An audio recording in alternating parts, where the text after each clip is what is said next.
What Maisie knew. Henry James. Introduction. The litigation seemed interminable and had in fact been complicated, but by the decision on the appeal the judgment of the divorce court was confirmed as to the assignment of the child. The father, who, though bespattered from head to foot, had made good his case, was, in pursuance of this triumph, appointed to keep her. It was not so much that the mother's character had been more absolutely damaged as that the brilliancy of a lady's complexion, and this lady's, in court, was immensely remarked, might be more regarded as showing the spots. Attached, however, to the second pronouncement was a condition that detracted, for Beale Farange, from its sweetness in order that he should refund to his late wife the £2,600 put down by her, as it was called, some 3 years before, in the interest of the child's maintenance and precisely on a proved understanding that he would take no proceedings, a sum of which he had had the administration and of which he could render not the least account. The obligation thus attributed to her adversary was no small balm to Ida's resentment. It drew a part of the sting from her defeat and compelled Mr. Farange perceptibly to lower his crest. He was unable to produce the money or to raise it in any way, so that after a squabble scarcely less public and scarcely more decent than the original shock of battle, his only issue from his predicament was a compromise proposed by his legal advisers and finally accepted by hers. His debt was by this arrangement remitted to him and the little girl disposed of in a manner worthy of the judgment seat of Solomon. She was divided in two and the portions tossed impartially to the disputants. They would take her, in rotation, for 6 months at a time. She would spend half the year with each. This was odd justice in the eyes of those who still blinked in the fierce light projected from the tribune, a light in which neither parent figured in the least as a happy example to youth and innocence. What was to have been expected on the evidence was the nomination, in loco parentis, of some proper third person, some respectable or at least some presentable friend. Apparently, however, the circle of the Faranges had been scanned in vain for any such ornament, so that the only solution finally meeting all the difficulties was, save that of sending a Maisie to a home, the partition of the tutelary office in the manner I have mentioned. There were more reasons for her parents to agree to it than there had ever been for them to agree to anything, and they now prepared with her help to enjoy the distinction that waits upon vulgarity sufficiently attested. Their rupture had resounded, and after being perfectly insignificant together they would be decidedly striking apart. Had they not produced an impression that warranted people in looking for appeals in the newspapers for the rescue of the little one, reverberation, amid a vociferous public, of the idea that some movement should be started or some benevolent person should come forward? A good lady came indeed a step or two. She was distantly related to Mrs. Farange, to whom she proposed that, having children and nurseries wound up and going, she should be allowed to take home the bone of contention and, by working it into her system, relieve at least one of the parents. This would make every time, for Maisie, after her inevitable 6 months with Beale, much more of a change. More of a change? Ida cried. Won't it be enough of a change for her to come from that low brute to the person in the world who detests him most? No, because you detest him so much that you'll always talk to her about him. You'll keep him before her by perpetually abusing him. Mrs. Farange stared. Pray, then, am I to do nothing to counteract his villainous abuse of me? The good lady, for a moment, made no reply. Her silence was a grim judgment of the whole point of view. Poor little monkey! She at last exclaimed, and the words were an epitaph for the tomb of Maisie's childhood. She was abandoned to her fate. What was clear to any spectator was that the only link binding her to either parent was this lamentable fact of her being a ready vessel for bitterness, a deep little porcelain cup in which biting acids could be mixed. They had wanted her not for any good they could do her, but for the harm they could, with her unconscious aid, do each other. She should serve their anger and seal their revenge, for husband and wife had been alike crippled by the heavy hand of justice, which in the last resort met on neither side their indignant claim to get, as they called it, everything. If each was only to get half, this seemed to concede that neither was so base as the other pretended, or, to put it differently, offered them both as bad indeed, since they were only as good as each other. The mother had wished to prevent the father from, as she said, so much as looking at the child. The father's plea was that the mother's lightest touch was simply contamination. These were the opposed principles in which Maisie was to be educated. She was to fit them together as she might. Nothing could have been more touching at first than her failure to suspect the ordeal that awaited her little unspotted soul. There were persons horrified to think what those in charge of it would combine to try to make of it. No one could conceive in advance that they would be able to make nothing ill. This was a society in which for the most part people were occupied only with chatter, but the disunited couple had at last grounds for expecting a time of high activity. They girded their loins, they felt as if the quarrel had only begun. They felt indeed more married than ever, inasmuch as what marriage has mainly suggested to them was the unbroken opportunity to quarrel. There had been sides before, and there were sides as much as ever. For this side too the prospect opened out, taking the pleasant form of a superabundance of matter for desultory conversation. The many friends of the far ranges drew together to differ about them. Contradiction grew young again over teacups and cigars. Everybody was always assuring everybody of something very shocking, and nobody would have been jolly if nobody had been outrageous. The pair appeared to have a social attraction which failed merely as regards each other. It was indeed a great deal to be able to say for Ida that no one but Beale desired her blood, and for Beale that if he should ever have his eyes scratched out it would be only by his wife. It was generally felt, to begin with, that they were awfully good-looking. They had really not been analyzed to a deeper residuum.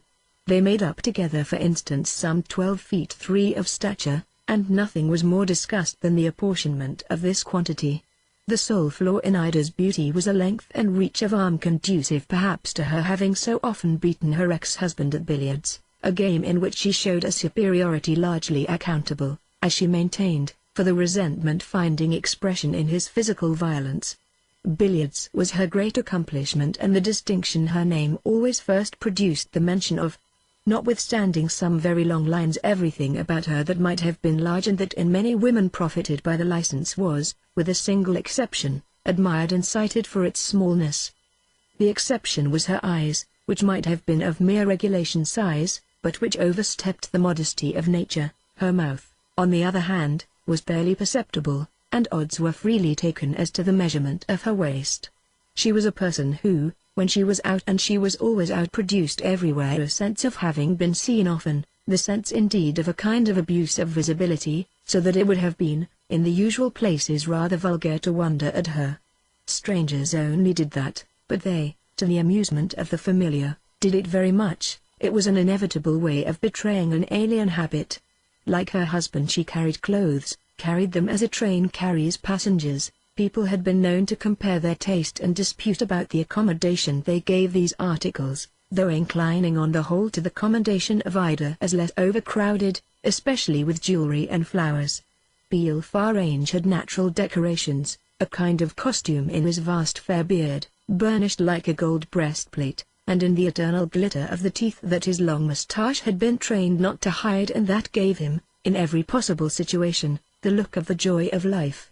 He had been destined in his youth for diplomacy and momentarily attached, without a salary, to a legation which enabled him often to say "in my time in the East," but contemporary history had somehow had no use for him, had hurried past him and left him in perpetual Piccadilly. Everyone knew what he had, only 2,500. Poor Ida, who had run through everything, had now nothing but her carriage and her paralyzed uncle. This old brute, as he was called, was supposed to have a lot put away. The child was provided for, thanks to a crafty godmother, a defunct aunt of Beale's, who had left her something in such a manner that the parents could appropriate only the income. Chapter 1. The child was provided for, but the new arrangement was inevitably confounding to a young intelligence intensely aware that something had happened which must matter a good deal and looking anxiously out for the effects of so great a cause. It was to be the fate of this patient little girl to see much more than she at first understood, but also even at first to understand much more than any little girl, however patient, had perhaps ever understood before. Only a drummer boy in a ballad or a story could have been so in the thick of the fight. She was taken into the confidence of passions on which she fixed just the stare she might have had for images bounding across the wall in the slide of a magic lantern. Her little world was phantasmagoric, strange shadows dancing on a sheet. It was as if the whole performance had been given for her a mite of a half-scared infant in a great dim theatre. She was in short introduced to life with a liberality in which the selfishness of others found its account, and there was nothing to avert the sacrifice but the modesty of her youth. Her first term was with her father, who spared her only in not letting her have the wild letters addressed to her by her mother. He confined himself to holding them up at her and shaking them, while he showed his teeth, and then amusing her by the way he chucked them, across the room, bang into the fire. Even at that moment, however, she had a scared anticipation of fatigue, a guilty sense of not rising to the occasion, feeling the charm of the violence with which the stiff unopened envelopes, whose big monograms Ida bristled with monograms she would have liked to see, were made to whiz, like dangerous missiles, through the air. The greatest effect of the great cause was her own greater importance, chiefly revealed to her in the larger freedom with which she was handled, pulled hither and thither and kissed, and the proportionately great niceness she was obliged to show. Her features had somehow become prominent, they were so perpetually nipped by the gentlemen who came to see her father and the smoke of whose cigarettes went into her face. Some of these gentlemen made her strike matches and light their cigarettes, others, holding her on ease violently jolted, pinched the calves of her legs till she shrieked. Her shriek was much admired and reproached them with being toothpicks. The word stuck in her mind and contributed to her feeling from this time that she was deficient in something that would meet the general desire. She found out what it was. It was a congenital tendency to the production of a substance to which Model, her nurse, gave a short ugly name, a name painfully associated at dinner with the part of the joint that she didn't like. She had left behind her the time when she had no desires to meet, none at least save Model's, who, in Kensington Gardens, was always on the bench when she came back to see if she had been playing too far. Model's desire was merely that she shouldn't do that, and she met it so easily that the only spots in that long brightness were the moments of her wondering what would become of her if, on her rushing back, there should be no Model on the bench. They still went to the gardens, but there was a difference even there. She was impelled perpetually to look at the legs of other children and ask her nurse if they were toothpicks. Model was terribly truthful. She always said, "Oh my dear, you'll not find such another pair as your own." It seemed to have to do with something else that Model often said, "You feel the strain that's where it is, and you'll feel it still worse, you know." Thus from the first Maisie not only felt it, but knew she felt it. A part of it was the consequence of her father's telling her he felt it too, and telling Model, in her presence, that she must make a point of driving that home. She was familiar, at the age of 6, with the fact that everything had been changed on her account, everything ordered to enable him to give himself up to her. She was to remember always the words in which Model impressed upon her that he did so give himself. "Your papa wishes you never to forget, you know, that he has been dreadfully put about." If the skin on Model's face had to Maisie the air of being unduly, almost painfully, stretched, it never presented that appearance so much as when she uttered, as she often had occasion to utter, such words. The child wondered if they didn't make it hurt more than usual, but it was only after some time that she was able to attach to the picture of her father's sufferings, and more particularly to her nurse's manner about them, the meaning for which these things had waited. By the time she had grown sharper, as the gentleman who had criticized her calves used to say, she found in her mind a collection of images and echoes to which meanings were attachable, images and echoes kept for her in the childish dusk, the dim closet, the high drawers, like games she wasn't yet big enough to play. The great strain meanwhile was that of carrying by the right end the things her father said about her mother, things mostly indeed that Model, on a glimpse of them, as if they had been complicated toys or difficult books, took out of her hands and put away in the closet. A wonderful assortment of objects of this kind she was to discover the later, all tumbled up too with the things, shuffled into the same receptacle, that her mother had said about her father. She had the knowledge that on a certain occasion which every day brought nearer her mother would be at the door to take her away, and this would have darkened all the days if the ingenious Model hadn't written on a paper in very big easy words ever so many pleasures that she would enjoy at the other house. These promises ranged from a mother's fond love to a nice poached egg to your tea, and took by the way the prospect of sitting up ever so late to see the lady in question dressed, in silks and velvets and diamonds and pearls, to go out, so that it was a real support to Maisie, at the supreme hour, to feel how, by Model's direction, The paper was thrust away in her pocket and the clenched in her fist. The supreme hour was to furnish her with a vivid reminiscence, that of a strange outbreak in the drawing room on the part of Model, who, in reply to something her father had just said, cried aloud, "You ought to be perfectly ashamed of yourself. You ought to blush, sir, for the way you go on." The carriage, with her mother in it, was at the door. A gentleman who was there, who was always there, laughed out very loud. Her father, who had her in his arms, said to Model, "My dear woman, I'll settle you presently." After which he repeated, showing his teeth more than ever at Maisie while he hugged her, the words for which her nurse had taken him up. Maisie was not at the moment so fully conscious of them as of the wonder of Model's sudden disrespect and crimson face, but she was able to produce them in the course of 5 minutes when, in the carriage, her mother, all kisses, ribbons, eyes, arms, strange sounds and sweet smells, said to her, "And did your beastly papa, my precious angel, send any message to your own loving mamma?" Then it was that she found the words spoken by her beastly papa to be, after all, in her little bewildered ears, from which, at her mother's appeal, they passed, in her clear shrill voice, straight to her little innocent lips. "He said I was to tell you, from him," she faithfully reported, "that you're a nasty horrid pig." Chapter 2. In that lively sense of the immediate which is the very air of a child's mind, the past, on each occasion, became for her as indistinct as the future. She surrendered herself to the actual with a good faith that might have been touching to either parent. Crudely as they had calculated, they were at first justified by the event. She was the little feathered shuttlecock they could fiercely keep flying between them. The evil they had the gift of thinking or pretending to think of each other they poured into her little gravely gazing soul as into a boundless receptacle, and each of them had doubtless the best conscience in the world as to the duty of teaching her the stern truth that should be her safeguard against the other. She was at the age for which all stories are true and all conceptions are stories. The actual was the absolute, the present alone was vivid. The objurgation, for instance, launched in the carriage by her mother after she had at her father's bidding punctually performed, was a missive that dropped into her memory with the dry rattle of a letter falling into a pillar box. Like the letter, it was, as part of the contents of a well-stuffed post-bag, delivered in due course at the right address.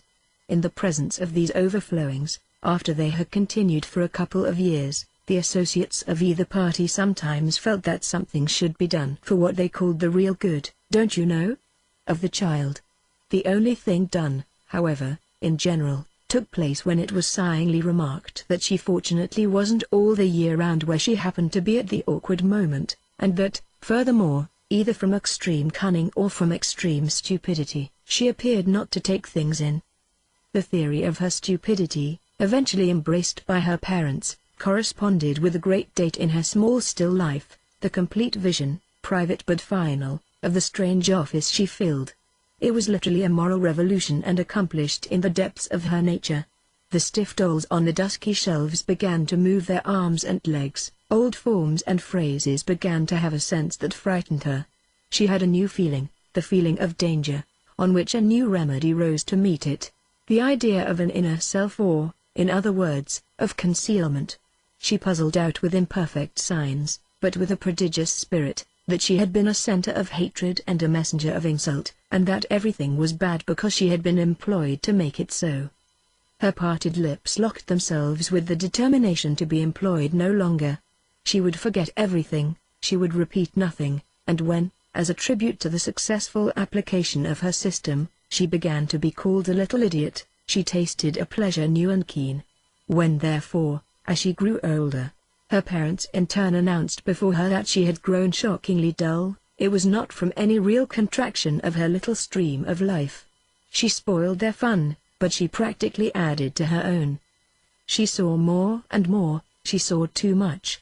It was Miss Ovenmore, her first governess, who on a momentous occasion had sown the seeds of secrecy, sown them not by anything she said, but by a mere roll of those fine eyes which Maisie already admired. Model had become at this time, after alternations of residence of which the child had no clear record, an image faintly embalmed in the remembrance of hungry disappearances from the nursery and distressful lapses in the alphabet, sad embarrassments, in particular, when invited to recognize something her nurse described as the important letter H. Miss Ovenmore, however hungry, never disappeared. This marked her somehow as of higher rank, and the character was confirmed by a prettiness that Maisie supposed to be extraordinary. Mrs. Farange had described her as almost too pretty, and someone had asked what that mattered so long as Beale wasn't there. Beale or no Beale, Maisie had heard her mother reply, "I take her because she's a lady and yet awfully poor. Rather nice people, but there are 7 sisters at home." What do people mean? Maisie didn't know what people meant, but she knew very soon all the names of all the sisters. She could say them off better than she could say the multiplication table.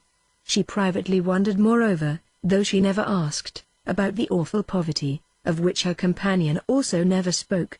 Food at any rate came up by mysterious laws. Miss Overmore never, like Model, had on an apron, and when she ate she held her fork with her little finger curled out. The child, who watched her at many moments, watched her particularly at that one. "I think you're lovely," she often said to her. Even Mama, who was lovely too, had not such a pretty way with the fork. Maisie associated this showier presence with her now being big, knowing of course that nursery governesses were only for little girls who were not, as she said, really little. She vaguely knew, further, somehow, that the future was still bigger than she, and that a part of what made it so was the number of governesses lurking in it and ready to dart out. Everything that had happened when she was really little was dormant, everything but the positive certitude, bequeathed from afar by Model, that the natural way for a child to have her parents was separate and successive, like her mutton and her pudding or her bath and her nap. "Does he know he lies?" That was what she had vivaciously asked Miss Overmore on the occasion which was so suddenly to lead to a change in her life. "Does he know?" Miss Overmore stared. She had a stocking pulled over her hand and was pricking at it with a needle which she poised in the act. Her task was homely, but her movement, like all her movements, graceful. "Why, Papa? That he lies? That's what Mama says I'm to tell him, that he lies, and he knows he lies." Miss Overmore turned very red, though she laughed out till her head fell back. Then she pricked again at her muffled hand so hard that Maisie wondered how she could bear it. "Am I to tell him?" the child went on. It was then that her companion addressed her in the unmistakable language of a pair of eyes of deep dark grey. "I can't say no," they replied as distinctly as possible. "I can't say no, because I'm afraid of your Mama, don't you see? Yet how can I say yes after your Papa has been so kind to me, talking to me so long the other day, smiling and flashing his beautiful teeth at me the time we met him in the park, the time when, rejoicing at the sight of us, he left the gentleman he was with and turned and walked with us, stayed with us for half an hour." Somehow in the light of Miss Overmore's lovely eyes that incident came back to Maisie with a charm it hadn't had at the time, and this in spite of the fact that after it was over her governess had never but once alluded to it. On their way home, when Papa had quitted them, she had expressed the hope that the child wouldn't mention it to Mama. Maisie liked her so, and had so the charmed sense of being liked by her, that she accepted this remark as settling the matter and wonderingly conformed to it. The wonder now lived in the recollection of what Papa had said to Miss Overmore. "I've only to look at you to see you're a person I can appeal to for help to save my daughter." Maisie's ignorance of what she was to be saved from didn't diminish the pleasure of the thought that Miss Overmore was saving her. It seemed to make them cling together as in some wild game of going round. Chapter 3. She was therefore all the more startled when her mother said to her in connection with something to be done before her next migration, "You understand of course that she's not going with you." Maisie turned quite faint. "Oh, I thought she was." "It doesn't in the least matter, you know, what you think," Mrs. Farange loudly replied, "and you had better indeed for the future, miss, learn to keep your thoughts to yourself." This was exactly what Maisie had already learned, and the accomplishment was just the source of her mother's irritation. It was of a horrid little critical system, a tendency, in her silence, to judge her elders, that this lady suspected her, liking as she did, for her own part, a child to be simple and confiding. She liked also to hear the report of the wax she administered to Mr. Farange's character, to his pretensions to peace of mind. The satisfaction of dealing them diminished when nothing came back. The day was at hand, and she saw it, when she should feel more delight in hurling Maisie at him than in snatching her away. so much so that her conscience winced under the acuteness of a candid friend who had remarked that the real end of all their tugging would be that each parent would try to make the little girl a burden to the other, a sort of game in which a fond mother clearly wouldn't show to advantage. The prospect of not showing to advantage, a distinction in which she held she had never failed, begot in Ida Farange an ill humor of which several persons felt the effect. She determined that Beale at any rate should feel it. She reflected afresh that in the study of how to be odious to him she must never give way. Nothing could incommode him more than not to get the good, for the child, of a nice female appendage who had clearly taken a fancy to her. One of the things Ida said to the appendage was that Beale's was a house in which no decent woman could consent to be seen. It was Miss Overmore herself who explained to Maisie that she had had a hope of being allowed to accompany her to her father's, and that this hope had been dashed by the way her mother took it. She says that if I ever do such a thing as enter his service I must never expect to show my face in this house again. So I've promised not to attempt to go with you. If I wait patiently till you come back here we shall certainly be together once more. Waiting patiently, and above all waiting till she should come back there, seemed to Maisie a long way round. It reminded her of all the things she had been told, first and last, that she should have if she'd be good, and that in spite of her goodness she had never had at all. Then who'll take care of me at Papa's? Heaven only knows, my own precious. Miss Overmore replied, tenderly embracing her. There was indeed no doubt that she was dear to this beautiful friend. What could have proved it better than the fact that before a week was out, in spite of their distressing separation and her mother's prohibition and Miss Overmore's scruples and Miss Overmore's promise, the beautiful friend had turned up at her father's. The little lady already engaged to come by the hour, a fat dark little lady with a foreign name and dirty fingers, who wore, throughout, a bonnet that had at first given her a deceptive air, too soon dispelled, of not staying long, besides asking her pupil questions that had nothing to do with lessons, questions that Beale Farange himself, when 2 or 3 were repeated to him, admitted to be awfully low. This strange apparition faded before the bright creature who had braved everything for Maisie's sake. The bright creature told her little charge frankly what had happened, that she had really been unable to hold out. She had broken her vow to Mrs. Farange, she had struggled for 3 days and then had come straight to Maisie's papa and told him the simple truth. She adored his daughter, she couldn't give her up, she'd make for her any sacrifice. On this basis it had been arranged that she should stay, her courage had been rewarded. She left Maisie in no doubt as to the amount of courage she had required. Some of the things she said made a particular impression on the child. Her declaration, for instance, that when her pupil should get older she'd understand better just how dreadfully bold a young lady, to do exactly what she had done, had to be. Fortunately your papa appreciates it, he appreciates it immensely. That was one of the things Miss Overmore also said, with a striking insistence on the adverb. Maisie herself was no less impressed with what this martyr had gone through, especially after hearing of the terrible letter that had come from Mrs. Farange. Mamma had been so angry that, in Miss Overmore's own words, she had loaded her with insult proof enough indeed that they must never look forward to being together again under Mamma's roof. Mamma's roof, however, had its turn, this time, for the child, of appearing but remotely contingent, so that, to reassure her, there was scarce a need of her companion's secret, solemnly confided the probability there would be no going back to Mamma at all. It was Miss Overmore's private conviction, and a part of the same communication, that if Mr. Farange's daughter would only show a really marked preference she would be backed up by public opinion in holding on to him. Poor Maisie could scarcely grasp that incentive, but she could surrender herself to the day. She had conceived her first passion, and the object of it was her governess. It hadn't been put to her, and she couldn't, or at any rate she didn't, put it to herself, that she liked Miss Overmore better than she liked Papa, but it would have sustained her under such an imputation to feel herself able to reply that Papa too liked Miss Overmore exactly as much. He had particularly told her so. Besides, she could easily see it. Chapter 4. All this led her on, but it brought on her fate as well, the day when her mother would be at the door in the carriage in which Maisie now rode on no occasions but these. There was no question at present of Miss Overmore's going back with her. It was universally recognized that her quarrel with Mrs. Farange was much too acute. The child felt it from the first, There was no hugging nor exclaiming as that lady drove her away. There was only a frightening silence, enlivened even by the invidious inquiries of former years, which culminated, according to its stern nature, in a still more frightening old woman, a figure awaiting her on the very doorstep. "You're to be under this lady's care," said her mother.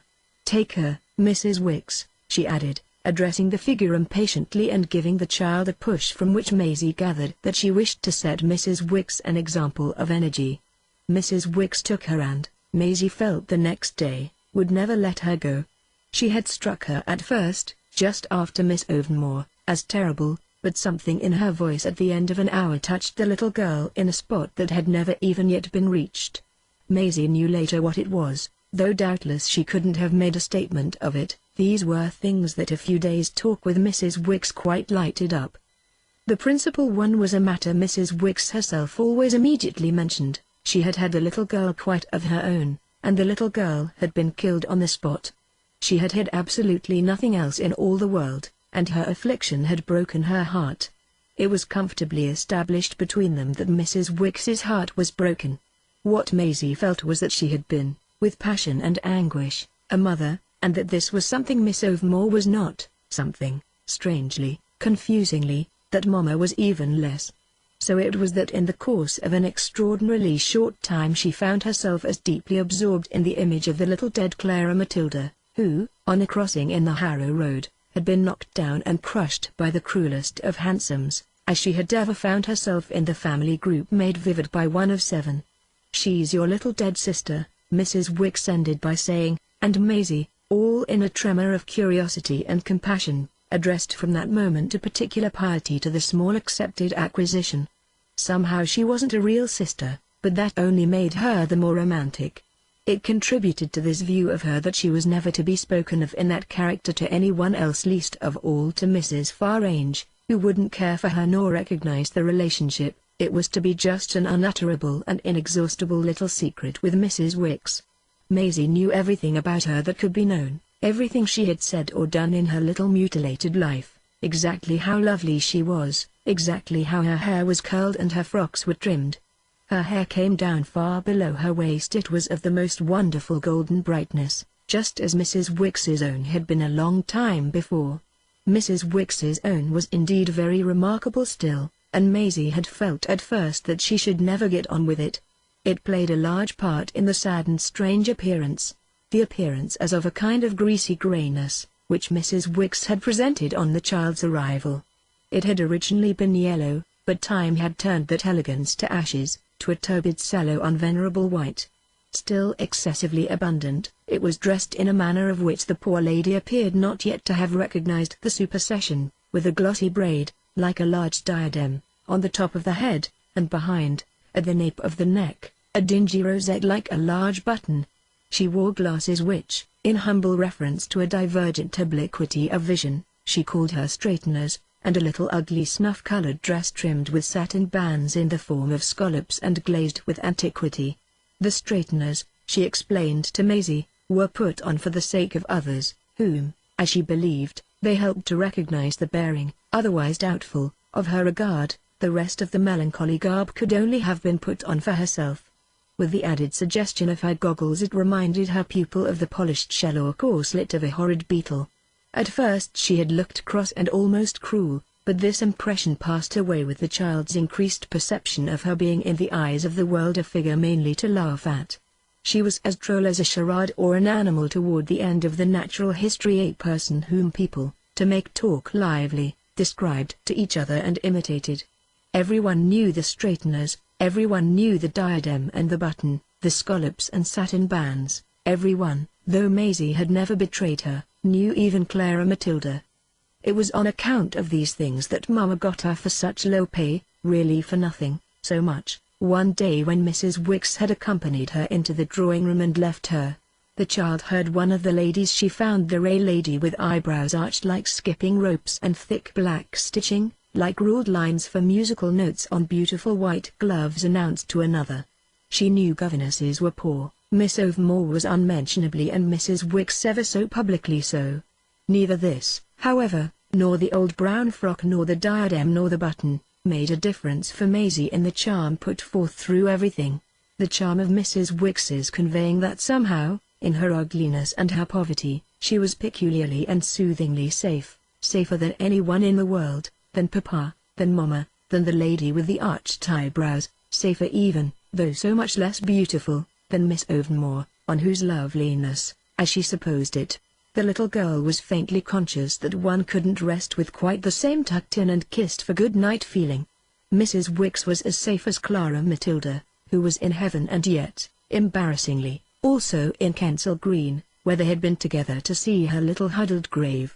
It was from something in Mrs. Wicks's tone, which in spite of caricature remained indescribable and inimitable, that Maisie, before her term with her mother was over, drew this sense of a support, like a breast-high banister in a place of drops, that would never give way. If she knew her instructress was poor and queer, she also knew she was not nearly so qualified as Miss Overmore, who could say lots of dates straight off, letting you hold the book yourself, state the position of Malabar, play 6 pieces without notes and, in a sketch, put in beautifully the trees and houses and difficult parts. Maisie herself could play more pieces than Mrs. Wicks, who was moreover visibly ashamed of her houses and trees and could only, with the help of a smutty forefinger, of doubtful legitimacy in the field of art, do the smoke coming out of the chimneys. They dealt, the governess and her pupil, in subjects, but there were many the governess put off from week to week and that they never got to at all. She only used to say, "We'll take that in its proper order." Her order was a circle as vast as the untravelled globe. She had not the spirit of adventure. The child could perfectly see how many subjects she was afraid of. She took refuge on the firm ground of fiction, through which indeed curled the blue river of truth. She knew swarms of stories, mostly those of the novels she had read, relating them with a memory that never faltered and a wealth of detail that was Maisie's delight. They were all about love and beauty and countesses and wickedness. Her conversation was practically an endless narrative, a great garden of romance, with sudden vistas into her own life and gushing fountains of homeliness. These were the parts where they most lingered. She made the child take with her again every step of her long, lame course and think it beyond magic or monsters. Her pupil acquired a vivid vision of everyone who had ever, in her phrase, knocked against her some of them oh so hard! Everyone literally but Mr. Wicks, her husband, as to whom nothing was mentioned save that he had been dead for ages. He had been rather remarkably absent from his wife's career, and Maisie was never taken to see his grave. Chapter 5. The second parting from Miss Overmore had been bad enough, but this first parting from Mrs. Wicks was much worse. The child had lately been to the dentist's and had a term of comparison for the screwed-up intensity of the scene. It was dreadfully silent, as it had been when her tooth was taken out. Mrs. Wicks had on that occasion grabbed her hand and they had clung to each other with the frenzy of their determination not to scream. Maisie, at the dentist's, had been heroically still, but just when she felt most anguish had become aware of an audible shriek on the part of her companion, a spasm of stifled sympathy. This was reproduced by the only sound that broke their supreme embrace when, a month later, the arrangement, as her periodical uprootings were called, played the part of the horrible forceps. Embedded in Mrs. Wicks's nature as her tooth had been socketed in her gum, the operation of extracting her would really have been a case for chloroform. It was a hug that fortunately left nothing to say, for the poor woman's want of words at such an hour seemed to fall in with her want of everything. Maisie's alternate parent, in the outermost vestibule, he liked the impertinence of crossing as much as that of his late wife's threshold, stood over them with his open watch and his still more open grin, while from the only corner of an eye on which something of Mrs. Wicks's didn't impinge the child saw at the door a brougham in which Miss Overmore also waited. She remembered the difference when, 6 months before, she had been torn from the breast of that more spirited protectress. Miss Overmore, then also in the vestibule, but of course in the other one, had been thoroughly audible and voluble. Her protest had rung out bravely and she had declared that something her pupil didn't know exactly what was a regular wicked shame. That had at the time dimly recalled to Maisie the faraway moment of Model's great outbreak. There seemed always to be shames connected in one way or another with her migrations. At present, while Mrs. Wicks's arms tightened and the smell of her hair was strong, she further remembered how, in pacifying Miss Overmore, Papa had made use of the words "you dear old duck," an expression which, by its oddity, had stuck fast in her young mind, having moreover a place well prepared for it there by what she knew of the governess whom she now always mentally characterized as the pretty one. She wondered whether this affection would be as great as before. That would at all events be the case with the prettiness Maisie could see in the face which showed brightly at the window of the brougham. The brougham was a token of harmony, of the fine conditions Papa would this time offer. He had usually come for her in a hansom, with a four-wheeler behind for the boxes. The four-wheeler with the boxes on it was actually there, but Mamma was the only lady with whom she had ever been in a conveyance of the kind always of old spoken of by model as a private carriage. Papa's carriage was, now that he had won, still more private, somehow, than Mamma's, and when at last she found herself quite on top, as she felt, of its inmates and gloriously rolling away, she put to Miss Overmore, after another immense and talkative squeeze, a question of which the motive was a desire for information as to the continuity of a certain sentiment. "Did Papa like you just the same while I was gone?" she inquired, full of the sense of how markedly his favor had been established in her presence. She had bethought herself that this favor might, like her presence and as if depending on it, be only intermittent and for the season. Papa, on whose knee she sat, burst into one of those loud laughs of his that, however prepared she was, seemed always, like some trick in a frightening game, to leap forth and make her jump. Before Miss Overmore could speak he replied, "Why, you little donkey, when you're away what have I left to do but just to love her?" Miss Overmore hereupon immediately took her from him, and they had a merry little scrimmage over her of which Maisie caught the surprised perception in the white stare of an old lady who passed in a victoria. Then her beautiful friend remarked to her very gravely, "I shall make him understand that if he ever again says anything as horrid as that to you I shall carry you straight off and we'll go and live somewhere together and be good quiet little girls." The child couldn't quite make out why her father's speech had been horrid, since it only expressed that appreciation which their companion herself had of old described as immense. To enter more into the truth of the matter she appealed to him again directly, asked if in all those months Miss Overmore hadn't been with him just as she had been before and just as she would be now. "Of course she has, old girl, where else could the poor dear be?" cried Beale Farange, to the still greater scandal of their companion, who protested that unless he straightway took back his nasty wicked fib it would be, this time, not only him she would leave, but his child too and his house and his tiresome trouble, all the impossible things he had succeeded in putting on her. Beale, under this frolic menace, took nothing back at all. He was indeed apparently on the point of repeating his extravagance, but Miss Overmore instructed her little charge that she was not to listen to his bad jokes. She was to understand that a lady couldn't stay with a gentleman that way without some awfully proper reason. Maisie looked from one of her companions to the other. This was the freshest, gayest start she had yet enjoyed, but she had a shy fear of not exactly believing them.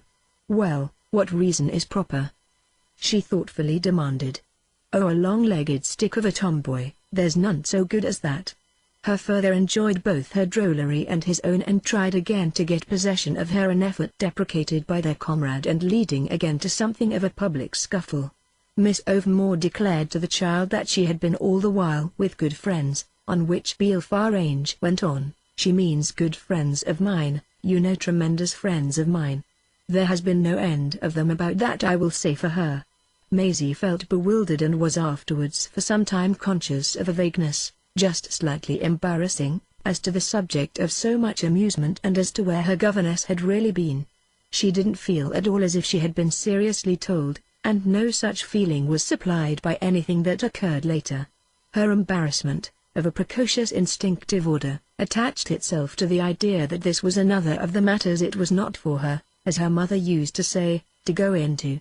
Therefore, under her father's roof during the time that followed, she made no attempt to clear up her ambiguity by an ingratiating way with housemates, and it was an odd truth that the ambiguity itself took nothing from the fresh pleasure promised her by renewed contact with Miss Overmore. The confidence looked for by that young lady was of the fine sort that explanation can't improve, and she herself at any rate was a person superior to any confusion. For Maisie moreover concealment had never necessarily seemed deception. She had grown up among things as to which her foremost knowledge was that she was never to ask about them. It was far from new to her that the questions of the small are the peculiar diversion of the great. Except the affairs of her doll Lysette, there had scarcely ever been anything at her mother's that was explicable with a grave face. Nothing was so easy to her as to send the ladies who gathered there off into shrieks, and she might have practiced upon them largely if she had been of a more calculating turn. Everything had something behind it. Life was like a long, long corridor with rows of closed doors. She had learned that at these doors it was wise not to knock. This seemed to produce from within such sounds of derision. Little by little, however, she understood more, for it befell that she was enlightened by Lysette's questions, which reproduced the effect of her own upon those for whom she sat in the very darkness of Lysette. Was she not herself convulsed by such innocence? In the presence of it she often imitated the shrieking ladies. There were at any rate things she really couldn't tell even a French doll. She could only pass on her lessons and study to produce on Lysette the impression of having mysteries in her life, wondering the while whether she succeeded in the air of shading off, like her mother, into the unknowable. When the reign of Miss Overmore followed that of Mrs. Wicks, she took a fresh cue, emulating her governess and bridging over the interval with the simple expectation of trust. Yes, there were matters one couldn't go into with a pupil. There were for instance days when, after prolonged absence, Lysette, watching her take off her things, tried hard to discover where she had been. Well, she discovered a little, but never discovered all. There was an occasion when, on her being particularly indiscreet, Maisie replied to her and precisely about the motive of a disappearance as she, Maisie, had once been replied to by Mrs. Farange, "Find out for yourself." She mimicked her mother's sharpness, but she was rather ashamed afterwards, though as to whether of the sharpness or of the mimicry was not quite clear. Chapter 6. She became aware in time that this phase wouldn't have shone by lessons, the care of her education being now only one of the many duties devolving on Miss Overmore, a devolution as to which she was present at various passages between that lady and her, further passages significant, on either side, of dissent and even of displeasure. It was gathered by the child on these occasions that there was something in the situation for which her mother might come down on them all, though indeed the remark, always dropped by her father, was greeted on his companion's part with direct contradiction. Such scenes were usually brought to a climax by Miss Overmore's demanding, with more asperity than she applied to any other subject, in what position under the sun such a person as Mrs. Farange would find herself for coming down. As the months went on, the little girl's interpretations thickened, and the more effectually that this stretch was the longest she had known without a break. She got used to the idea that her mother, for some reason, was in no hurry to reinstate her. That idea was forcibly expressed by her father whenever Miss Overmore, differing and decided, took him up on the question, which he was always putting forward, of the urgency of sending her to school. For a governess Miss Overmore differed surprisingly, far more for instance than would have entered into the bout head of Mrs. Wicks. She observed to Maisie many times that she was quite conscious of not doing her justice, and that Mr. Farange equally measured and equally lamented this deficiency. The reason of it was that she had mysterious responsibilities that interfered, responsibilities, Miss Overmore intimated, to Mr. Farange himself and to the friendly noisy little house and those who came there. Mr. Farange's remedy for every inconvenience was that the child should be put at school. There were such lots of splendid schools, as everybody knew, at Brighton and all over the place. That, however, Maisie learned, was just what would bring her mother down. From the moment he should delegate to others the housing of his little charge, he hadn't a leg to stand on before the law. Didn't he keep her away from her mother precisely because Mrs. Farange was one of these others? There was also the solution of a second governess, a young person to come in by the day and really do the work, but to this Miss Overmore wouldn't for a moment listen, arguing against it with great public relish and wanting to know from all comers. She put it even to Maisie herself. They didn't see how frightfully it would give her away. "What am I supposed to be at all, don't you see, if I'm not here to look after her?" She was in the false position and so freely and loudly called attention to it that it seemed to become almost a source of glory. The way out of it of course was just to do her plain duty, but that was unfortunately what, with his exorbitant demands on her, which everyone indeed appeared quite to understand, he selfishly prevented. Beale Farange, for Miss Overmore, was now never anything but he, and the house was as full as ever of lively gentlemen with whom, under that designation, she chaffingly talked about him. Maisie meanwhile, as a subject of familiar gossip on what was to be done with her, was left so much to herself that she had hours of wistful thought of the large loose discipline of Mrs. Wicks, yet she nonetheless held it under her father's roof a point of superiority that none of his visitors were ladies. It added to this odd security that she had once heard a gentleman say to him as if it were a great joke and in obvious reference to Miss Overmore, "Hanged if she'll let another woman come near you, hanged if she ever will." She'd let fly a stick at her as they do at a strange cat. Maisie greatly preferred gentlemen as inmates in spite of their also having their way louder but sooner over of laughing out at her.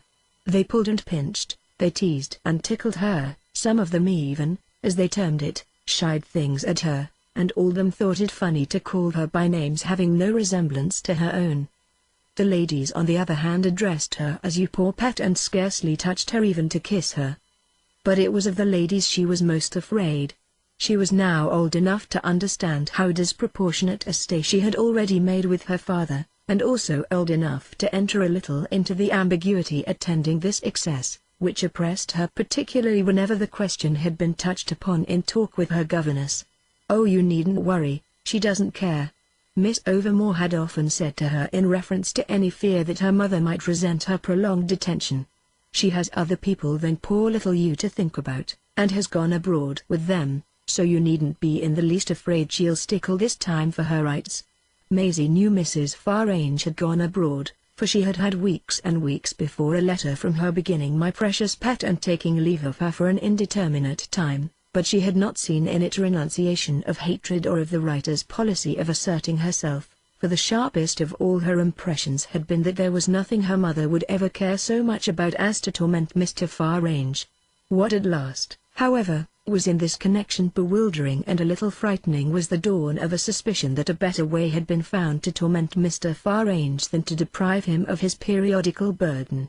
This was the question that worried our young lady and that Miss Overmore's confidences and the frequent observations of her employer only rendered more mystifying.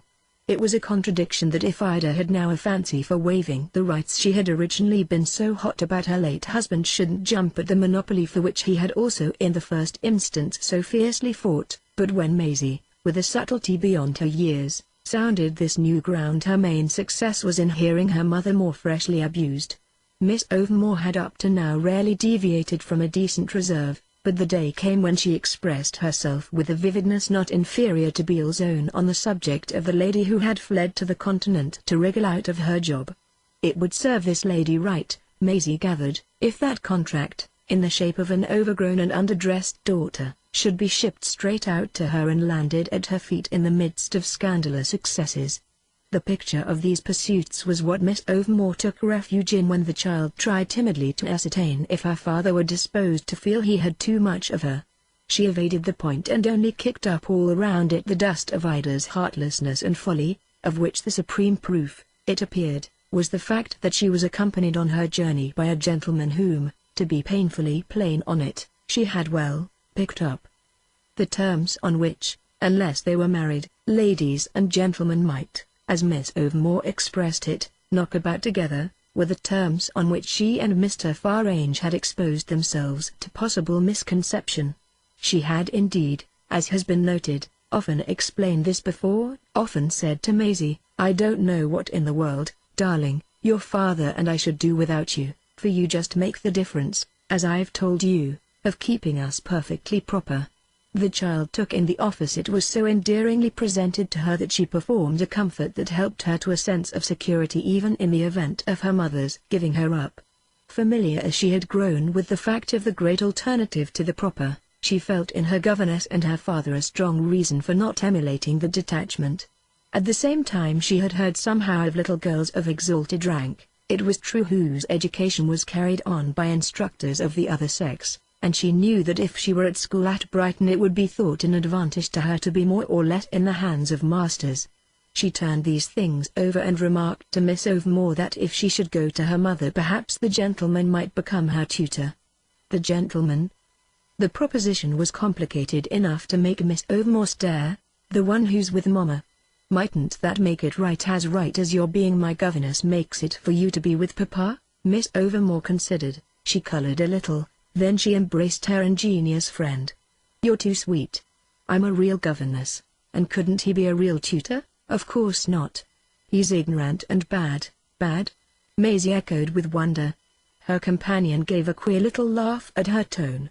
He's ever so much younger, but that was all. Younger than you? Miss Overmore laughed again. It was the first time Maisie had seen her approach so nearly to a giggle. Younger than no matter whom. I don't know anything about him and don't want to, she rather inconsequently added. He's not my sort, and I'm sure, my own darling, he's not yours. And she repeated the free caress into which her colloquies with Maisie almost always broke and which made the child feel that her affection at least was a gauge of safety. Parents had come to seem vague, but governesses were evidently to be trusted.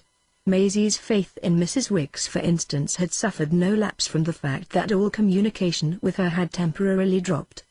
During the first weeks of their separation, Clara Matilda's mamma had repeatedly and dolefully written to her, and Maisie had answered with an enthusiasm controlled only by orthographical doubts, but the correspondence had been duly submitted to Miss Overmore, with the final effect of its not suiting her. It was this lady's view that Mr. Farange wouldn't care for it at all, and she ended by confessing since her pupil pushed her that she didn't care for it herself.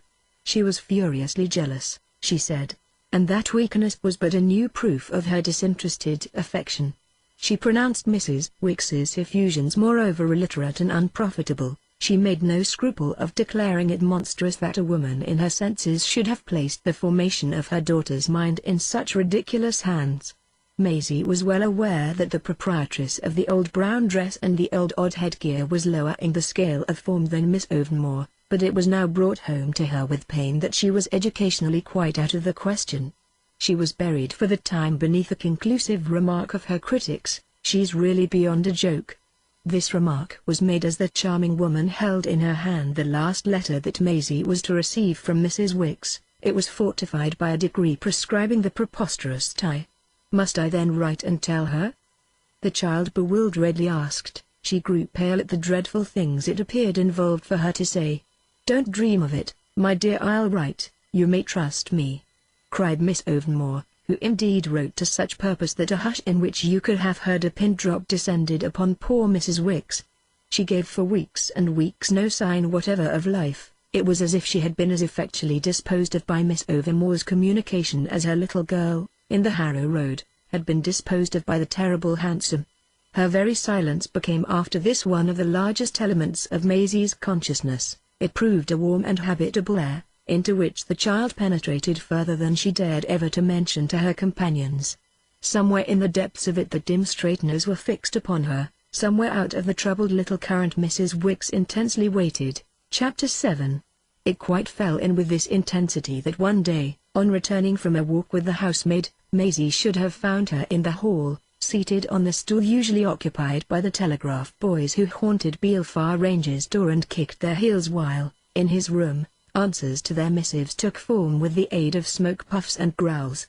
It had seemed to her on their parting that Mrs. Wicks had reached the last limits of the squeeze, but she now felt those limits to be transcended and that the duration of her visitor's hug was a direct reply to Miss Overmore's veto.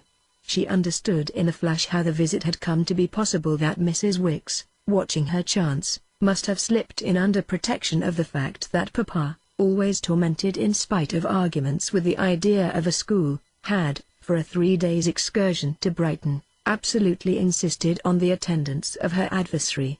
It was true that when Maisie explained their absence and their important motive, Mrs. Wicks wore an expression so peculiar that it could only have had its origin in surprise.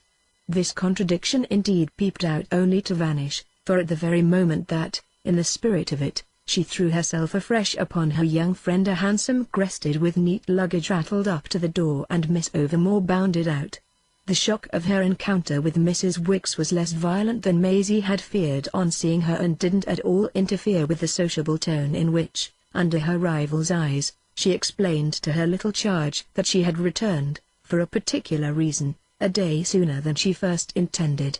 She had left Papa in such nice lodgings at Brighton, but he would come back to his dear little home on the morrow.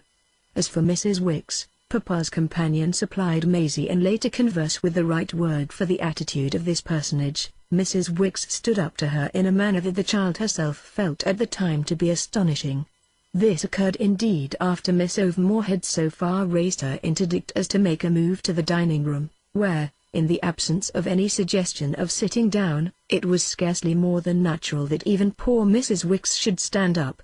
Maisie at once inquired if at Brighton, this time, anything had come of the possibility of a school, to which, much to her surprise, Miss Overmore, who had always grandly repudiated it, replied after an instant, but quite as if Mrs. Wicks were not there, "It may be, darling, that something will come. The objection, I must tell you, has been quite removed." At this it was still more startling to hear Mrs. Wicks speak out with great firmness. "I don't think, if you'll allow me to say so, that there's any arrangement by which the objection can be removed. What has brought me here today is that I've sage for Maisie from dear Mrs. Farange." The child's heart gave a great thump. "Oh, Mama's come back?" "Not yet, sweet love, but she's coming," said Mrs. Wicks, "and she has most thoughtfully, sent me on to prepare you." "To prepare her for what, pray?" asked Miss Overmore, whose first smoothness began, with this news, to be ruffled. Mrs. Wicks quietly applied her straighteners to Miss Overmore's flushed beauty. "Well, miss, for a very important communication. Can't dear Mrs. Farange, as you so oddly call her, make her communications directly? Can't she take the trouble to write to her only daughter?" the younger lady demanded. "Maisie herself will tell you that it's months and months since she has had so much as a word from her." "Oh, but I've written to Mama," cried the child as if this would do quite as well. "That makes her treatment of you all the greater scandal," the governess in possession promptly declared. "Mrs. Farange is too well aware," said Mrs. Wicks with sustained spirit, "of what becomes of her letters in this house." Maisie's sense of fairness hereupon interposed for her visitor. "You know, Miss Overmore, that Papa doesn't like everything of Mama's. No one likes, my dear, to be made the subject of such language as your mother's letters contain. They were not fit for the innocent child to see," Miss Overmore observed to Mrs. Wicks. "Then I don't know what you complain of, and she's better without them. It serves every purpose that I'm in Mrs. Farange's confidence." Miss Overmore gave a scornful laugh. "Then you must be mixed up with some extraordinary proceedings." "None so extraordinary," cried Mrs. Wicks, turning very pale, "as to say horrible things about the mother to the face of the helpless daughter. Things not a bit more horrible, I think," Miss Overmore returned, "than those you, Madame, appear to have come here to say about the father." Mrs. Wicks looked for a moment hard at Maisie, and then, turning again to this witness, spoke with a trembling voice. "I came to say nothing about him, and you must excuse Mrs. Farange and me if we're not so above all reproach as the companion of his travels." The young woman thus described stared at the apparent breadth of the description. She needed a moment to take it in. Maisie, however, gazing solemnly from one of the disputants to the other, noted that her answer, when it came, perched upon smiling lips. "It will do quite as well, no doubt, if you come up to the requirements of the companion of Mrs. Farange's." Mrs. Wicks broke into a queer laugh. It sounded to Maisie an unsuccessful imitation of a neigh. "That's just what I'm here to make known, how perfectly the poor lady comes up to them herself." She held up her head at the child. "You must take your Mama's message, Maisie, and you must feel that her wishing me to come to you with it this way is a great proof of interest and affection. She sends you her particular love and announces to you that she's engaged to be married to Sir Claude." "Sir Claude?" Maisie wonderingly echoed. But while Mrs. Wicks explained that this gentleman was a dear friend of Mrs. Farange's, who had been of great assistance to her in getting to Florence and in making herself comfortable there for the winter, she was not too violently shaken to perceive her old friend's enjoyment of the effect of this news on Miss Overmore. That young lady opened her eyes very wide. She immediately remarked that Mrs. Farange's marriage would of course put an end to any further pretension to take her daughter back. Mrs. Wicks inquired with astonishment why it should do anything of the sort, and Miss Overmore gave as an instant reason that it was clearly but another dodge in a system of dodges. She wanted to get out of the bargain. Why else had she now left Maisie on her father's hands weeks and weeks beyond the time about which she had originally made such a fuss? It was vain for Mrs. Wicks to represent as she speciously proceeded to do that all this time would be made up as soon as Mrs. Farange returned. She, Miss Overmore, knew nothing, thank heaven, about her confederate, but was very sure any person capable of forming that sort of relation with a lady in Florence would easily agree to object to the presence in his house of the fruit of a union that his dignity must ignore. It was a game like another, and Mrs. Wicks's visit was clearly the first move in it. Maisie found in this exchange of asperities a fresh incitement to the unformulated fatalism in which her sense of her own career had long since taken refuge, and it was the beginning for her of a deeper prevision that, in spite of Miss Overmore's brilliancy and Mrs. Wicks's passion, she should live to see a change in the nature of the struggle she appeared to have come into the world to produce. It would still be essentially a struggle, but its object would now be not to receive her. Mrs. Wicks, after Miss Overmore's last demonstration, addressed herself wholly to the little girl, and, drawing from the pocket of her dingy old pelisse a small flat parcel, removed its envelope and wished to know if that looked like a gentleman who wouldn't be nice to everybody, let alone to a person he would be so sure to find so nice. Mrs. Farange, in the candour of new-found happiness, had enclosed a cabinet photograph of Sir Claude, and Maisie lost herself in admiration of the fair smooth face, the regular features, the kind eyes, the amiable air, the general glossiness and smartness of her prospective stepfather, only vaguely puzzled to suppose herself now with two fathers at once. Her researches had hitherto indicated that to incur a second parent of the same sex you had usually to lose the first. "Isn't he sympathetic?" asked Mrs. Wicks, who had clearly, on the strength of his charming portrait, made up her mind that Sir Claude promised her a future. "You can see, I hope," she added with much expression, "that he's a perfect gentleman." Maisie had never before heard the word sympathetic applied to anybody's face. She heard it with pleasure, and from that moment it agreeably remained with her. She testified moreover to the force of her own perception in a small soft sigh of response to the pleasant eyes that seemed to seek her acquaintance, to speak to her directly. "He's quite lovely," she declared to Mrs. Wicks. Then eagerly, irrepressibly, as she still held the photograph and Sir Claude continued to fraternize, "Oh, can't I keep it?" she broke out. No sooner had she done so than she looked up from it at Miss Overmore. This was with the sudden instinct of appealing to the authority that had long ago impressed on her that she mustn't ask for things. Miss Overmore, to her surprise, looked distant and rather odd, hesitating and giving her time to turn again to Mrs. Wicks.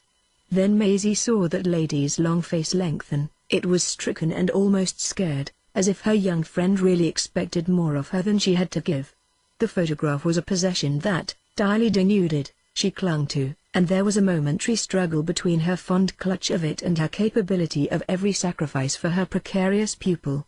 With the acuteness of her years, however, Maisie saw that her own avidity would triumph, and she held out the picture to Miss Overmore as if she were quite proud of her mother. "Isn't he just lovely?" she demanded, while poor Mrs. Wicks hungrily wavered, her straighteners largely covering it and her pelisse gathered about her with an intensity that strained its ancient seams. "It was to me, darling," the visitor said, "that your mamma so generously sent it, but of course if it would give you particular pleasure," she faltered, only gasping her surrender. Miss Overmore continued extremely remote. "If the photograph's your property, my dear, I shall be happy to oblige you by looking at it on some future occasion.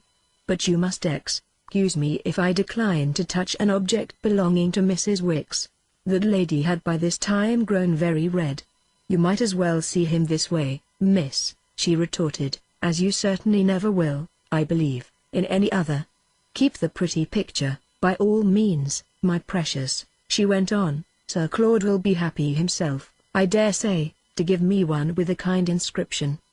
The pathetic quaver of this brave boast was not lost on Maisie, who threw herself so gratefully on the speaker's neck that, when they had concluded their embrace, the public tenderness of which, she felt, made up for the sacrifice she imposed, their companion had had time to lay a quick hand on Sir Claude and, with a glance at him or not, whisk him effectually out of sight.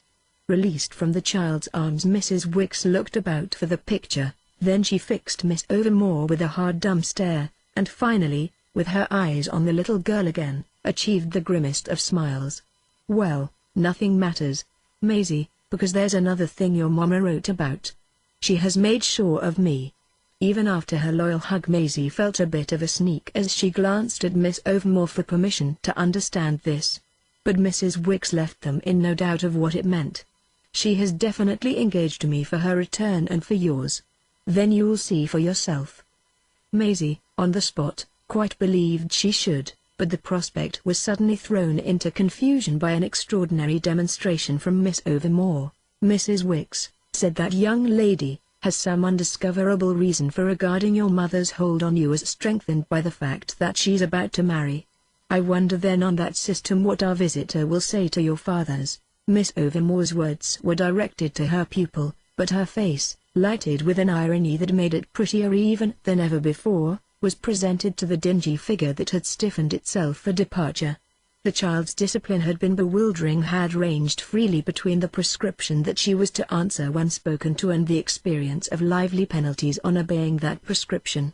This time, nevertheless, she felt emboldened for risks, above all as something portentous seemed to have leapt into her sense of the relations of things. She looked at Miss Overmore much as she had a way of looking at persons who treated her to grown-up jokes. "Do you mean Papa's hold on me? Do you mean he's about to marry?" "Papa's not about to marry. Papa is married, my dear. Papa was married the day before yesterday at Brighton."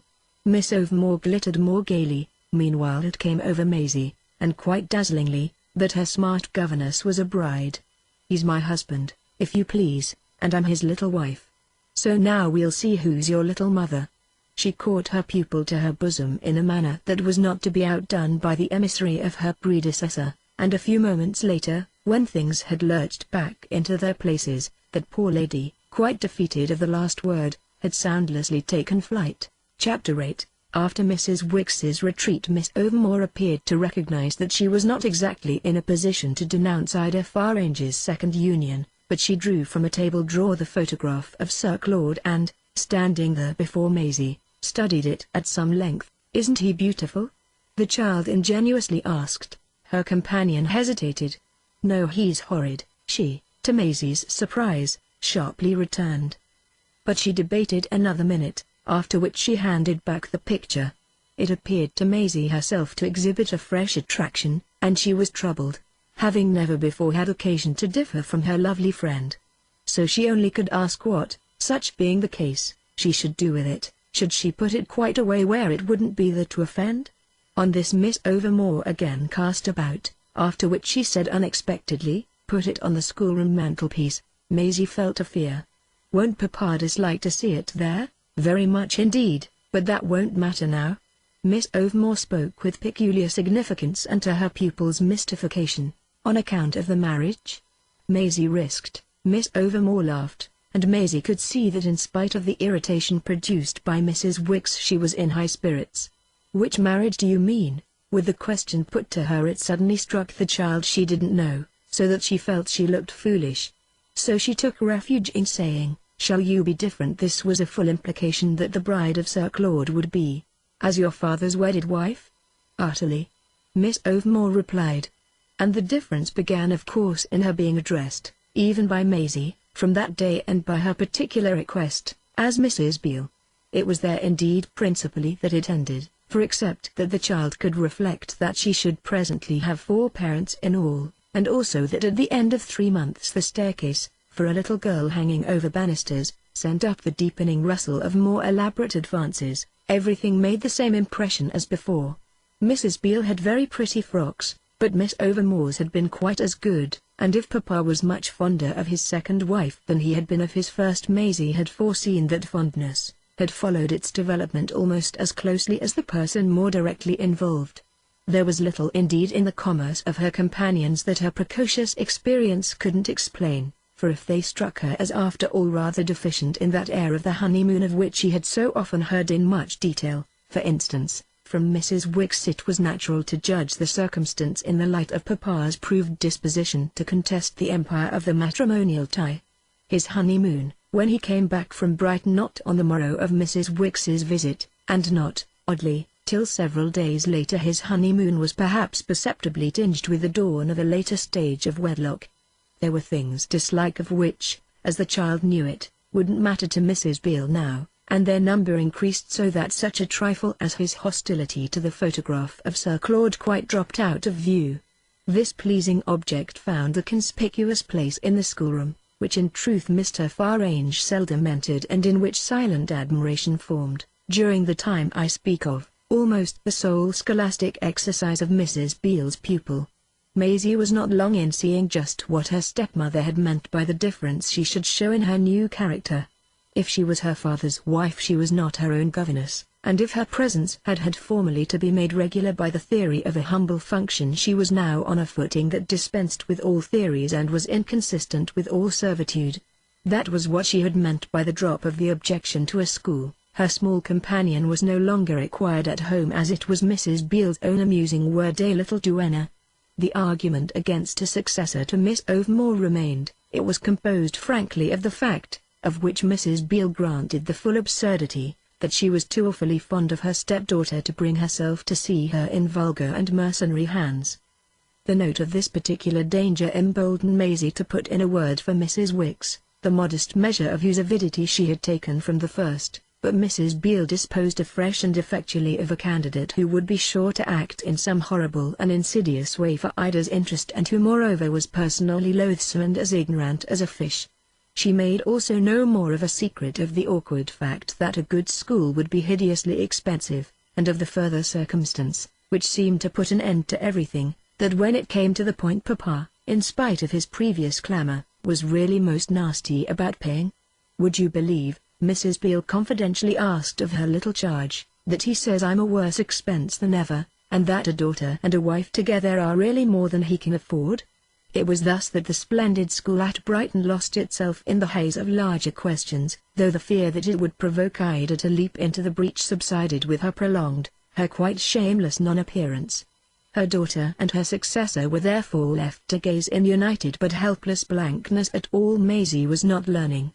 This quantity was so great as to fill the child's days with a sense of intermission to which even French Lisette gave no accent, with finished games and unanswered questions and dreaded tests, with the habit, above all, in her watch for a change, of hanging over banisters when the doorbell sounded. This was the great refuge of her impatience, but what she heard at such times was a clatter of gaiety downstairs, the impression of which, from her earliest childhood, had built up in her the belief that the grown-up time was the time of real amusement and above all of real intimacy. Even Lisette, even Mrs. Wicks had never, she felt, in spite of hugs and tears, been so intimate with her as so many persons at present were with Mrs. Beale and as so many others of old had been with Mrs. Farange. The note of hilarity brought people together still more than the note of melancholy, which was the one exclusively sounded, for instance, by poor Mrs. Wicks. Maisie in these days preferred none the less that domestic revels should be wafted to her from a distance. She felt sadly unsupported for facing the inquisition of the drawing-room. That was a reason the more for making the most of Susan Ash, who in her quality of under-housemaid moved at a very different level and who, none the less, was much depended upon out of doors. She was a guide to peregrinations that had little in common with those intensely definite airings that had left with the child a vivid memory of the regulated mind of Model. There had been under Model's system no dawdles at shop windows and no nudges, in Oxford Street, of I say, look at her. There had been an inexorable treatment of crossings and a serene exemption from the fear that especially at corners, of which she was yet weakly fond, haunted the housemaid, the fear of being, as she ominously said, spoken to. The dangers of the town equally with its diversions added to Maisie's sense of being untutored and unclaimed. The situation, however, had taken a twist when, on another of her returns, at Susan's side, extremely tired, from the pursuit of exercise qualified by much hovering, she encountered another emotion. She on this occasion learned at the door that her instant attendance was requested in the drawing-room. Crossing the threshold in a cloud of shame she discerned through the blur Mrs. Beale seated there with a gentleman who immediately drew the pain from her predicament by rising before her as the original of the photograph of Sir Claude. She felt the moment she looked at him that he was by far the most shining presence that had ever made her gape, and her pleasure in seeing him, in knowing that he took hold of her and kissed her, as quickly throbbed into a strange shy pride in him, a perception of his making up for her fallen state, for Susan's public nudges, which quite bruised her, and for all the lessons that, in the dead schoolroom, where at times she was almost afraid to stay alone, she was bored with not having. It was as if he had told her on the spot that he belonged to her, so that she could already show him off and see the effect he produced. No, nothing else that was most beautiful ever belonging to her could kindle that particular joy, not Mrs. Beale at that very moment, not Papa when he was gay, nor Mama when she was dressed, nor Lisette when she was new. The joy almost overflowed in tears when he laid his hand on her and drew her to him, telling her, with a smile of which the promise was as bright as that of a Christmas tree, that he knew her ever so well by her mother, but had come to see her now so that he might know her for himself. She could see that his view of this kind of knowledge was to make her come away with him, and, further, that it was just what he was there for and had already been some time, arranging it with Mrs. Beale and getting on with that lady in a manner evidently not at all affected by her having on the arrival of his portrait thought of him so ill. They had grown almost intimate, or had the air of it, over their discussion, and it was still further conveyed to Maisie that Mrs. Beale had made no secret, and would make yet less of one, of all that it cost to let her go. "You seem so tremendously eager," she said to the child, "that I hope you're at least clear about Sir Claude's relation to you. It doesn't appear to occur to him to give you the necessary reassurance." Maisie, a trifle mystified, turned quickly to her new friend. "Why, it's of course that you're married to her, isn't it?" Her anxious emphasis started them off, as she had learned to call it. This was the echo she infallibly and now quite resignedly produced. Moreover, Sir Claude's laughter was an indistinguishable part of the sweetness of his being there. "We've been married, my dear child, 3 months, and my interest in you is a consequence, don't you know? Of my great affection for your mother. In coming here it's of course for your mother I'm acting." "Oh, I know," Maisie said with all the candor of her competence. "She can't come herself except just to the door." Then, as she thought afresh, "Can't she come even to the door now, the you are?" Mrs. Beale exclaimed to Sir Claude. She spoke as if his dilemma were ludicrous. His kind face, in a hesitation, seemed to recognize it. But he answered the child with a frank smile. "No, not very well, because she has married you?" He promptly accepted this reason. "Well, that has a good deal to do with it. He was so delightful to talk to that." Maisie pursued the subject. "But Papa, he has married Miss Overmore."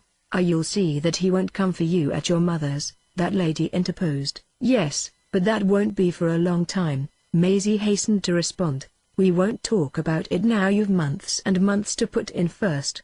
And Sir Claude drew her closer. "Oh, that's what makes it so hard to give her up." Mrs. Beale made this point with her arms out to her stepdaughter. Maisie, quitting Sir Claude, went over to them and, clasped in a still tenderer embrace, felt entrancingly the extension of the field of happiness. "I'll come for you," said her stepmother. "If Sir Claude keeps you too long, we must make him quite understand that. Don't talk to me about her ladyship."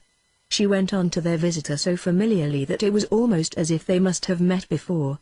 "I know her ladyship as if I had made her. They're a pretty pair of parents," cried Mrs. Beale. Maisie had so often heard them called so that the remark diverted her but an instant from the agreeable wonder of this grand new form of allusion to her mother, and that, in its turn, presently left her free to catch at the pleasant possibility, in connection with herself, of a relation much happier as between Mrs. Beale and Sir Claude than as between Mamma and Papa. Still, the next thing that happened was that her interest in such a relation brought to her lips a fresh question. "Have you seen Papa?" she asked of Sir Claude. It was the signal for their going off again, as her small stoicism had perfectly taken for granted that it would be. All that Mrs. Beale had nevertheless to add was the vague apparent sarcasm. "Oh, Papa, I'm assured he is not at home," Sir Claude replied to the child, "but if he had been I should have hoped for the pleasure of seeing him. Won't he mind your coming?" Maisie asked as with need of the knowledge. "Oh, you bad little girl," Mrs. Beale humorously protested. The child could see that at this Sir Claude, though still moved to mirth, colored a little, but he spoke to her very kindly. "That's just what I came to see, you know, whether your father would mind." But Mrs. Beale appears strongly of the opinion that he won't. This lady promptly justified that view to her stepdaughter. "It will be very interesting, my dear," to find out what it is today that your father does mind. I'm sure I don't know. And she seemed to repeat, though with perceptible resignation, her plaint of a moment before. Your father, darling, is a very odd person indeed. She turned with this, smiling, to Sir Claude. But perhaps it's hardly civil for me to say that if he's not objecting to have you in the house. If you knew some of the people he does have, Maisie knew them all, and none indeed were to be compared to Sir Claude. He laughed back at Mrs. Beale. He looked at such moments quite as Mrs. Wicks, in her long stories she told her pupil, always described the lovers of her distressed beauties the perfect gentleman and strikingly handsome. He got up, to the child's regret, as if he were going. Oh, I dare say we should be all right. Mrs. Beale once more gathered in her little charge, holding her close and looking thoughtfully over her head at their visitor. It's so charming a man of your type to have wanted her so much. What do you know about my type? Sir Claude laughed. Whatever it may be, I dare say it deceives you. The truth about me is simply that I'm the most unappreciated of what do you call the fellows ? Family men. Yes, I'm a family man, upon my honor I am. Then why on earth, cried Mrs. Beale, didn't you marry a family woman? Sir Claude looked at her hard. You know who one marries, I think. Besides, there are no family women, hanged if there are. None of them want any children, hanged if they do. His account of the matter was most interesting, and Maisie, as if it were of bad omen for her, stared at the picture in some dismay. At the same time she felt, through encircling arms, her protectress hesitate. You do come out with things. But you mean her ladyship doesn't want any, really? Won't hear of them simply. But she can't help the one she has got. And with this Sir Claude's eyes rested on the little girl in a way that seemed to her to mask her mother's attitude with the consciousness of his own. She must make the best of her, don't you see?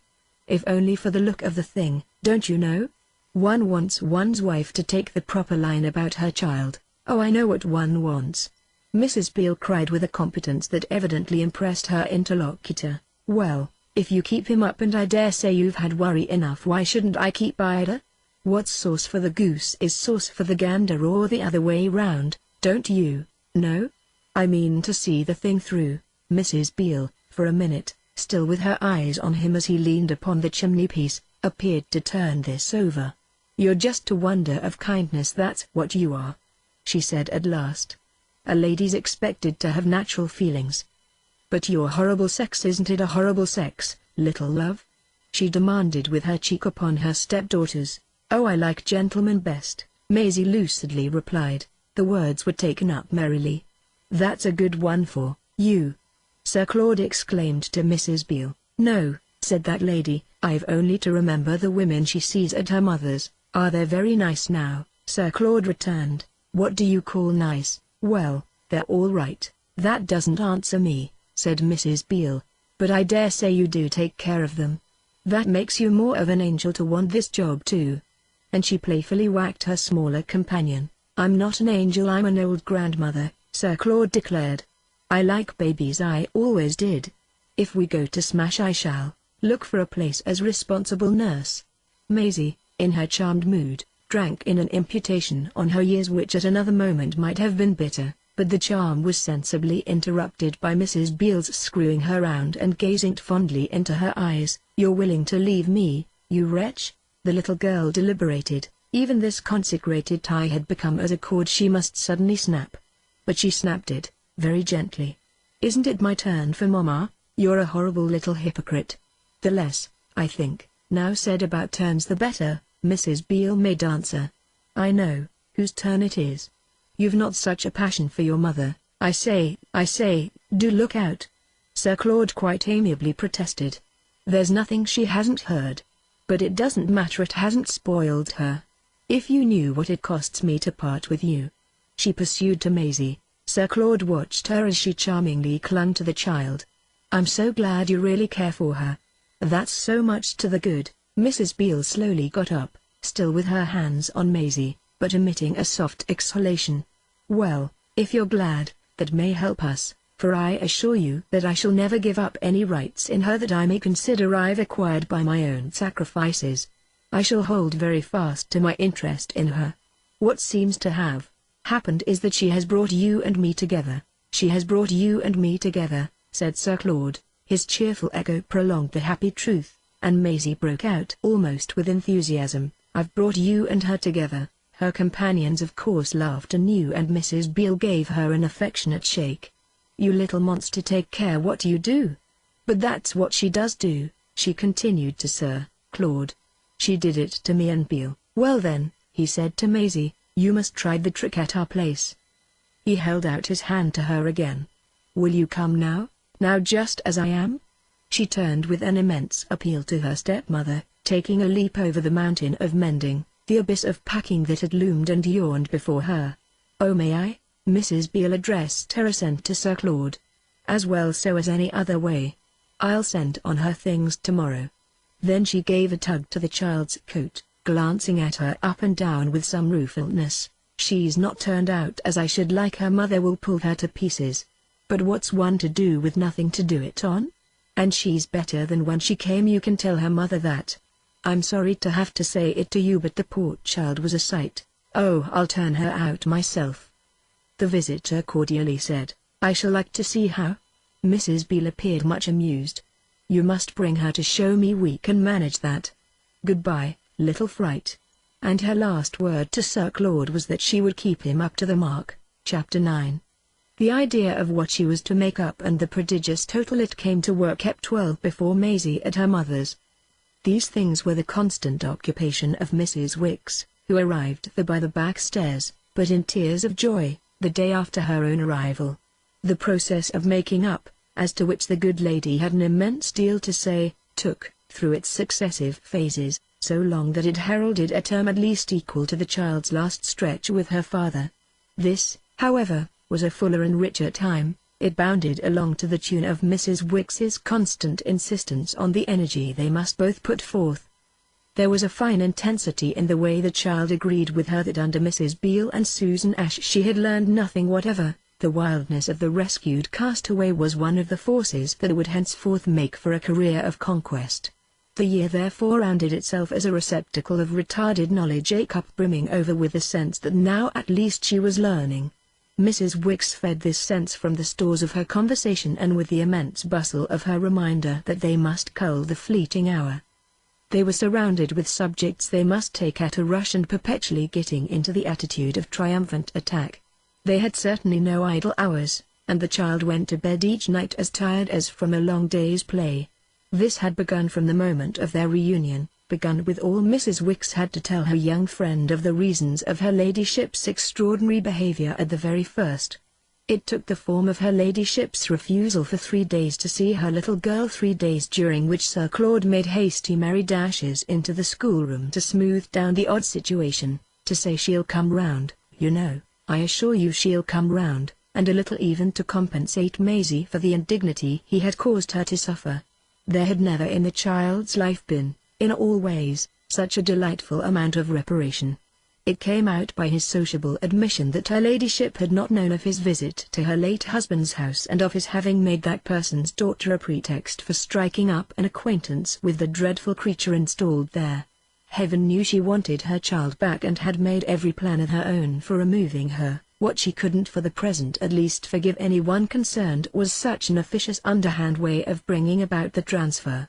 Maisie carried more of the weight of this resentment than even Mrs. Wicks's confidential ingenuity could lighten for her, especially as Sir Claude himself was not at all ingenious, though indeed on the other hand he was not at all crushed.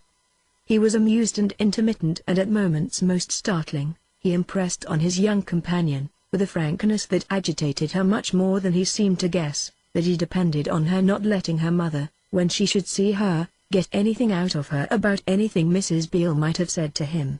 He came in and out, he professed, in joke, to take tremendous precautions, he showed a positive disposition to romp. He chaffed Mrs. Wicks till she was purple with the pleasure of it, and reminded Maisie of the reticence he expected of her till she set her teeth like an Indian captive. Her lessons these first days and indeed for long after seemed to be all about Sir Claude, and yet she never really mentioned to Mrs. Wicks that she was prepared, under his inspiring injunction, to be vainly tortured.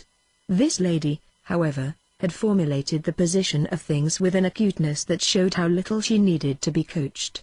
Her explanation of everything that seemed not quite pleasant, and if her own footing was perilous it met that danger as well, that her ladyship was passionately in love. Maisie accepted this hint with infinite awe and pressed upon it much when she was at last summoned into the presence of her mother. There she encountered matters amid which it seemed really to help to give her a clue in almost terrifying strangeness, full, nonetheless, after a little, of reverberations of Ida's old fears and demonstrative recoveries of possession. They had been some time in the house together, and this demonstration came late. Preoccupied, however, as Maisie was with the idea of the sentiments Sir Claude had inspired, and familiar, in addition, by Mrs. Wicks's anecdotes, with the ravages that in general such a sentiment could produce, she was able to make allowances for her ladyship's remarkable appearance, her violent splendor, the wonderful color of her lips, and even the hard stare, the stare of some gorgeous idol described in a storybook, that had come into her eyes in consequence of a curious thickening of their already rich circumference. Her professions and explanations were mixed with eager challenges and sudden drops, in the midst of which Maisie recognized as a memory of other years the rattle of her trinkets and the scratch of her endearments, the odor of her clothes and the jumps of her conversation. She had all her old clever way. Mrs. Wicks said it was aristocratic of changing the subject, as she might have slammed the door in your face. The principal thing that was different was the tint of her golden hair, which had changed to a coppery red and, with the head it profusely covered, struck the child as now lifted still further aloft. This picturesque parent showed literally a grander stature and a nobler presence, things which, with some others that might have been bewildering, were handsomely accounted for by the romantic state of her affections. It was her affections, Maisie could easily see, that led Ida to break out into questions as to what had passed at the other house between that horrible woman and Sir Claude, but it was also just here that the little girl was able to recall the effect with which in earlier days she had practiced the pacific art of stupidity. This art again came to her aid. Her mother, in getting rid of her after an interview in which she had achieved a hollowness beyond her years, allowed her fully to understand she had not grown a bit more amusing. She could bear that, she could bear anything that helped her to feel she had done something for Sir Claude. If she hadn't told Mrs. Wicks how Mrs. Beale seemed to like him, she certainly couldn't tell her ladyship. In the way the past revived for her there was a queer confusion. It was because Mama hated Papa that she used to want to know bad things of him, but if at present she wanted to know the same of Sir Claude it was quite from the opposite motive. She was awestruck at the manner in which a lady might be affected through the passion mentioned by Mrs. Wicks. She held her breath with the sense of picking her steps among the tremendous things of life. What she did, however, now, after the interview with her mother, impart to Mrs. Wicks was that, in spite of her having had her good effect, as she called it, the effect she studied, the effect of harmless vacancy, her ladyship's last words had been that her ladyship's duty by her would be thoroughly done. Over this announcement governess and pupil looked at each other in silent profundity, but as the weeks went by it had no consequences that interfered gravely with the breezy gallop of making up. Her ladyship's duty took at times the form of not seeing her child for days together, and Maisie led her life in great prosperity between Mrs. Wicks and kind Sir Claude. Mrs. Wicks had a new dress and, as she was the first to proclaim, a better position, so it all struck Maisie as a crowded brilliant life, with, for the time, Mrs. Beale and Susan Ash simply left out like children not invited to a Christmas party. Mrs. Wicks had a secret terror which, like most of her secret feelings, she discussed with her little companion, in great solemnity, by the hour, the possibility of her ladyship's coming down on them, in her sudden hybrid way, with a school. But she had also a balm to this fear in a conviction of the strength of Sir Claude's grasp of the situation. He was too pleased, didn't he constantly say as much ? With a good impression made, in a wide circle, by Ida's sacrifices, and he came into the schoolroom repeatedly to let them know how beautifully he felt everything had gone off and everything would go on. He disappeared at times for days, when his patient friends understood that her ladyship would naturally absorb him, but he always came back with the drollest stories of where he had been. A wonderful picture of society, and even with pretty presents that showed how in absence he thought of his home.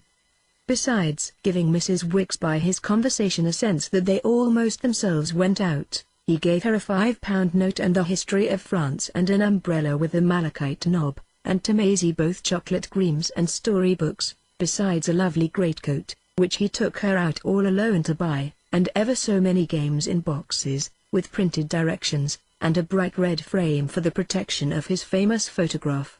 The games were, as he said, to while away the evening hour, and the evening hour indeed often passed in futile attempts on Mrs. Wicks's part to master what it said on the papers. When he asked the pair how they liked the games, they always replied, "Oh, immensely." But they had earnest discussions as to whether they hadn't better appeal to him frankly for aid to understand them. This was a course their delicacy shrank from. They couldn't have told exactly why, but it was a part of their tenderness for him not to let him think they had trouble.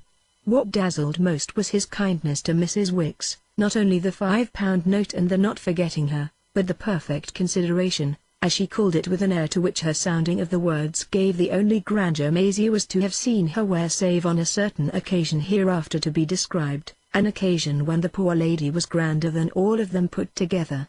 He shook hands with her, he recognized her, as she said, and above all, more than once, he took her, with his stepdaughter, to the pantomime and, in the crowd, coming out, publicly gave her his arm. When he met them in sunny Piccadilly he made merry and turned and walked with them, heroically suppressing his consciousness of the stamp of his company, a heroism that needless for Mrs. Wicks to sound those words her ladyship, though a blood relation, was little enough the woman to be capable of. Even to the hard heart of childhood there was something tragic in such elation at such humanities. It brought home to Maisie the way her humble companion had sidled and ducked through life. But it settled the question of the degree to which Sir Claude was a gentleman. He was more of one than anybody else in the world. "I don't care," Mrs. Wicks repeatedly remarked, "whom you may meet in grand society, nor even to whom you may be contracted in marriage." There were questions that Maisie never asked, so her governess was spared the embarrassment of telling her if he were more of a gentleman than papa. This was not moreover from the want of opportunity, for there were no moments between them at which the topic could be irrelevant, no subject they were going into, not even the principal dates or the auxiliary verbs, in which it was further off than the turn of the page. The answer on the winter nights to the puzzle of cards and counters and little bewildering pamphlets was just to draw up to the fire and talk about him, and if the truth must be told this edifying interchange constituted for the time the little girl's chief education. It must also be admitted that he took them far, further perhaps than was always warranted by the old-fashioned conscience, the dingy decencies, of Maisie's simple instructress. There were hours when Mrs. Wicks sighingly testified to the scruples she surmounted, seemed to ask what other line one could take with a young person whose experience had been, as it were, so peculiar. "It isn't as if you didn't already know everything, is it, love? And I can't make you any worse than you are, can I, darling?" These were the terms in which the good lady justified to herself and her pupil her pleasant conversational ease. What the pupil already knew was indeed rather taken for granted than expressed, but it performed the useful function of transcending all textbooks and supplanting all studies. If the child couldn't be worse, it was a comfort even to herself that she was bad, a comfort offering a broad firm support to the fundamental fact of the present crisis, the fact that Mamma was fearfully jealous. This was another side of the circumstance of Mamma's passion, and the deep couple in the schoolroom were not long in working round to it. It brought them face to face with the idea of the inconvenience suffered by any lady who marries a gentleman, producing on other ladies the charming effect of Sir Claude. That such ladies wouldn't be able to help falling in love with him was a reflection naturally irritating to his wife. One day when some accident, some crash of a bank door or some scurry of a scared maid, had rendered this truth particularly vivid, Maisie, receptive and profound, suddenly said to her companion, "And you, my dear, are you in love with him too?" Even her profundity had left a margin for a laugh, so she was a trifle startled by the solemn promptitude with which Mrs. Wicks plumped out, over head and ears, "I've never, since you ask me, been so far gone." This boldness had none the less no effect of deterrence for her when, a few days later, it was because several had elapsed without a visit from Sir Claude, her governess turned the tables. "May I ask you, miss, if you are?" Mrs. Wicks brought it out, she could see, with hesitation, but clearly intending a joke. "Why, rather." The child made answer, as if in surprise at not having long ago seemed sufficiently to commit herself, on which her friend gave a sigh of apparent satisfaction. It might in fact have expressed positive relief. Everything was as it should be. Yet it was not with them, they were very sure, that her ladyship was furious, nor because she had forbidden it that there befell at last a period 6 months brought it round when for days together he scarcely came near them. He was off, and Ida was off, and they were sometimes off together and sometimes apart. There were seasons when the simple students had the house to themselves, when the very servants seemed also to be off and dinner became a reckless forage in pantries and sideboards. Mrs. Wicks reminded her disciple on such occasions hungry moments often, when all the support of the reminder was required that the real life of their companions, the brilliant society in which it was inevitable they should move and the complicated pleasures in which it was almost presumptuous of the mind to follow them, must offer features literally not to be imagined without being seen. At one of these times Maisie found her opening it out that, though the difficulties were many, it was Mrs. Beale who had now become the chief. Then somehow it was brought fully to the child's knowledge that her stepmother had been making attempts to see her, that her mother had deeply resented it, that her stepfather had backed her stepmother up, that the latter had pretended to be acting as the representative of her father, and that her mother took the whole thing, in plain terms, very hard. The situation was, as Mrs. Wicks declared, an extraordinary muddle to be sure. Her account of it brought back to Maisie the happy vision of the way Sir Claude and Mrs. Beale had made acquaintance, an incident to which, with her stepfather, though she had had little to say about it to Mrs. Wicks, she had during the first weeks of her stay at her mother's found more than one opportunity to revert. As to what had taken place the day Sir Claude came for her, she had been vaguely grateful to Mrs. Wicks for not attempting, as her mother had attempted, to put her through. That was what Sir Claude had called the process when he warned her of it, and again afterwards when he told her she was an awfully good chap for having foiled it. Then it was that, well aware Mrs. Beale hadn't in the least really given her up, she had asked him if he remained in communication with her and if for the time everything must really be held to be at an end between her stepmother and herself. This conversation had occurred in consequence of his one day popping into the schoolroom and finding Maisie alone. Chapter 10. He was smoking a cigarette and he stood before the fire and looked at the meagre appointments of the room in a way that made her rather ashamed of them. Then before, on the subject of Mrs. Beale, he let her draw him. That was another of his words. It was astonishing how many she gathered in. He remarked that really Mama kept them rather low on the question of decorations. Mrs. Wicks had put up a Japanese fan and 2 rather grim texts. She had wished they were gayer, but they were all she happened to have. Without Sir Claude's photograph, however, the place would have been, as he said, as dull as a cold dinner. He had said as well that there were all sorts of things they ought to have, yet governess and pupil, it had to be admitted, were still divided between discussing the places where any sort of thing would look best if any sort of thing should ever come, and acknowledging that mutability in the child's career which was naturally unfavorable to accumulation. She stayed long enough only to miss things, not half long enough to deserve them. The way Sir Claude looked about the schoolroom had made her feel with humility as if it were not very different from the shabby attic in which she had visited Susan Ash. Then he had said in abrupt reference to Mrs. Beale, "Do you think she really cares for you?" "Oh, awfully," Maisie had replied, "but, I mean, does she love you for yourself, as they call it, don't you know? Is she as fond of you, now, as Mrs. Wicks?" The child turned it over. "Oh, I'm not every bit Mrs. Beale has." Sir Claude seemed much amused at this. "No, you're not every bit she has." He laughed for some moments. But that was an old story to Maisie, who was not too much disconcerted to go on. "But she'll never give me up." "Well, I won't either, old boy, so that's not so wonderful, and she's not the only one. But if she's so fond of you, why doesn't she write to you?" "Oh, on account of Mama." This was rudimentary, and she was almost surprised at the simplicity of Sir Claude's question. "I see, that's quite right," he answered. "She might get at you. There are all sorts of ways. But of course there's Mrs. Wicks." "There's Mrs. Wicks," Maisie lucidly concurred. "Mrs. Wicks can't abide her." Sir Claude seemed interested. "Oh, she can't abide her? Then what does she say about her?" "Nothing at all, because she knows I shouldn't like it." "Isn't it sweet of her?" the child asked. "Certainly, rather nice." Mrs. Beale wouldn't hold her tongue for any such thing as that, would she? Maisie remembered how little she had done so, but she desired to protect Mrs. Beale too. The only protection she could think of, however, was the plea, "Oh, at Papa's, you know, they don't mind." At this Sir Claude only smiled. "No, I dare say not. But here we mind, don't we? We take care what we say. I don't suppose it's a matter on which I ought to prejudice you," he went on, "but I think we must on the whole be rather nicer here than at your father's. However, I don't press that, for it's the sort of question on which it's awfully awkward for you to speak. Don't worry, at any rate, I assure you I'll back you up."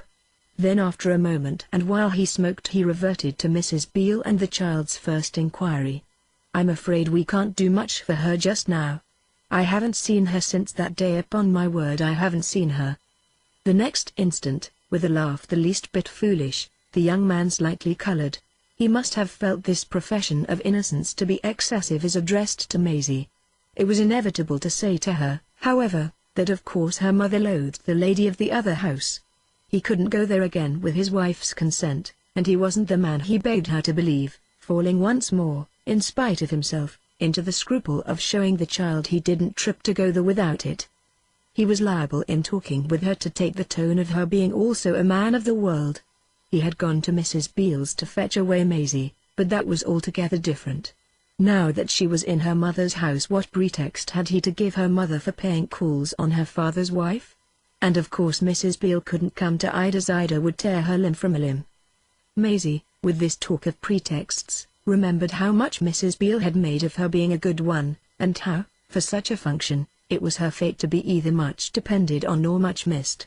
Sir Claude moreover recognized on this occasion that perhaps things would take a turn later on, and he wound up by saying, "I'm sure she does sincerely care for you. How can she possibly help it? She's very young and very pretty and very clever. I think she's charming. But we must walk very straight. If you'll help me, you know, I'll help you," he concluded in the pleasant fraternizing, equalizing, not a bit patronizing way which made the child ready to go through anything for him, and the beauty of which, as she dimly felt, was that it was so much less a deceitful dissent to her years than a real indifference to them. It gave her moments of secret rapture, moments of believing she might help him indeed. The only mystification in this was the imposing time of life that her elders spoke of as youth. For Sir Claude then Mrs. Beale was young, just as for Mrs. Wicks Sir Claude was. That was one of the merits for which Mrs. Wicks most commended him. What therefore was Maisie herself, and, in another relation to the matter, what therefore was Mamma? It took her some time to puzzle out with the aid of an experiment or two that it wouldn't do to talk about Mamma's youth. She even went so far one day, in the presence of that lady's thick color and marked lines, as to wonder if it would occur to anyone but herself to do so. Yet if she wasn't young then she was old, and this threw an odd light on her having a husband of a different generation. Mr. Farange was still older, that Maisie perfectly knew, and it brought her in due course to the perception of how much more, since Mrs. Beale was younger than Sir Claude, Papa must be older than Mrs. Beale. Such discoveries were disconcerting and even a trifle confounding. These persons, it appeared, were not of the age they ought to be. This was somehow particularly the case with Mamma, and the fact made her reflect with some relief on her not having gone with Mrs. Wicks into the question of Sir Claude's attachment to his wife. She was conscious that in confining their attention to the state of her ladyship's own affections they had been controlled Mrs. Wicks perhaps in especial by delicacy and even by embarrassment. The end of her colloquy with her stepfather in the schoolroom was her saying, "Then if we're not to see Mrs. Beale at all it isn't what she seemed to think when you came for me." He looked rather blank. What did she seem to think? Why, that I've brought you together. She thought that? Sir Claude asked. Maisie was surprised at his already forgetting it. Just as I had brought Papa and her. Don't you remember she said so? It came back to Sir Claude in a peal of laughter. Oh yes, she said so, and you said so, Maisie lucidly pursued. He recovered, with increasing mirth, the whole occasion, and you said so. He retorted as if they were playing a game. Then were we almost taken? He considered a little. No, on the whole not. I dare say it's just what you have done. We are together, it's really most odd. She's thinking of us, of you and me, though we don't meet. And I've no doubt you'll find it will be all right when you go back to her." "Am I going back to her?" Maisie brought out with a little gasp which was like a sudden clutch of the happy present. It appeared to make Sir Claude grave a moment. It might have made him feel the weight of the pledge his action had given. "Oh, someday, I suppose. We've plenty of time. I've such a tremendous lot to make up," Maisie said with a sense of great boldness. "Certainly, and you must make up every hour of it." "Oh, I'll see that you do." This was encouraging, and to show cheerfully that she was reassured, she replied, "That's what Mrs. Wicks sees too." "Oh yes," said Sir Claude, "Mrs. Wicks and I are shoulder to shoulder." Maisie took in a little this strong image, after which she exclaimed, "Then I've done it also to you and her. I've brought you together. Blessed if you haven't." Sir Claude laughed. "And more, upon my word, than any of the lot. Oh, you've done for the United States. Now if you could, as I suggested, you know, that day only manage me and your mother." The child wondered. "Bring you and her together? You see, we're not together, not a bit. But I oughtn't to tell you such things, all the more that you won't really do it, not you." "No, old chap," the young man continued, "you'll break down. But it won't matter, we'll rub along. The great thing is that you and I are all right." "We're all right," Maisie echoed devoutly. But the next moment, in the light of what he had just said, she asked, "How shall I ever leave you?" It was as if she must somehow take care of him. His smile did justice to her anxiety. "Oh well, you needn't. It won't come to that." "Do you mean that when I do go you'll go with me?" Sir Claude cast about. "Not exactly with you perhaps, but I shall never be far off." "But how do you know where Mama may take you?" He laughed again. "I don't, I confess." Then he had an idea, though something too jocose. "That will be for you to see that she shan't take me too far." "How can I help it?" Maisie inquired in surprise. "Mama doesn't care for me," she said very simply. "Not really?" Child as she was, her little long history was in the words, and it was as impossible to contradict her as if she had been venerable. Sir Claude's silence was an admission of this, and still more the tone in which he presently replied, "That won't prevent her from some time or other leaving me with you. Then we'll live together?" she eagerly demanded. "I'm afraid," said Sir Claude, smiling, "that will be Mrs. Beale's real chance." Her eagerness just slightly dropped at this. She remembered Mrs. Wicks's pronouncement that it was all an extraordinary muddle. "To take me again? Well, can't you come to see me there?" "Oh, I dare say." Though there were parts of childhood Maisie had lost, she had all childhood's preference for the particular promise. "Then you'll come often, won't you?" she insisted, while at the moment she spoke the door opened for the return of Mrs. Wicks.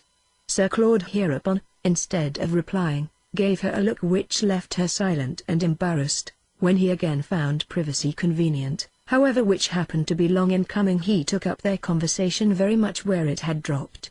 "You see, my dear, if I shall be able to go to you at your father's, it yet isn't at all the same thing for Mrs. Beale to come to you here." Maisie gave a thoughtful assent to this proposition, though conscious she could scarcely herself say just where the difference would lie. She felt how much her stepfather saved her, as he said with his habitual amusement. "The trouble of that. I shall probably be able to go to Mrs. Beale's without your mother's knowing it." Maisie stared with a certain thrill at the dramatic element in this. "And she couldn't come here without Mama's?" She was unable to articulate the word for what Mama would do. "My dear child, Mrs. Wicks would tell of it." "But I thought," Maisie objected, "that Mrs. Wicks and you are such brothers in arms?" Sir Claude caught her up. "Oh yes, about everything but Mrs. Beale. And if you should suggest," he went on, "that we might somehow or other hide her peeping in from Mrs. Wicks—" "Oh, I don't suggest that." Maisie in turn cut him short. Sir Claude looked as if he could indeed quite see why. "No, it would really be impossible." There came to her from this glance at what they might hide the first small glimpse of something in him that she wouldn't have expected. There had been times when she had had to make the best of the impression that she was herself deceitful, yet she had never concealed anything bigger than a thought. Of course she now concealed this thought of how strange it would be to see him hide, and while she was so actively engaged he continued. "Besides, you know, I'm not afraid of your father, and you are of my mother, rather, old man." Sir Claude returned. Chapter 11. It must not be supposed that her ladyship's intermissions were not qualified by demonstrations of another order, triumphal entries and breathless pauses during which she seemed to take of everything in the room, from the state of the ceiling to that of her daughter's boot toes, a survey that was rich in intentions. Sometimes she sat down and sometimes she surged about, but her attitude wore equally in either case the grand air of the practical. She found so much to deplore that she left a great deal to expect, and bristled so with calculation that she seemed to scatter remedies and pledges. Her visits were as good as an outfit, her manner, as Mrs. Wicks once said, as good as a pair of curtains, but she was a person addicted to extremes, sometimes barely speaking to her child and sometimes pressing this tender shoot to a bosom cut, as Mrs. Wicks had also observed, remarkably low. She was always in a fearful hurry, and the lower the bosom was cut the more it was to be gathered she was wanted elsewhere. She usually broke in alone, but sometimes Sir Claude was with her, and during all the earlier period there was nothing on which these appearances had so delightful a bearing as on the way her ladyship was, as Mrs. Wicks expressed it, under the spell. But isn't she under it? Maisie used in thoughtful but familiar reference to exclaim after Sir Claude had swept Mamma away in peals of natural laughter. Not even in the old days of the convulsed ladies had she heard Mamma laugh so freely as in these moments of conjugal surrender, to the gaiety of which even a little girl could see she had at last a right, a little girl whose thoughtfulness was now all happy selfish meditation on good omens and future fun. Unaccompanied, in subsequent hours, and with an effect of changing to meet a change, Ida took a tone superficially disconcerting and abrupt, the tone of having, at an immense cost, made over everything to Sir Claude and wishing others to know that if everything wasn't right it was because Sir Claude was so dreadfully vague. "He has made from the first such a row about you," she said on one occasion to Maisie, "that I've told him to do for you himself and try how he likes it. See? I've washed my hands of you, I've made you over to him, and if you're discontented it's on him, please, you'll come down. So don't haul poor me up, I assure you I've worries enough." One of these, visibly, was that the spell rejoiced in by the schoolroom fire was already in danger of breaking. Another was that she was finally forced to make no secret of her husband's unfitness for real responsibilities. The day came indeed when her breathless auditors learnt from her in bewilderment that what ailed him was that he was, alas, simply not serious. Maisie wept on Mrs. Wicks's bosom after hearing that Sir Claude was a butterfly, considering moreover that her governess but half patched it up in coming out at the various moments the next few days with the opinion that it was proper to his station to be careless and free. That had been proper to everyone's station that she had yet encountered save poor Mrs. Wicks's own, and the particular merit of Sir Claude had seemed precisely that he was different from everyone. She talked with him, however, as time went on, very freely about her mother, being with him, in this relation, wholly without the fear that had kept her silent before her father, the fear of bearing tales and the making bad things worse. He appeared to accept the idea that he had taken her over and made her, as he said, his particular lark. He quite agreed also that he was an awful fraud and an idle beast and a sorry dunce. And he never said a word to her against her mother. He only remained dumb and discouraged in the face of her ladyship's own overtopping earnestness. There were occasions when he even spoke as if he had wrenched his little charge from the arms of a parent who had fought for her tooth and nail. This was the very moral of a scene that flashed into vividness one day when the four happened to meet without company in the drawing-room, and Maisie found herself clutched to her mother's breast and passionately sobbed and shrieked over, made the subject of a demonstration evidently sequent to some sharp passage just enacted. The connection required that while she almost cradled the child in her arms Ida should speak of her as hideously, as fatally estranged, and should rail at Sir Claude as the cruel author of the outrage. "He has taken you from me," she cried, "he has set you against me, and you've been won away and your horrid little mind has been poisoned. You've gone over to him, you've given yourself up to side against me and hate me. You never open your mouth to me, you know you don't. And you chatted to him like a dozen magpies. Don't lie about it, I hear you all over the place. You hang about him in a way that's barely decent. He can do what he likes with you. Well then, let him, to his heart's content. He has been in such a hurry to take you that we'll see if it suits him to keep you. I'm very good to break my heart about it when you've no more feeling for me than a clammy little fish." She suddenly thrust the child away and, as a disgusted admission of failure, sent her flying across the room into the arms of Mrs. Wicks, whom at this moment and even in the whirl of her transit Maisie saw, very red, exchange a quick queer look with Sir Claude. The impression of the look remained with her, confronting her with such a critical little view of her mother's explosion that she felt the less ashamed of herself for incurring the reproach with which she had been cast off. Her father had once called her a heartless little beast, and now, though decidedly scared, she was as stiff and cold as if the description had been just. She was not even frightened enough to cry, which would have been a tribute to her mother's wrongs. She was only, more than anything else, curious about the opinion mutely expressed by their companions. Taking the earliest opportunity to question Mrs. Wicks on this subject, she elicited the remarkable reply, "Well, my dear, it's her ladyship's game, and we must just hold on like grim death." Maisie could interpret at her leisure these ominous words. Her reflections indeed at this moment thickened apace, and one of them made her sure that her governess had conversations, private, earnest and not infrequent, with her denounced stepfather. She perceived in the light of a second episode that something beyond her knowledge had taken place in the house. The things beyond her knowledge, numerous enough in truth, had not hitherto, she believed, been the things that had been nearest to her. She had even had in the past a small smug conviction that in the domestic labyrinths she always kept the clue. This time too, however, she at last found out with the discreet aid, it had to be confessed, of Mrs. Wicks. Sir Claude's own assistance was abruptly taken from her, for his comment on her ladyship's game was to start on the spot, quite alone, for Paris, evidently because he wished to show a spirit when accused of bad behavior. He might be fond of his stepdaughter, Maisie felt, without wishing her to be after all thrust on him in such a way. His absence therefore, it was clear, was a protest against the thrusting. It was while this absence lasted that our young lady finally discovered what had happened in the house to be that her mother was no longer in love. The limit of a passion for Sir Claude had certainly been reached, she judged, some time before the day on which her ladyship burst suddenly into the schoolroom to introduce Mr. Periham, who, as she announced from the doorway to Maisie, wouldn't believe his ears that one had a great hoyden of a daughter. Mr. Periham was short and massive. Mrs. Wicks remarked afterwards that he was too fat for the pace, and it would have been difficult to say of him whether his head were more bald or his black moustache more bushy. He seemed also to have moustaches over his eyes, which, however, by no means prevented these polished little globes from rolling round the room as if they had been billiard balls impelled by Ida's celebrated stroke.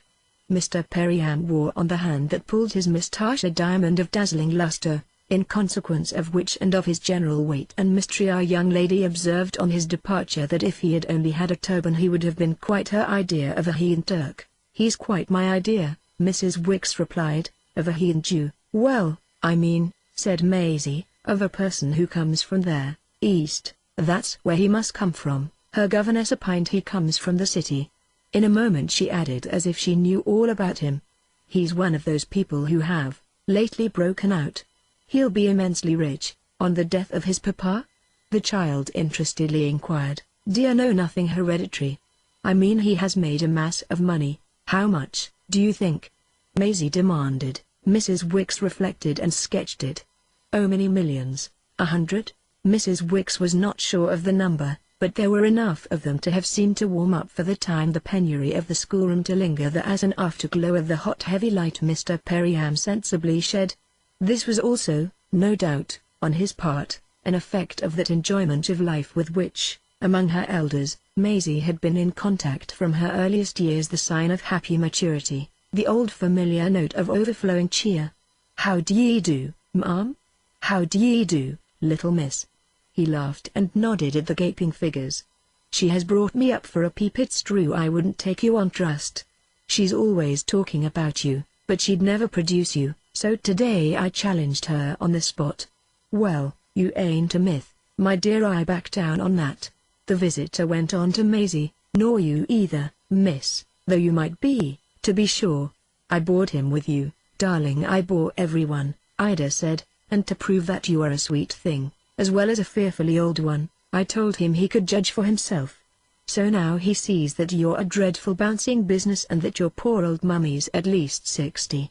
and her ladyship smiled at Mr. Perriam with the charm that her daughter had heard imputed to her at Papa's by the merry gentleman who had so often wished to get from him what they called a rise.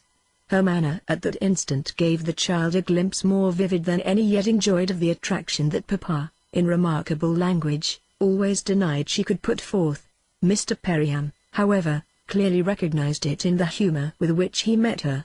"I never said you ain't wonderful, did I ever say it, hey?" And he appealed with pleasant confidence to the testimony of the schoolroom, about which itself also he evidently felt something might be expected of him. "So this is their little place, hey? Charming, charming, charming," he repeated as he vaguely looked round. The interrupted students clung together as if they had been personally exposed, but Ida relieved their embarrassment by a hunch of her high shoulders. This time the smile she addressed to Mr. Perriam had a beauty of sudden sadness. "What on earth is a poor woman to do?" The visitor's grimace grew more marked as he continued to look, and the conscious little schoolroom felt still more like a cage at a menagerie. "Charming, charming, charming," Mr. Perriam insisted, but the parenthesis closed with a prompt click. "The you are," said her ladyship. "Bye-bye," she sharply added. The next minute they were on the stairs, and Mrs. Wicks and her companion, at the open door and looking mutely at each other, were reached by the sound of the large social current that carried them back to their life. It was singular perhaps after this that Maisie never put a question about Mr. Perriam, and it was still more singular that by the end of the week she knew all she didn't ask. What she most particularly knew, and the information came to her, unsought, straight from Mrs. Wicks, was that Sir Claude wouldn't at all care for the visits of a millionaire who was in and out of the upper rooms. How little he would care was proved by the fact that under the sense of them Mrs. Wicks's discretion broke down altogether. She was capable of the transfer of allegiance, capable, at the altar of propriety, of a desperate sacrifice of her ladyship. As against Mrs. Beale, she more than once intimated, she had been willing to do the best for her, but as against Sir Claude she could do nothing for her at all. It was extraordinary the number of things that, still without a question, Maisie knew by the time her stepfather came back from Paris, came bringing her a splendid apparatus for painting in watercolors, and bringing Mrs. Wicks, by a lapse of memory that would have been droll if it had not been a trifle disconcerting, a second and even a more elegant umbrella. He had forgotten all about the first, with which, buried in as many wrappers as a mummy of the pharaohs, she wouldn't for the world have done anything so profane as use it. Maisie knew above all that though she was now, by what she called an informal understanding, on Sir Claude's side, she had yet not uttered a word to him about Mr. Perriam. That gentleman became therefore a kind of flourishing public secret, out of the depths of which governess and pupil looked at each other portentously from the time their friend was restored to them.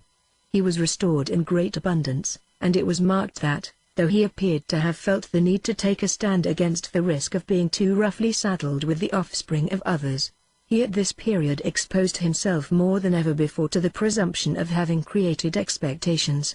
If it had become now, for that matter, a question of sides, there was at least a certain amount of evidence as to where they all were. Maisie, of course, in such a delicate position, was on nobody's, but Sir Claude had all the air of being on hers.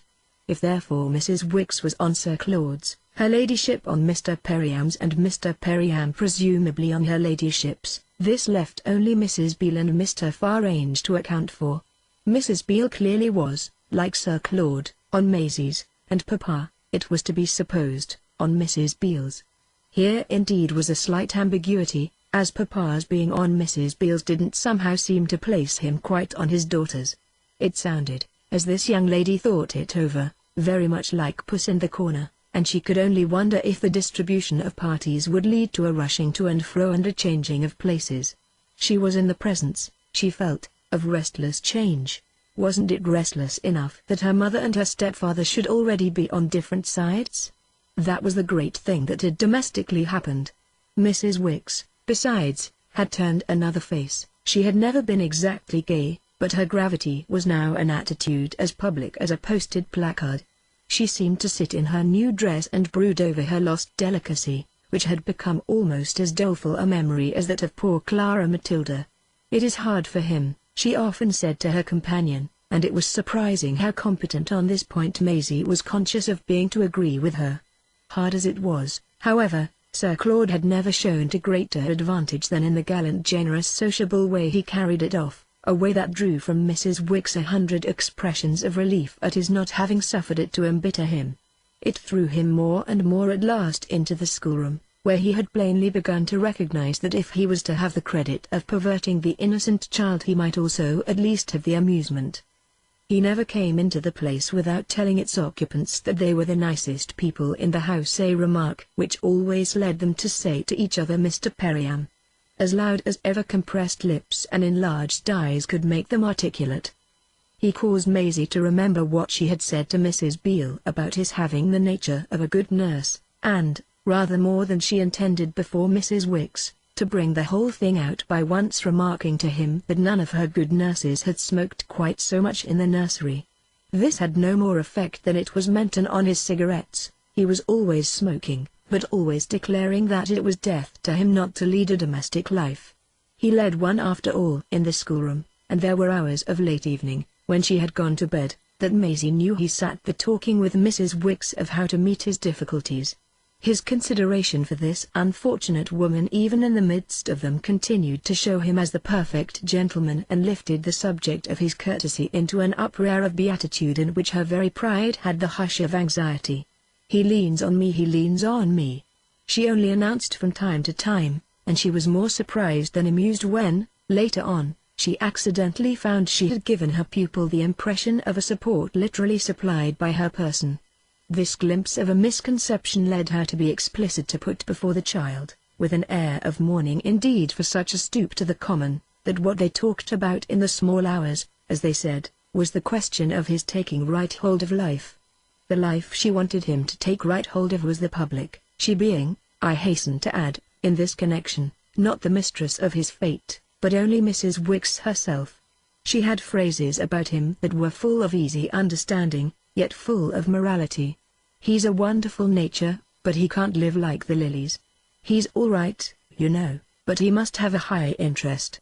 She had more than once remarked that his affairs were sadly involved, but that they must get him, Maisie and she together, apparently into Parliament. The child took it from her with a flutter of importance that Parliament was his natural sphere, and she was the less prepared to recognize a hindrance as she had never heard of any affairs whatever that were not involved. She had in the old days once been told by Mrs. Beale that her very own were, and with the refreshment of knowing that she had affairs the information hadn't in the least overwhelmed her. It was true, and perhaps a little alarming, that she had never heard of any such matters since then. Full of charm at any rate was the prospect of some day getting Sir Claude in, especially after Mrs. Wicks, as the fruit of more midnight colloquies, once went so far as to observe that she really believed it was all that was wanted to save him. This critic, with these words, struck her disciple as cropping up, after the manner of Mamma when Mamma talked, quite in a new place. The child stared as at the jump of a kangaroo. Save him from what? Mrs. Wicks debated, then covered a still greater distance. Why, just from awful misery. Chapter 12. She had not at the moment explained her ominous speech, but the light of remarkable events soon enabled her companion to read it. It may indeed be said that these days brought on a high quickening of Maisie's direct perceptions, of her sense of freedom to make out things for herself. This was helped by an emotion intrinsically far from sweet, the increase of the alarm that had most haunted her meditations. She had no need to be told, as on the morrow of the revelation of Sir Claude's danger she was told by Mrs. Wicks, that her mother wanted more and more to know why the devil her father didn't send for her. She had too long expected Mamma's curiosity on this point to express itself sharply. Maisie could meet such pressure so far as meeting it was to be in a position to reply, in words directly inspired, that Papa would be hanged before he'd again be saddled with her. She therefore recognized the hour that in troubled glimpses she had long foreseen, the hour when the phrase for it came back to her from Mrs. Beale: with 2 fathers, 2 mothers and 2 homes, 6 protections in all, she shouldn't know wherever to go. Such apprehension as she felt on this score was not diminished by the fact that Mrs. Wicks herself was suddenly white with terror, a circumstance leading Maisie to the further knowledge that this lady was still more scared on her own behalf than on that of her pupil. A governess who had only one frock was not likely to have either two fathers or two mothers. Accordingly, if even with these resources Maisie was to be in the streets, where in the name of all that was dreadful was poor Mrs. Wicks to be? She had had, it appeared, a tremendous brush with Ida, which had begun and ended with the request that she would be pleased on the spot to bundle. It had come suddenly but completely, this signal of which she had gone in fear. The companions confessed to each other the dread each had hidden the worst of, but Mrs. Wicks was better off than Maisie in having a plan of defense. She declined indeed to communicate it till it was quite mature, but meanwhile, she hastened to declare, her feet were firm in the schoolroom. They could only be loosened by force. She would leave for the police perhaps, but she wouldn't leave for mere outrage. That would be to play her ladyship's game, and it would take another turn of the screw to make her desert her darling. Her ladyship had come down with extraordinary violence. It had been one of many symptoms of a situation strained between them all, as Mrs. Wicks said, but especially between the two to the point of God only knew what. Her description of the crisis made the child blanch. Between which two ? Papa and Mama, dear no. I mean between your mother and him. Maisie, in this, recognized an opportunity to be really deep.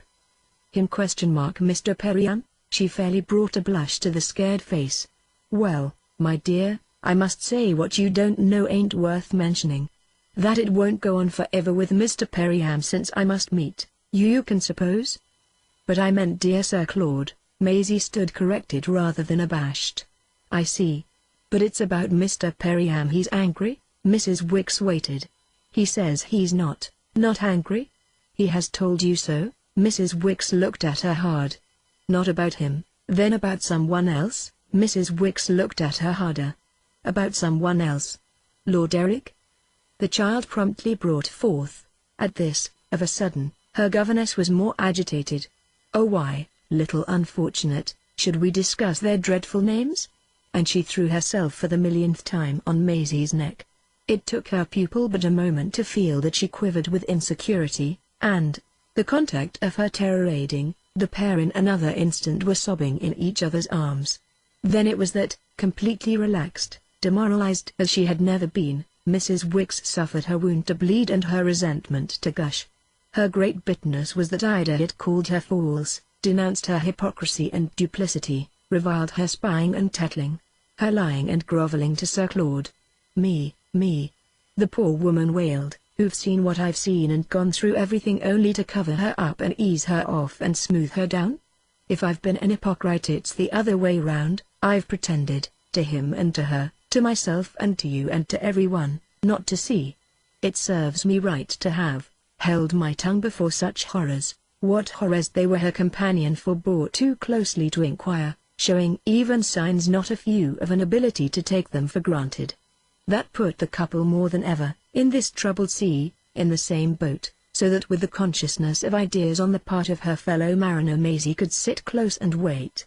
Sir Claude on the morrow came in to tea, and then the ideas were produced. It was extraordinary how the child's presence drew out their full strength. The principal one was startling, but Maisie appreciated the courage with which her governess handled it. It simply consisted of the proposal that whenever and wherever they should seek refuge Sir Claude should consent to share their asylum. On his protesting with all the warmth in nature against this note of secession, she asked what else in the world was left to them if her ladyship should stop supplies. Supplies be hanged, my dear woman, said their delightful friend. Leave supplies to me, I'll take care of supplies. Mrs. Wicks rose to it. Well, it's exactly because I knew you'd be so glad to do so that I put the question before you. There's a way to look after us better than any other. The way's just to come along with us. It hung before Maisie, Mrs. Wicks's way, like a glittering picture, and she clasped her hands in ecstasy. Come along, come along, come along. Sir Claude looked from his stepdaughter back to her governess. Do you mean leave this house and take up my abode with you? It will be the right thing if you feel as you've told me you feel. Mrs. Wicks, sustained and uplifted, was now as clear as a bell. Sir Claude had the air of trying to recall what he had told her. Then the light broke that was always breaking to make his face more pleasant. It's your happy thought that I shall take a house for you, for the wretched homeless child. Any roof over our heads will do for us, but of course for you it will have to be something really nice. Sir Claude's eyes reverted to Maisie, rather hard, as she thought, and there was a shade in his very smile that seemed to show her, though she also felt it didn't show Mrs. Wicks, that the accommodation prescribed must loom to him pretty large. The next moment, however, he laughed gaily enough. "My dear lady, you exaggerate tremendously my poor little needs." Mrs. Wicks had once mentioned to her young friend that when Sir Claude called her his dear lady he could do anything with her, and Maisie felt a certain anxiety to see what he would do now. Well, he only addressed her a remark of which the child herself was aware of feeling the force. "Your plan appeals to me immensely, but of course don't you see I shall have to consider the position I put myself in by leaving my wife." "You'll also have to remember," Mrs. Wicks replied, "that if you don't look out your wife won't give you time to consider. Her ladyship will leave you." "Ah, my good friend, I do look out," the young man returned while Maisie helped herself afresh to bread and butter.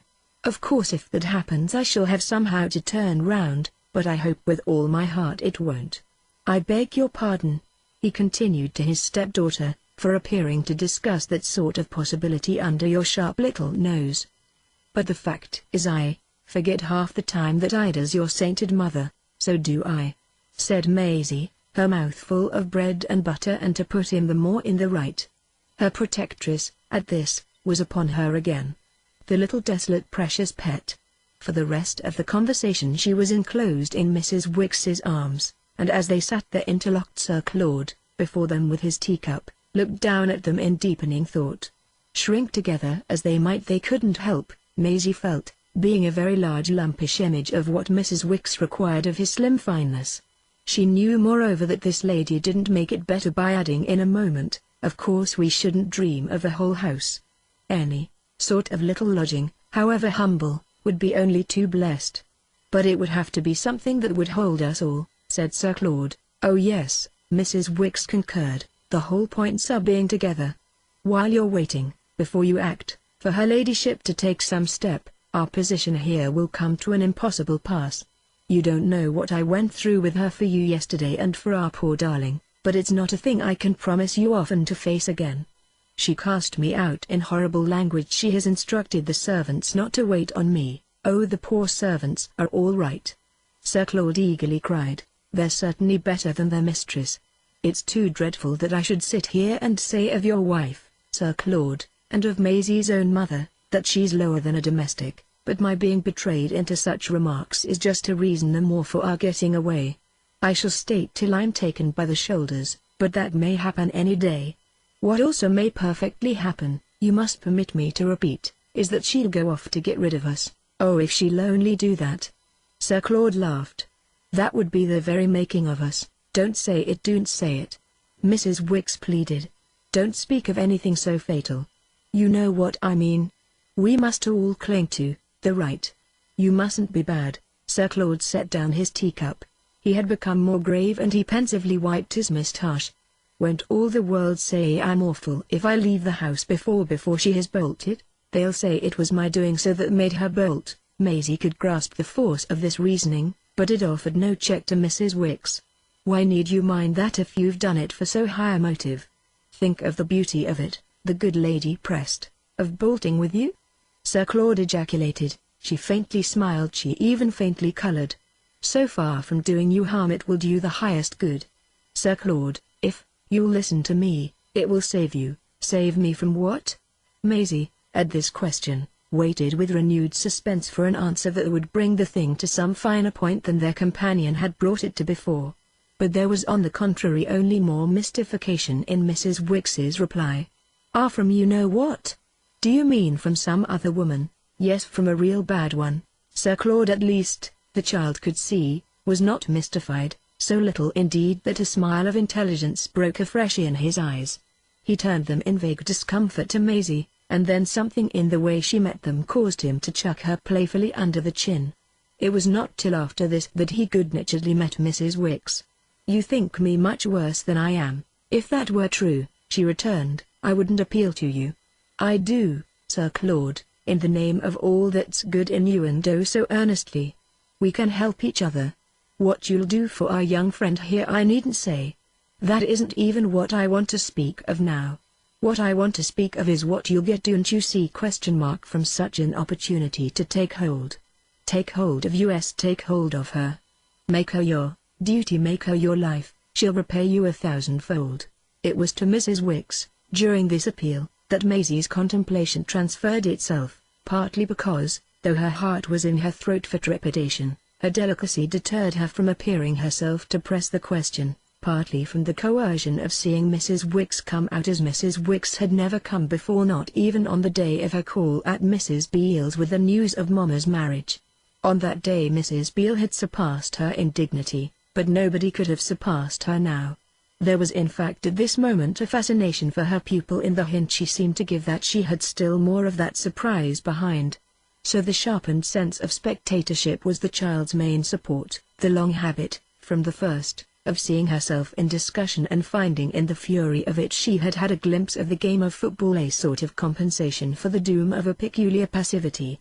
It gave her often an odd air of being present at her history in as separate a manner as if she could only get at experience by flattening her nose against a pane of glass. Such she felt to be the application of her nose while she waited for the effect of Mrs. Wicks's eloquence. Sir Claude, however, didn't keep her long in a position so ungraceful. He sat down and opened his arms to her as he had done the day he came for her at her father's, and while he held her there, looking at her kindly, but as if their companion had brought the blood a good deal to his face, he said, "Dear Mrs. Wicks is magnificent, but she's rather too grand about it. I mean, the situation isn't after all quite so desperate or quite so simple. But I give you my word before her, and I give it to her before you, that I'll never, never, forsake you. Do you hear that, old fellow, and do you take it in? I'll stick to you through everything." Maisie did take it and took it with a long tremor of all her little being, and then as, to emphasize it, he drew her closer she buried her head on his shoulder and cried without sound and without pain. While she was so engaged she became aware that his own breast was agitated, and gathered from it with rapture that his tears were as silently flowing. Presently she heard a loud sob from Mrs. Wicks. Mrs. Wicks was the only one who made a noise. She was to have made, for some time, none other but this, though within a few days, in conversation with her pupil, she described her intercourse with Ida as little better than the state of being battered. There was as yet nevertheless no attempt to eject her by force, and she recognized that Sir Claude, taking such a stand as never before, had intervened with passion and with success. As Maisie remembered, and remembered wholly without disdain, that he had told her he was afraid of her ladyship, the little girl took this act of resolution as a proof of what, in the spirit of the engagement sealed by all their tears, he was really prepared to do. Mrs. Wicks spoke to her of the pecuniary sacrifice by which she herself purchased the scant security she enjoyed, and which, if it was a defense against the hand of violence, yet left her exposed to incredible rudeness. Didn't her ladyship find every hour of the day some artful means to humiliate and trample upon her? There was a quarter's salary owing her a great name, even Maisie could suspect. For a small matter, she should never see it as long as she lived, but keeping quiet about it put her ladyship, thank heaven, a little in one's power. Now that he was doing so much else, she could never have the grossness to apply for it to Sir Claude. He had sent home for schoolroom consumption a huge frosted cake, a wonderful delectable mountain with geological strata of jam, which might, with economy, see them through many days of their siege. But it was none the less known to Mrs. Wicks that his affairs were more and more involved, and her fellow partaker looked back tenderly, in the light of these involutions, at the expression of face with which he had greeted the proposal that he should set up another establishment. Maisie felt that if their maintenance should hang by a thread they must still demean themselves with the highest delicacy. What he was doing was simply acting without delay, so far as his embarrassments permitted, on the inspiration of his elder friend. There was at this season a wonderful month of May, as soft as a drop of the wind in a gale that had kept one awake, when he took out his stepdaughter with a fresh alacrity and they rambled the great town in search, as Mrs. Wicks called it, of combined amusement and instruction. They rode on the top of buses, they visited outlying parks, they went to cricket matches where Maisie fell asleep, they tried 100 places for the best one to have tea. This was his direct way of rising to Mrs. Wicks's grand lesson of making his little accepted charge his duty and his life. They dropped, under incontrollable impulses, into shops that they agreed were too big, to look at things that they agreed were too small, and it was during these hours that Mrs. Wicks, alone at home, but a subject of regretful reference as they pulled off their gloves for refreshment, subsequently described herself as least sheltered from the blows her ladyship had achieved such ingenuity in dealing. She again and again repeated that she wouldn't so much have minded having her attainments held up to scorn and her knowledge of every subject denied, hadn't she been branded as low in character and tone. There was by this time no pretense on the part of anyone of denying it to be fortunate that her ladyship habitually left London every Saturday and was more and more disposed to return late in the week. It was almost equally public that she regarded as a preposterous pose, and indeed as a direct insult to herself, her husband's attitude of staying behind to look after a child for whom the most elaborate provision had been made. If there was a type Ida despised, Sir Claude communicated to Maisie, it was the man who pottered about town of a Sunday, and he also mentioned how often she had declared to him that if he had a grain of spirit he would be ashamed to accept a menial position about Mr. Farange's daughter. It was her ladyship's contention that he was in craven fear of his predecessor, otherwise he would recognize it as an obligation of plain decency to protect his wife against the outrage of that person's barefaced attempt to swindle her. The swindle was that Mr. Farange put upon her the whole intolerable burden, and even when I pay for you myself, Sir Claude averred to his young friend, she accuses me the more of truckling and grovelling. It was Mrs. Wicks's conviction, they both knew, arrived at on independent grounds, that Ida's weekly excursions were feelers for a more considerable absence. If she came back later each week, the week would be sure to arrive when she wouldn't come back at all. This appearance had of course much to do with Mrs. Wicks's actual valor. Could they but hold out long enough, the snug little home with Sir Claude would find itself informally established. Chapter 13. This might moreover have been taken to be the sense of a remark made by her stepfather as one rainy day when the streets were all splash and two umbrellas unsociable and the wanderers had sought shelter in the National Gallery. Maisie sat beside him staring rather sightlessly at a roomful of pictures which he had mystified her much by speaking of with a bored sigh as a silly superstition. They represented, with patches of gold and cataracts or purple, with stiff saints and angular angels, with ugly Madonnas and uglier babies, strange prayers and prostrations, so that she at first took his words for a protest against devotional idolatry, all the more that he had of late often come with her and with Mrs. Wicks to morning church, a place of worship of Mrs. Wicks's own choosing, where there was nothing of that sort, no halos on heads, but only, during long sermons, beguiling backs of bonnets, and where, as her governess always afterwards observed, he gave the most earnest attention. It presently appeared, however, that his reference was merely to the affectation of admiring such ridiculous works, an admonition that she received from him as submissively as she received everything. What turn it gave to their talk needn't here be recorded. The transition to the colourless schoolroom and lonely Mrs. Wicks was doubtless an effect of relaxed interest in what was before them. Maisie expressed in her own way the truth that she never went home nowadays without expecting to find the temple of her studies empty and the poor priestess cast out. This conveyed a full appreciation of her peril, and it was in rejoinder that Sir Claude uttered, acknowledging the source of that peril, the reassurance at which I have glanced. "Don't be afraid, my dear, I've squared her." It required indeed a supplement when he saw that it left the child momentarily blank. "I mean that your mother lets me do what I want so long as I let her do what she wants. So you are doing what you want?" Maisie asked. "Rather, Miss Farange." Miss Farange turned it over. "And she's doing the same, up to the hilt." Again she considered. "Then, please, what may it be? I wouldn't tell you for the whole world." She gazed at a gaunt Madonna, after which she broke into a slow smile. "Well, I don't care, so long as you do let her. Oh, you monster." And Sir Claude's gay vehemence brought him to his feet. Another day, in another place, a place in Baker Street, where at a hungry hour she had sat down with him to tea and bun, he brought out a question disconnected from previous talk. "I say, you know, what do you suppose your father would do?" Maisie hadn't long to cast about or to question his pleasant ease. "If you were really to go with us?" "He'd make a great complaint." He seemed amused at the term she employed. "Oh, I shouldn't mind a complaint. He'd talk to everyone about it," said Maisie. "Well, I shouldn't mind that either. Of course not, the child hastened to respond. You've told me you're not afraid of him. The question is, are you?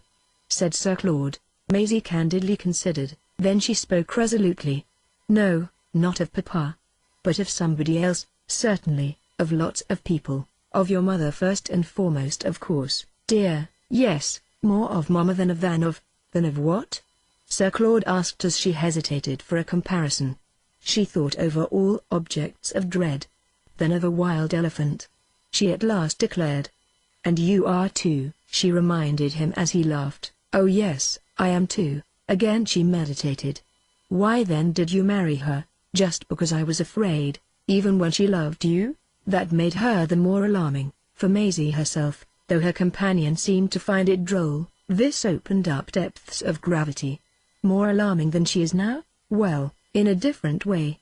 Fear, unfortunately, is a very big thing, and there's a great variety of kinds. She took this in with complete intelligence. Then I think I've got them all. You? Her friend cried. Nonsense.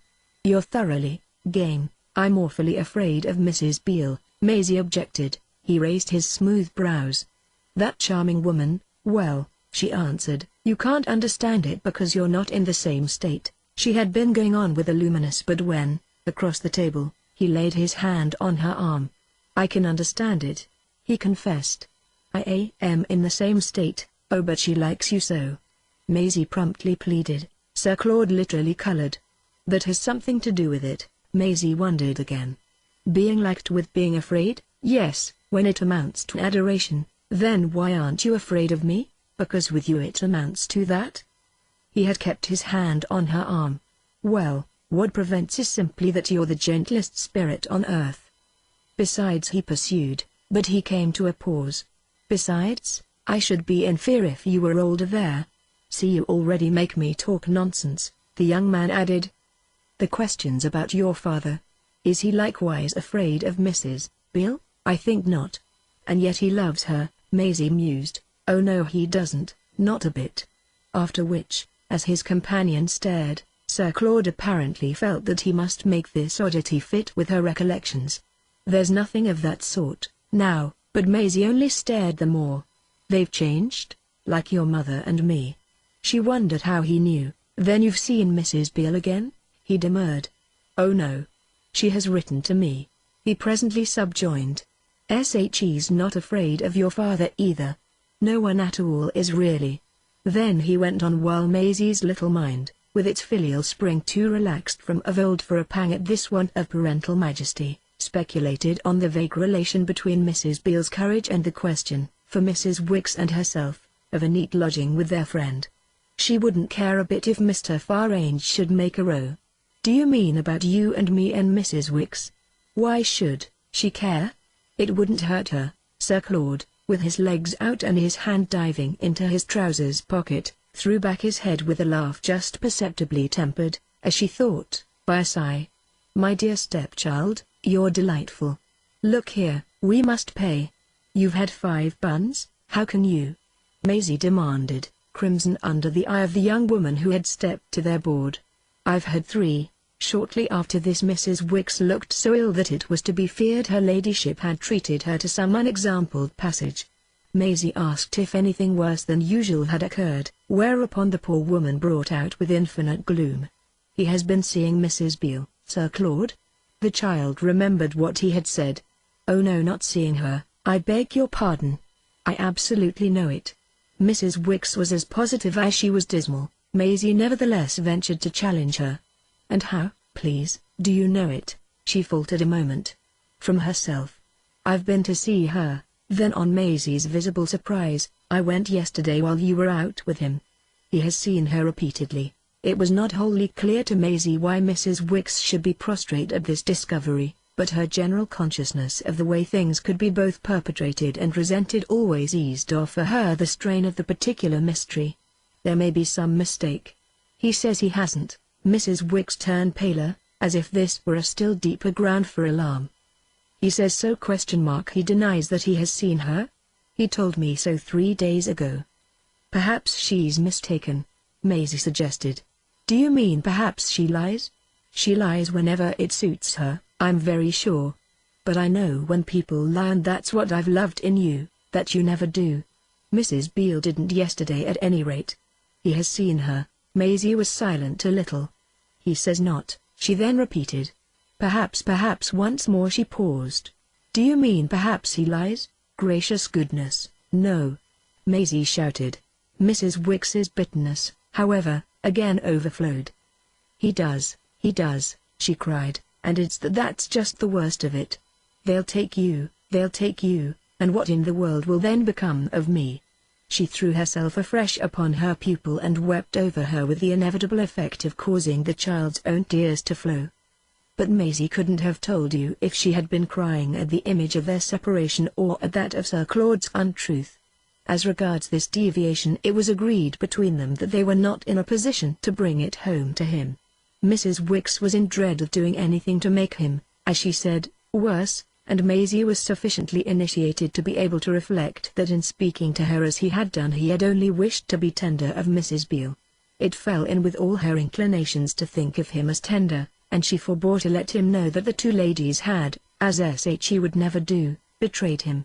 She had not long to keep her secret, for the next day, when she went out with him, he suddenly said in reference to some errand he had first proposed, "No, we won't do that, we'll do something else." On this, a few steps from the door, he stopped a hansom and helped her in, then following her he gave the driver over the top an address that she lost. When he was seated beside her she asked him where they were going, to which he replied, "My dear child, you'll see." She saw while she watched and wondered that they took the direction of the Regent's Park, but she didn't know why he should make a mystery of that, and it was not till they passed under a pretty arch and drew up at a white house in a terrace from which the view, she thought, must be lovely that, mystified, she clutched him and broke out, "I shall see Papa?" He looked down at her with a kind smile. "No, probably not. I haven't brought you for that." "Then whose house is it?" "It's your father's. They've moved her." She looked about. She had known Mr. Farange in 4 or 5 houses, and there was nothing astonishing in this except that it was the nicest place yet. "But I shall see Mrs. Beale? It's to see her that I brought you." She stared, very white, and, with her hand on his arm, though they had stopped, kept him sitting in the cab. "To leave me, do you mean?" He could scarce bring it out. "It's not for me to say if you can stay. We must look into it." "But if I do I shall see Papa?" "Oh, some time or other, no doubt." Then Sir Claude went on, "Have you really so very great a dread of that?" Maisie glanced away over the apron of the cab, gazed a minute at the green expanse of the Regent's Park and, at this moment colouring to the roots of her hair, felt the full, hot rush of an emotion more mature than any she had yet known. It consisted of an odd unexpected shame at placing in an inferior light, to so perfect a gentleman and so charming a person as Sir Claude, so very near a relative as Mr. Farange. She remembered, however, her friends telling her that no one was seriously afraid of her father, and she turned round with a small toss of her head. "Oh, I dare say I can manage him." Sir Claude smiled, but she noted that the violence with which he had just changed colour had brought into his own face a slight compunctious and embarrassed flush. It was as if he had caught his first glimpse of her sense of responsibility. Neither of them made a movement to get out, and after an instant he said to her, "Look here, if you say so we won't after all go in." "Ah, but I want to see Mrs. Beale," the child gently wailed. "But what if she does decide to take you? Then, you know, you'll have to remain." Maisie turned it over. "Straight on and give you up?"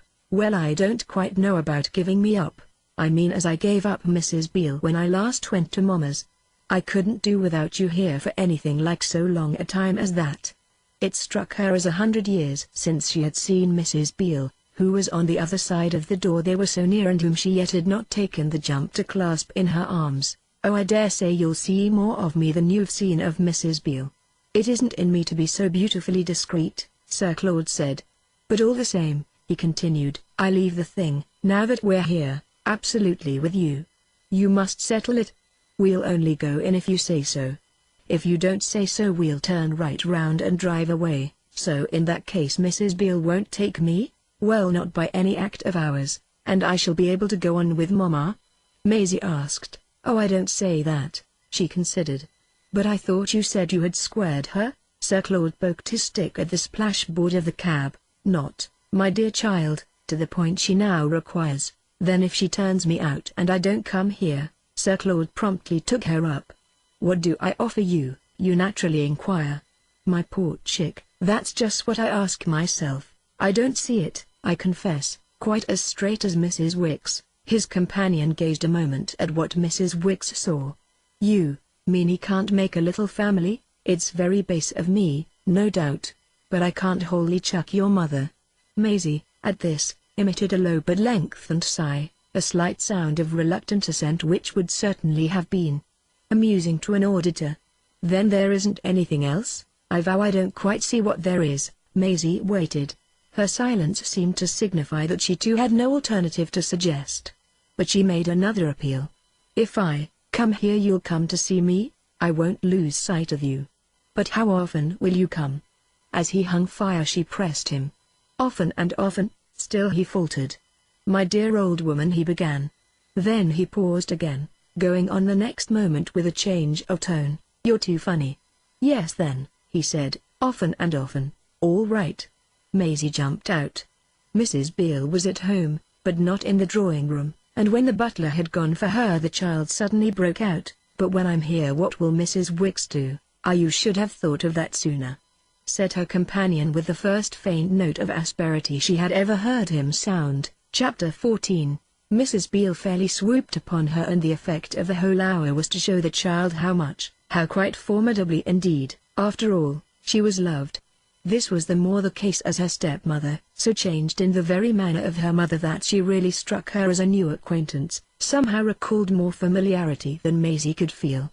A rich, strong, expressive affection in short pounced upon her in the shape of a handsomer, ampler, older Mrs. Beale. It was like making a fine friend, and they hadn't been a minute together before she felt elated at the way she had met the choice imposed on her in the cab.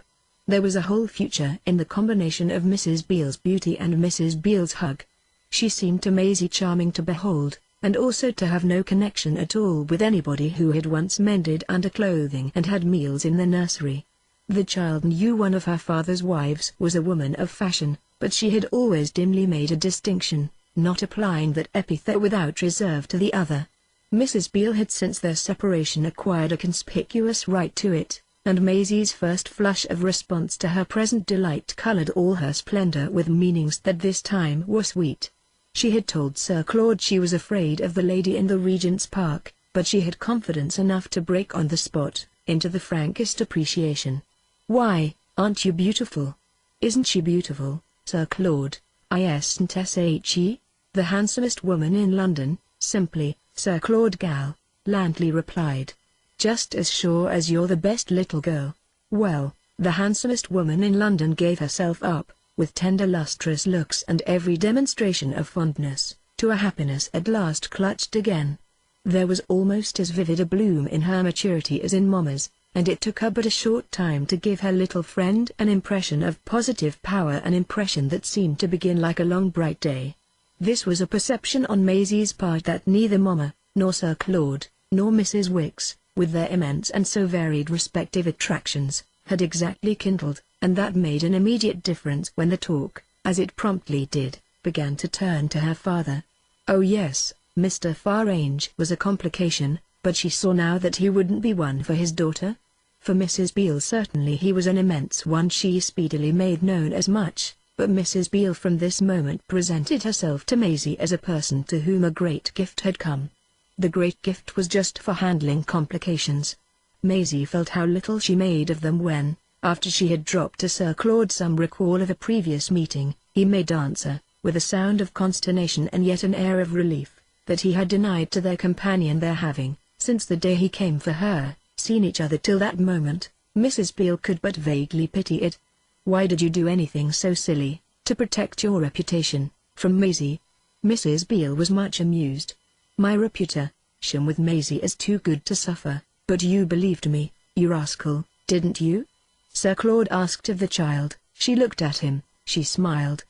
"Her reputation did suffer. I discovered you had been here." He was not too chagrined to laugh. "The way, my dear, you talk of that sort of thing." How should she talk, Mrs. Beale wanted to know, After all this wretched time with her mother, it was not Mama who told me, Maisie explained. It was only Mrs. Wicks. She was hesitating whether to bring out before Sir Claude the source of Mrs. Wicks's information, but Mrs. Beale, addressing the young man, showed the vanity of scruples. "Do you know that preposterous person came to see me a day or two ago? When I told her I had seen you repeatedly." Sir Claude, for once in a way, was disconcerted. "The old cat. She never told me." "Then you thought I had lied?" he demanded of Maisie. She was flurried by the term with which he had qualified her gentle friend, but she took the occasion for one to which she must in every manner lend herself. "Oh, I didn't mind. But Mrs. Wicks did," she added with an intention benevolent to her governess. Her intention was not very effective as regards Mrs. Beale. "Mrs. Wicks is too idiotic," that lady declared. "But to you, of all people," Sir Claude asked, "what had she to say?" "Why that, like Mrs. Micawber, whom she must, I think, rather resemble, she will never, never desert Miss Far-Range." "Oh, I'll make that all right," Sir Claude cheerfully returned. "I'm sure I hope so, my dear man," said Mrs. Beale, while Maisie wondered just how he would proceed. Before she had time to ask, Mrs. Beale continued, "That's not all she came to do, if you please. But you'll never guess the rest." "Shall I guess it?" Maisie quavered. Mrs. Beale was again amused. "Why, you're just the person. It must be quite the sort of thing you've heard at your awful mother's. Have you never seen women the crying to her to spare the men they love?" Maisie, wondering, tried to remember, but Sir Claude was freshly diverted. "Oh, they don't trouble about Ida. Mrs. Wicks cried to you to spare me? She regularly went down on her knees to me." "The darling old dear!" the young man exclaimed. These words were a joy to Maisie. They made up for his previous description of Mrs. Wicks. "And will you spare him?" she asked of Mrs. Beale. Her stepmother, seizing her and kissing her again, seemed charmed with the tone of her question. "Not an inch of him. I'll pick him to the bone." "You mean that he'll really come often?" Maisie pressed. Mrs. Beale turned lovely eyes to Sir Claude. "That's not for me to say, it's for him." He said nothing at once, however, with his hands in his pockets and vaguely humming a tune. When Maisie could see he was a little nervous, he only walked to the window and looked out at the Regent's Park. "Well, he has promised," Maisie said, "but how will Papa like it, his being in and out?" "Oh, that's a question that, to be frank with you, my dear, hardly matters. In point of fact, however, Beale greatly enjoys the idea that Sir Claude too, poor man, has been forced to quarrel with your mother." Sir Claude turned round and spoke gravely and kindly. "Don't be afraid, Maisie, you won't lose sight of me, thank you so much." Maisie was radiant. "But what I meant, don't you know, was what Papa would say to me." "Oh, I've been having that out with him," said Mrs. Beale. "He'll behave well enough. You see, the great difficulty is that, though he changes every 3 days about everything else in the world, he has never changed about your mother. It's a caution, the way he hates her." Sir Claude gave a short laugh. "It certainly can't beat the way she still hates him." "Well," Mrs. Beale went on obligingly, "nothing can take the place of that feeling with either of them, and the best way they can think of to show it is for each to leave you as long as possible on the hands of the other. There's nothing, as you've seen for yourself, that makes either so furious. It isn't asking so little as you do, that you're much of an expense or a trouble. It's only that you make each feel so well how nasty the other wants to be. Therefore Beale goes on loathing your mother too much to have any great fury left for anyone else. Besides, you know, I've squared him." "Oh Lord!" Sir Claude cried with a louder laugh and turning again to the window. "I know how." Maisie was prompt to proclaim. "By letting him do what he wants on condition that he lets you also do it. You're too delicious, my own pet." She was involved in another hug. "How in the world have I got on so long without you?" "I've not been happy, love," said Mrs. Beale with her cheek to the child's. "Be happy now."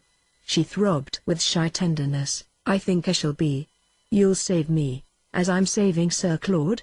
the little girl asked eagerly. Mrs. Beale, a trifle at a loss, appealed to her visitor. "Is she really?" He showed high amusement at Maisie's question. "It's dear Mrs. Wicks's idea. There may be something in it. He makes me his duty, he makes me his life. Maisie set forth to her stepmother. "Why, that's what I want to do." Mrs. Beale, so anticipated, turned pink with astonishment. "Well, you can do it together. Then he'll have to come." Mrs. Beale by this time had her young friend fairly in her lap and she smiled up at Sir Claude. "Shall we do it together?" His laughter had dropped, and for a moment he turned his handsome serious face not to his hostess, but to his stepdaughter. "Well, it's rather more decent than some things. Upon my soul, the way things are going, it seems to me the only decency." He had the air of arguing it out to Maisie, of presenting it, through an impulse of conscience, as a connection in which they could honorably see her participate, though his plea of mere decency might well have appeared to fall below her rosy little vision. "If we're not good for you," he exclaimed, "I'll be hanged if I know who we shall be good for." Mrs. Beale showed the child an intenser light. "I dare say you will save us from one thing and another." "Oh, I know what she'll save me from," Sir Claude roundly asserted. "There'll be Rose, of course," he went on. Mrs. Beale quickly took him up. "Yes, but they'll be nothing for you, at least the Rose your wife makes as it is. I can bear what I suffer, I can't bear what you go through. We're doing a good deal for you, you know, young woman." Sir Claude went on to Maisie with the same gravity. She colored with a sense of obligation and the eagerness of her desire it should be remarked how little was lost on her.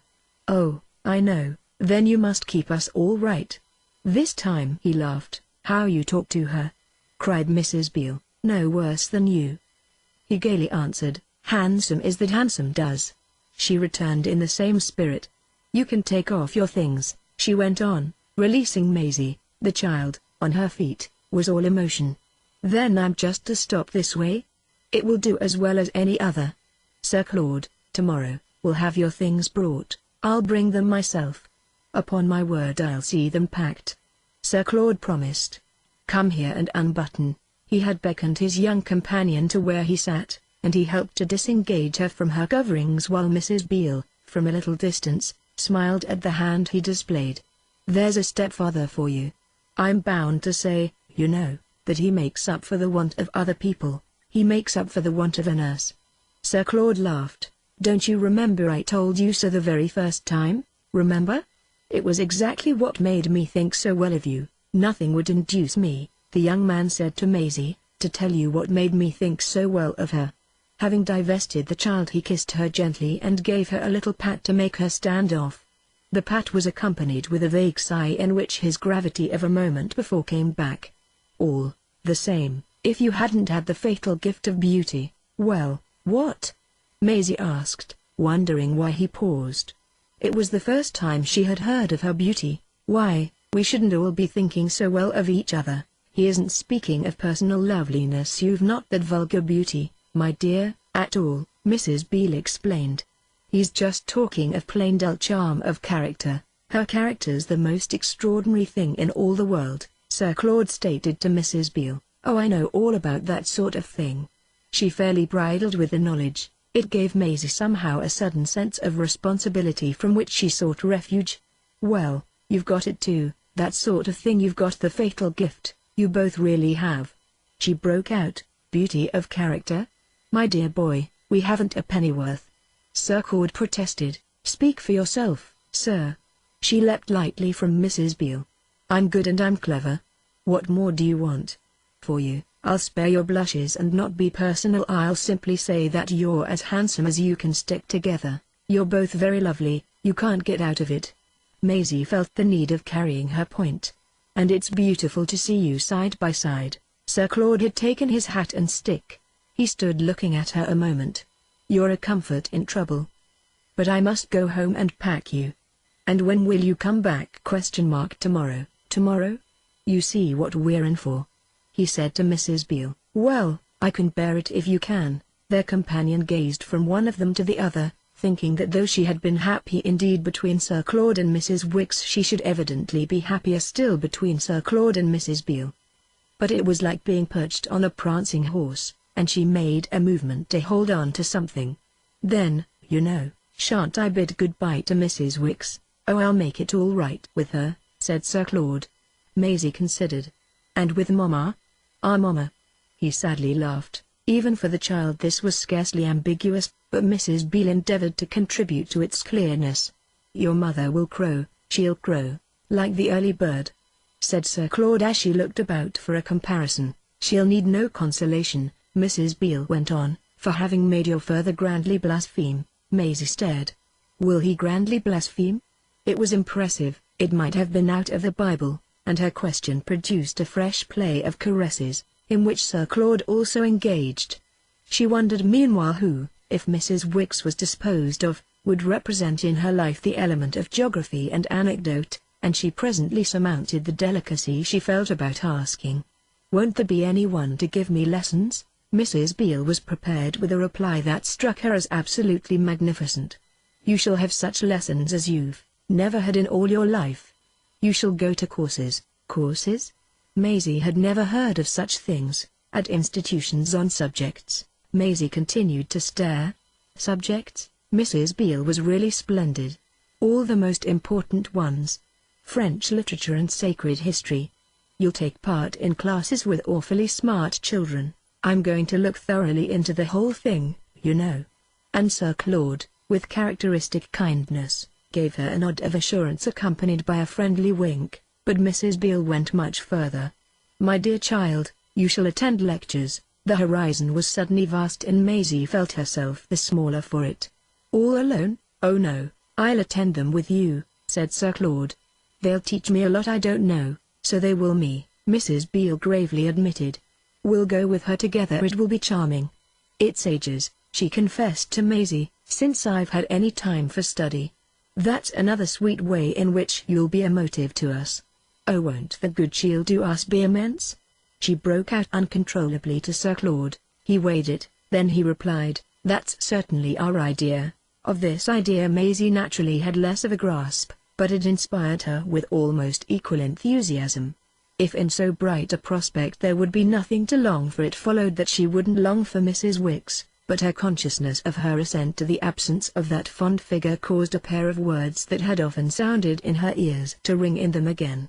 It showed her in short what her father had always meant by calling her mother a low sneak and her mother by calling her father one. She wondered if she herself shouldn't be a low sneak in learning to be so happy without Mrs. Wicks. What would Mrs. Wicks do? Where would Mrs. Wicks go? Before Maisie knew it, and at the door, as Sir Claude was off, these anxieties, on her lips, grew articulate and her stepfather had stopped long enough to answer them. "Oh, I'll square her," he cried. And with this he departed.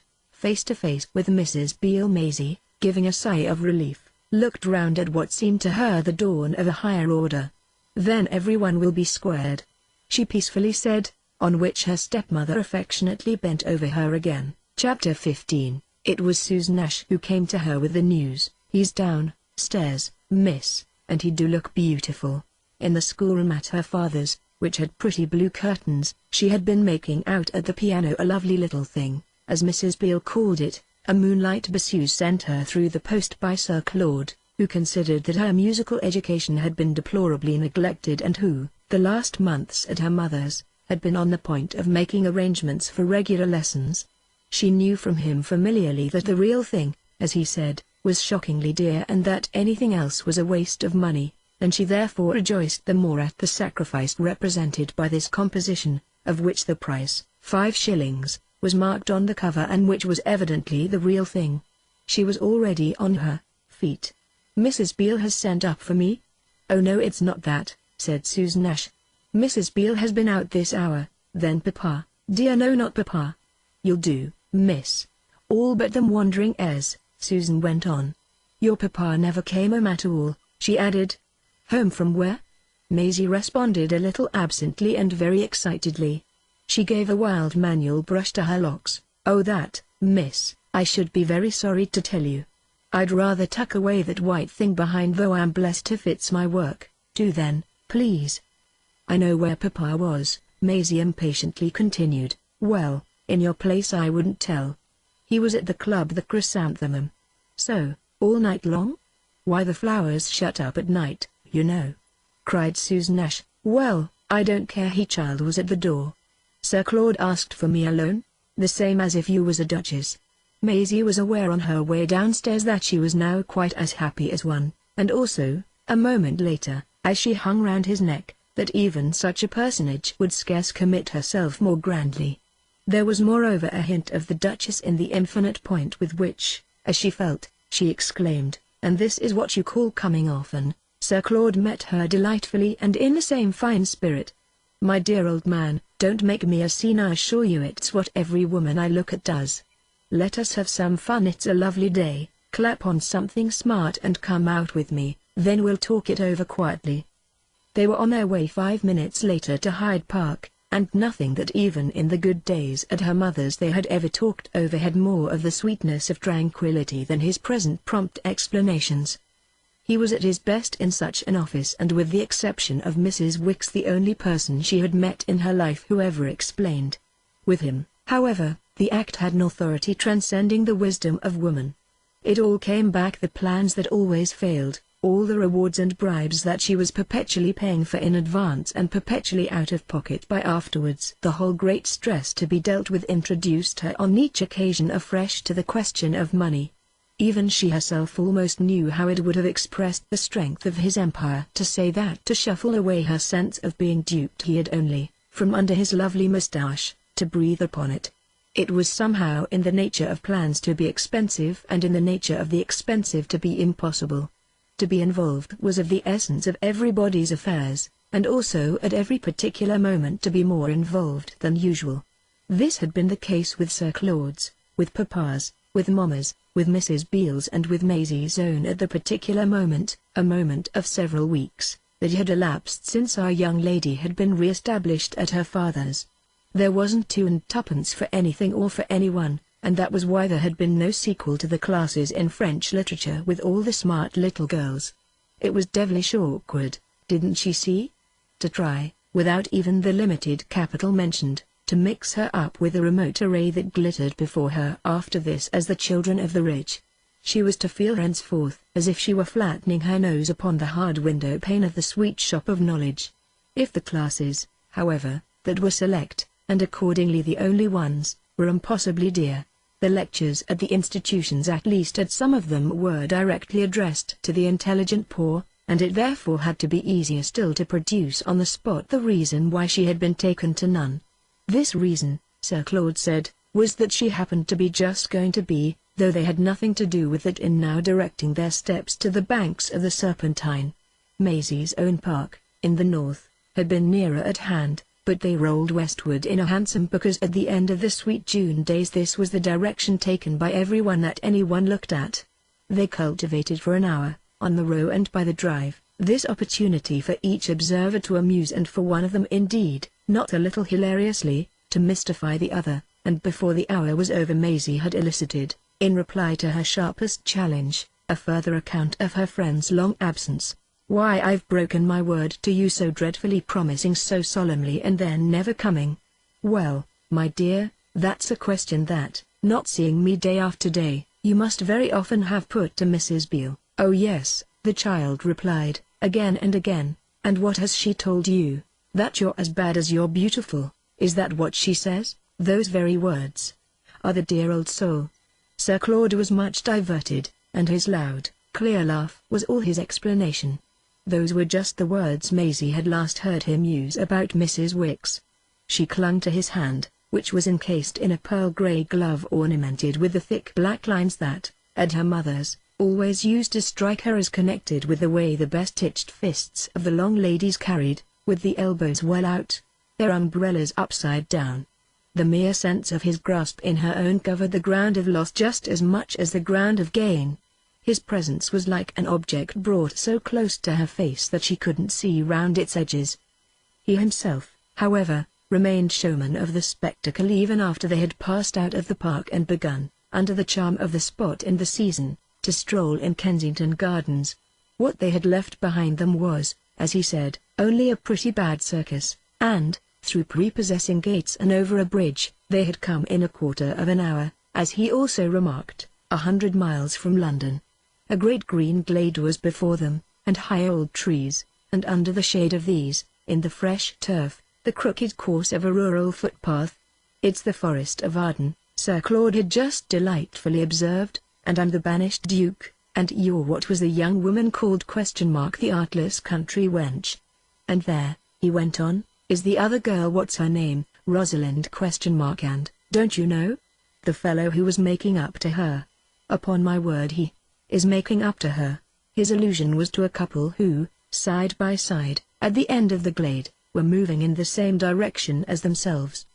These distant figures, in their slow stroll, which kept them so close together that their heads, drooping a little forward, almost touched, presented the back of a lady who looked tall, who was evidently a very fine woman, and that of a gentleman whose left hand appeared to be passed well into her arm while his right, behind him, made jerky motions with the stick that it grasped. Maisie's fancy responded for an instant to her friend's idea that the sight was idyllic, then, stopping short, she brought out with all her clearness, "Why mercy if it isn't Mamma." Sir Claude paused with a stare. "Mamma? But Mamma's at Brussels." Maisie, with her eyes on the lady, wondered. "At Brussels? She's gone to play a match, at billiards?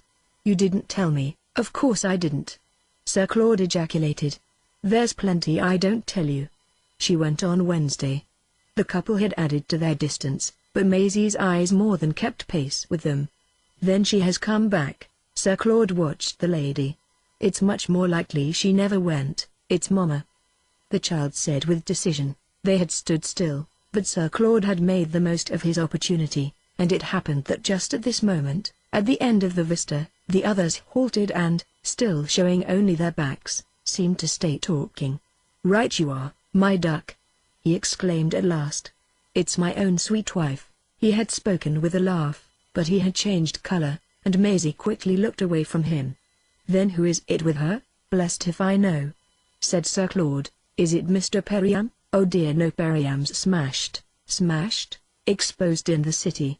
But there are quantities of others." Sir Claude smiled. Maisie appeared to count them. She studied the gentleman's back. "Then is this Lord Eric?" For a moment her companion made no answer, and when she turned her eyes again to him he was looking at her, she thought, rather queerly. "What do you know about Lord Eric?" She tried innocently to be odd in return. "Oh, I know more than you think." "Is it Lord Eric?" she repeated. "It may be. Blessed if I care." Their friends had slightly separated and now, as Sir Claude spoke, suddenly faced round, showing all the splendor of her ladyship and all the mystery of her comrade. Maisie held her breath. "They're coming, let them come." And Sir Claude, pulling out his cigarettes, began to strike a light. "We shall meet them." "No. They'll meet the United States." Maisie stood her ground. "They see us. Just look." Sir Claude threw away his match. "Come straight on." The others, in the return, evidently startled, had half paused again, keeping well apart. "She's horribly surprised and wants to slope," he continued. "But it's too late." Maisie advanced beside him, making out even across the interval that her ladyship was ill at ease. "Then what will she do?" Sir Claude puffed his cigarette. "She's quickly thinking." He appeared to enjoy it. Ida had wavered but an instant. Her companion clearly gave her moral support. Maisie thought he somehow looked brave, and he had no likeness whatever to Mr. Perriam. His face, thin and rather sharp, was smooth, and it was not till they came nearer that she saw he had a remarkably fair little moustache. She could already see that his eyes were of the lightest blue. He was far nicer than Mr. Perriam. Mamma looked terrible from afar, but even under her guns the child's curiosity flickered and she appealed again to Sir Claude. Is it, Lord Eric?" Sir Claude smoked composedly enough. "I think it's there, Count." This was a happy solution. It fitted her idea of a count. But what idea, as she now came grandly on, did Mamma fit unless that of an actress, in some tremendous situation, sweeping down to the footlights as if she would jump them? Maisie felt really so frightened that before she knew it she had passed her hand into Sir Claude's arm. Her pressure caused him to stop, and at the sight of this the other couple came equally to a stand and, beyond the diminished space, remained a moment more in talk. This, however, was the matter of an instant, leaving the Count apparently to come round more circuitously an outflanking movement. If Maisie had but known her ladyship resumed the onset. "What will she do now?" her daughter asked. Sir Claude was at present in a position to say, "Try to pretend it's me, you? Why, that I'm up to something." In another minute poor Ida had justified this prediction, erect before them like a figure of justice in full dress. There were parts of her face that grew whiter while Maisie looked, and other parts in which this change seemed to make other colors reign with more intensity. "What are you doing with my daughter?" she demanded of her husband, in spite of the indignant tone of which Maisie had a greater sense than ever in her life before of not being personally noticed. It seemed to her Sir Claude also grew pale as an effect of the loud defiance with which Ida twice repeated this question. He put her, instead of answering it, an inquiry of his own, "Who the devil have you got hold of now?" And at this her ladyship turned tremendously to the child, glaring at her as at an equal plotter of sin. Maisie received in petrifaction the full force of her mother's huge painted eyes. They were like Japanese lanterns swung under festal arches. But life came back to her from a tone suddenly and strangely softened. "Go straight to that gentleman, my dear. I've asked him to take you a few minutes. He's charming. Go. I've something to say to this creature." Maisie felt Sir Claude immediately clutch her. "No. No, thank you, that won't do. She's mine." "Yours?" It was confounding to Maisie to hear her speak quite as if she had never heard of Sir Claude before. "Mine? You've given her up? You've not another word to say about her?" "I have her from her father," said Sir Claude, a statement that startled his companion, who could also measure its lively action on her mother. There was visibly, however, an influence that made Ida consider. She glanced at the gentleman she had left, who, having strolled with his hands in his pockets to some distance, stood there with unembarrassed vagueness. She directed to him the face that was like an illuminated garden, turnstile and all, for the frequentation of which he had his season ticket. Then she looked again at Sir Claude. "I've given her up to her father to keep, not to get rid of by sending about the town either with you or with anyone else. If she's not to mind me, let him come and tell me so. I decline to take it from another person, and I like your pretending that with your humbug of interest you've a leg to stand on. I know your game and have something now to say to you about it." Sir Claude gave a squeeze of the child's arm. "Didn't I tell you she'd have, Miss Farange? You're uncommonly afraid to hear it," Ida went on, "but if you think she'll protect you from it you're mightily mistaken." She gave him a moment. "I'll give her the benefit as soon as look at you. Should you like her to know, my dear?" Maisie had a sense of her launching the question with effect, yet our young lady was also conscious of hoping that Sir Claude would declare that preference. We have already learned that she had come to like people's liking her to know. Before he could reply at all, nonetheless, her mother opened a pair of arms of extraordinary elegance, and then she felt the loosening of his grasp. "My own child," Ida murmured in a voice of sudden confused tenderness that it seemed to her she heard for the first time. She wavered but an instant, thrilled with the first direct appeal, as distinguished from the mere maternal pull she had ever had from lips that, even in the old vociferous years, had always been sharp.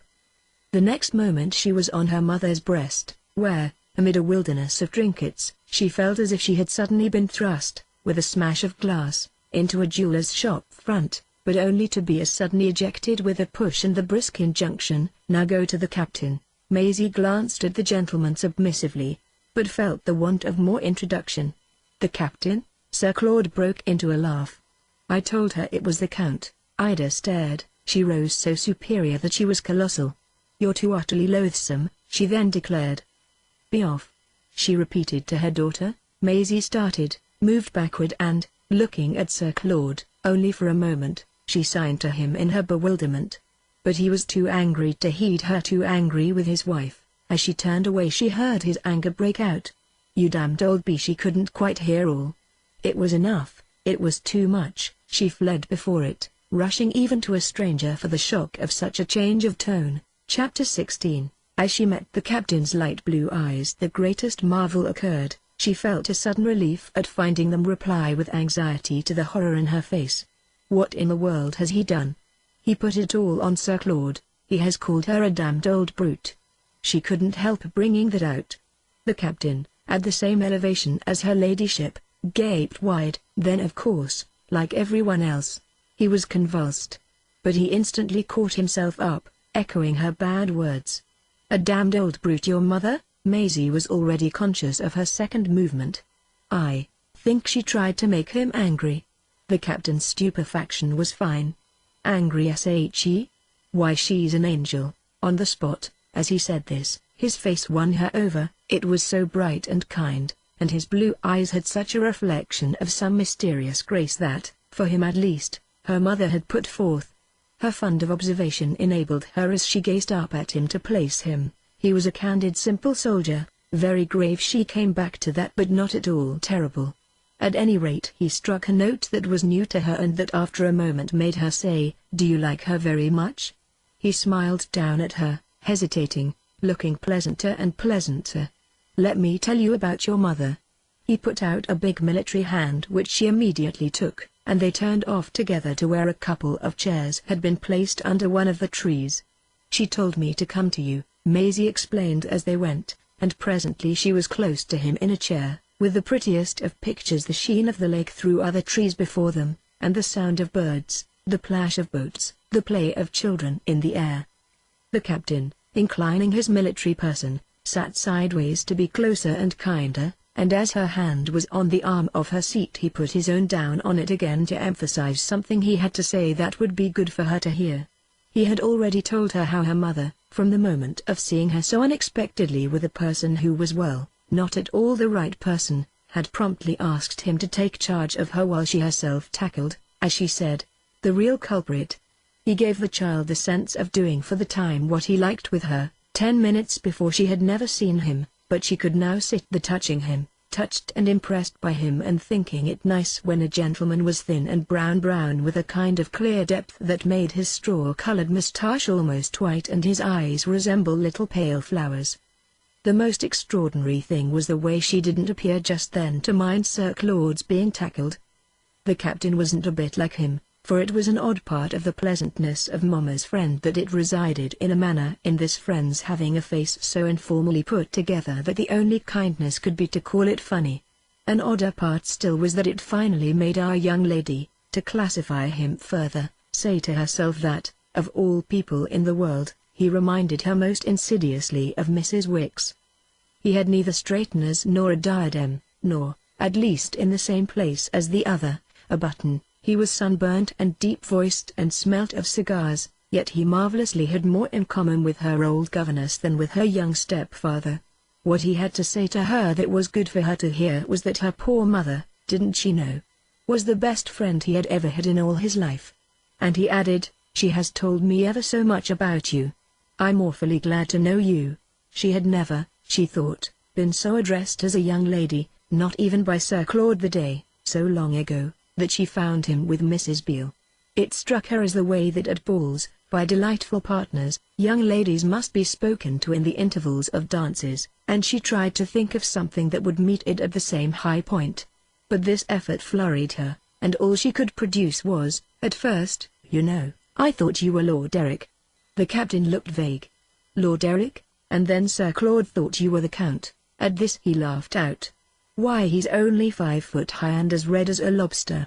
Maisie laughed, with a certain elegance. In return the young lady at the ball certainly wouldn't, was on the point, as conscientiously, of pursuing the subject with an agreeable question. But before she could speak her companion challenged her. "Who in the world's Lord Eric? Don't you know him?" She judged her young lady would say that with light surprise.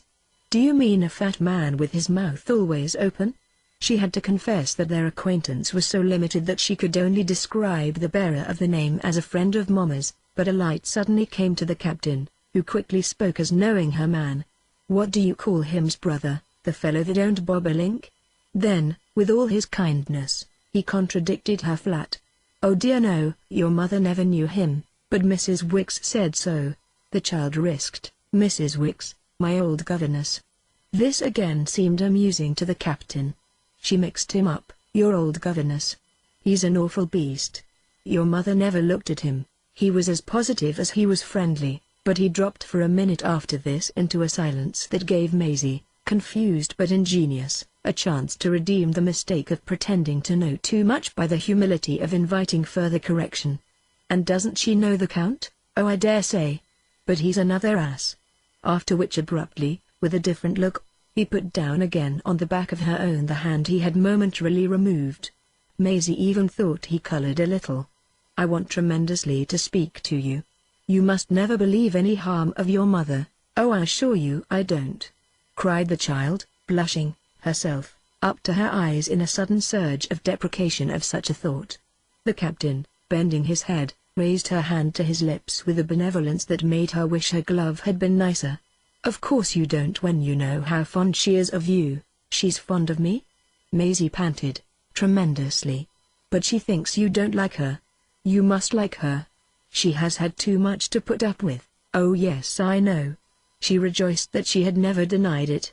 "Of course I've no right to speak of her except as a particular friend," the captain went on. "But she's a splendid woman. She has never had any sort of justice, hasn't she?" His companion, to hear the words, felt a thrill altogether new. "Perhaps I oughtn't to say it to you, but she has had everything to suffer." "Oh yes, you can say it to me," Maisie hastened to profess. The captain was glad. "Well, you needn't tell. It's all for you, do you see?" Serious and smiling, she only wanted to take it from him. "It's between you and me. Oh, there are lots of things I've never told." "Well, keep this with the rest. I assure you she has had the most infernal time, no matter what anyone says to the contrary. She's the cleverest woman I ever saw in all my life. She's too charming." She had been touched already by his tone, and now she leaned back in her chair and felt something tremble within her. "She's tremendous fun. She can do all sorts of things better than I've ever seen anyone. She has the pluck of 50, and I know, I assure you I do. She has the nerve for a tiger. Shoot, by Jove, I'd take her. And she is awfully open and generous, don't you know? There are women that are such horrid sneaks. She'll go through anything for anyone she likes." He appeared to watch for a moment the effect on his companion of this emphasis, then he gave a small sigh that mourned the limits of the speakable.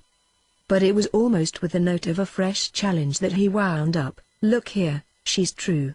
Maisie had so little desire to assert the contrary that she found herself, in the intensity of her response, throbbing with a joy still less utterable than the essence of the captain's admiration.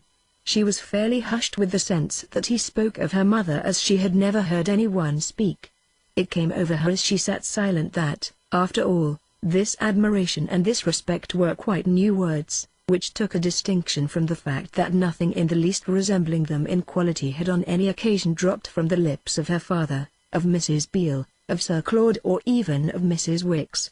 What it appeared to her to come to was that on the subject of her ladyship it was the first real kindness she had heard, so that at the touch of it something strange and deep and pitying surged up within her, a revelation that, practically and so far as she knew, her mother, apart from this, had only been disliked.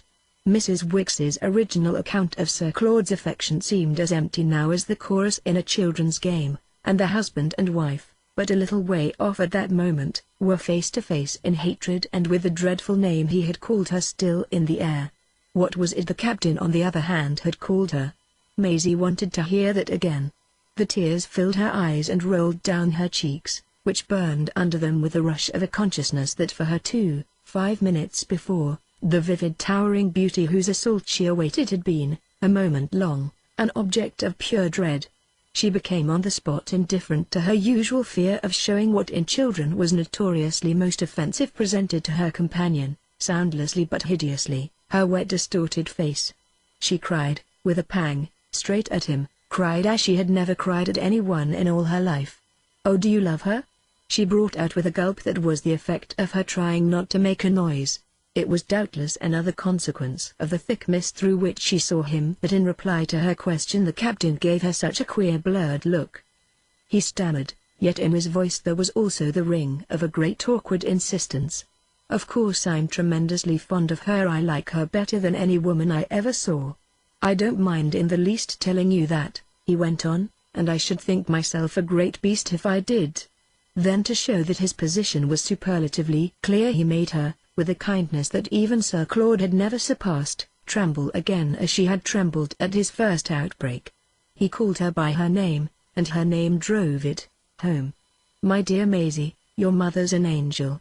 It was an almost unbelievable balm. It soothed so her impression of danger and pain. She sank back in her chair, She covered her face with her hands. "Oh mother, mother, mother," she sobbed.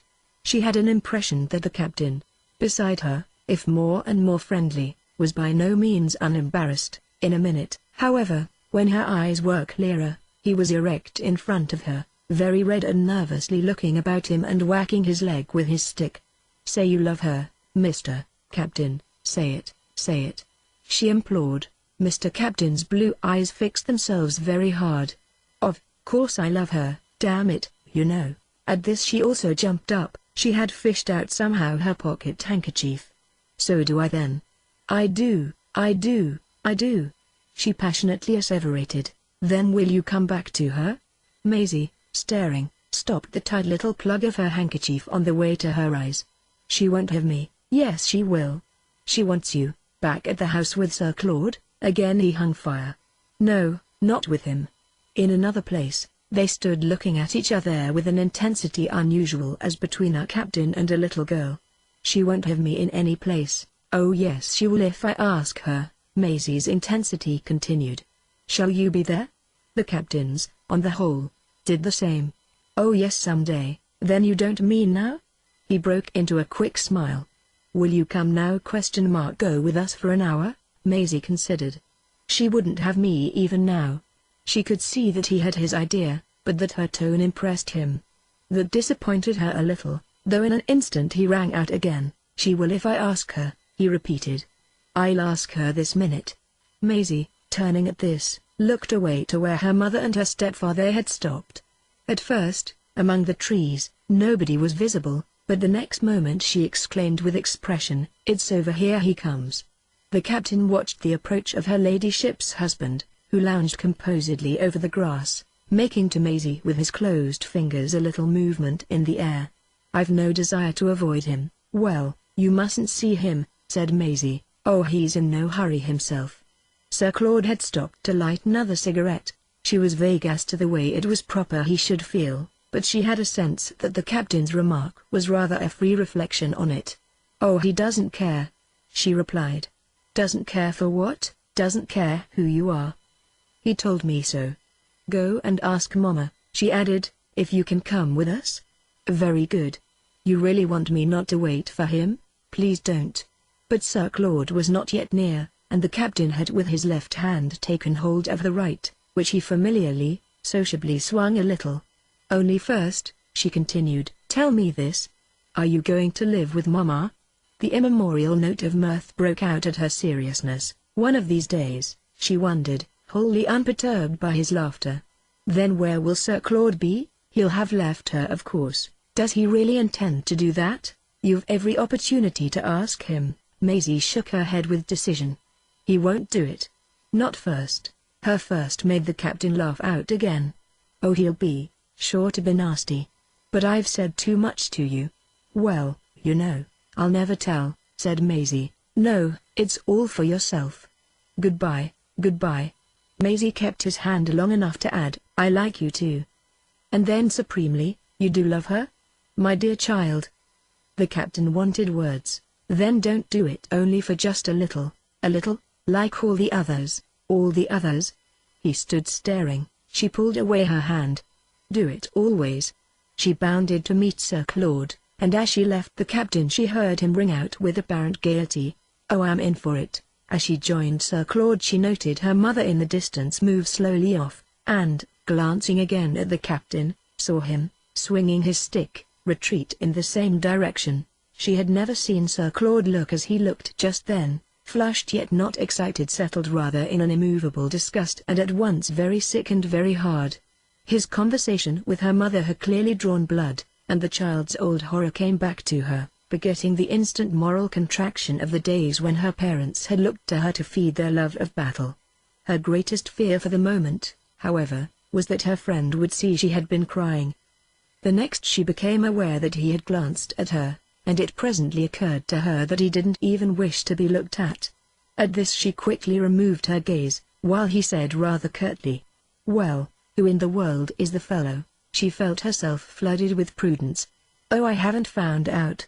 This sounded as if she meant he ought to have done so himself, but she could only face doggedly the ugliness of seeming disagreeable, as she used to face it in the hours when her father, for her blankness, called her a dirty little donkey, and her mother, for her falsity, pushed her out of the room. "Then what have you been doing all this time?" "Oh, I don't know." It was of the essence of her method not to be silly by halves. "Then didn't the beast say anything?" "They had got down by the lake and were walking fast." "Well, not very much." "He didn't speak of your mother?" "Oh yes, a little." "Then what I ask you, please, is how?" She kept silence so long that he presently went on, "I say, don't you hear me?" At this she produced, "Well, I'm afraid I didn't attend to him very much." Sir Claude, smoking rather hard, made no immediate rejoinder, but finally he exclaimed, "Then my dear, with such a chance you are the perfection of a dunce." He was so irritated, or she took him to be, that for the rest of the time they were in the gardens he spoke no other word, and she meanwhile subtly abstained from any attempt to pacify him. That would only lead to more questions. At the gate of the gardens he hailed a four-wheeled cab and, in silence, without meeting her eyes, put her into it, only saying give him that as he tossed half a crown upon the seat. Even when from outside he had closed the door and told the man where to go, he never took her departing look. Nothing of this kind had ever yet happened to them, but it had no power to make her love him less, so she could not only bear it, she felt as she drove away she could rejoice in it. It brought again the sweet sense of success that, ages before, she had had at a crisis when, on the stairs, returning from her father's, she had met a fierce question of her mother's with an imbecility as deep, and had in consequence been dashed by Mrs. Farrange almost to the bottom. Chapter 17. If for reasons of her own she could bear the sense of Sir Claude's displeasure, her young endurance might have been put to a serious test. The days went by without his knocking at her father's door, and the time would have turned sadly to waste if something hadn't conspicuously happened to give it a new difference. What took place was a marked change in the attitude of Mrs. Beale, a change that somehow, even in his absence, seemed to bring Sir Claude again into the house. It began practically with a conversation that occurred between them the day Maisie came home alone in the cab. Mrs. Beale had by that time returned, and she was more successful than their friend in extracting from our young lady an account of the extraordinary passage with the captain. She came back to it repeatedly, and on the very next day it grew distinct to the child that she was already in full possession of what at the same moment had been enacted between her ladyship and Sir Claude. This was the real origin of her final perception that though he didn't come to the house, her stepmother had some rare secret for not being quite without him. This led to some rare passages with Mrs. Beale, the promptest of which had been not on Maisie's part a wonderful outbreak of tears. Mrs. Beale was not, as she herself said, a crying creature. She hadn't cried, to Maisie's knowledge, since the lowly governess days, the grey dawn of their connection. But she wept now with passion, professing loudly that it did her good and saying remarkable things to her charge, for whom the occasion was an equal benefit, in addition to all the fine precautionary wisdom stored away. It somehow hadn't violated that wisdom, Maisie felt, for her to have told Mrs. Beale what she had not told Sir Claude, inasmuch as the greatest strain, to her sense, was between Sir Claude and Sir Claude's wife, and his wife was just what Mrs. Beale was unfortunately not. He sent his stepdaughter 3 days after the incident in Kensington Gardens a message as frank as it was tender, and that was how Mrs. Beale had had to bring out in a manner that seemed half an appeal, half a defiance, "Well yes, hang it, I do see him." How and when and where, however, were just what Maisie was not to know, an exclusion moreover that she never questioned in the light of a participation large enough to make him, while she shared the ample void of Mrs. Beale's rather blank independence, shine in her yearning eye like the sovereign window square of a great dim disproportioned room. As far as her father was concerned, such hours had no interruption, and then it was clear between them that each was thinking of the absent and thinking the other thought, so that he was an object of conscious reference in everything they said or did. The wretched truth, Mrs. Beale had to confess, was that she had hoped against hope, and that in the Regent's Park it was impossible Sir Claude should really be in and out. Hadn't they at last to look the fact in the face? It was too disgustingly evident that no one after all had been squared. Well, if no one had been squared, it was because everyone had been vile. No one and everyone were of course Beale and Ida, the extent of whose power to be nasty was a thing that, to a little girl, Mrs. Beale simply couldn't give chapter and verse for.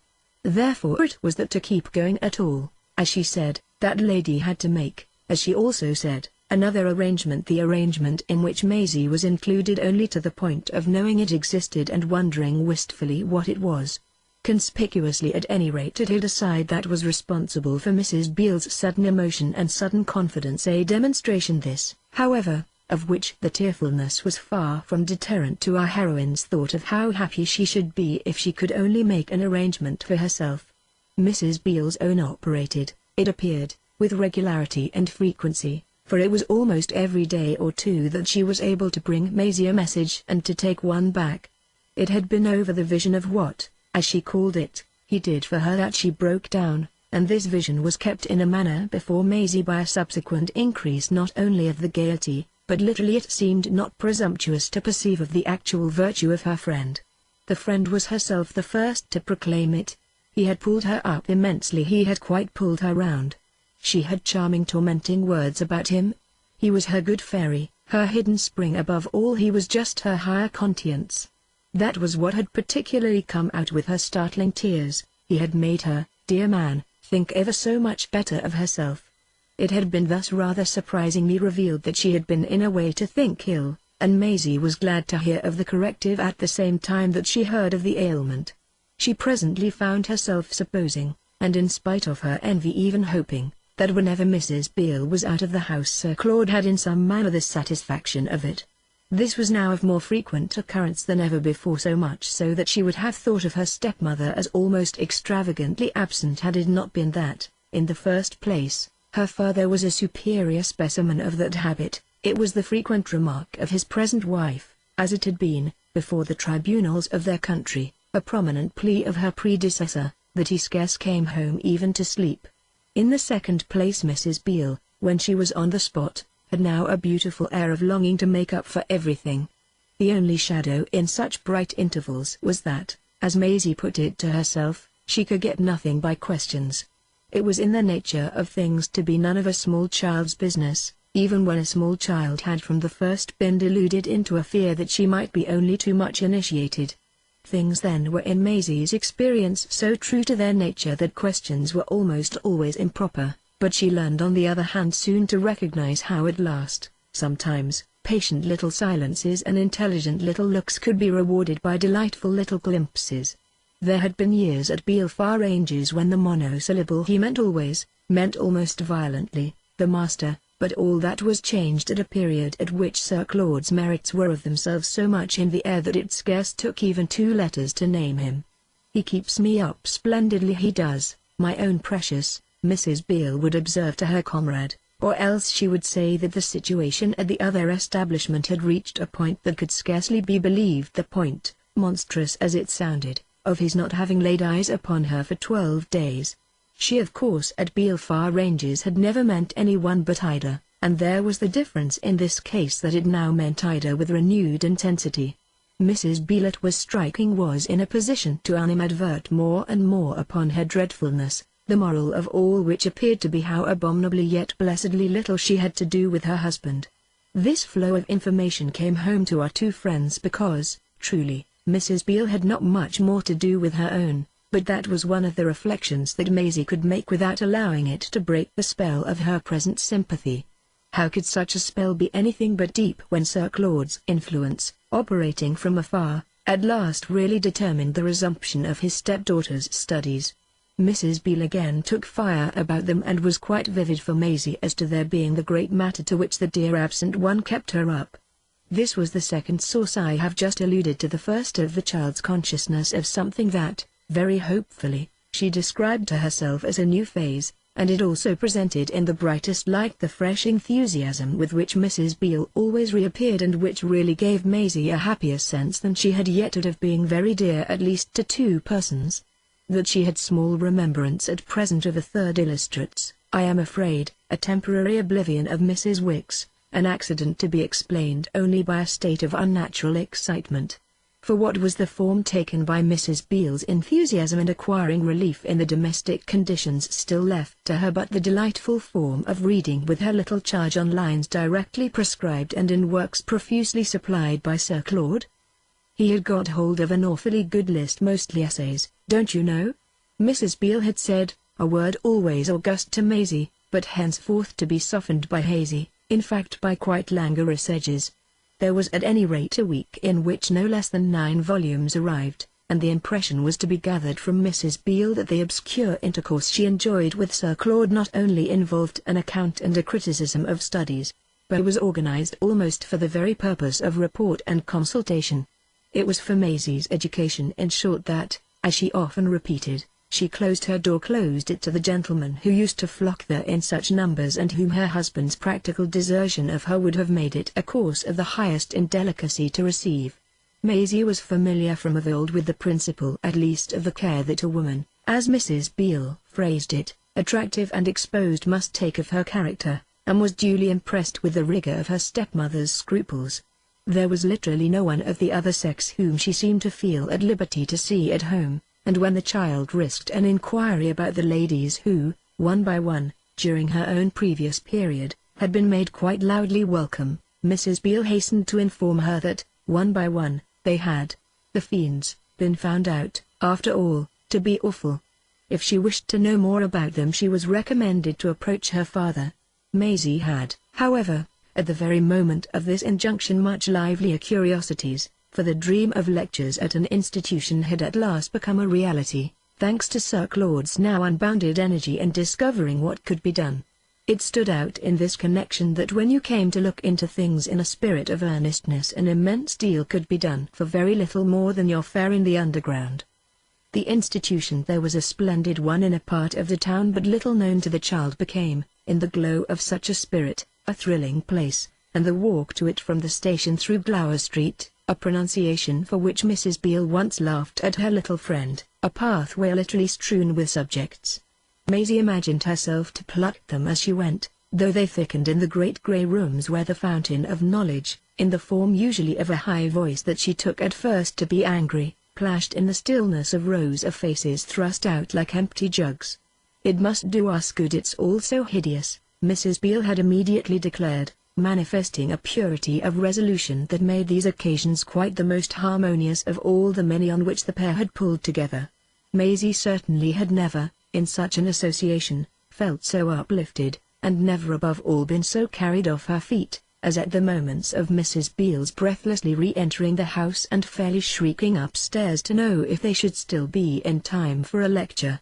Her stepdaughter, all ready from the earliest hours, almost leapt over the banister to respond, and they dashed out together in quest of learning as hard as they often dashed back to release Mrs. Beale for other preoccupations. There had been in short no bustle like these particular spasms, once they had broken out, since that last brief flurry when Mrs. Wicks, blowing as if she were grooming her, made up for everything previously lost at her father's. These weeks as well were too few, but they were flooded with a new emotion, part of which indeed came from the possibility that, through the long telescope of Glower Street, or perhaps between the pillars of the institution which impressive objects were what Maisie thought most made it one they should some day spy Sir Claude. That was what Mrs. Beale, under pressure, had said doubtless a little impatiently, oh yes, some day. His joining them was clearly far less of a matter of course than was to have been gathered from his original profession of desire to improve in their company his own mind, and this sharpened our young lady's guess that since that occasion either something destructive had happened or something desirable hadn't. Mrs. Beale had thrown but a partial light in telling her how it had turned out that nobody had been squared. Maisie wished at any rate that somebody would be squared. However, though in every approach to the temple of knowledge she watched in vain for Sir Claude, there was no doubt about the action of his loved image as an incentive and a recompense. When the institution was most on pillars or, as Mrs. Beale put it, on stilts, when the subject was deepest and the lecture longest and the listeners ugliest, then it was they both felt their patron in the background would be most pleased with them. One day, abruptly, with a glance at this background, Mrs. Beale said to her companion, "We'll go tonight to the thingumbob at Earl's Court," an announcement putting forth its full lustre when she had made known that she referred to the great exhibition just opened in that quarter, a collection of extraordinary foreign things in tremendous gardens, with illuminations, bands, elephants, switchbacks and sideshows, as well as crowds of people among whom they might possibly see some one they knew. Maisie flew in the same bound at the neck of her friend and at the name of Sir Claude, on which Mrs. Beale confessed that well, yes, there was just a chance that he would be able to meet them. He never, of course, in his terrible position, knew what might happen from hour to hour, but he hoped to be free, and he had given Mrs. Beale the tip. Bring her there on the quiet and I'll try to turn up. This was clear enough on what so many weeks of privation had made of his desire to see the child. It even appeared to represent on his part a yearning as constant as her own. That in turn was just puzzling enough to make Maisie express a bewilderment. She couldn't see, if they were so intensely of the same mind, why the theory on which she had come back to Mrs. Beale, the general reunion, the delightful trio, should have broken down so. In fact, Mrs. Beale furthermore only gave her more to think about in saying that their disappointment was the result of his having got into his head a kind of idea. What kind of idea? Oh, goodness knows. She spoke with an approach to asperity. He's so awfully delicate. Delicate? That was ambiguous. About what he does, don't you know? Said Mrs. Beale. She fumbled. Well, about what we do, Maisie wondered. You and me and him, silly, cried Mrs. Beale with, this time, a real giggle. But you don't do any harm, you don't, said Maisie, wondering afresh and intending her emphasis as a decorous allusion to her parents. Of course we don't, you angel, that's just the ground I take. Her companion exultantly responded. He says he doesn't want you mixed up. Mixed up with what? That's exactly what I want to know. Mixed up with what, and how you are any more mixed? Mrs. Beale paused without ending her question. She ended after an instant in a different way. All you can say is that it's his fancy. The tone of this, in spite of its expressing a resignation, the fruit of weariness, that dismissed the subject, conveyed so vividly how much such a fancy was not Mrs. Beale's own that our young lady was led by the mere fact of contact to arrive at a dim apprehension of the unuttered and the unknown. The relation between her step-parents had then a mysterious residuum. This was the first time she really had reflected that except as regards herself it was not a relationship. To each other it was only what they might have happened to make it, and she gathered that this, in the event, had been something that led Sir Claude to keep away from her. Didn't he fear she would be compromised? The perception of such a scruple endeared him the more, and it flashed over her that she might simplify everything by showing him how little she made of such a danger. Hadn't she lived with her eyes on it from her 3rd year? It was the condition most frequently discussed at the far ranges, where the word was always in the air and where at the age of 5, amid rounds of applause, she could gabble it off. She knew as well in short that a person could be compromised as that a person could be slapped with a hairbrush or left alone in the dark, and it was equally familiar to her that each of these ordeals was in general held to have too little effect. But the first thing was to make absolutely sure of Mrs. Beale. This was done by saying to her thoughtfully, well, if you don't mind, and you really don't, do you? Mrs. Beale, with a dawn of amusement, considered. Mixing you up? Not a bit. For what does it mean? Whatever it means, I don't in the least mind being mixed. Therefore if you don't and I don't, Maisie concluded, don't you think that when I see him this evening I had better just tell him we don't and ask him why in the world he should? Chapter 18. The child, however, was not destined to enjoy much of Sir Claude at the thingumbob, which took for them a very different turn indeed. On the spot Mrs. Beale, with hilarity, had urged her to the course proposed, but later, at the exhibition, she withdrew this allowance, mentioning as a result of second thoughts that when a man was so sensitive anything at all frisky usually made him worse. It would have been hard indeed for Sir Claude to be worse, Maisie felt, as, in the gardens and the crowd, when the first dazzle had dropped, she looked for him in vain up and down. They had all their time, the couple, for frugal wistful wandering. They had partaken together at home of the light vague meal Maisie's name, for it was a jam supper to which they were reduced when Mr. Farange sought his pleasure abroad. It was abroad now entirely that Mr. Farange pursued this ideal, and it was the actual impression of his daughter, derived from his wife, that he had 3 days before joined a friend's yacht at Cowes. The place was full of sideshows, to which Mrs. Beale could introduce the little girl only, alas, by revealing to her so attractive, so enthralling a name. The sideshows, each time, were 6pence apiece, and the fond allegiance enjoyed by the elder of our pair had been established from the earliest time in spite of a paucity of sixpences. Small coin dropped from her as half-heartedly as answers from bad children to lessons that had not been looked at. Maisie passed more slowly the great painted posters, pressing with a linked arm closer to her friend's pocket, where she hoped for the audible chink of a shilling. But the upshot of this was but to deepen her yearning. If Sir Claude would only at last come, the shillings would begin to ring.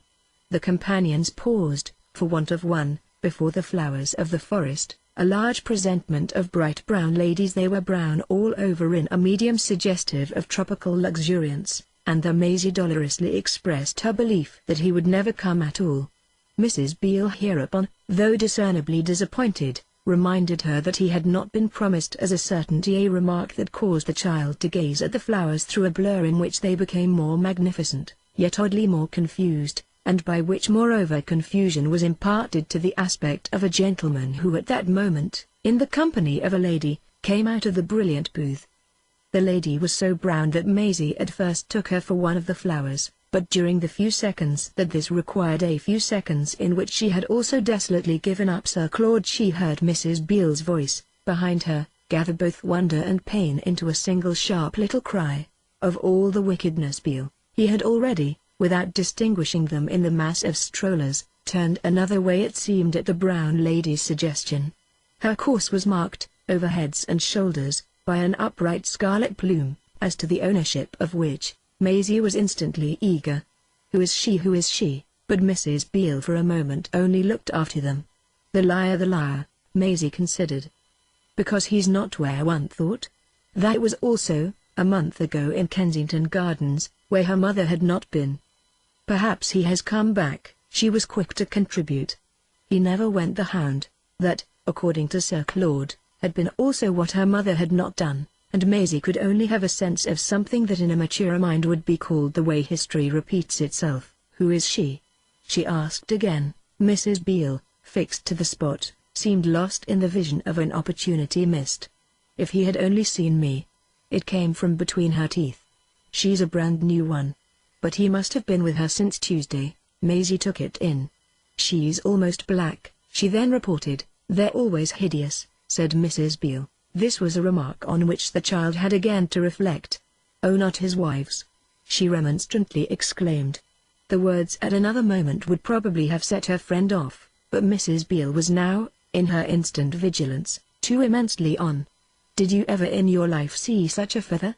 Maisie presently continued. This decoration appeared to have paused at some distance, and in spite of intervening groups they could both look at it. Oh, that's the way they dress, the vulgarest of the vulgar. They're coming back, they'll see us.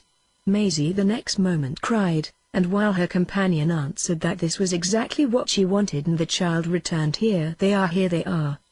The unconscious subjects of so much attention, with a change of mind about their direction, quickly retraced their steps and precipitated themselves upon their critics.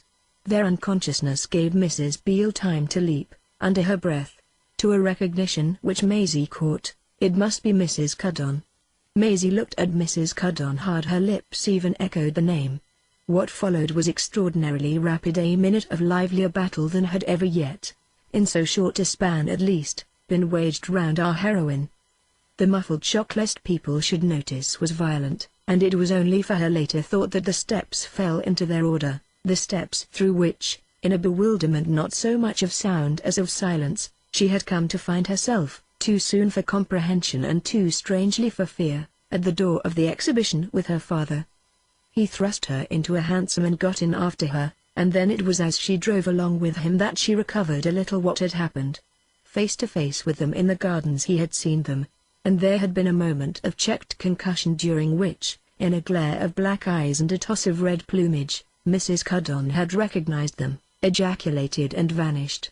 There had been another moment at which she became aware of Sir Claude, also poised there in surprise, but out of her father's view, as if he had been warned off at the very moment of reaching them. It fell into its place with all the rest that she had heard Mrs. Beale say to her father, but whether low or loud was now lost to her. Something about his having this time a new one, on which he had growled something indistinct but apparently in the tone and of the sort that the child, from her earliest years, had associated with hearing somebody retort to somebody that somebody was another. "Oh, I stick to the old," Mrs. Beale had then quite loudly pronounced, and her accent, even as the cab got away, was still in the air, Maisie's effective companion having spoken no other word from the moment of whisking her off, none at least save the indistinguishable address which, over the top of the hansom and poised on the step, he had given the driver. Reconstructing these things later, Maisie theorized that she at this point would have put a question to him had not the silence into which he charmed her or scared her, she could scarcely tell, which come from his suddenly making her feel his arm about her, feel, as he drew her close, that he was agitated in a way he had never yet shown her. It struck her he trembled too much to speak, and this had the effect of making her, with an emotion which, though it had begun to throb in an instant, was by no means all dread, conform to his portentous hush. The act of possession that his pressure in a manner advertised came back to her after the longest of the long intermissions that had ever let anything come back. They drove, and he kept her close. She stared straight before her, holding her breath, watching one dark street succeed another, and strangely conscious that what it all meant was somehow that Papa was less to be left out of everything than she had supposed. It took her but a minute to surrender to this discovery, which, in the form of his present embrace, suggested a purpose in him prodigiously reaffirmed and with that a confused confidence. She neither knew exactly what he had done nor what he was doing, she could only, altogether impressed and rather proud, vibrate with the sense that he had jumped up to do something and that she had as quickly become a part of it. It was a part of it too that here they were at a house that seemed not large, but in the fresh white front of which the street lamp showed a smartness of flower boxes. The child had been in thousands of stories, all Mrs. Wicks's and her own, to say nothing of the richest romances of French Elise, but she had never been in such a story as this. By the time he had helped her out of the cab, which drove away, and she heard in the door of the house the prompt little click of his key, the Arabian Nights had quite closed round her. From this minute that pitch of the wondrous was in everything, particularly in such an instant open sesame and in the departure of the cab, a rattling void filled with relinquished step-parents. It was, with the vividness, the almost blinding whiteness of the light that sprang responsive to Papa's quick touch of a little brass knob on the wall, in a place that, at the top of a short soft staircase, struck her as the most beautiful she had ever seen in her life.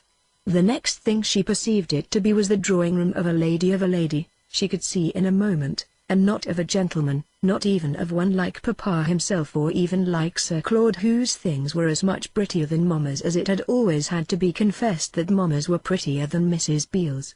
In the middle of the small bright room and the presence of more curtains and cushions, more pictures and mirrors, more palm trees drooping over brocaded and gilded nooks, more little silver boxes scattered over little crooked tables and little oval miniatures hooked upon velvet screens than Mrs. Beale and her ladyship together could, in an unnatural alliance, have dreamed of mustering. The child became aware, with a sharp foretaste of compassion, of something that was strangely like a relegation to obscurity of each of those women of taste. It was a stranger operation still that her father should on the spot be presented to her as quite advantageously and even grandly at home in the dazzling scene, and himself by so much the more separated from scenes inferior to it. She spent with him in it, while explanations continued to hang back, 20 minutes that, in their sudden drop of danger, affected her, though there were neither buns nor ginger beer, like an extemporized expensive treat. "Is she very rich?" He had begun to strike her as almost embarrassed, so shy that he might have found himself with a young lady with whom he had little in common. She was literally moved by this apprehension to offer him some tactful relief. Beale Farange stood and smiled at his young lady, his back to the fanciful fireplace, his light overcoat the very lightest in London wide open, and his wonderful lustrous beard completely concealing the expanse of his shirt front. It pleased her more than ever to think that Papa was handsome and, though as high aloft as Mamma, and almost, in his specially florid evening dress, as splendid, of a beauty somehow less belligerent, less terrible. "The Countess? Why do you ask me that?" Maisie's eyes opened wider. "Is she a countess?" He seemed to treat her wonder as a positive tribute. "Oh yes, my dear, but it isn't an English title." Her manner appreciated this. "Is it a French one?" "No, nor French either. It's American." She conversed agreeably. Then of course she must be rich. She took in such a combination of nationality and rank. I never saw anything so lovely. Did you have a sight of her? Bill asked. At the exhibition? Maisie smiled. She was gone too quick. Her father laughed. She did slope. She had feared he would say something about Mrs. Beale and Sir Claude, yet the way he spared them made her rather uneasy too.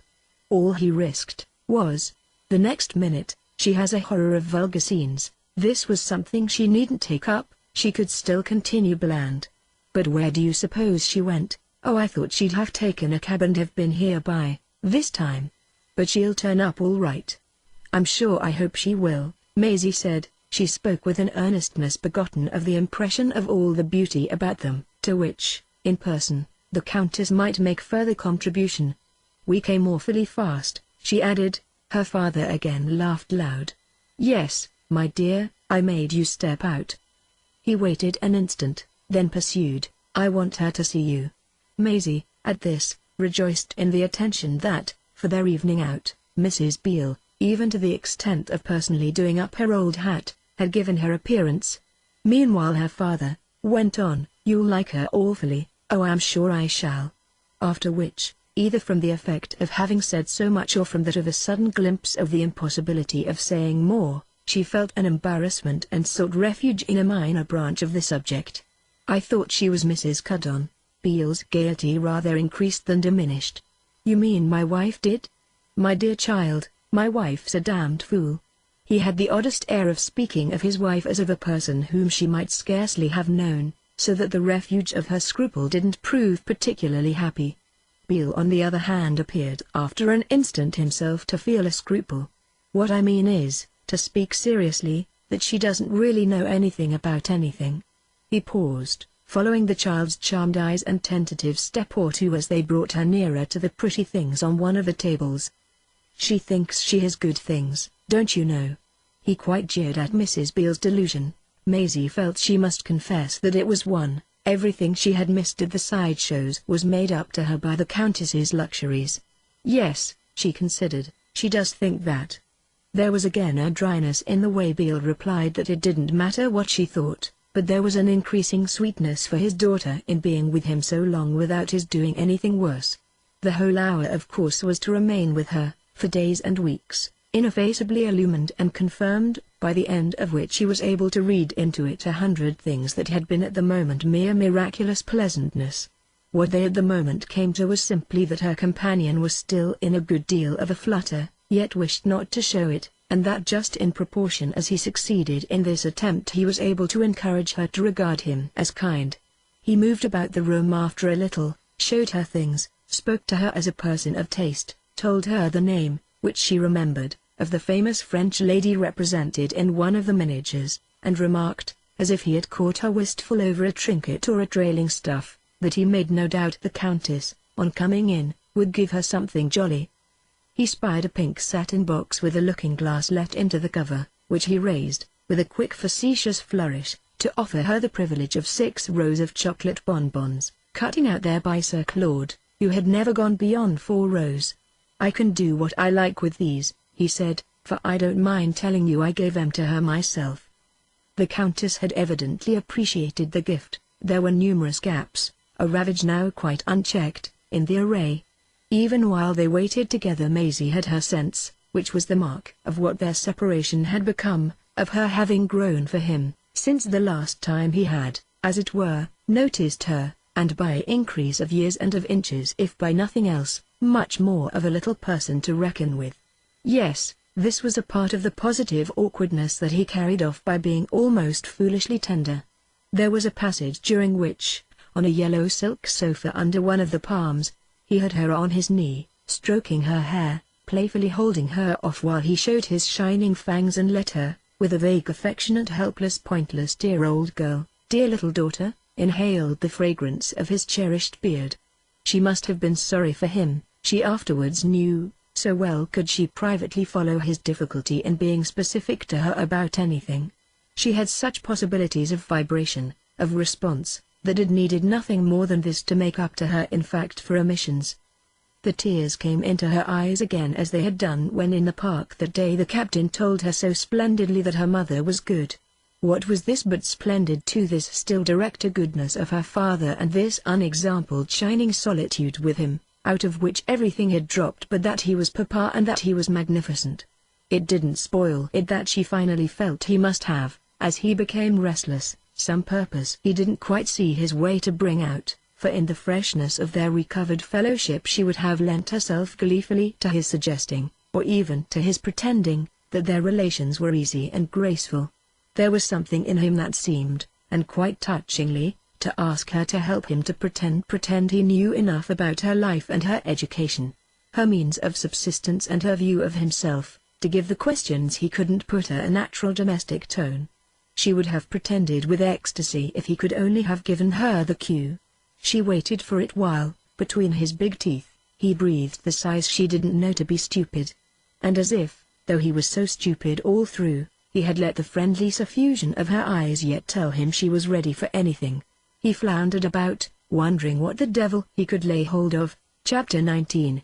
When he had lighted a cigarette and begun to smoke in her face, it was as if he had struck with a match the note of some queer clumsy ferment of old professions, old scandals, old duties, a dim perception of what he possessed in her and what, if everything had only been totally different, she might still be able to give him. What she was able to give him, however, as his blinking eyes seemed to make out through the smoke, would be simply what he should be able to get from her. To give something, to give here on the spot, was all her own desire. Among the old things that came back was her little instinct of keeping the peace. It made her wonder more sharply what particular thing she could do or not do, what particular word she could speak or not speak, what particular line she could take or not take, that might for everyone, even for the Countess, give a better turn to the crisis. She was ready, in this interest, for an immense surrender, a surrender of everything but Sir Claude, of everything but Mrs. Beale. The immensity didn't include them, but if he had an idea at the back of his head she had also one in her recesses deep, and for a time, while they sat together, there was an extraordinary mute passage between her vision of this vision of his vision of her vision, and her vision of his vision of her vision. What there was no effective record of indeed was the small strange pathos on the child's part of an innocence so saturated with knowledge and so directed to diplomacy. What, further, Beale finally laid hold of while he masked again with his fine presence half the flounces of the fireplace was, "Do you know, my dear, I shall soon be off to America." It struck his daughter both as a short-cut and as the way he wouldn't have said it to his wife. But his wife figured with a bright superficial assurance in her response. "Do you mean with Mrs. Beale?" Her father looked at her hard. "Don't be a little ass." Her silence appeared to represent a concentrated effort not to be.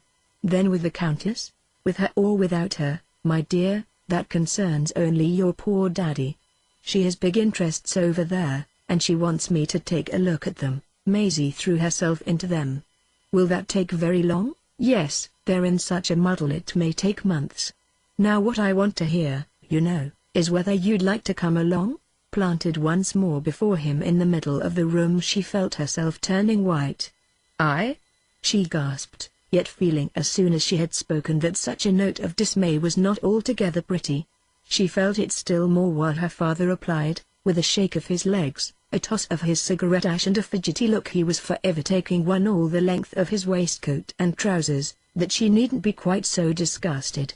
It helped her in a few seconds to appear more as he would like her that she saw, in the lovely light of the Countess's splendor, exactly, however she appeared, the right answer to make. "Dear Papa, I'll go with you anywhere." He turned his back to her and stood with his nose at the glass of the chimney-piece while he brushed specks of ash out of his beard. Then he abruptly said, "Do you know anything about your brute of a mother?" It was just of her brute of a mother that the manner of the question in a remarkable degree reminded her. It had the free flight of one of Ida's fine bridgings of space. With the sense of this was kindled for Maisie at the same time an inspiration. "Oh yes, I know everything." And she became so radiant that her father, seeing it in the mirror, turned back to her and presently, on the sofa, had her at his knee again and was again particularly affecting. Maisie's inspiration instructed her, pressingly, that the more she should be able to say about Mama the less she would be called upon to speak of her step-parents. She kept hoping the Countess would come in before her power to protect them was exhausted, and it was now, in closer quarters with her companion, that the idea at the back of her head shifted its place to her lips. She told him she had met her mother in the park with a gentleman who, while Sir Claude had strolled with her ladyship, had been kind and had sat and talked to her, narrating the scene with a remembrance of her pledge of secrecy to the captain quite brushed away by the joy of seeing Beale listen without profane interruption. It was almost an amazement, but it was indeed all a joy, thus to be able to guess that Papa was at last quite tired of his anger at any rate about Mama. He was only bored with her now. That made it, however, the more imperative that his spent displeasure shouldn't be blown out again. It charmed the child to see how much she could interest him, and the charm remained even when, after asking her a dozen questions, he observed musingly and a little obscurely, "Yes, damned if she won't." For in this too there was a detachment, a wise weariness that made her feel safe. She had had to mention Sir Claude, though she mentioned him as little as possible, and Beale only appeared to look quite over his head. It pieced itself together for her that this was the mildness of general indifference, a source of profit so great for herself personally that if the Countess was the author of it she was prepared literally to hug the Countess. She betrayed that eagerness by a restless question about her, to which her father replied, "Oh, she has a head on her shoulders. I'll back her to get out of anything." He looked at Maisie quite as if he could trace the connection between her inquiry and the impatience of her gratitude. "Do you mean to say you'd really come with me?" She felt as if he were now looking at her very hard indeed, and also as if she had grown ever so much older. "I'll do anything in the world you ask me, Papa." He gave again, with a laugh and with his legs apart, his proprietary glance at his waistcoat and trousers. "That's a way, my dear, of saying no, thank you. You know you don't want to go the least little mite. You can't humbug me." Beale Farange laid down. "I don't want to bully you. I never bullied you in my life, but I make you the offer, and it's to take or to leave. Your mother will never again have any more to do with you than if you were a kitchen maid she had turned out for going wrong. Therefore of course I'm your natural protector and you've a right to get everything out of me you can. Now's your chance. You know you won't be half clever if you don't. You can't say I don't put it before you. You can't say I ain't kind to you or that I don't play fair. Mind you never say that. You know it would bring me down on you. I know what's proper. I'll take you again, just as I have taken you again and again. And I'm much obliged to you for making up such a face." She was conscious enough that her face indeed couldn't please him if it showed any sign, just as she hoped it didn't, of her sharp impression of what he now really wanted to do. Wasn't he trying to turn the tables on her, embarrass her somehow into admitting that what would really suit her little book would be, after doing so much for good manners, to leave her wholly at liberty to arrange for herself? She began to be nervous again. It rolled over her that this was their parting forever, and that he had brought her there for so many caresses only because it was important such an occasion should look better for him than any other. For her to spoil it by the note of discord would certainly give him ground for complaint, and the child was momentarily bewildered between her alternatives of agreeing with him about her wanting to get rid of him and displeasing him by pretending to stick to him. So she found for the moment no solution but to murmur very helplessly, "Oh Papa, I know what you're up to, do tell me." After which he came straight over and, in the most inconsequent way in the world, clasped her in his arms a moment and rubbed his beard against her cheek. Then she understood as well as if he had spoken it that what he wanted, hang it, was that she should let him off with all the honors, with all the appearance of virtue and sacrifice on his side. It was exactly as if he had broken out to her, "I say, you little booby, help me to be irreproachable, to be noble, and yet to have none of the beastly bore of it. There's only impropriety enough for one of us, so you must take it all. Repudiate your dear old daddy in the face, mind you, of his tender supplications.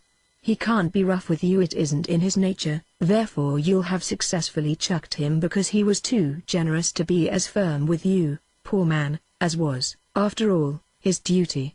This was what he communicated in a series of tremendous pats on the back. That portion of her person had never been so thumped since Model thumped her when she choked. After a moment he gave her the further impression of having become sure enough of her to be able very gracefully to say out, "You know your mother loathes you simply. And I've been thinking over your precious man, the fellow you told me about." "Well," Maisie replied with competence, "I'm sure of him." Her father was vague for an instant. "Do you mean sure of his liking you?" "Oh no, of his liking her." Beale had a return of gaiety. "There's no accounting for tastes. It's what they all say, you know." "I don't care, I'm sure of him."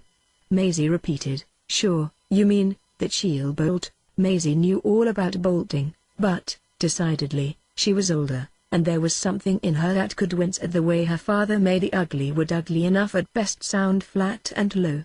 It prompted her to amend his allusion, which she did by saying, "I don't know what she'll do. But she'll be happy." "Let us hope so," said Beale almost as for edification. "The more happy she is at any rate, the less she'll want you about. That's why I press you," he agreeably pursued, "to consider this handsome offer. I mean seriously, you know, of your sole surviving parent." Their eyes, at this, met again in a long and extraordinary communion which terminated in his ejaculating, "Are you, little scoundrel?" She took it from him in the manner it seemed to her he would like best, and with a success that encouraged him to go on, "You are a deep little devil." Her silence, ticking like a watch, acknowledged even this, in confirmation of which he finally brought out, "You've settled it with the other bear." "Well, what if I have?" She sounded to herself most bold. Her father, quite as in the old days, broke into appeal. "Why, don't you know they're awful?" She grew bolder still. "I don't care, not a bit, but they're probably the worst people in the world and the very greatest criminals," Beale pleasantly urged. "I'm not the man, my dear, not to let you know it." "Well, it doesn't prevent them from loving me." "They love me tremendously." Maisie turned crimson to hear herself. Her companion fumbled. Almost anyone, let alone a daughter, would have seen how conscientious he wanted to be. "I dare say. But do you know why?" She braved his eyes and he added, "You're a jolly good pretext." "For what?" Maisie asked. "Why, for their game." "I needn't tell you what that is," the child reflected. "Well then, that's all the more reason." "Reason for what, pray?" "For their being kind to me. And for your keeping in with them." Beale roared again. It was as if his spirits rose and rose. "Do you realize, pray, that in saying that you're a monster?" She turned it over. "A monster? They've made one of you. Upon my honor, it's quite awful. It shows the kind of people they are. Don't you understand," Beale pursued, "that when they've made you as horrid as they can, as horrid as themselves, they'll just simply chuck you?" She hid at this a flicker of passion. "They won't chuck me, I beg your pardon," her father courteously insisted. "It's my duty to put it before you. I shouldn't forgive myself if I didn't point out to you that they'll cease to require you." He spoke as if with an appeal to her intelligence that she must be ashamed not adequately to meet, and this gave a real distinction to his superior delicacy. It cleared the case as he had wished. "Cease to require me because they won't care?" She paused with that sketch of her idea. "Of course Sir Claude won't care if his wife bolts. That's his game. It will suit him down to the ground." This was a proposition Maisie could perfectly embrace, but it still left a loophole for triumph. She turned it well over. "You mean if Mama doesn't come back ever at all?" The composure with which her face was presented to that prospect would have shown a spectator the long road she had traveled. "Well, but that won't put Mrs. Beale in the same comfortable position?" Beale took her up with relish. He had sprung to his feet again, shaking his legs and looking at his shoes. "Right you are, darling. Something more will be wanted for Mrs. Beale." He just paused, then he added, "But she may not have long to wait for it." Maisie also for a minute looked at his shoes, though they were not the pair she most admired, the laced yellow uppers and patent leather complement. At last, with a question, she raised her eyes. "Aren't you coming back?" Once more he hung fire, after which he gave a small laugh that in the oddest way in the world reminded her of the unique sounds she had heard emitted by Mrs. Wicks. "It may strike you as extraordinary that I should make you such an admission, and in point of fact you're not to understand that I do. But we'll put it that way to help your decision. The point is that that's the way my wife will presently be sure to put it. You'll hear her shrieking that she's deserted, so that she may just pile up her wrongs. She'll be as free as she likes then, as free, you see, as your mother's muff of a husband. They won't have anything more to consider and they'll just put you into the street. Do I understand, Beale inquired, that, in the face of what I press on you, you still prefer to take the risk of that? It was the most wonderful appeal any gentleman had ever addressed to his daughter, and it had placed Maisie in the middle of the room again while her father moved slowly about her with his hands in his pockets and something in his step that seemed, more than anything else he had done, to show the habit of the place. She turned her fevered little eyes over his friend's brightnesses, as if, on her own side, to press for some help in a quandary unexampled. As if also the pressure reached him, he after an instant stopped short, completing the prodigy of his attitude and the pride of his loyalty by a supreme formulation of the general inducement. "You've an eye, love. Yes, there's money. No end of money." This affected her at first in the manner of some great flashing dazzle in one of the pantomimes to which Sir Claude had taken her. She saw nothing in it but what it directly conveyed. "And shall I never, never see you again, if I do go to America?" Beale brought it out like a man. "Never, never, never." Hereupon, with the utmost absurdity, she broke down. Everything gave way, everything but the horror of hearing herself definitely utter such an ugliness as the acceptance of that. So she only stiffened herself and said, "Then I can't give you up." She held him some seconds looking at her, showing her a strained grimace, a perfect parade of all his teeth, in which it seemed to her she could read the disgust he didn't quite like to express at this departure from the pliability she had practically promised. But before she could attenuate in any way the crudity of her collapse, he gave an impatient jerk which took him to the window. She heard a vehicle stop. Beale looked out, then he freshly faced her. He still said nothing, but she knew the Countess had come back. There was a silence again between them, but with a different shade of embarrassment from that of their united arrival, and it was still without speaking that, abruptly repeating one of the embraces of which he had already been so prodigal, he whisked her back to the lemon sofa just before the door of the room was thrown open. It was thus in renewed and intimate union with him that she was presented to a person whom she instantly recognized as the Brown Lady. The Brown Lady looked almost as astonished, though not quite as alarmed, as when, at the exhibition, she had gasped in the face of Mrs. Beale. Maisie in truth almost gasped in her own. This was with the fuller perception that she was brown indeed. She literally struck the child more as an animal than as a real lady. She might have been a clever frizzle poodle in a frill or a dreadful human monkey in a spangled petticoat. She had a nose that was far too big and eyes that were far too small and a moustache that was, well, not so happy a feature as Sir Claude's. Beale jumped up to her, while, to the child's astonishment, though as if in a quick intensity of thought, the Countess advanced as gaily as if, for many a day, nothing awkward had happened for anyone. Maisie, in spite of a large acquaintance with the phenomenon, had never seen it so promptly established that nothing awkward was to be mentioned. The next minute the Countess had kissed her and exclaimed to Beale with bright tender reproach, "Why, you never told me half, my dear child," she cried. "It was awfully nice of you to come, but she hasn't come, she won't come."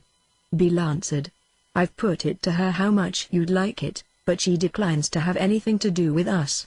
The Countess stood smiling, and after an instant that was mainly taken up with the shock of her weird aspect, Maisie felt herself reminded of another smile, which was not ugly, though also interested, the kind light thrown, that day in the park, from the clean fair face of the captain.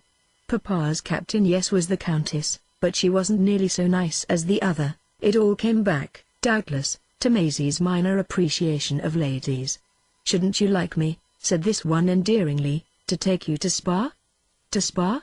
The child repeated the name to gain time, not to show how the Countess brought back to her a dim remembrance of a strange woman with a horrid face who once, years before, in an omnibus, bending to her from an opposite seat, had suddenly produced an orange and murmured, "Little dearie, won't you have it?" She had felt then, for some reason, a small silly terror, though afterwards conscious that her interlocutress, unfortunately hideous, had particularly meant to be kind. This was also what the Countess meant, yet the few words she had uttered and the smile with which she had uttered them immediately cleared everything up. Oh no, she wanted to go nowhere with her, for her presence had already, in a few seconds, dissipated the happy impression of the room and put an end to the pleasure briefly taken in Beale's command of such elegance. There was no command of elegance in his having exposed her to the approach of the short fat wheedling whiskered person in whom she had now to recognize the only figure wholly without attraction involved in any of the intimate connections her immediate circle had witnessed the growth of.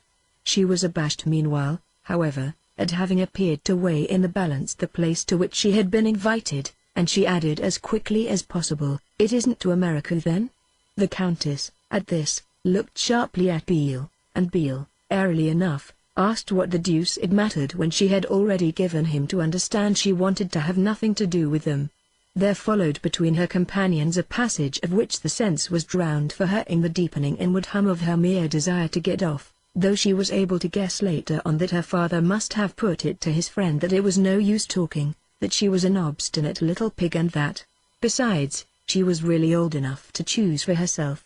It glimmered back to her indeed that she must have failed quite dreadfully to seem ideally other than rude, inasmuch as before she knew it she had visibly given the impression that if they didn't allow her to go home she should cry.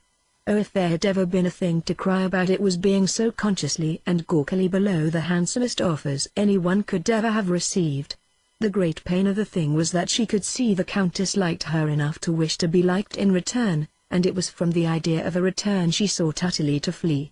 It was the idea of a return that after a confusion of loud words had broken out between the others brought to her lips with the tremor preceding disaster, "Can't I, please, be sent home in a cab?" Yes, the Countess wanted her and the Countess was wounded and chilled, and she couldn't help it, and it was all the more dreadful because it only made the Countess more coaxing and more impossible. The only thing that sustained either of them perhaps till the cab came Maisie presently saw it would come was its being in the air somehow that Beale had done what he wanted. He went out to look for a conveyance. The servants, he said, had gone to bed, but she shouldn't be kept beyond her time. The Countess left the room with him, and, alone in the possession of it, Maisie hoped she wouldn't come back. It was all the effect of her face. The child simply couldn't look at it and meet its expression halfway. All in a moment too that queer expression had leapt into the lovely things. All in a moment she had had to accept her father as liking someone whom she was sure neither her mother, nor Mrs. Beale, nor Mrs. Wicks, nor Sir Claude, nor the Captain, nor even Mr. Perriam and Lord Eric could possibly have liked. 3 minutes later, downstairs, with the cab at the door, it was perhaps as a final confession of not having much to boast of that, on taking leave of her, he managed to press her to his bosom without her seeing his face. For herself she was so eager to go that their parting reminded her of nothing, not even of a single one of all the nevers that above, as the penalty of not cleaving to him, he had attached to the question of their meeting again. There was something in the Countess that falsified everything, even the great interests in America, and yet more the first flush of that superiority to Mrs. Beale and to Mamma which had been expressed in Sevres sets and silver boxes. These were still there, but perhaps there were no great interests in America. Mamma had known an American who was not a bit like this one. She was not, however, of noble rank. Her name was only Mrs. Tucker. Maisie's detachment would nonetheless have been more complete if she had not suddenly had to exclaim, "Oh dear, I haven't any money." Her father's teeth, at this, were such a picture of appetite without action as to be a match for any plea of poverty. "Make your stepmother pay." "Stepmothers don't pay," cried the Countess. "No stepmother ever paid in her life." The next moment they were in the street together, and the next the child was in the cab, with the Countess, on the pavement, but close to her, quickly taking money from a purse whisked out of a pocket. Her father had vanished and there was even yet nothing in that to reawaken the pang of loss. "Here's money," said the brown lady, "go." The sound was commanding, the cab rattled off. Maisie sat there with her hand full of coin. All that for a cab? As they passed a street lamp she bent to see how much. What she saw was a cluster of sovereigns. There must then have been great interests in America. It was still at any rate the Arabian Nights, Chapter 20.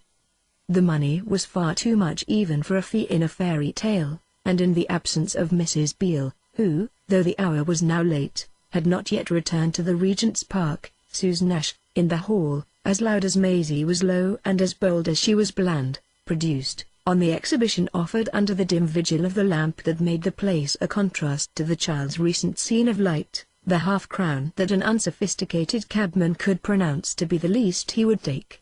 It was apparently long before Mrs. Beale would arrive, and in the interval Maisie had been induced by the prompt Susan not only to go to bed like a darling dear, but, in still richer expression of that character, to devote to the repayment of obligations general as well as particular one of the sovereigns in the ordered array that, on the dressing-table upstairs, was naturally not less dazzling to a lone orphan of a housemaid than to the subject of the manoeuvres of the quartet.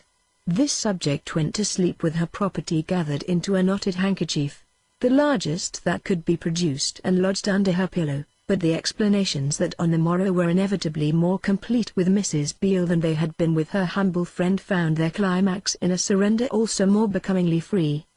There were explanations indeed that Mrs. Beale had to give as well as to ask, and the most striking of these was to the effect that it was dreadful for a little girl to take money from a woman who was simply the vilest of their sex.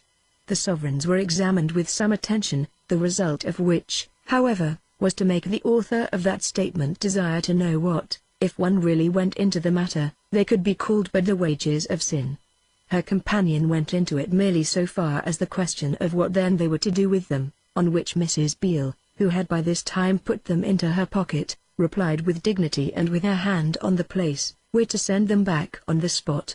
Susan, the child soon afterwards learnt, had been invited to contribute to this act of restitution her one appropriated coin, but a closer clutch of the treasure showed in her private assurance to Maisie that there was a limit to the way she could be done. Maisie had been open with Mrs. Beale about the whole of last night's transaction, but she now found herself on the part of their indignant inferior a recipient of remarks that were so many ringing tokens of that lady's own suppressions. One of these bore upon the extraordinary hour. It was 3 in the morning if she really wanted to know, at which Mrs. Beale had re-entered the house. Another, in accents as to which Maisie's criticism was still intensely tacit, characterized her appeal as such a gime, such a shame, as one had never had to put up with. A third treated with some vigor the question of the enormous sums due below stairs, in every department, for gratuitous labor and wasted zeal.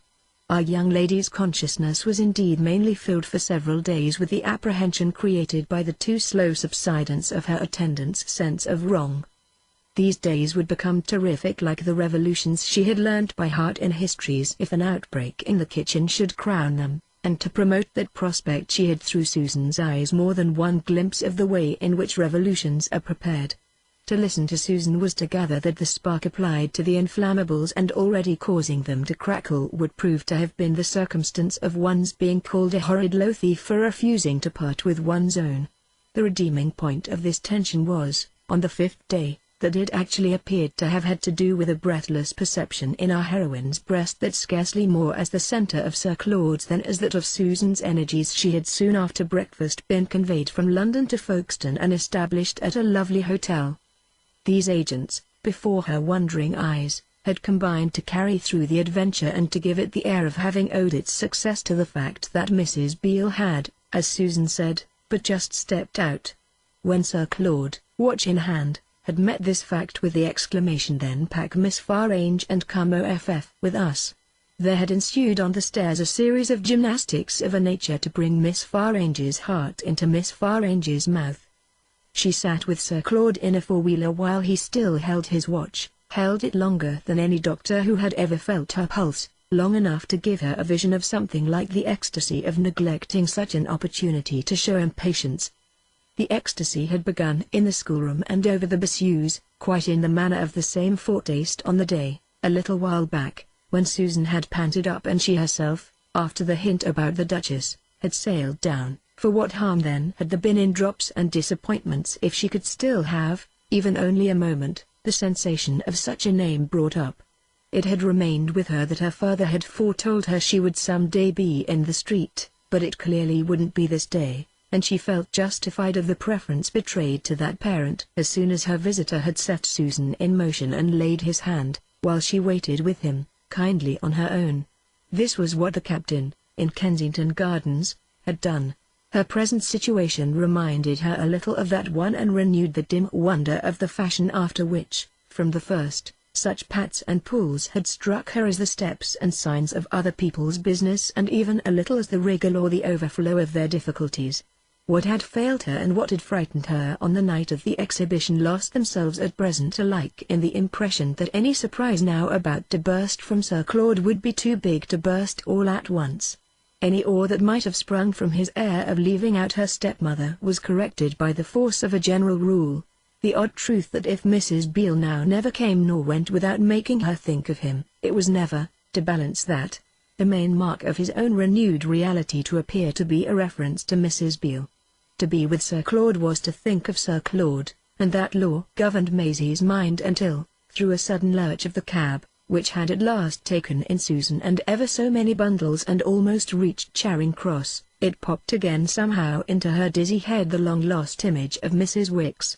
It was singular, but from this time she understood, and she followed with a sense of an ample filling out of any void created by symptoms of avoidance and of flight. Her ecstasy was a thing that had yet more of a face than of a back to turn, a pair of eyes still directed to Mrs. Wicks even after the slight surprise of their not finding her, as the journey expanded, either at the London station or at the Folkestone Hotel. It took few hours to make the child feel that if she was in neither of these places she was at least everywhere else. Maisie had known all along a great deal, but never so much as she was to know from this moment on, and as she learned in particular during the couple of days that she was to hang in the air, as it were, over the sea which represented in breezy blueness and with a summer charm a crossing of more spaces than the Channel. It was granted her at this time to arrive at divinations so ample that I shall have no room for the goal if I attempt to trace the stages, as to which therefore I must be content to say that the fullest expression we may give to Sir Claude's conduct is a poor and pale copy of the picture it presented to his young friend. Abruptly, that morning, he had yielded to the action of the idea pumped into him for weeks by Mrs. Wicks on lines of approach that she had been capable of the extraordinary art of preserving from entanglement in the fine network of his relations with Mrs. Beale.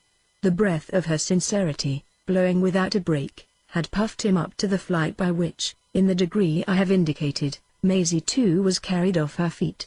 This consisted neither in more nor in less than the brave stroke of his getting off from Mrs. Beale as well as from his wife of making with the child straight for some such foreign land as would give a support to Mrs. Wicks's dream that she might still see his errors renounced and his delinquencies redeemed. It would all be a sacrifice under eyes that would miss no faintest shade to what even the strange frequenters of her ladyship's earlier period used to call the real good of the little unfortunate. Maisie's head held a suspicion of much that, during the last long interval, had confusedly, but quite candidly, come and gone in his own, a glimpse, almost awe-stricken in its gratitude, of the miracle her old governess had wrought.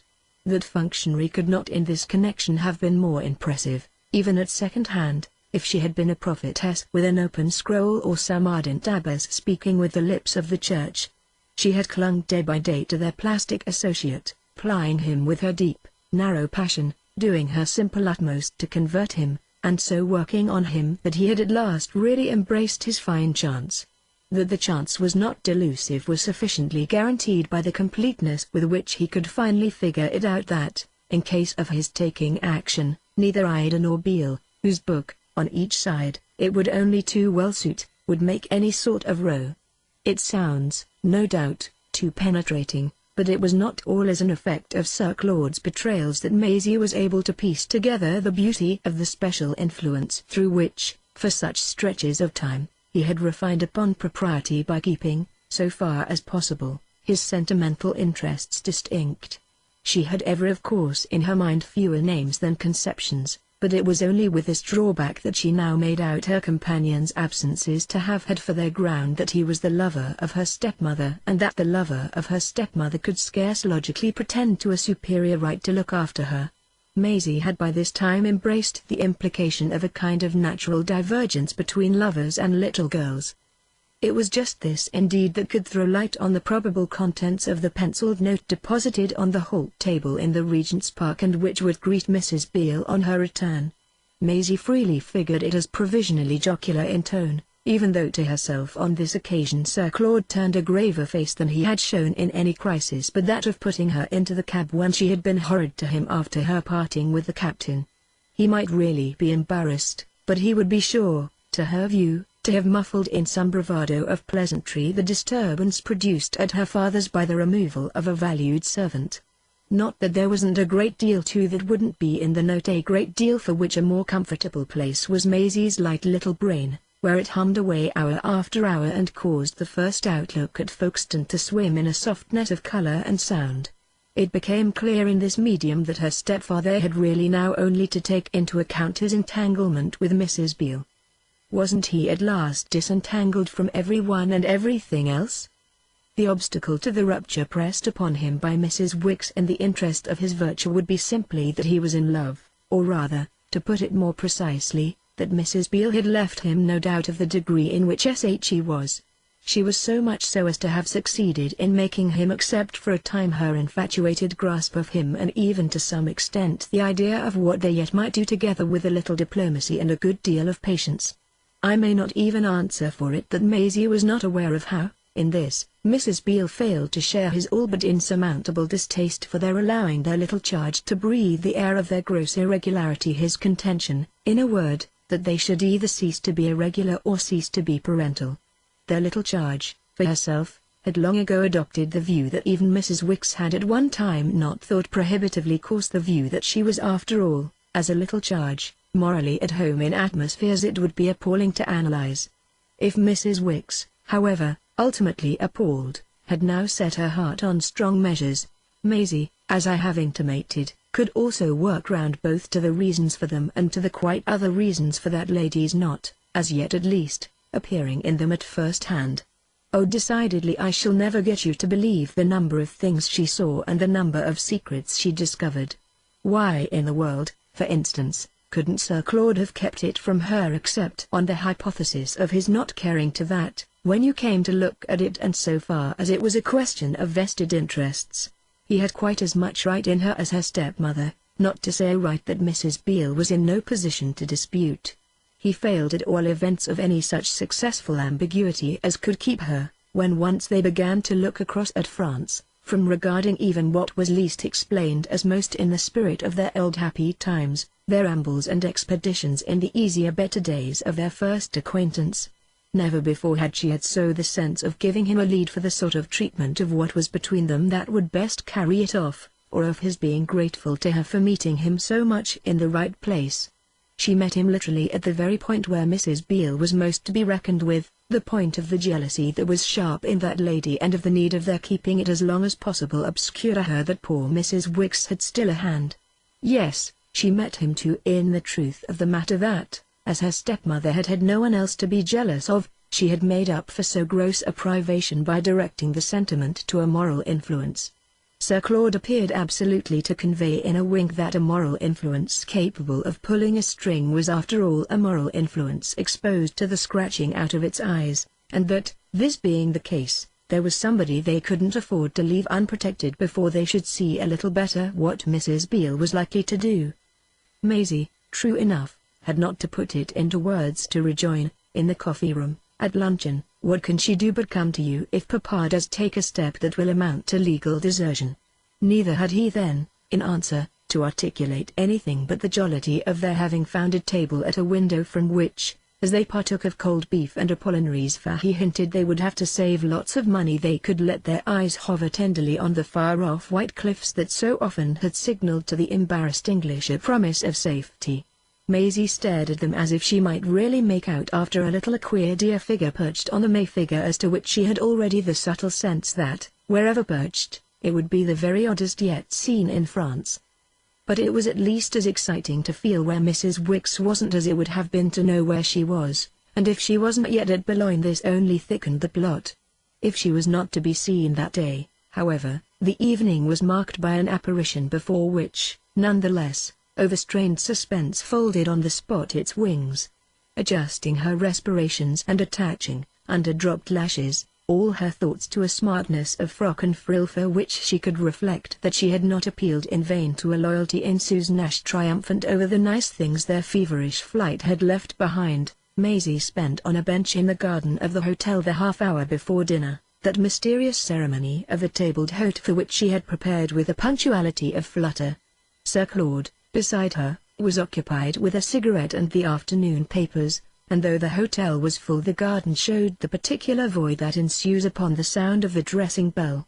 She had almost had time to weary of the human scene. Her own humanity, at any rate, in the shape of a smudge on her scanty skirt, had held her so long that as soon as she raised her eyes they rested on a high fair drapery by which smudges were put to shame and which had glided toward her over the grass without her noting its rustle. She followed up its stiff sheen up and up from the ground, where it had stopped, till at the end of a considerable journey her impression felt the shock of the fixed face which, surmounting it, seemed to offer the climax of the dressed condition. "Why, Mamma!" she cried the next instant, cried in a tone that, as she sprang to her feet, brought Sir Claude to his own beside her and gave her ladyship, a few yards off, the advantage of their momentary confusion. Poor Maisie's was immense. Her mother's drop had the effect of one of the iron shutters that, in evening walks with Susan Ash, she had seen suddenly, at the touch of a spring, rattle down over shining shop fronts. The light of foreign travel was darkened at a stroke. She had a horrible sense that they were caught, and for the first time of her life in Ida's presence she so far translated an impulse into an invidious act as to clutch straight at the hand of her responsible confederate.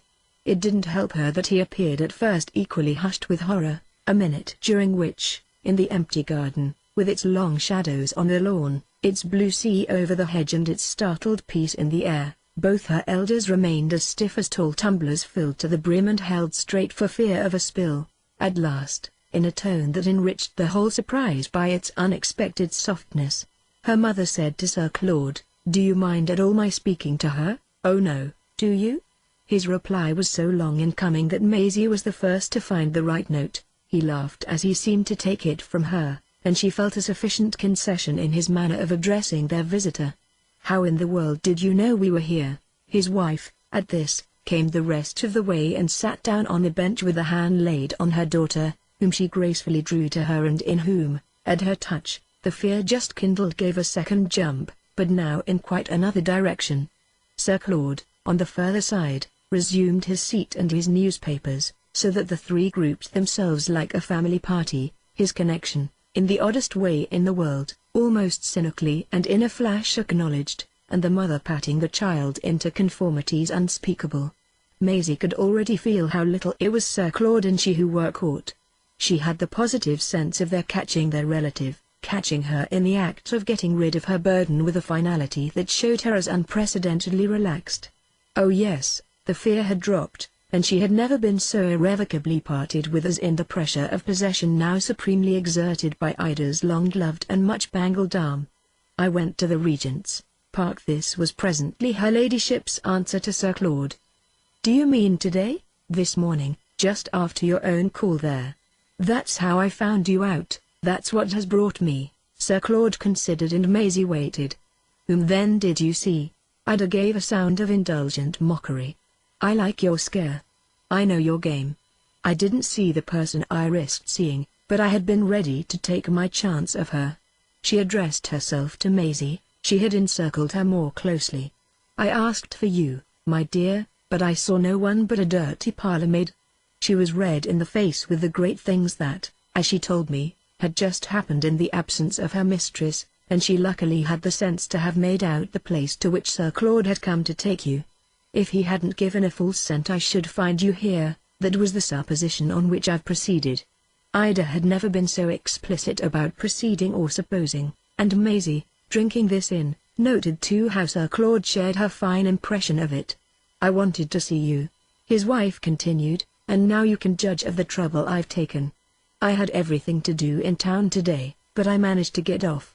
Maisie and her companion, for a moment, did justice to this achievement, but Maisie was the first to express it.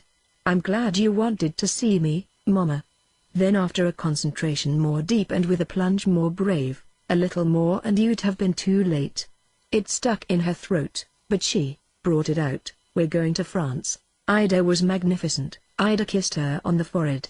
"That's just what I thought likely. It made me decide to run down.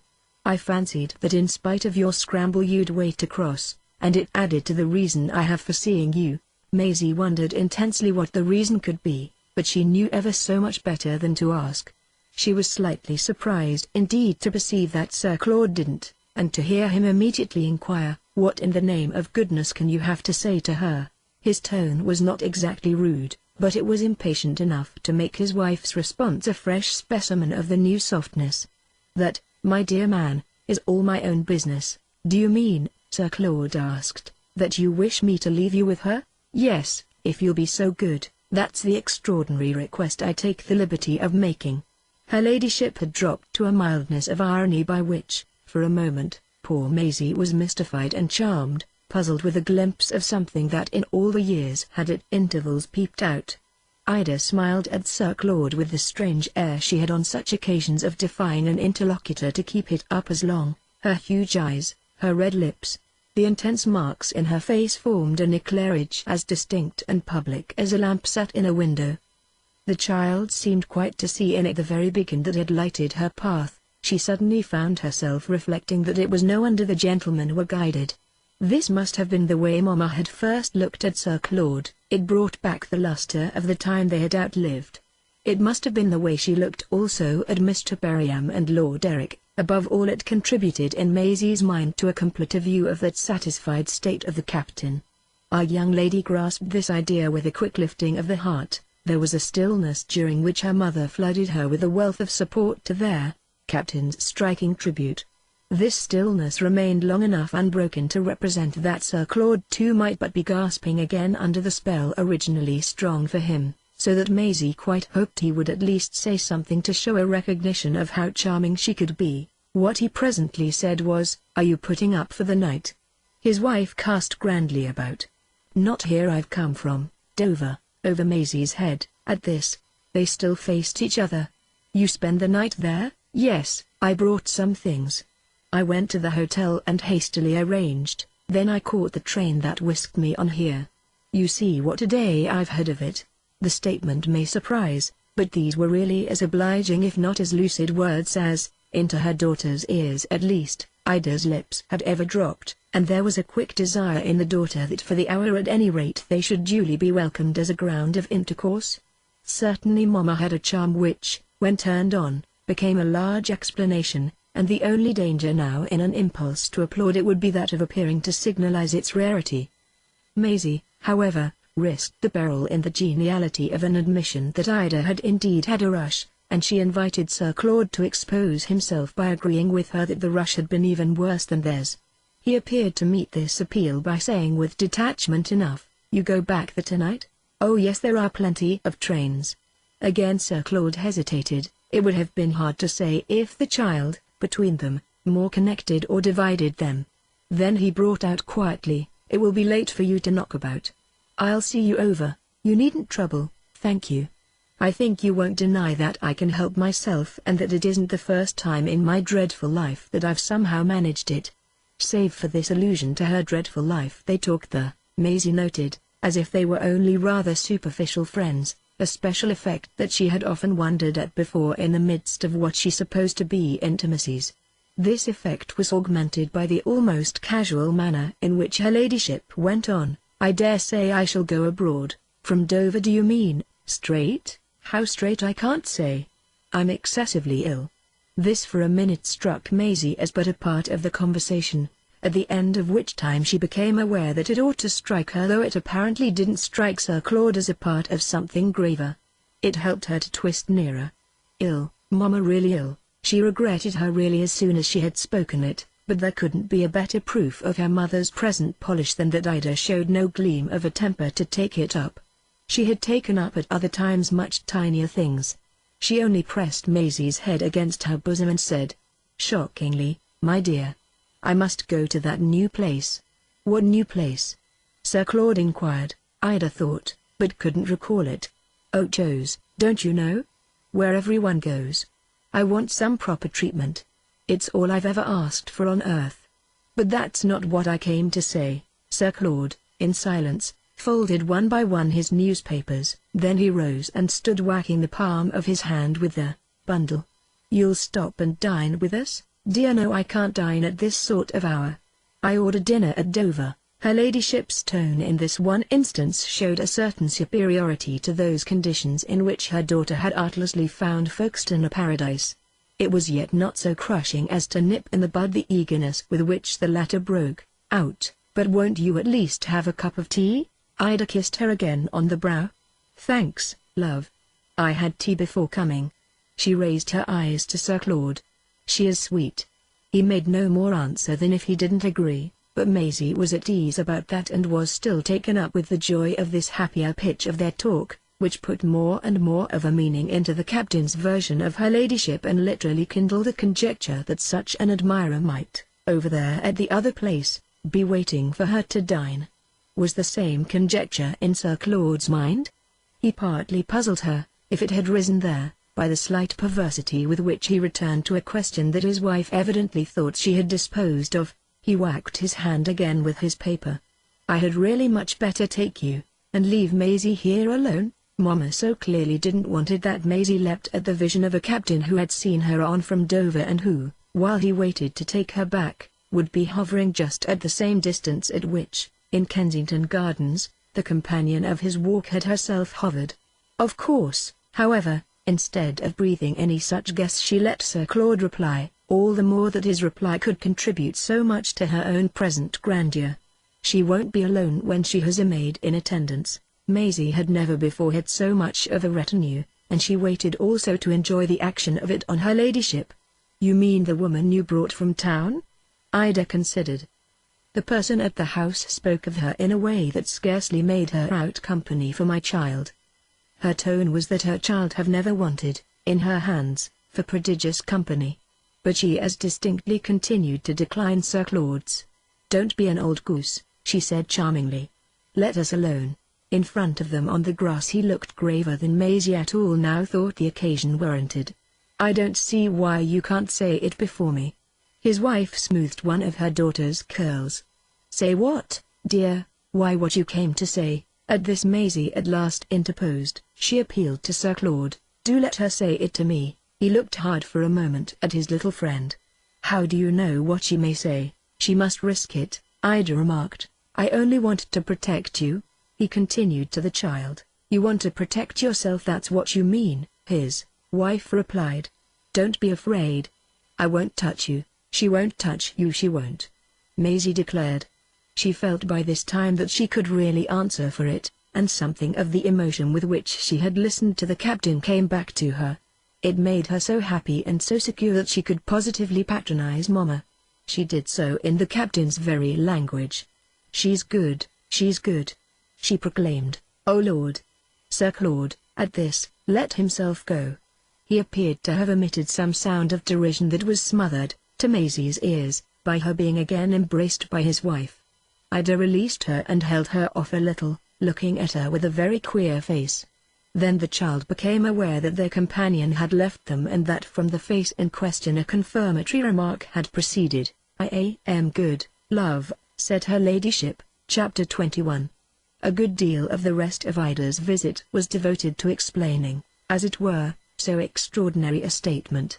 This explanation was more copious than any she had yet indulged in, and as the summer twilight gathered and she kept her child in the garden, she was conciliatory to a degree that let her need to arrange things a little perceptibly peep out. It was not merely that she explained, she almost conversed. All that was wanting was that she should have positively chatted a little less. It was really the occasion of Maisie's life on which her mother was to have most to say to her. That alone was an implication of generosity and virtue, and no great stretch was required to make our young lady feel that she should best meet her and soonest have it over by simply seeming struck with the propriety of her contention. They sat together while the parents' gloved hands sometimes rested sociably on the child's and sometimes gave a corrective pull to a ribbon too meager or a tress too thick, and Maisie was conscious of the effort to keep out of her eyes the wonder with which they were occasionally moved to blink. Oh, there would have been things to blink at if one had let oneself go, and it was lucky they were alone together, without Sir Claude or Mrs. Wicks or even Mrs. Beale to catch an imprudent glance. Though profuse and prolonged, her ladyship was not exhaustively lucid, and her account of her situation, so far as it could be called descriptive, was a muddle of inconsequent things, bruised fruit of an occasion she had rather too lightly affronted. None of them were really thought out and some were even not wholly insincere. It was as if she had asked outright what better proof could have been wanted of her goodness and her greatness than just this marvelous consent to give up what she had so cherished. It was as if she had said in so many words, "There have been things between us, between Sir Claude and me, which I needn't go into, you little nuisance, because you wouldn't understand them." It suited her to convey that Maisie had been kept, so far as she was concerned or could imagine, in a holy ignorance, and that she must take for granted a supreme simplicity. She turned this way and that in the predicament she had sought and from which she could neither retreat with grace nor emerge with credit. She draped herself in the tatters of her impudence, postured to her utmost before the last little triangle of cracked glass to which so many fractures had reduced the polished plate of filial superstition. If neither Sir Claude nor Mrs. Wicks was there, this was perhaps all the more a pity. The scene had a style of its own that would have qualified it for presentation, especially at such a moment as that of her letting it betray that she quite did think her wretched offspring better placed with Sir Claude than in her own soiled hands. There was at any rate nothing scant either in her admissions or her perversions, the mixture of her fear of what Maisie might undiscoverably think and of the support she at the same time gathered from a necessity of selfishness and a habit of brutality. This habit flushed through the merit she now made, in terms explicit, of not having come to Folkestone to kick up a vulgar row. She had not come to box any ears or to bang any doors or even to use any language. She had come at the worst to lose the thread of her argument in an occasional dumb disgusted twitch of the toggery in which Mrs. Beale's low domestic had had the impudence to serve up Miss Farrange. She checked all criticism, not committing herself even so far as for those missing comforts of the schoolroom on which Mrs. Wicks had presumed. "I am good, I'm criminally good. But it won't do for you any more, and if I've ceased to contend with him, and with you too, who have made most of the trouble between us, it's for reasons that you'll understand one of these days, but too well one of these days when I hope you'll know what it is to have lost a mother. I'm awfully ill, but you mustn't ask me anything about it. If I don't get off somewhere my doctor won't answer for the consequences. He's stupefied at what I've borne. He says it has been put on me because I was formed to suffer. I'm thinking of South Africa, but that's none of your business. You must take your choice. You can't ask me questions if you're so ready to give me up." "No, I won't tell you, you can find out for yourself. South Africa's wonderful, they say, and if I do go it must be to give it a fair trial. It must be either one thing or the other. If he takes you, he takes you. I've struck my last blow for you. I can follow you no longer from pillar to post. I must live for myself at last, while there's still a handful left of me. I'm very, very ill, I'm very, very tired, I'm very, very determined. There you have it. Make the most of it. Your frock's too filthy, but I came to sacrifice myself." Maisie looked at the vacant places. There were moments when it was a relief to her to drop her eyes even on anything so sordid. All her interviews, all her ordeals with her mother had, as she had grown older, seemed to have, before any other, the hard quality of duration, but longer than any, strangely, were these minutes offered to her as so pacific and so agreeably winding up the connection. It was her anxiety that made them long, her fear of some hitch, some check of the current, one of her ladyship's famous quick jumps. She held her breath. She only wanted, by playing into her visitor's hands, to see the thing through. But her impatience itself made at instants the whole situation swim. There were things Ida said that she perhaps didn't hear, and there were things she heard that Ida perhaps didn't say. "You're all I have, and yet I'm capable of this. Your father wishes you were dead. That, my dear, is what your father wishes. You'll have to get used to it as I've done. I mean to his wishing that I'm dead. At all events you see for yourself how wonderful I am to Sir Claude. He wishes me dead quite as much, and I'm sure that if making me scenes about you could have killed me." It was the mark of Ida's eloquence that she started more hairs than she followed, and she gave but a glance in the direction of this one, going on to say that the very proof of her treating her husband like an angel was that he had just stolen off not to be fairly shamed. She spoke as if he had retired on tiptoe, as he might have withdrawn from a place of worship in which he was not fit to be present. "You'll never know what I've been through about you, never, never, never. I spare you everything, as I always have, though I dare say you know things that, if I did, I mean if I knew them, would make me well, no matter. You're old enough at any rate to know there are a lot of things I don't say that I easily might, though it would do me good, I assure you, to have spoken my mind for once in my life. I don't speak of your father's infamous wife, that may give you a notion of the way I'm letting you off. When I say you I mean your precious friends and backers. If you don't do justice to my forbearing, out of delicacy, to mention, just as a last word, about your stepfather, a little fact or two of a kind that really I should only have to mention to shine myself in comparison, and after every calumny, like pure gold, if you don't do me that justice you'll never do me justice at all. Maisie's desire to show what justice she did her had by this time become so intense as to have brought with it an inspiration.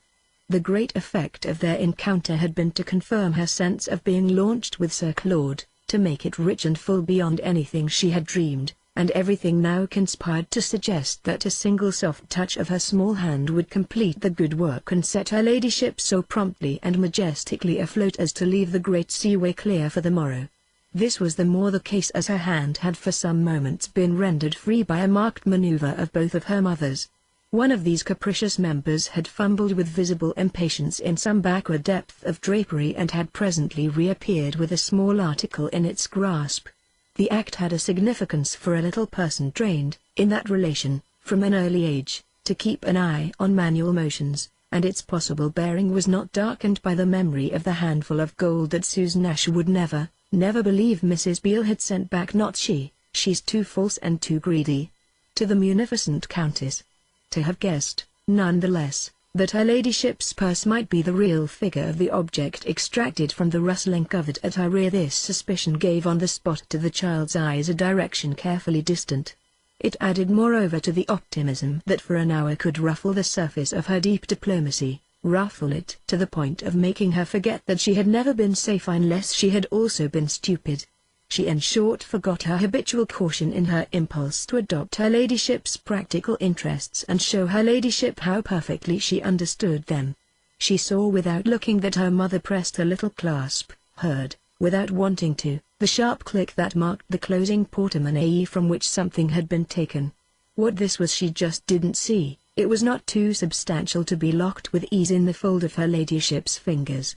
Nothing was less new to Maisie than the art of not thinking singly, so that at this instant she could both bring out what was on her tongue's end and weigh, as to the object in her mother's palm, the question of its being a sovereign against the question of its being a shilling. No sooner had she begun to speak than she saw that within a few seconds this question would have been settled. She had foolishly checked the rising words of the little speech of presentation to which, under the circumstances, even such a high pride as Ida's had had to give some thought. She had checked it completely. That was the next thing she felt. The note she sounded brought into her companion's eyes a look that quickly enough seemed at variance with presentations. "That was what the captain said to me that day, Mamma. I think it would have given you pleasure to hear the way he spoke of you." The pleasure, Maisie could now in consternation reflect, would have been a long time coming if it had come no faster than the response evoked by her allusion to it. Her mother gave her one of the looks that slammed the door in her face. Never in a career of unsuccessful experiments had Maisie had to take such a stare.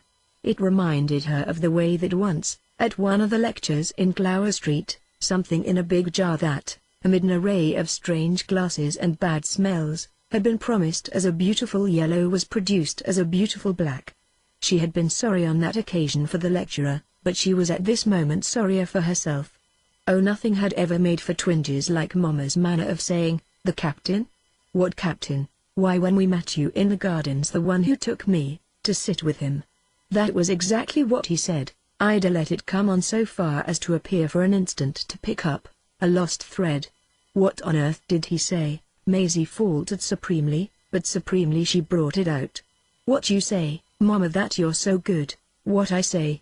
Ida slowly rose, keeping her eyes on her child, and the hand that had busied itself in her purse conformed at her side and amid the folds of her dress to a certain stiffening of the arm.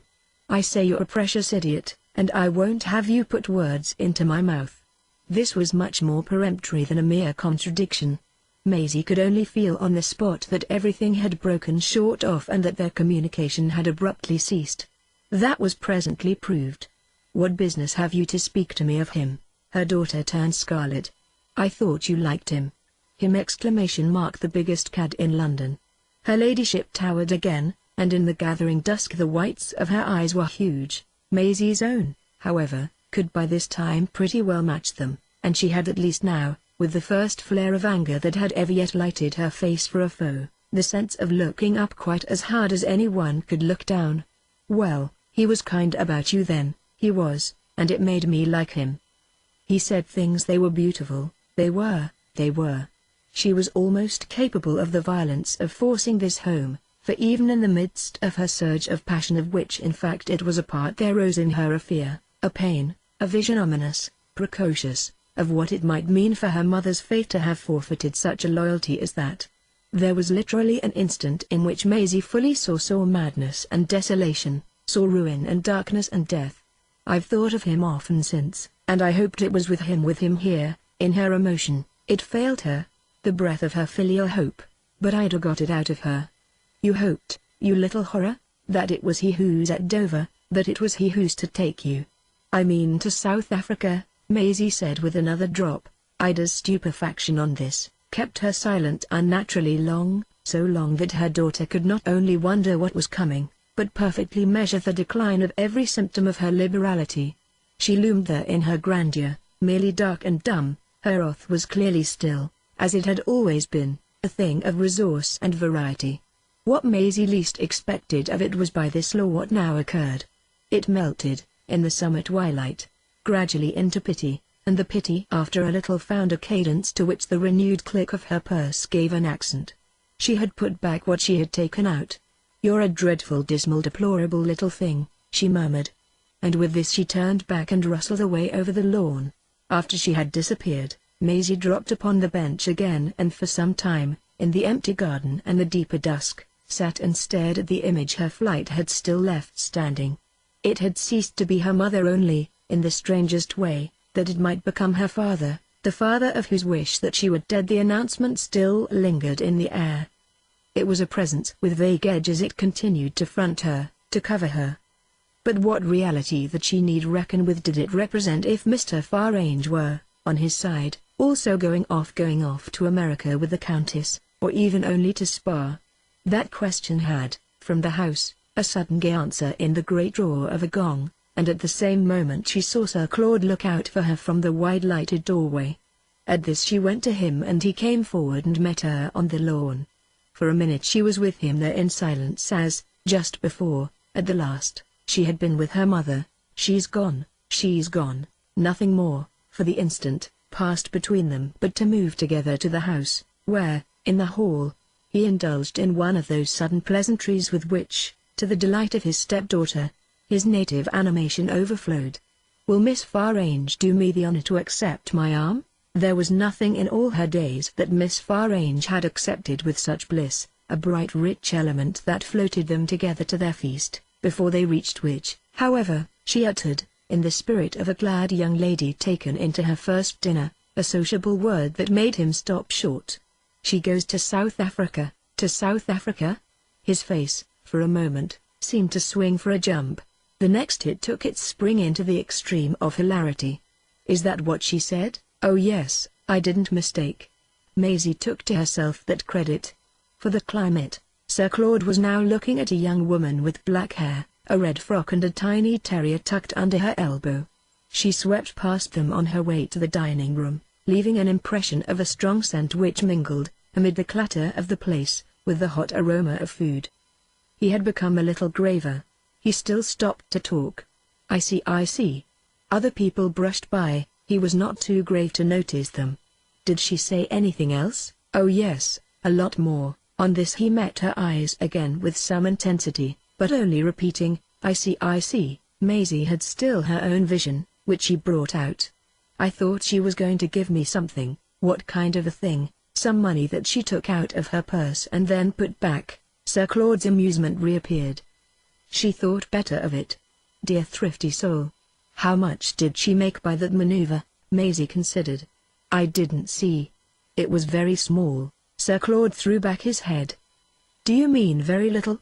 "Sixpence?" Maisie resented this almost as if, at dinner, she were already bandying jokes with an agreeable neighbor. "It may have been a sovereign. Or even," Sir Claude suggested, "a £10 note." She flushed at this sudden picture of what she perhaps had lost, and he made it more vivid by adding, "rolled up in a tight little ball." You know her way of treating bank notes as if they were curl papers. Maisie's flush deepened both with the immense plausibility of this and with a fresh wave of the consciousness that was always there to remind her of his cleverness, the consciousness of how immeasurably more after all he knew about Mama than she. She had lived with her so many times without discovering the material of her curl papers or assisting at any other of her dealings with bank notes. The tight little ball had at any rate rolled away from her forever, quite like one of the other balls that Ida's Q used to send flying. Sir Claude gave her his arm again, and by the time she was seated at table she had perfectly made up her mind as to the amount of the sum she had forfeited. Everything about her, however, the crowded room, the bedizened banquet, the savour of dishes, the drama of figures, ministered to the joy of life. After dinner she smoked with her friend, for that was exactly what she felt she did on a porch, a kind of terrace, where the red tips of cigars and the light dresses of ladies made, under the happy stars, a poetry that was almost intoxicating. They talked but little, and she was slightly surprised at his asking for no more news of what her mother had said, but she had no need of talk. There were a sense and a sound in everything to which words had nothing to add. They smoked and smoked, and there was a sweetness in her stepfather's silence. At last he said, "Let us take another turn, but you must go to bed soon. Oh, you know, we're going to have a system." Their turn was back into the garden, along the dusky paths from which they could see the black masts and the red lights of boats and hear the calls and cries that evidently had to do with happy foreign travel, and their system was once more to get on beautifully in this further lounge without a definite exchange. Yet he finally spoke. He broke out as he tossed away the match from which he had taken a fresh light, "I must go for a stroll. I'm in a fidget, I must walk it off." She fell in with this as she fell in with everything, on which he went on, "You go up to Miss Ash," it was the name they had started, "you must see she's not in mischief. Can you find your way alone?" "Oh yes, I've been up and down 7 times. She positively enjoyed the prospect of an 8th. Still they didn't separate. They stood smoking together under the stars. Then at last Sir Claude produced it. I'm free." She looked up at him. It was the very spot on which a couple of hours before she had looked up at her mother. You're free. Tomorrow we go to France." He spoke as if he hadn't heard her, but it didn't prevent her again concurring. "Tomorrow we go to France." Again he appeared not to have heard her, and after a moment it was an effect evidently of the depth of his reflections and the agitation of his soul. He also spoke as if he had not spoken before. I'm free, she repeated her form of assent. You're free. This time he did hear her. He fixed her through the darkness with a grave face. But he said nothing more. He simply stooped a little and drew her to him, simply held her a little and kissed her good night, after which, having given her a silent push upstairs to Miss Ash, he turned round again to the black masts and the red lights. Maisie mounted as if France were at the top. Chapter 22. The next day it seemed to her indeed at the bottom, down too far, in shuddering plunges, even to leave her a sense, on the Channel boat, of the height at which Sir Claude remained, and which had never in every way been so great as when, much in the wet, though in the angle of a screen of canvas, he sociably sat with his stepdaughter's head in his lap and that of Mrs. Beale's housemaid fairly pillowed on his breast. Maisie was surprised to learn as they drew into port that they had had a lovely passage, but this emotion, at Boulogne, was speedily quenched in others, above all in the great ecstasy of a larger impression of life. She was abroad and she gave herself up to it, responded to it, in the bright air, before the pink houses, among the bare-legged fishwives and the red-legged soldiers, with the instant certitude of a vocation. Her vocation was to see the world and to thrill with enjoyment of the picture. She had grown older in 5 minutes and had by the time they reached the hotel recognized in the institutions and the manners of France a multitude of affinities and messages. Literally in the course of an hour she found her initiation, a consciousness much quickened by the superior part that, as soon as they had gobbled down a French breakfast which was indeed a high note in the concert, she observed herself to play to Susan Ash. Sir Claude, who had already bumped against people he knew and who, as he said, had business and letters, sent them out together for a walk in which the child was avenged, so far as poetic justice required, not only for the loud giggles that in their London trudges used to break from her attendant, but for all the years of her tendency to produce socially that impression of an excess of the queer something which had seemed to waver so widely between innocence and guilt. On the spot, at Boulogne, though there might have been excess, there was at least no wavering. She recognized, she understood, she adored and took possession, feeling herself attuned to everything and laying her hand, right and left, on what had simply been waiting for her. She explained to Susan, she laughed at Susan, she towered over Susan, and it was somehow Susan's stupidity, of which she had never yet been so sure, and Susan's bewilderment and ignorance and antagonism, that gave the liveliest rebound to her immediate perceptions and adoptions.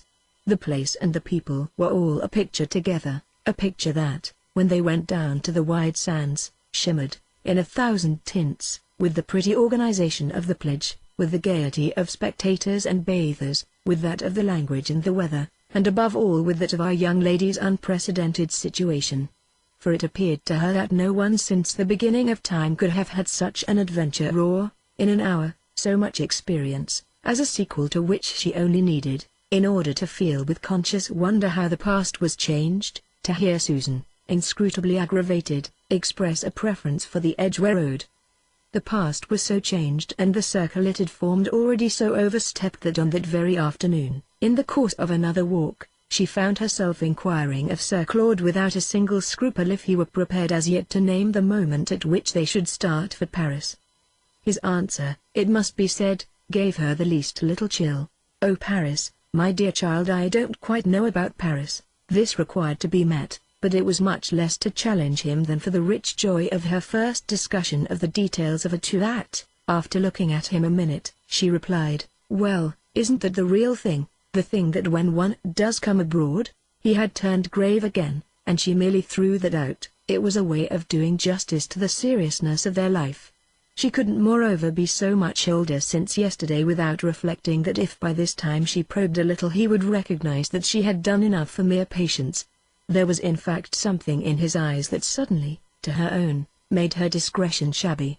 Before she could remedy this he had answered her last question, answered it in the way that, of all ways, she had least expected. "The thing it doesn't do not to do? Certainly Paris is charming. But, my dear fellow, Paris eats your head off. I mean it's so beastly expensive." That note gave her a pang. It suddenly let in a harder light.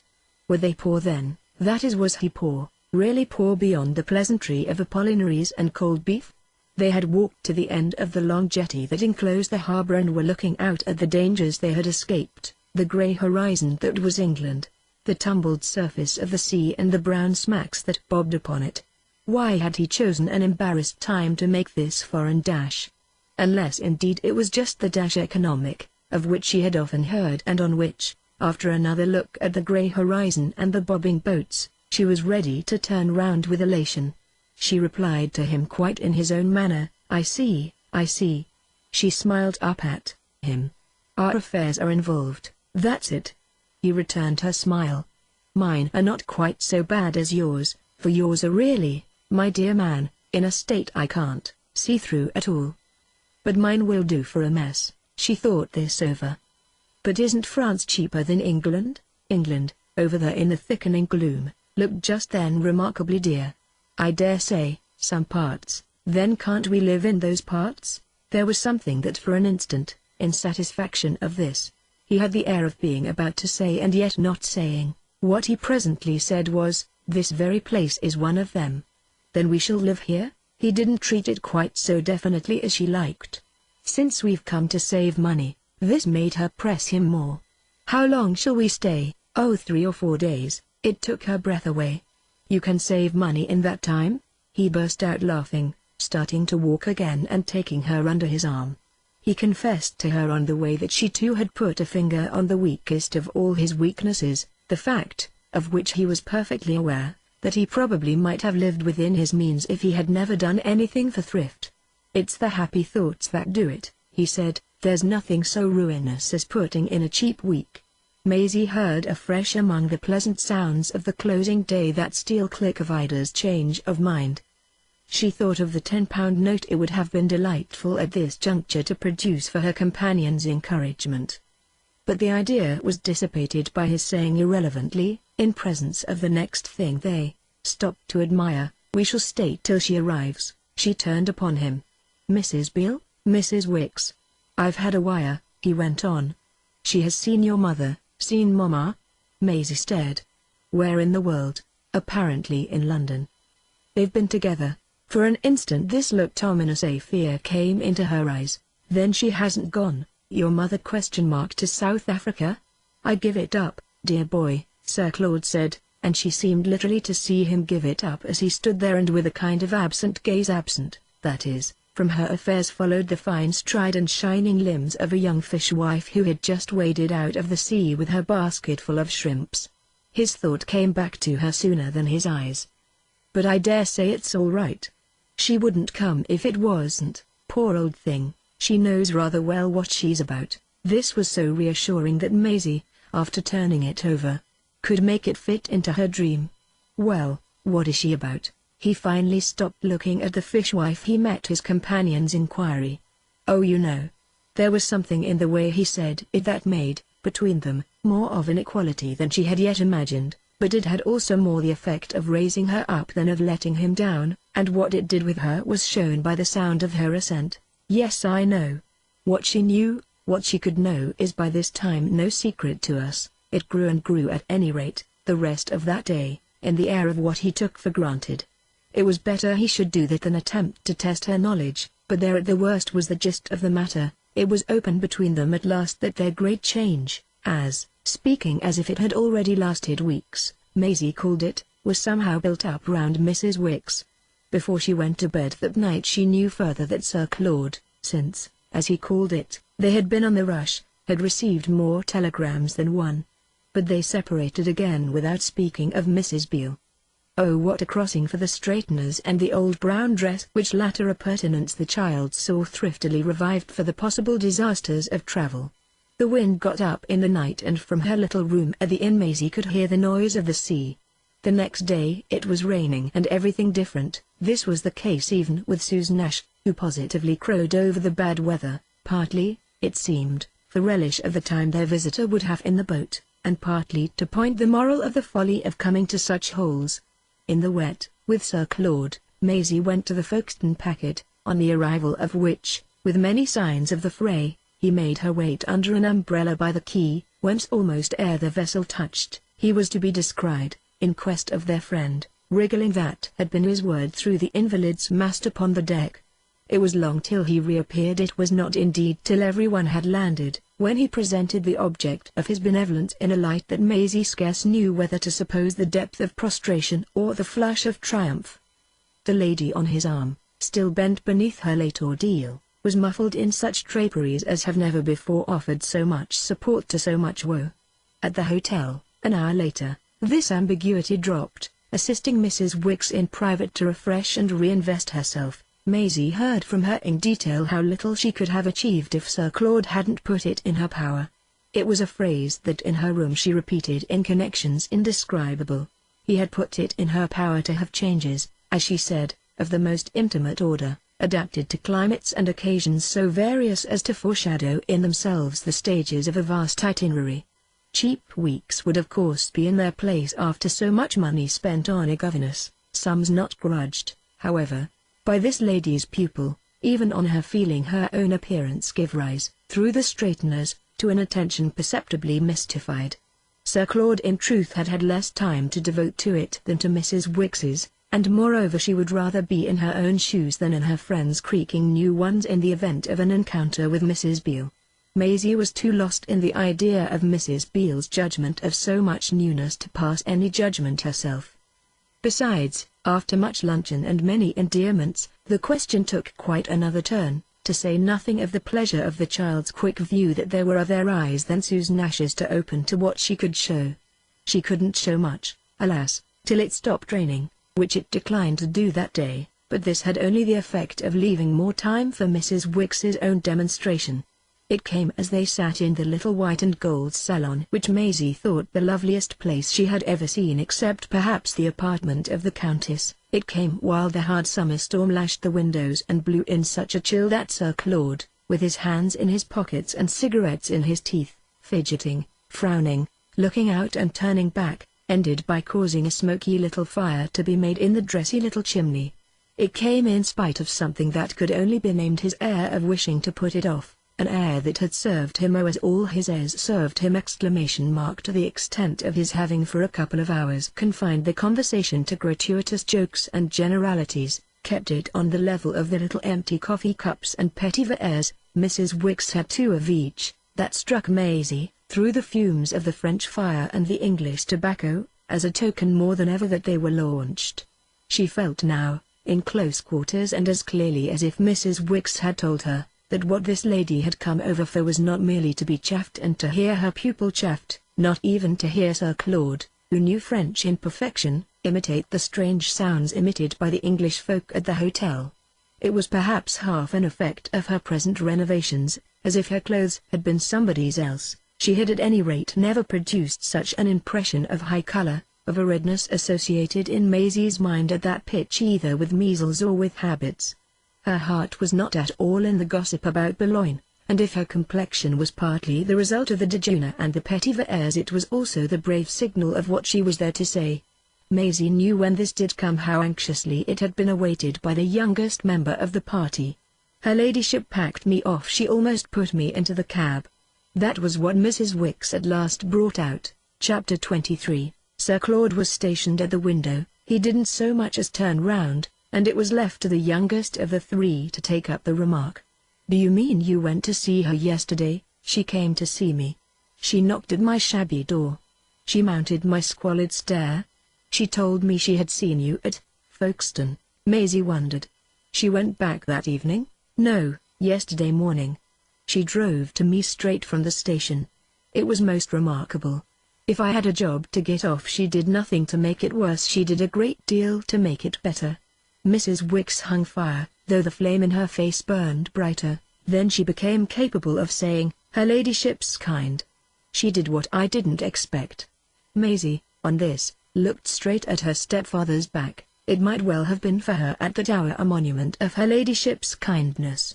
It remained, as such, monumentally still, and for a time that permitted the child to ask of their companion, "Did she really help you, most practically?"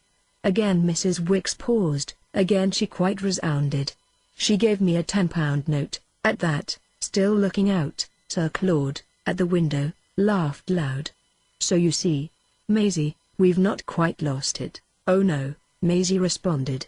"Isn't that too charming?" She smiled at Mrs. Wicks. "We know all about it." Then, on her friends showing such blankness as was compatible with such a flush, she pursued, "She does want me to have you?" Mrs. Wicks showed a final hesitation, which, however, while Sir Claude drummed on the window pane, she presently surmounted. It came to Maisie that in spite of his drumming and of his not turning round, he was really so much interested as to leave himself in a manner in her hands, which somehow suddenly seemed to her a greater proof than he could have given by interfering. "She wants me to have you," Mrs. Wicks declared. Maisie answered this bang at Sir Claude. "Then that's nice for all of us." Of course it was. His continued silence sufficiently admitted while Mrs. Wicks rose from her chair and, as if to take more of a stand, placed herself, not without majesty, before the fire. The incongruity of her smartness, the circumference of her stiff frock, presented her as really more ready for Paris than any of them. She also gazed hard at Sir Claude's back. "Your wife was different from anything she had ever shown me. She recognizes certain proprieties, which... Do you happen to remember?" Sir Claude asked. Mrs. Wicks's reply was prompt. "The importance for Maisie of a gentlewoman, of someone who's not well, so bad. She objects to a mere maid, and I don't in the least mind telling you what she wants me to do." One thing was clear: Mrs. Wicks was now bold enough for anything. "She wants me to persuade you to get rid of the person from Mrs. Beale's." Maisie waited for Sir Claude to pronounce on this. Then she could only understand that he on his side waited, and she felt particularly full of common sense as she met her responsibility. "Oh, I don't want Susan with you," she said to Mrs. Wicks. Sir Claude, always from the window, approved. "That's quite simple. I'll take her back, Mrs. Wicks gave a positive jump. Maisie caught her look of alarm. Take her? You don't mean to go over on purpose? Sir Claude said nothing for a moment, after which, why shouldn't I leave you here? He inquired. Maisie, at this, sprang up. Oh do, oh do, oh do. The next moment she was interlaced with Mrs. Wicks, and the two, on the hearthrug, their eyes in each other's eyes, considered the plan with intensity. Then Maisie felt the difference of what they saw in it. She can surely go back alone. Why should you put yourself out? Mrs. Wicks demanded. Oh, she's an idiot, she's incapable. If anything should happen to her it would be awkward. It was I who brought her without her asking. If I turn her away I ought with my own hand to place her again exactly where I found her. Mrs. Wicks's face appealed to Maisie on such folly, and her manner, as directed to their companion, had, to her pupil's surprise, an unprecedented firmness. Dear Sir Claude, I think you're perverse. Pay her fair and give her a sovereign. She has had an experience that she never dreamed of and that will be an advantage to her through life. If she goes wrong on the way it will be simply because she wants to, and, with her expenses and her remuneration make it even what you like ! You'll have treated her as handsomely as you always treat everyone. This was a new tone as new as Mrs. Wicks's cap, and it could strike a young person with a sharpened sense for latent meanings as the upshot of a relation that had taken on a new character. It brought out for Maisie how much more even than she had guessed her friends were fighting side by side. At the same time it needed so definite a justification that as Sir Claude now at last did face them she at first supposed him merely resentful of excessive familiarity. She was therefore yet more puzzled to see him show his serene beauty untroubled, as well as an equal interest in a matter quite distinct from any freedom but her ladyship's. Did my wife come alone? He could ask even that good-humouredly, when she called on me. Mrs. Wicks was red now. His good humour wouldn't keep down her colour, which for a minute glowed like her ugly honesty. No, there was someone in the cab. The only attenuation she could think of was after a minute to add, but they didn't come up. Sir Claude broke into a laugh Maisie herself could guess what it was at, while he now walked about, still laughing, and at the fireplace gave a gay kick to a displaced log. She felt more vague about almost everything than about the drollery of such a they. She in fact could scarce have told you if it was to deepen or to cover the joke that she bethought herself to observe. Perhaps it was her maid. Mrs. Wicks gave her a look that at any rate deprecated their wrong tone. It was not her maid. Do you mean there are this time two? Sir Claude asked as if he hadn't heard. Two maids? Maisie went on as if she might assume he had. The reproach of the straighteners darkened, but Sir Claude cut across it with a sudden, see here, what do you mean? And what do you suppose she meant? Mrs. Wicks let him for a moment, in silence, understand that the answer to his question, if he didn't take care, might give him more than he wanted. It was as if, with this scruple, she measured and adjusted all she gave him in at last saying, what she meant was to make me knows that you're definitely free. To have that straight from her was a joy I of course hadn't hoped for. It made the assurance, and my delight at it, a thing I could really proceed upon. You already know now. Certainly I'd have started even if she hadn't pressed me. You already know what, so long, we've been looking for and what, as soon as she told me of her step taken at Folkestone, I recognized with rapture that we have. It's your freedom that makes me right. She fairly bristled with her logic. But I don't mind telling you that it's her action that makes me happy. Her action? Sir Claude echoed. Why, my dear woman, her action is just a hideous crime. It happens to satisfy our sympathies in a way that's quite delicious, but that doesn't in the least alter the fact that it's the most abominable thing ever done. She has chucked our friend here overboard not a bit less than if she had shoved her shrieking and pleading, out of that window and down 2 floors to the paving stones. Maisie surveyed serenely the parties to the discussion. Oh, your friend here, dear Sir Claude, doesn't plead and shriek. He looked at her a moment. Never. Never. That's one, only one, but charming so far as it goes, of about 100 things we love her for. Then he pursued to Mrs. Wicks, what I can't for the life of me make out is what Ida is really up to, what game she was playing in turning to you with that cursed cheek after the beastly way she has used you. Where to explain her at all does she fancy she can presently, when we least expect it, take it out of us? She doesn't fancy anything, nor want anything out of anyone.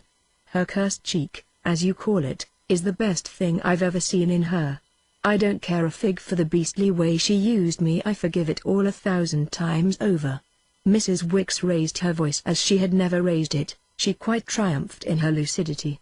"I understand her, I almost admire her," she quavered. She spoke as if this might practically suffice, yet in charity to faint delights she threw out an explanation. "As I've said, she was different. Upon my word I wouldn't have known her. She had a glimmering, she had an instinct. They brought her. It was a kind of happy thought, and if you couldn't have supposed she would ever have had such a thing, why of course I quite agree with you. But she did have it." There, Maisie could feel again how a certain rude rightness in this plea might have been found exasperating, but as she had often watched Sir Claude in apprehension of displeasures that didn't come, so now, instead of saying "oh hell," as her further used, she observed him only to take refuge in a question that at the worst was abrupt. "Who is it this time, do you know?" Mrs. Wicks tried blind dignity. "Who is what, Sir Claude?" "The man who stands the cabs. Who was in the one that waited at your door." At this challenge she faltered so long that her young friend's pitying conscience gave her a hand. It wasn't the captain. This good intention, however, only converted the excellent woman's scruple to a more ambiguous stare, besides of course making Sir Claude go off. Mrs. Wicks fairly appealed to him. "Must I really tell you?" His amusement continued. "Did she make you promise not to?" Mrs. Wicks looked at him still harder. "I mean before Maisie." Sir Claude laughed again. "Why she can't hurt him." Maisie felt herself, as it passed, brushed by the light humor of this. "Yes, I can't hurt him." The straighteners again roofed her over, after which they seemed to crack with the explosion of their wearer's honesty. Amid the flying splinters Mrs. Wicks produced a name. "Mr. Tisben." There was for an instant a silence that, under Sir Claude's influence and while he and Maisie looked at each other, suddenly pretended to be that of gravity. "We don't know Mr. Tisben, do we, dear?" Maisie gave the point all needful thought. "No, I can't place Mr. Tisben." It was a passage that worked visibly on their friend.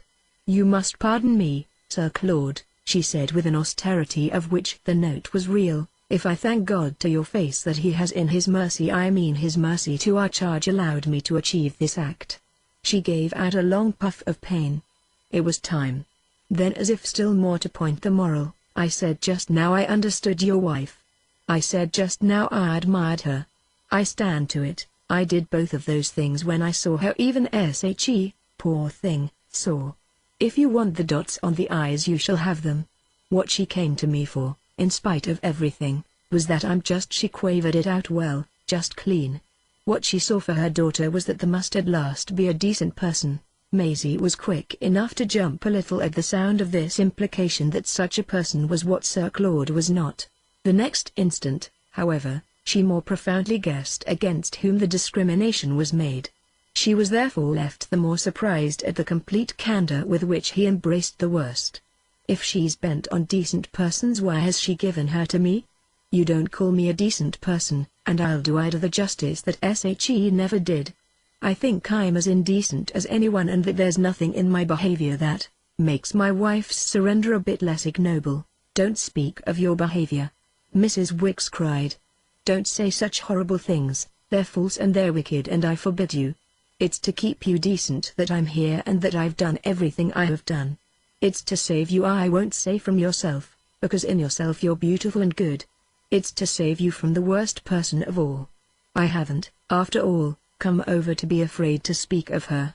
That's the person in whose place her ladyship wants such a person as even me, and if she thought herself, as she as good as told me, not fit for Maisie's company, it's not, as you may well suppose, that she may make room for Mrs. Beale." Maisie watched his face as it took this outbreak, and the most she saw in it was that it turned a little white.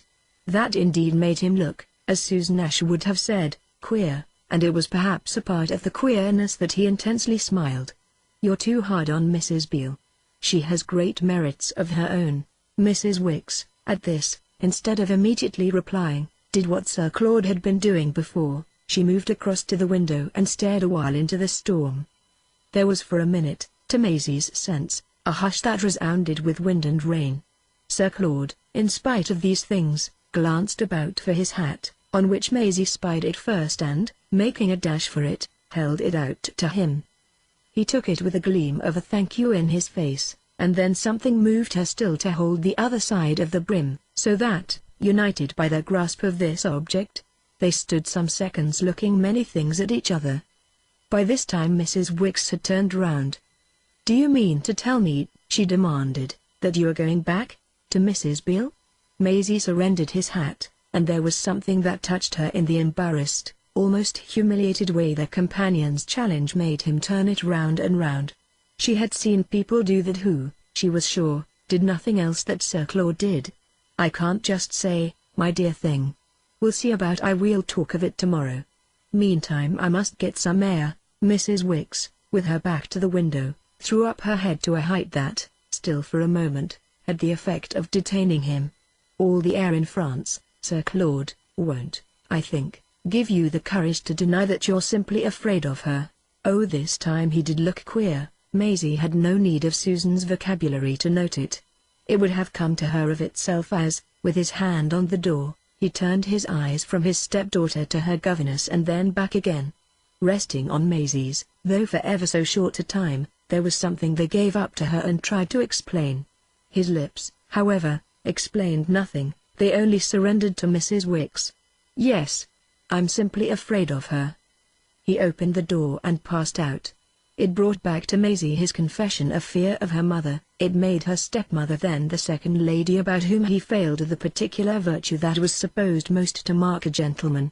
In fact there were three of them, if she counted in Mrs. Wicks, before whom he had undeniably quailed.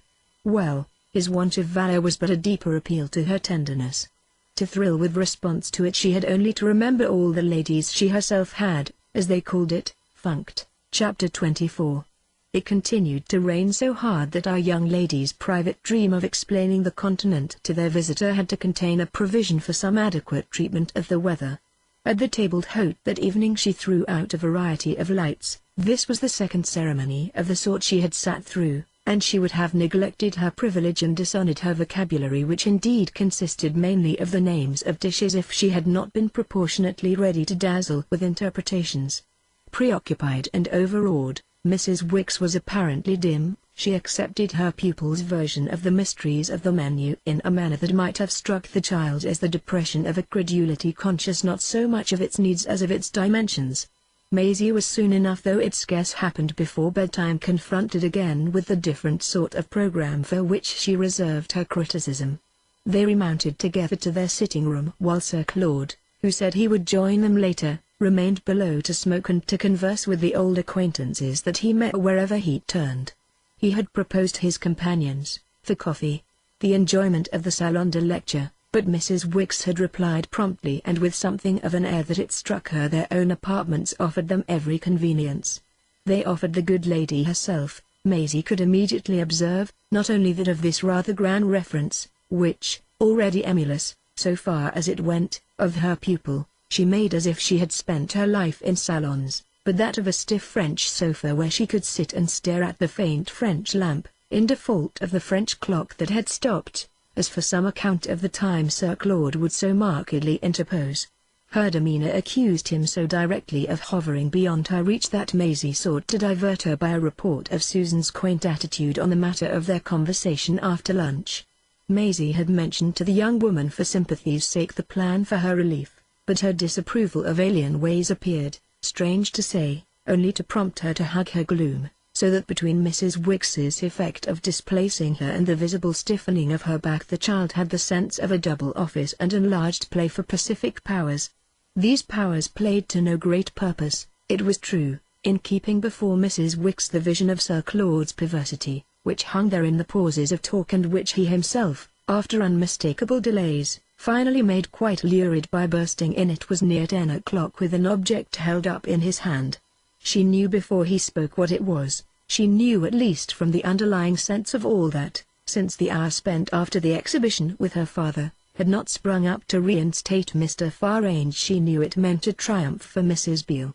The mere present sight of Sir Claude's face caused her on the spot to drop straight through her last impression of Mr. Farange, a plummet that reached still deeper down than the security of these days of flight. She had wrapped that impression in silence, a silence that had parted with half its veil to cover also, from the hour of Sir Claude's advent, the image of Mr. Farange's wife. But if the object in Sir Claude's hand revealed itself as a letter which he held up very high, so there was something in his mere motion that laid Mrs. Beale again bare. "Here we are!" he cried almost from the door, shaking his trophy at them and looking from one to the other.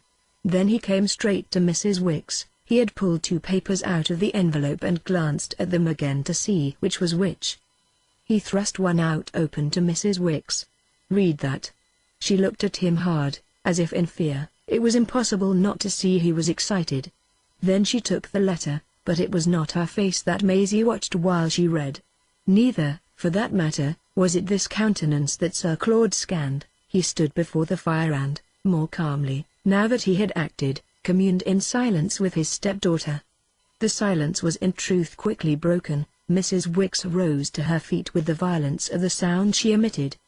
The letter had dropped from her and lay upon the floor. It had made her turn ghastly white and she was speechless with the effect of it. "It's too abominable, it's too unspeakable," she then cried. "Isn't it a charming thing?" Sir Claude asked. "It has just arrived, enclosed in a word of her own. She sends it on to me with the remark that comment's superfluous. I really think it is." "That's all you can say. She oughtn't to pass such a horror about," said Mrs. Wicks. "She ought to put it straight in the fire." "My dear woman, she's not such a fool. It's much too precious." He had picked the letter up and he gave it again a glance of complacency which produced a light in his face. "Such a document considered," then concluded with a slight drop, "such a document is, in fine, a basis." "A basis for what?" "Well, for proceedings, hers."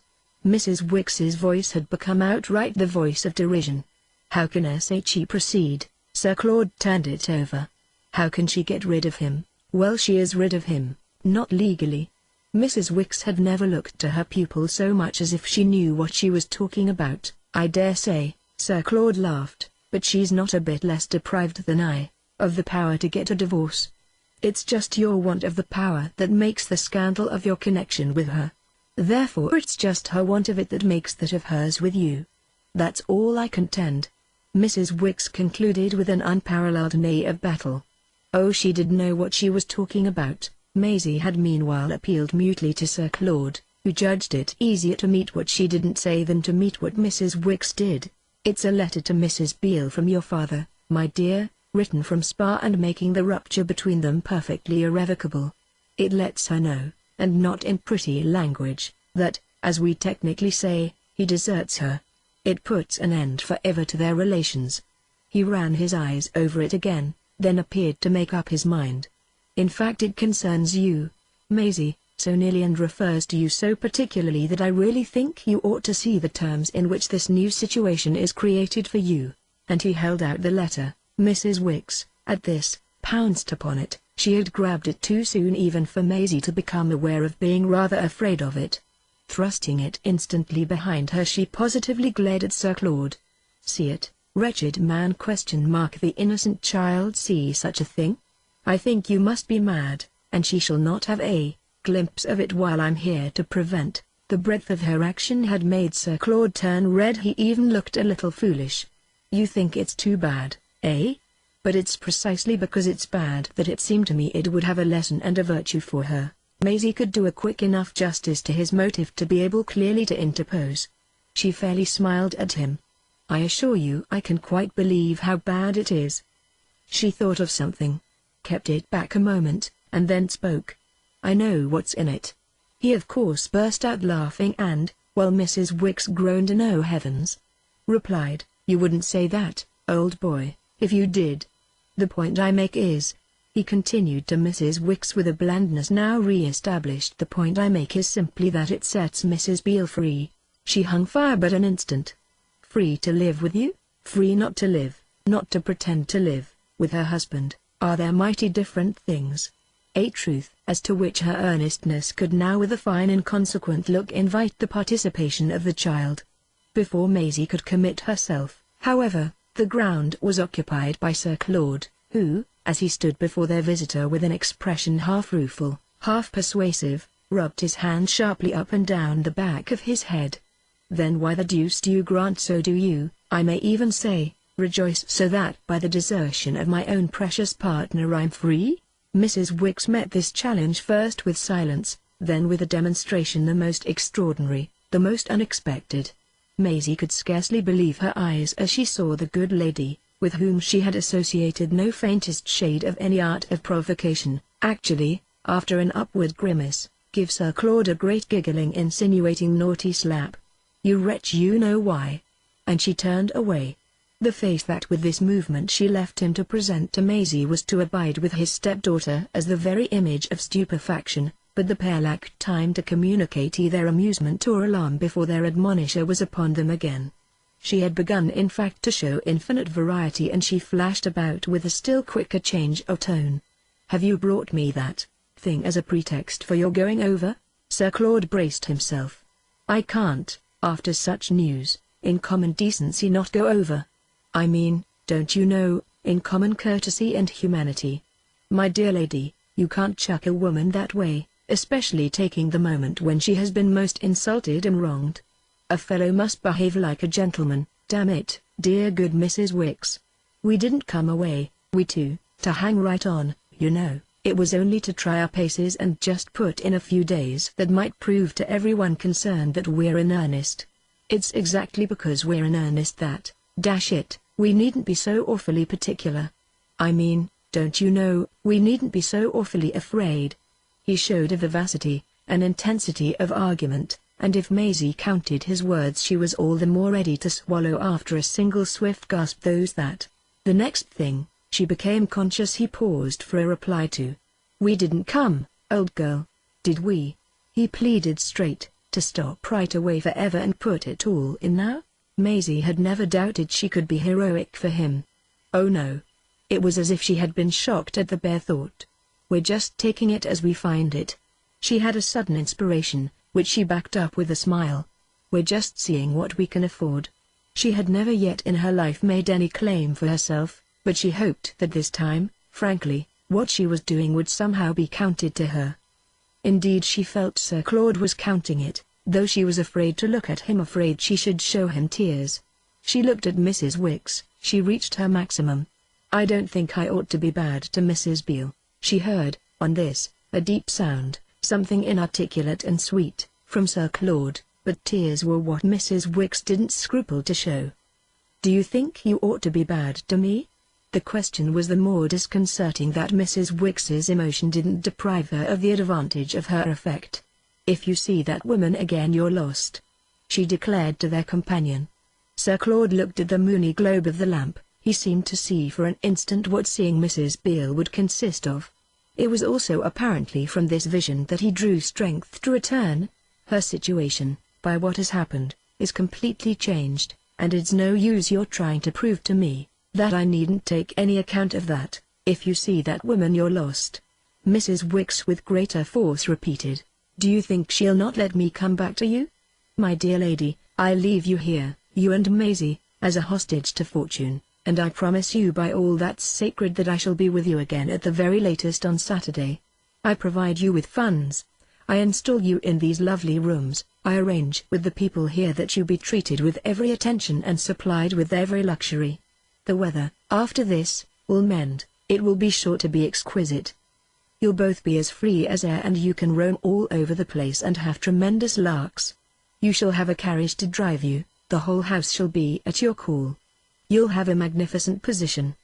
He paused. He looked from one of his companions to the other as to see the impression he had made.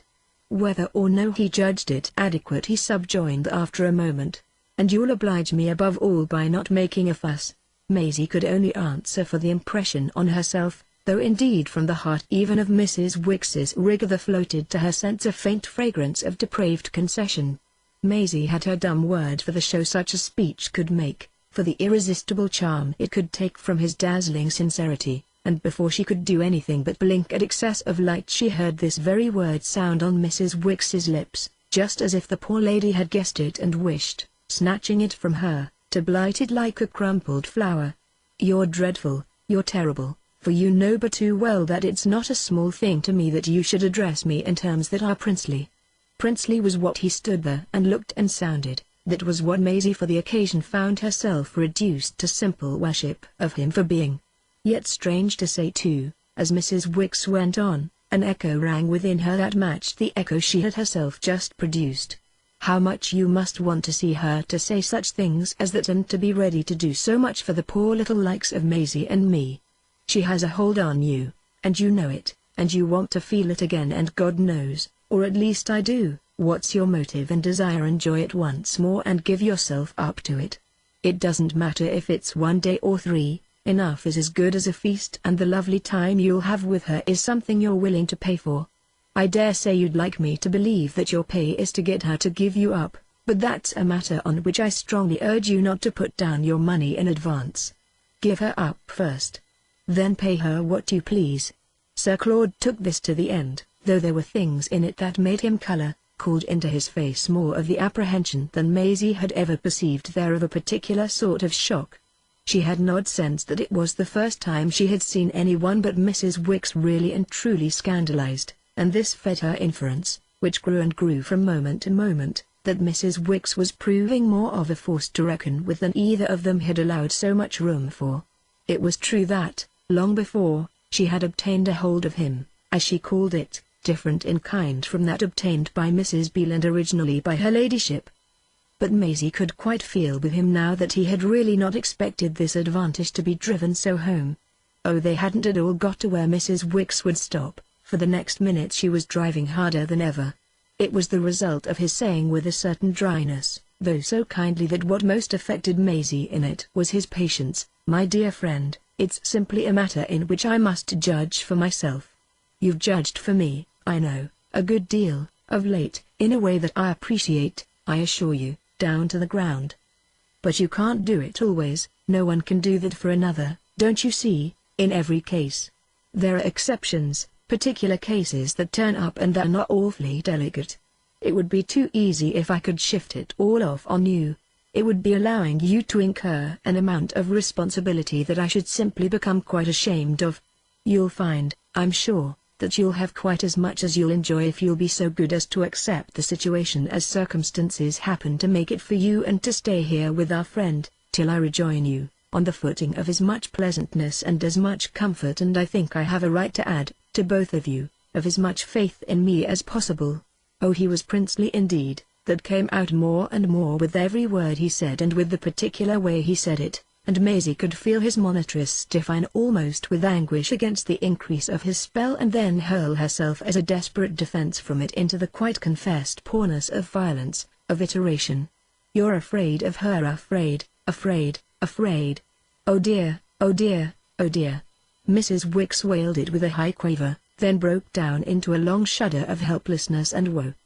The next minute she had flung herself again on the lean sofa and had burst into a passion of tears. Sir Claude stood and looked at her a moment. He shook his head slowly, altogether tenderly. "I've already admitted it, I'm in mortal terror, so we'll let that settle the question.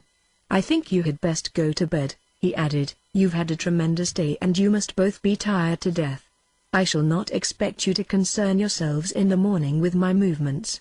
There's an early boat on. I shall have cleared out before you're up, and I shall moreover have dealt directly and most effectively, I assure you, with the haughty but not quite hopeless Miss Ashe." He turned to his stepdaughter as if at once to take leave of her and give her a sign of how, through all tension and friction, they were still united in such a way that she at least needn't worry. "Maisie boy." He opened his arms to her. With her culpable lightness she flew into them and, while he kissed her, chose the soft method of silence to satisfy him. The silence that after battles of talk was the best balm she could offer his wounds.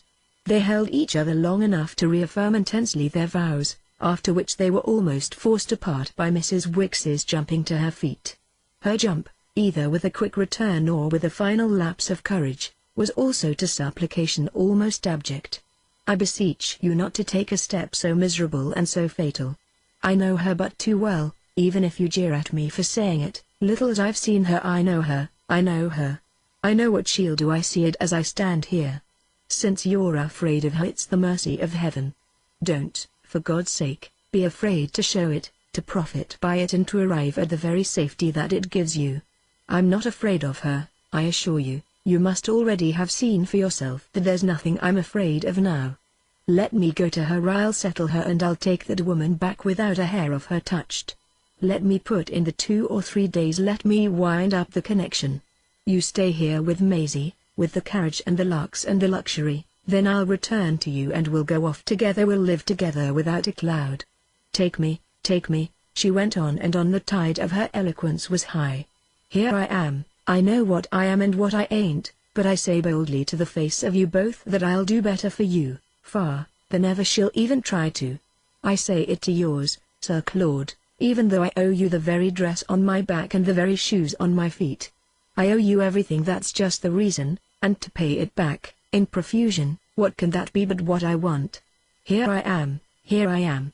She spread herself into an exhibition that, combined with her intensity and her decorations, appeared to suggest her for strange offices and devotions, for ridiculous replacements and substitutions.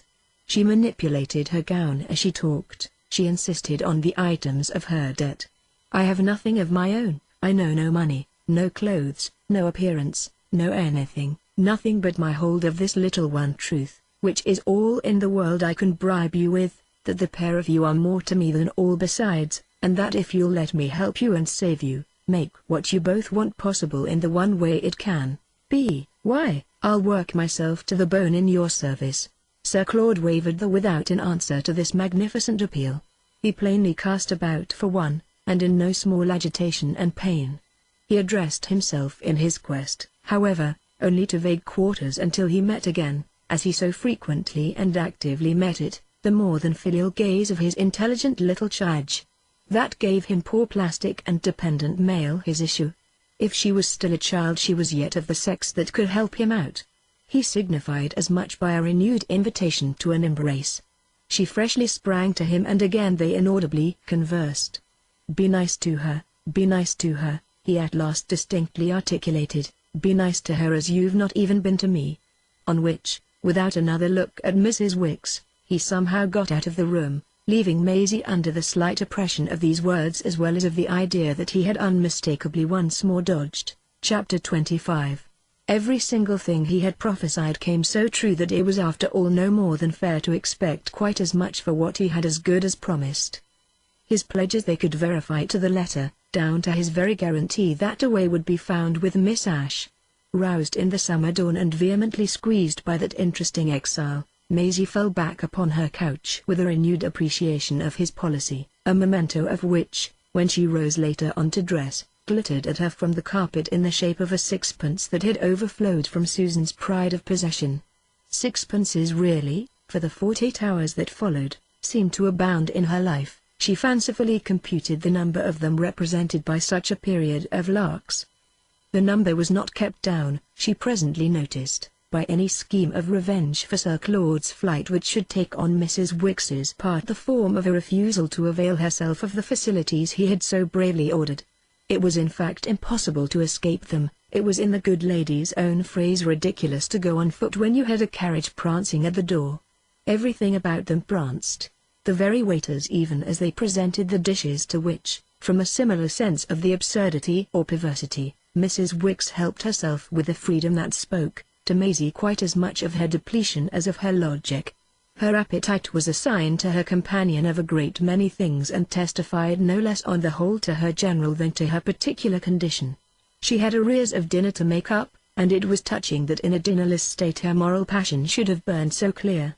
She partook largely as a refuge from depression, and yet the opportunity to partake was just a mark of the sinister symptoms that depressed her. The affair was in short a combat, in which the baser element triumphed, between her refusal to be bought off and her consent to be clothed and fed. It was not at any rate to be gainsaid that there was comfort for her in the developments of France, comfort so great as to leave Maisie free to take with her all the security for granted and brush all the danger aside. That was the way to carry out in detail Sir Claude's injunction to be nice. That was the way, as well, to look, with her, in a survey of the pleasures of life abroad, straight over the head of any doubt. They shrank at last, all doubts. As the weather cleared up, it had an immense effect on them and became quite as lovely as Sir Claude had engaged. This seemed to have put him so into the secret of things, and the joy of the world so waylaid the steps of his friends, that little by little the spirit of hope filled the air and finally took possession of the scene. To drive on the long cliff was splendid, but it was perhaps better still to creep in the shade, for the sun was strong along the many-colored and many-odored port and through the streets in which, to English eyes, everything that was the same was a mystery and everything that was different a joke. Best of all was to continue the creep up the long grand route to the gate of the Hauteville and, passing beneath it, mount to the quaint and crooked rampart, with its rows of trees, its quiet corners and friendly benches where brown old women in such white frilled caps and such long gold earrings sat and knitted or snoozed, its little yellow-faced houses that looked like the homes of misers or of priests, and its dark chateau where small soldiers lounged on the bridge that stretched across an empty moat and military washing hung from the windows of towers. This was a part of the place that could lead Maisie to inquire if it didn't just meet one's idea of the Middle Ages, and since it was rather a satisfaction than a shock to perceive, and not for the first time, the limits in Mrs. Wicks's mind of the historic imagination, that only added one more to the variety of kinds of insight that she felt it her own present mission to show. They sat together on the old grey bastion. They looked down on the little new town which seemed to them quite as old, and across at the great dome and the high gilt Virgin of the church that, as they gathered, was famous and that pleased them by its unlikeness to any place in which they had worshipped. They wandered in this temple afterwards, and Mrs. Wicks confessed that for herself she had probably made a fatal mistake early in life in not being a Catholic. Her confession in its turn caused Maisie to wonder rather interestedly what degree of lateness it was that shut the door against an escape from such an error. They went back to the rampart on the second morning, the spot on which they appeared to have come furthest in the journey that was to separate them from everything objectionable in the past. It gave them afresh the impression that had most to do with their having worked round to a confidence that on Maisie's part was determined and that she could see to be on her companions desperate. She had had for many hours the sense of showing Mrs. Wicks so much that she was comparatively slow to become conscious of being at the same time the subject of a like aim. The business went the faster, however, from the moment she got her glimpse of it. It then fell into its place in her habitual view of the particular phenomenon that, had she felt the need of words for it, she might have called her personal relation to her knowledge. This relation had never been so lively as during the time she waited with her old governess for Sir Claude's reappearance, and what made it so was exactly that Mrs. Wicks struck her as having a new suspicion of it. Mrs. Wicks had never yet had a suspicion, this was certain, so calculated to throw her pupil, in spite of the closer union of such adventurous hours, upon the deep defensive. Her pupil made out indeed as many marvels as she had made out on the rush to Folkestone, and if in Sir Claude's company on that occasion Mrs. Wicks was the constant implication, so in Mrs. Wicks's, during these hours, Sir Claude was, and most of all through long pauses, the perpetual, the insurmountable theme. It all took them back to the first flush of his marriage and to the place he held in the schoolroom at that crisis of love and pain, only he had himself blown to a much bigger balloon. The large consciousness he then filled out. They went through it all again, and indeed while the interval dragged by the very weight of its charm they went, in spite of defenses and suspicions, through everything. Their intensified clutch of the future throbbed like a clock ticking seconds, but this was a timepiece that inevitably, as well, at the best, rang occasionally a portentous hour. Oh, there were several of these, and 2 or 3 of the worst on the old city wall where everything else so made for peace.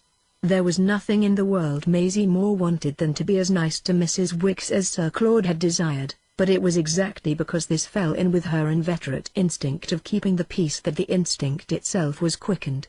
From the moment it was quickened, however, it found other work, and that was how, to begin with, she produced the very complication she most sought to avert. What she had essentially done, these days, had been to read the unspoken into the spoken, so that thus, with accumulations, it had become more definite to her that the unspoken was, unspeakably, the completeness of the sacrifice of Mrs. Beale. There were times when every minute that Sir Claude stayed away was like a nail in Mrs. Beale's coffin. That brought back to Maisie it was a roundabout way the beauty and antiquity of her connection with the flower of the Overmores, as well as that lady's own grace and charm, her peculiar prettiness and cleverness, and even her peculiar tribulations. 100 things hummed at the back of her head, but 2 of these were simple enough. Mrs. Beale was, by the way, after all, just her stepmother and her relative. She was just, and partly for that very reason, Sir Claude's greatest intimate. Lady Intimate was Maisie's term, so that what together they were on Mrs. Wicks's prescription to give up and break short off with was for one of them his particular favourite and for the other her father's wife. Strangely, indescribably, her perception of reasons kept pace with her sense of trouble, but there was something in her that, without a supreme effort not to be shabby, couldn't take the reasons for granted. What it comes to perhaps for ourselves is that, disinherited and denuded as we have seen her, there still lingered in her life an echo of parental influence. She was still reminiscent of one of the sacred lessons of home. It was the only one she retained, but luckily she retained it with force. She enjoyed, in a word, an ineffaceable view of the fact that there were things Papa called Mama and Mama called Papa a low sneak for doing or for not doing. Now this rich memory gave her a name that she dreaded to invite to the lips of Mrs. Beale. She should personally wince so just to hear it. The very sweetness of the foreign life she was steeped in added with each hour of Sir Claude's absence to the possibility of such pangs. She watched beside Mrs. Wicks the great golden Madonna, and one of the earringed old women who had been sitting at the end of their bench got up and pottered away. "Adieu, mesdames," said the old woman in a little cracked civil voice, a demonstration by which our friends were so affected that they bobbed up and almost curtsied to her. They subsided again, and it was shortly after, in a summer hum of French insects and a phase of almost somnolent reverie, that Maisie most had the vision of what it was to shut out from such a perspective so appealing a participant. It had not yet appeared so vast as at that moment, this prospect of statues shining in the blue and of courtesy in romantic forms. "Why after all should we have to choose between you? Why shouldn't we be four?" she finally demanded. Mrs. Wicks gave the jerk of a sleeper awakened, or the start even of one who hears a bullet whiz at the flag of truce. Her stupefaction at such a breach of the peace delayed for a moment her answer. "For improprieties, do you mean?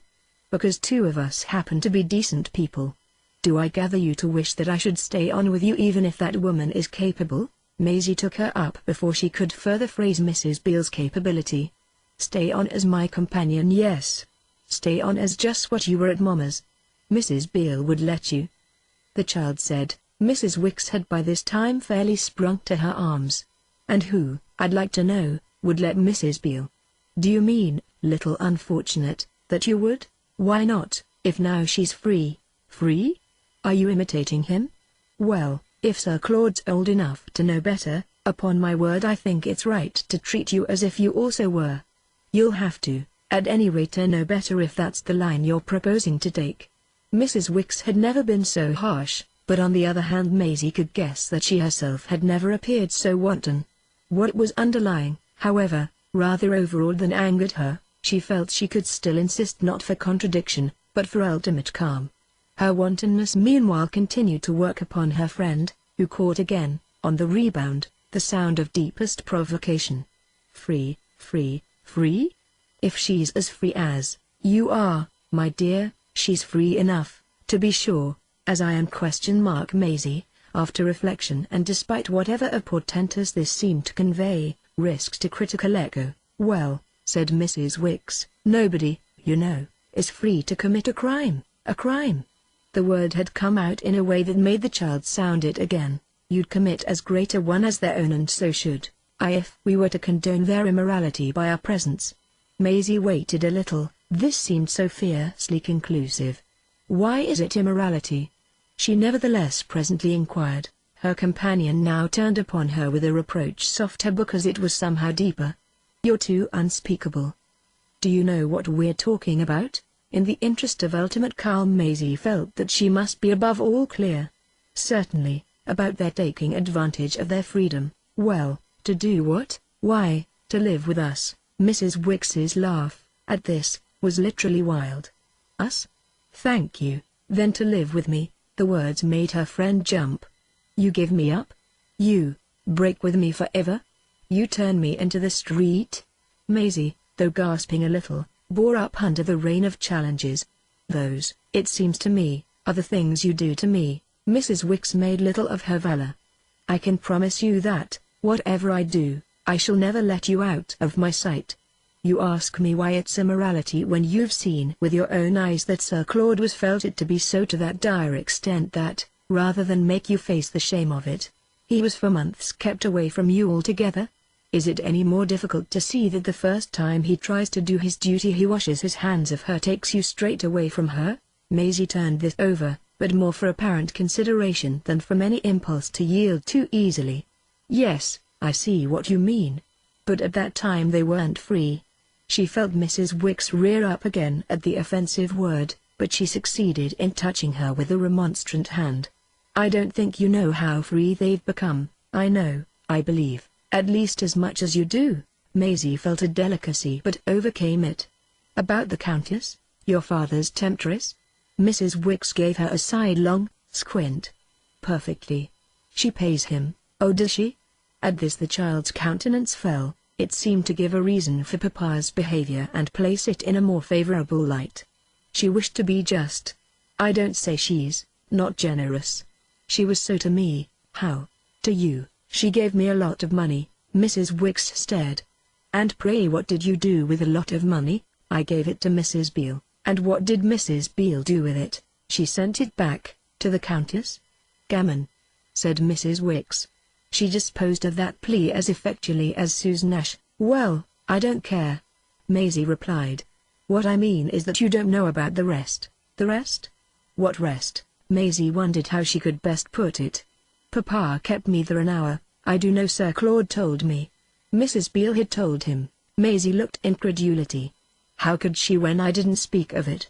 Mrs. Wicks was mystified. "Speak of what?" "Why, of her being so frightful." "The Countess? Of course she's frightful," Mrs. Wicks returned. After a moment she added, "That's why she pays him." Maisie pondered. "It's the best thing about her then if she gives him as much as she gave me." "Well, it's not the best thing about him. Or rather perhaps it is too," Mrs. Wicks subjoined. "But she's awful really and truly," Maisie went on. Mrs. Wicks arrested her. "You needn't go into details." It was visibly at variance with this injunction that she yet inquired, "How does that make it any better? They're living with me?" "Why for the Countess and for her whiskers ! He has put me off on them." "I understood him," Maisie profoundly said. "I hope then he understood you." "It's more than I do," Mrs. Wicks admitted. This was a real challenge to be plainer, and our young lady immediately became so. "I mean it isn't a crime. Why then did Sir Claude steal you away?" "He didn't steal, he only borrowed me." "I knew it wasn't for long," Maisie audaciously professed. "You must allow me to reply to that," cried Mrs. Wicks, "that you knew nothing of the sort, and that you rather basely failed to back me up last night when you pretended so plump that you did. You hoped in fact, exactly as much as I did and as in my senseless passion I even hope now, that this may be the beginning of better things." "Oh yes." Mrs. Wicks was indeed, for the first time, sharp, so that there at last stirred in our heroine the sense not so much of being proved disingenuous as of being precisely accused of the meanness that had brought everything down on her through her very desire to shake herself clear of it. She suddenly felt herself swell with a passion of protest. "I never hoped I wasn't going again to see Mrs. Beale. I didn't," she repeated. Mrs. Wicks bounced about with a force of rejoinder of which she also felt that she must anticipate the concussion and which, though the good lady was evidently charged to the brim, hung fire long enough to give time for an aggravation. "She's beautiful and I love her. I love her and she's beautiful. And I'm hideous and you hate me?" Mrs. Wicks fixed her a moment, then caught herself up. "I won't embitter you by absolutely accusing you of that, though, as for my being hideous, it's hardly the first time I've been told so. I know it so well that even if I haven't whiskers I dare say there are other ways in which the Countess is a Venus to me. My pretensions must therefore seem to you monstrous, which comes to the same thing as your not liking me." "But do you mean to go so far as to tell me that you want to live with them in their sin?" "You know what I want." Maisie spoke with the shudder of rising tears. "Yes, I do," You want me to be as bad as yourself? Well, I won't. There. Mrs. Beale's as bad as your father. Mrs. Wicks went on. She's not! She's not. Her pupil almost shrieked in retort. You mean because Sir Claude at least has beauty and wit and grace? But he pays just as the Countess pays. Mrs. Wicks, who now rose as she spoke, fairly revealed a latent cynicism. It raised Maisie also to her feet. Her companion had walked off a few steps and paused. The two looked at each other as they had never looked, and Mrs. Wicks seemed to flaunt there in her finery. Then doesn't he pay you too? Her unhappy charge demanded. At this she bounded in her place. Oh, you incredible little waif! She brought it out with a wail of violence, after which, with another convulsion, she marched straight away. Maisie dropped back on the bench and burst into sobs. Chapter 26. Nothing so dreadful of course could be final or even for many minutes prolonged. They rushed together again too soon for either to feel that either had kept it up, and though they went home in silence it was with a vivid perception for Maisie that her companion's hand had closed upon her. That hand had shown altogether, these 24 hours, a new capacity for closing, and one of the truths the child could least resist was that a certain greatness had now come to Mrs. Wicks.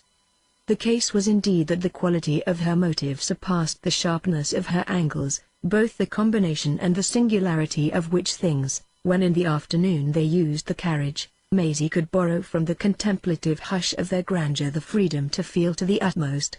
She still bore the mark of the tone in which her friend had thrown out that threat of never losing sight of her. This friend had been converted in short from feebleness to force, and it was the light of her new authority that showed from how far she had come. The threat in question, sharply exultant, might have produced defiance, but before anything so ugly could happen another process had insidiously forestalled it. The moment at which this process had begun to mature was that of Mrs. Wicks's breaking out with a dignity attuned to their own apartments and with an advantage now measurably gained. They had ordered coffee after luncheon, in the spirit of Sir Claude's provision, and it was served to them while they awaited their equipage in the white and gold saloon.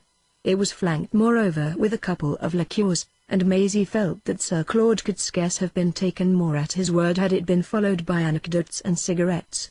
The influence of these luxuries was at any rate in the air. It seemed to her while she tiptoed at the chimney glass, pulling on her gloves and with a motion of her head shaking a feather into place, to have had something to do with Mrs. Wicks's suddenly saying, "Haven't you really and truly any moral sense?" Maisie was aware that her answer, though it brought her down to her heels, was vague even to imbecility, and that this was the first time she had appeared to practice with Mrs. Wicks an intellectual inaptitude to meet her the infirmity to which she had owed so much success with Papa and Mamma.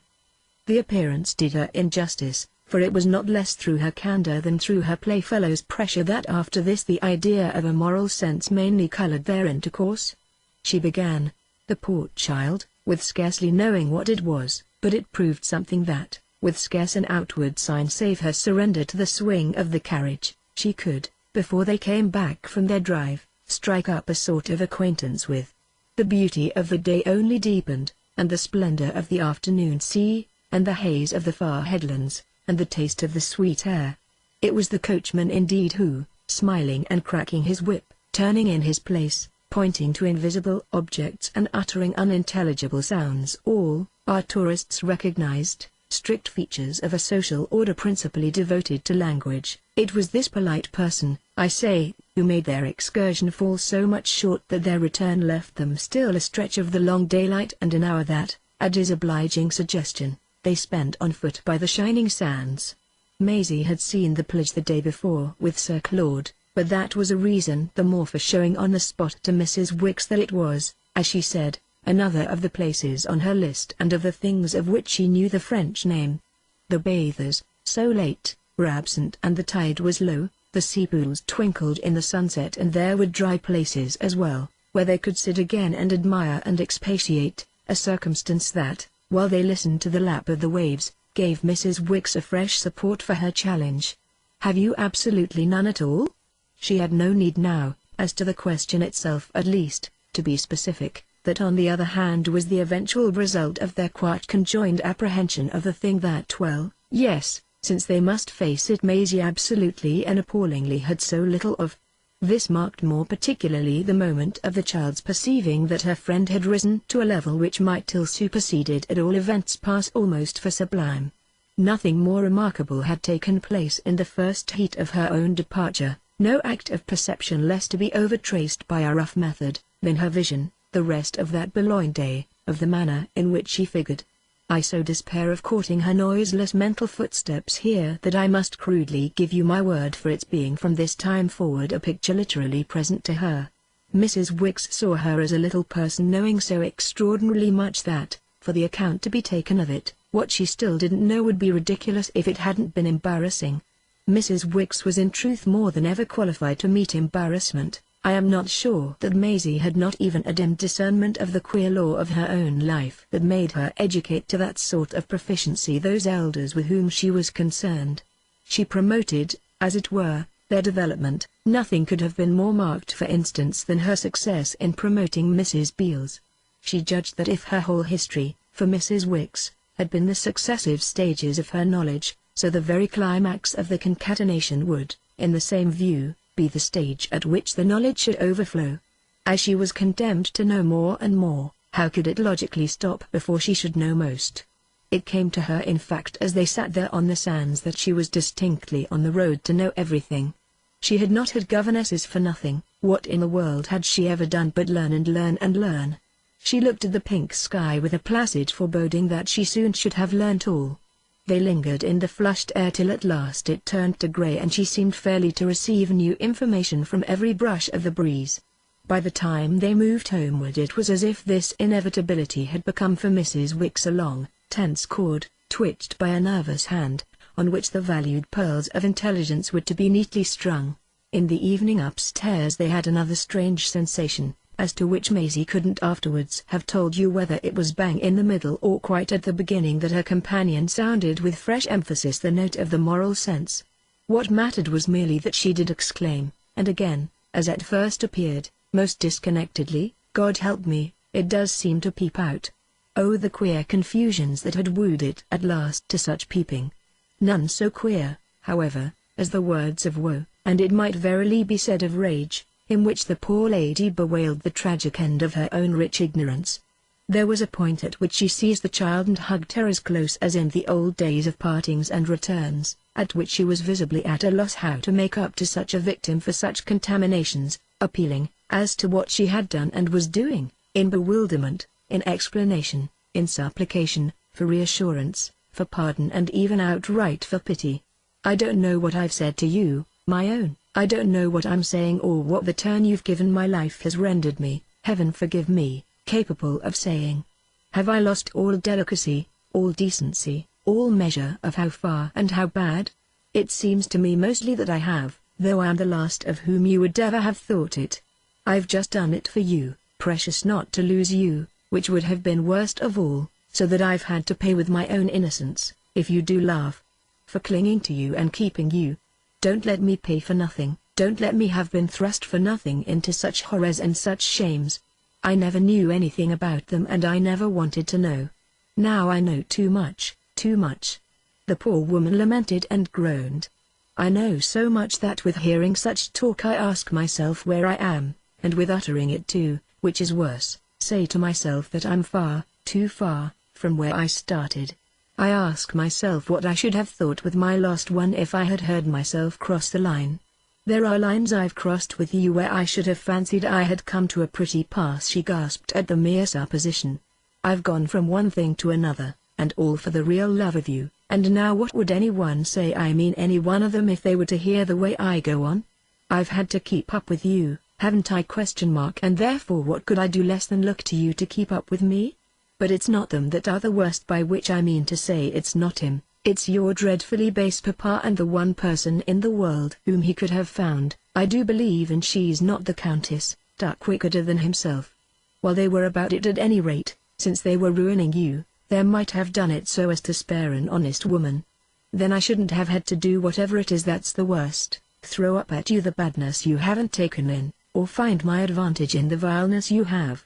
What I did lose patience at this morning was at how it was that without your seeming to condemn, for you didn't, You remember! You yet did seem to know.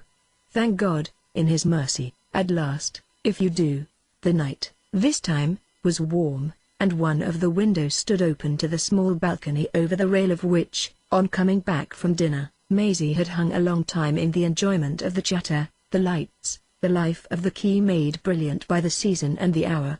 Mrs. Wicks's requirements had drawn her in from this pasture, and Mrs. Wicks's embrace had detained her even though midway in the outpouring her confusion and sympathy had permitted, or rather had positively helped, her to disengage herself.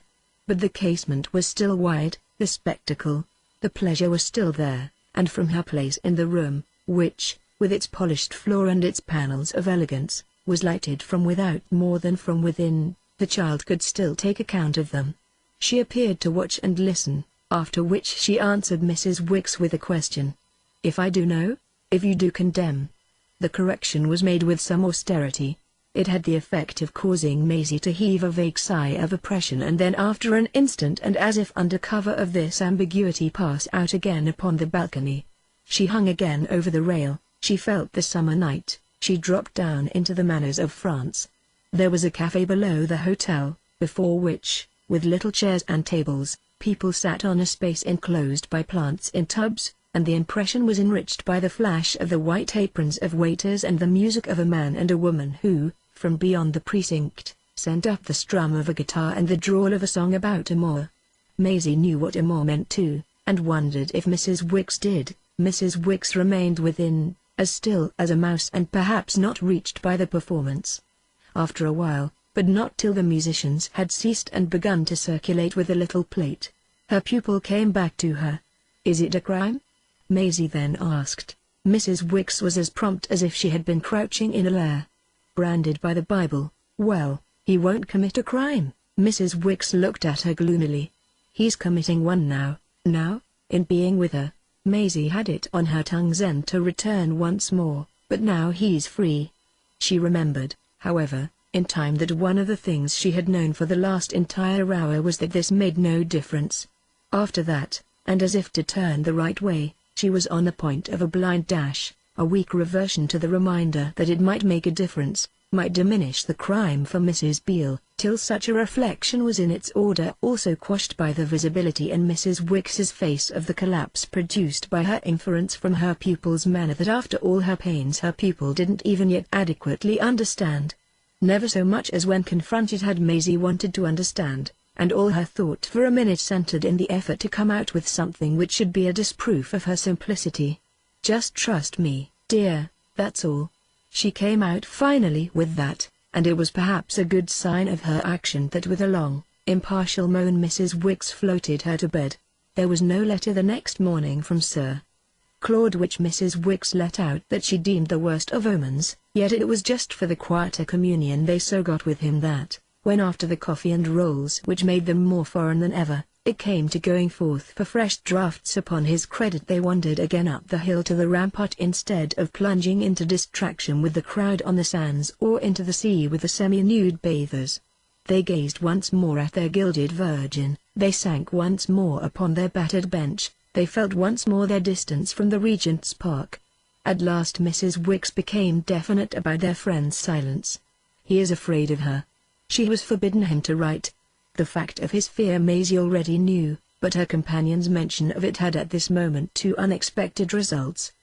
The first was her wondering in dumb remonstrance how Mrs. Wicks, with a devotion not after all inferior to her own, could put into such an allusion such a grimness of derision. The second was that she found herself suddenly drop into a deeper view of it.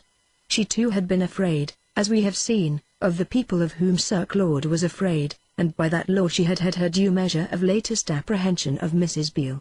What occurred at present, however, was that, whereas this sympathy appeared vain as for him, the ground of it loomed dimly as a reason for selfish alarm. That uneasiness had not carried her far before Mrs. Wicks spoke again, and with an abruptness so great as almost to seem irrelevant. "Has it never occurred to you to be jealous of her?" It never had in the least, yet the words were scarce in the air before Maisie had jumped at them. She held them well, she looked at them hard, at last she brought out with an assurance which there was no one, alas, but herself to admire. "Well, Yes, since you ask me. She debated, then continued, lots of times. Mrs. Wicks glared askance an instant. Such approval as her look expressed was not wholly unqualified. It expressed at any rate something that presumably had to do with her saying once more, yes. He's afraid of her, Maisie heard, and it had its effect on her even through the blur of the attention now required by the possibility of that idea of jealousy, a possibility created only by her feeling she had thus found the way to show she was not simple. It struck out of Mrs. Wicks that this lady still believed her moral sense to be interested and feigned, so what could be such a gauge of her sincerity as a peep of the most restless of the passions? Such revelation would baffle discouragement, and discouragement was in fact so baffled that, helped in some degree by the mere intensity of their need to hope, which also, according to its nature, sprang from the dark portent of the absent letter, the real pitch of their mourning was reached by the note, not of mutual scrutiny, but of unprecedented frankness. There were breedings indeed and silences, and Maisie sank deeper into the vision that for her friend she was, at the most, superficial, and that also, positively, she was the more so the more she tried to appear complete. Was the sum of all knowledge only to know how little in this presence one would ever reach it? The answer to that question luckily lost itself in the brightness suffusing the scene as soon as Maisie had thrown out in regard to Mrs. Beale such a remark as she had never dreamed she should live to make. If I thought she was unkind to him, I don't know what I should do. Mrs. Wicks dropped one of her squints. She even confirmed it by a wild grunt. I know what I should. Maisie at this felt that she lagged. Well, I can think of one thing, Mrs. Wicks more directly challenged her. What is it then? Maisie met her expression as if it were a game with forfeits for winking. I'd kill her. That at least, she hoped as she looked away, would guarantee her moral sense. She looked away, but her companion said nothing for so long that she at last turned her head again. Then she saw the straighteners all blurred with tears which after a little seemed to have sprung from her own eyes. There were tears in fact on both sides of the spectacles, and they were even so thick that it was presently all Maisie could do to make out through them that slowly, finally Mrs. Wicks put forth a hand. It was the material pressure that settled this, and even at the end of some minutes more things besides. It settled in its own way one thing in particular, which, though often, between them, heaven knew, hovered round and hung over, was yet to be established without the shadow of an attenuating smile. Oh, there was no gleam of levity, as little of humor as of deprecation, in the long time they now sat together, or in the way in which at some unmeasured point of it Mrs. Wicks became distinct enough for her own dignity and yet not loud enough for the snoozing old women. I adore him. I adore him. Maisie took it well in, so well that in a moment more she would have answered profoundly, so do I. But before that moment passed something took place that brought other words to her lips, nothing more, very possibly, than the closer consciousness in her hand of the significance of Mrs. Wicks's. Their hands remained linked in unutterable sign of their union, and what Maisie at last said was simply and serenely, "Oh, I know." Their hands were so linked and their union was so confirmed that it took the far deeper note of a bell, borne to them on the some rare, to call them back to a sense of hours and proprieties. They had touched bottom and melted together, but they gave a start at last. The bell was the voice of the inn and the inn was the image of luncheon. They should be late for it. They got up, and their quickened step on the return had something of the swing of confidence. When they reached the hotel the tabled hote had begun. This was clear from the threshold, clear from the absence in the hall and on the stairs of the personnel. As Mrs. Wicks said, she had picked that up all collected in the dining room. They mounted to their apartments for a brush before the glass, and it was Maisie who, in passing and from a vain impulse, threw open the white and gold door. She was thus first to utter the sound that brought Mrs. Wicks almost on top of her, as by the other accident it would have brought her on top of Mrs. Wicks. It had at any rate the effect of leaving them bunched together in a strained stare at their new situation. This situation had put on in a flash the bright form of Mrs. Beale. She stood there in her hat and her jacket, amid bags and shawls, smiling and holding out her arms. If she had just arrived it was a different figure from either of the two that for their benefit, wan and tottering and none too soon to save life. The channel had recently disgorged. She was as lovely as the day that had brought her over, as fresh as the luck and the health that attended her. It came to Maisie on the spot that she was more beautiful than she had ever been. All this was too quick to count, but there was still time in it to give the child the sense of what had kindled the light. That leapt out of the open arms, the open eyes, the open mouth. It leapt out with Mrs. Beale's loud cry at her. "I'm free, I'm free." Chapter 27. The greatest wonder of all was the way Mrs. Beale addressed her announcement, so far as could be judged, equally to Mrs. Wicks, who, as if from sudden failure of strength, sank into a chair while Maisie surrendered to the visitor's embrace. As soon as the child was liberated, she met with profundity Mrs. Wicks's stupefaction and actually was able to see that while in a manner sustaining the encounter, her face yet seemed with intensity to say, "Now, for God's sake, don't crow, I told you so." Maisie was somehow on the spot aware of an absence of disposition to crow. It had taken her but an extra minute to arrive at such a quick survey of the objects surrounding Mrs. Beale as showed that among them was no appurtenance of Sir Claude's. She knew his dressing bag now, oh, with the fondest knowledge! And there was an instant during which its not being there was a stroke of the worst news. She was yet to learn what it could be to recognize in some lapse of a sequence the proof of an extinction, and therefore remained unaware that this momentary pang was a foretaste of the experience of death. It of course yielded in a flash to Mrs. Beale's brightness. It gasped itself away in her own instant appeal. "You've come alone? Without Sir Claude?" Strangely, Mrs. Beale looked even brighter. "Yes, in the eagerness to get at you. You abominable little villain." And her stepmother, laughing clear, administered to her cheek a pat that was partly a pinch. "What were you up to and what did you take me for? But I'm glad to be abroad, and after all it's you who have shown me the way. I mightn't, without you, have been able to come, that is, so soon. Well, here I am at any rate, and in a moment more I should have begun to worry about you. This will do very well." She was good-natured about the place and even presently added that it was charming. Then with a rosier glow she made again her great point. "I'm free, I'm free." Maisie made on her side her own. She carried back her gaze to Mrs. Wicks, whom amazement continued to hold. She drew afresh her old friend's attention to the superior way she didn't take that up. What she did take up the next minute was the question of Sir Claude. "Where is he? Won't he come?"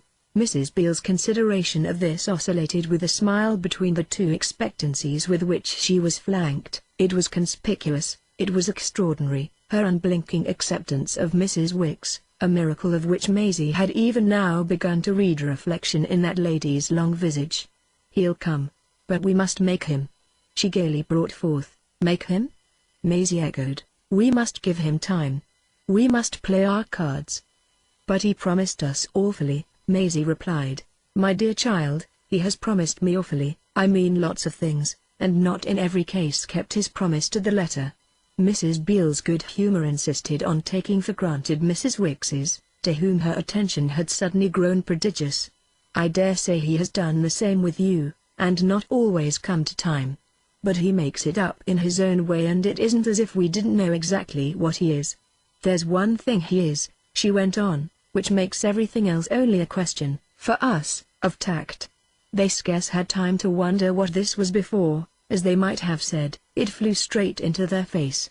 "He's as free as I am." "Yes, I know," said Maisie, as if, however, independently weighing the value of that.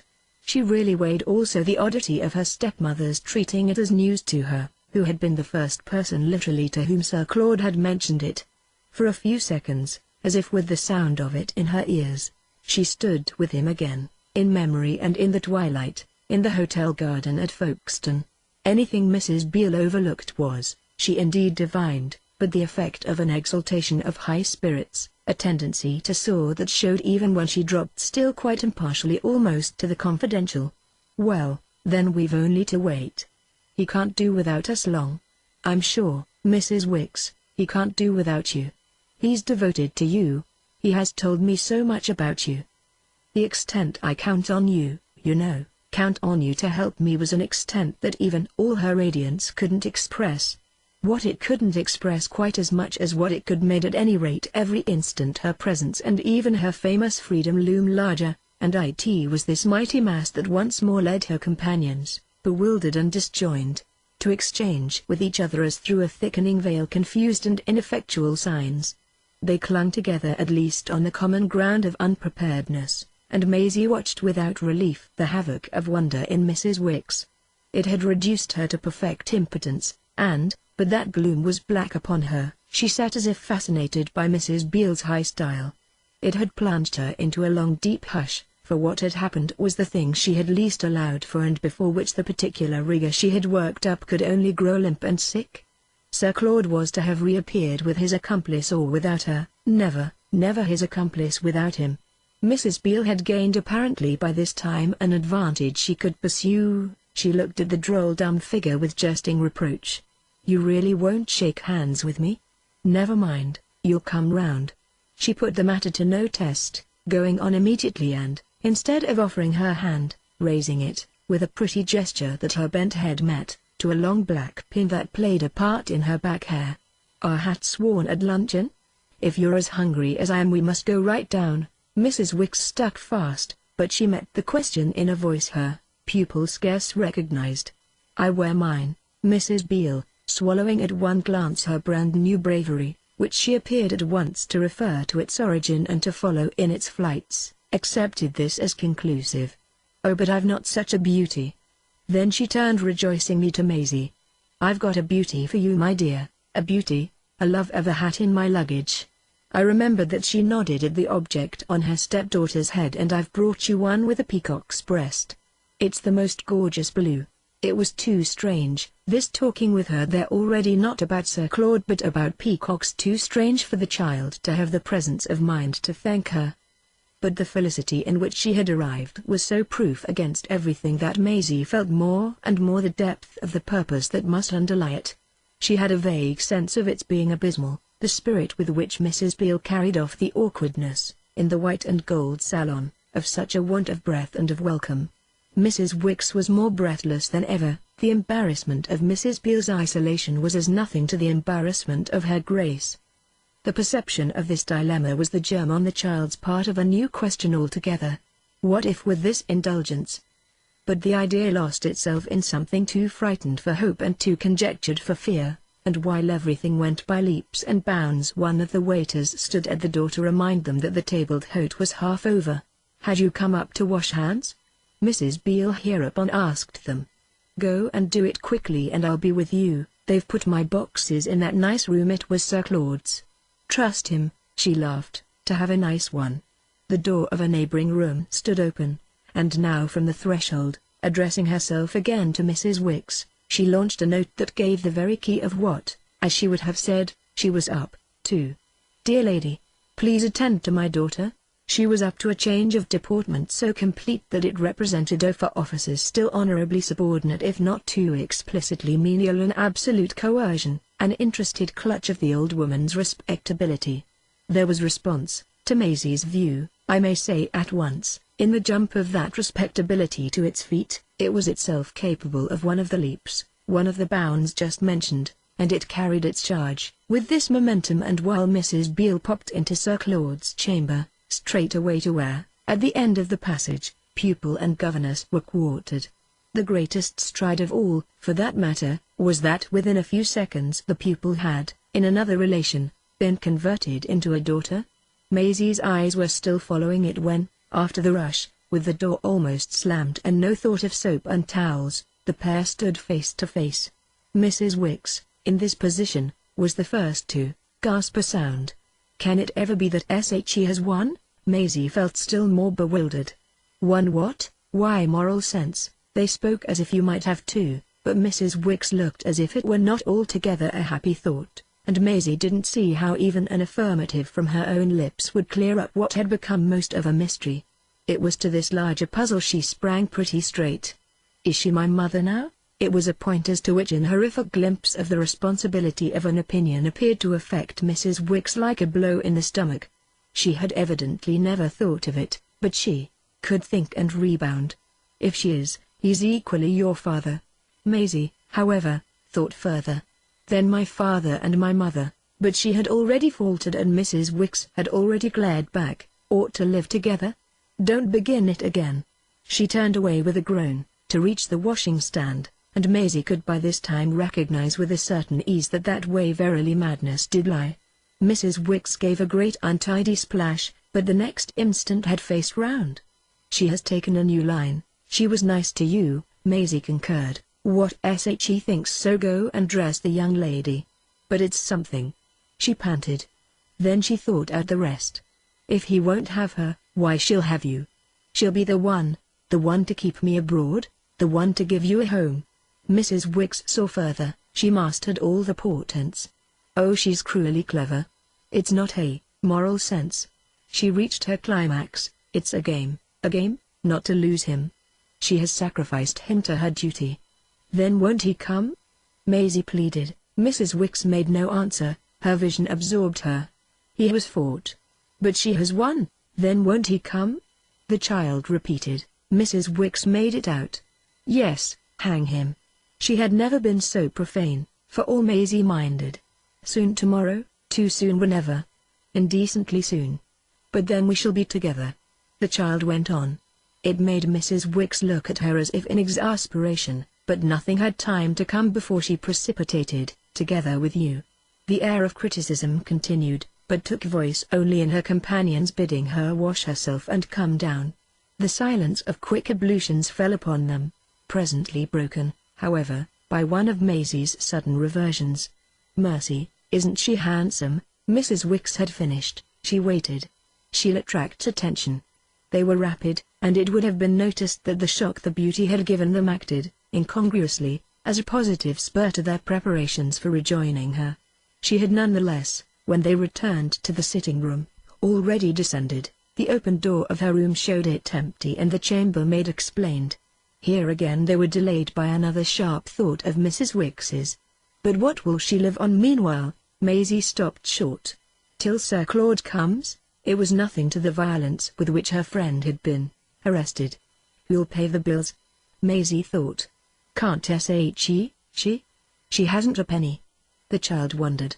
"But didn't Papa leave her a fortune?" Mrs. Wicks would have appeared to speak of Papa's dead had she not immediately added, "Why, he lives on other women." "Oh yes," Maisie remembered. "Then can't he send?" She faltered again. Even to herself it sounded queer. Some of their money to his wife? Mrs. Wicks gave a laugh still stranger than the weird suggestion. "I dare say she'd take it." They hurried on again. Yet again, on the stairs, Maisie pulled up. Well, if she had stopped in England, she threw out. Mrs. Wicks considered. And he had come over instead? "Yes, as we expected." Maisie launched her speculation. What then would she have lived on? Mrs. Wicks hung fire but an instant. "On other men." And she marched downstairs. Chapter 28. Mrs. Beale, at table between the pair, plainly attracted the attention Mrs. Wicks had foretold. No other lady present was nearly so handsome, nor did the beauty of any other accommodate itself with such art to the homage it produced. She talked mainly to her other neighbor, and that left Maisie leisure both to note the manner in which eyes were riveted and nudges interchanged, and to lose herself in the meanings that, dimly as yet and disconnectedly, but with a vividness that fed apprehension, she could begin to read into her stepmother's independent move.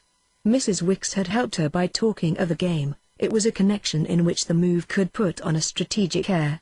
Her notions of diplomacy were thin, but it was a kind of cold diplomatic shoulder and an elbow of more than usual point that, temporarily at least, were presented to her by the averted inclination of Mrs. Beale's head.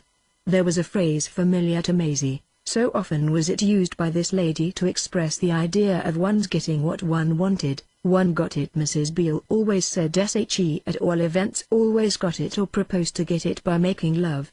She was at present making love, singular as it appeared, to Mrs. Wicks, and her young friend's mind had never moved in such freedom as on thus finding itself face to face with the question of what she wanted to get. This period of the omelette aux robins and the poulet sauté, while her sole surviving parent, her fourth, fairly chattered to her governess, left Maisie rather wondering if her governess would hold out. It was strange, but she became on the spot quite as interested in Mrs. Wicks's moral sense as Mrs. Wicks could possibly be in hers. It had risen before her so pressingly that this was something new for Mrs. Wicks to resist. Resisting Mrs. Beale herself promised at such a rate to become a very different business from resisting Sir Claude's view of her. More might come of what had happened, whatever it was, than Maisie felt she could have expected. She put it together with a suspicion that, had she ever in her life had a sovereign changed, would have resembled an impression. Baffled by the want of arithmetic, that her change was wrong, she groped about in it that she was perhaps playing the passive part in a case of violent substitution. A victim was what she should surely be if the issue between her step-parents had been settled by Mrs. Beale's saying, "Well, if she can live with but one of us alone, with which in the world should it be but me?" That answer was far from what, for days, she had nursed herself in, and the desolation of it was deepened by the absence of anything from Sir Claude to show he had not had to take it as triumphant. Had not Mrs. Beale, upstairs, as good as given out that she had quitted him with the snap of attention, left him, dropped him in London, after some struggle as a sequel to which her own advent represented that she had practically sacrificed him? Maisie assisted in fancy at the probable episode in the Regent's Park, finding elements almost of terror in the suggestion that Sir Claude had not had fair play. They drew something, as she sat there, even from the pride of an association with such beauty as Mrs. Beale's, and the child quite forgot that, though the sacrifice of Mrs. Beale herself was a solution she had not invented, she would probably have seen Sir Claude embark upon it without a direct remonstrance. What her stepmother had clearly now promised herself to wring from Mrs. Wicks was an assent to the great modification, the change, as smart as a juggler's trick, in the interest of which nothing so much mattered as the new convenience of Mrs. Beale. Maisie could positively seize the moral that her elbow seemed to point in ribs, thinly defended the moral of its not mattering a straw which of the step-parents was the guardian. The essence of the question was that a girl wasn't a boy. If Maisie had been a mere rough-trousered thing, destined at the best probably to grow up a scamp, Sir Claude would have been welcome. As the case stood, he had simply tumbled out of it, and Mrs. Wicks would henceforth find herself in the employ of the right person. These arguments had really fallen into their place, for our young friend, at the very touch of that tone in which she had heard her new title declared. She was still, as a result of so many parents, a daughter to somebody even after Papa and Mama were to all intents dead. If her father's wife and her mother's husband, by the operation of a natural or, for all she knew, a legal rule, were in the shoes of their defunct partners, then Mrs. Beale's partner was exactly as defunct as Sir Claude's and her shoes the very pair to which, in Far Range v. Far Range and others, the divorce court had given priority. The subject of that celebrated settlement saw the rest of her day really filled out with the pomp of all that Mrs. Beale assumed. The assumption rounded itself that between this lady's entertainers, flourished in a way that left them, in their bottomless element, scarce a free pair of eyes to exchange signals. It struck Maisie even a little that there was a rope or two Mrs. Wicks might have thrown out if she would, a rocket or two she might have sent up. They had at any rate never been so long together without communion or telegraphy, and their companion kept them apart by simply keeping them with her. From this situation they saw the grandeur of their intenser relation to her pass and pass like an endless procession. It was a day of lively movement and of talk on Mrs. Beale's part so brilliant and overflowing as to represent music and banners. She took them out with her promptly to walk and to drive, and even towards night sketched a plan for carrying them to the établissement, where, for only a franc apiece, they should listen to a concert of celebrities. It reminded Maisie, the plan, of the side-shows at Earl's Court, and the franc sounded brighter than the shillings which had at that time failed. Yet this too, like the other, was a frustrated hope. The francs failed like the shillings, and the side-shows had set an example to the concert. The établissement in short melted away, and it was little wonder that a lady who from the moment of her arrival had been so gallantly in the breach should confess herself at last done up. Maisie could appreciate her fatigue. The day had not passed without such an observer's discovering that she was excited and even mentally comparing her state to that of the breakers after a gale. It had blown hard in London, and she would take time to go down. It was of the condition known to the child by report as that of talking against time that her emphasis, her spirit, her humor, which had never dropped, now gave the impression. She too was delighted with foreign manners, but her daughter's opportunities of explaining them to her were unexpectedly forestalled by her own tone of large acquaintance with them. One of the things that nipped in the bud all response to her volubility was Maisie's surprised retreat before the fact that continental life was what she had been almost brought up on. It was Mrs. Beale, disconcertingly, who began to explain it to her friends. It was she who, wherever they turned, was the interpreter, the historian and the guide. She was full of reference to her early travels at the age of 18. She had at that period made, with a distinguished Dutch family, a stay on the Lake of Geneva. Maisie had in the old days been regaled with anecdotes of these adventures, but they had with time become phantasmal, and the heroine's quite showy exemption from bewilderment at Boulogne, her acuteness on some of the very subjects on which Maisie had been acute to Mrs. Wicks, were a high note of the majesty, of the variety of advantage, with which she had alighted. It was all a part of the wind in her sails and of the weight with which her daughter was now to feel her hand. The effect of it on Maisie was to add already the burden of time to her separation from Sir Claude. This might, to her sense, have lasted for days. It was as if, with their main agitation transferred thus to France and with neither Mamma now nor Mrs. Beale nor Mrs. Wicks nor herself at his side, he must be fearfully alone in England. Hour after hour she felt as if she were waiting, yet she couldn't have said exactly for what. There were moments when Mrs. Beale's flow of talk was a mere rattle to smother a knock.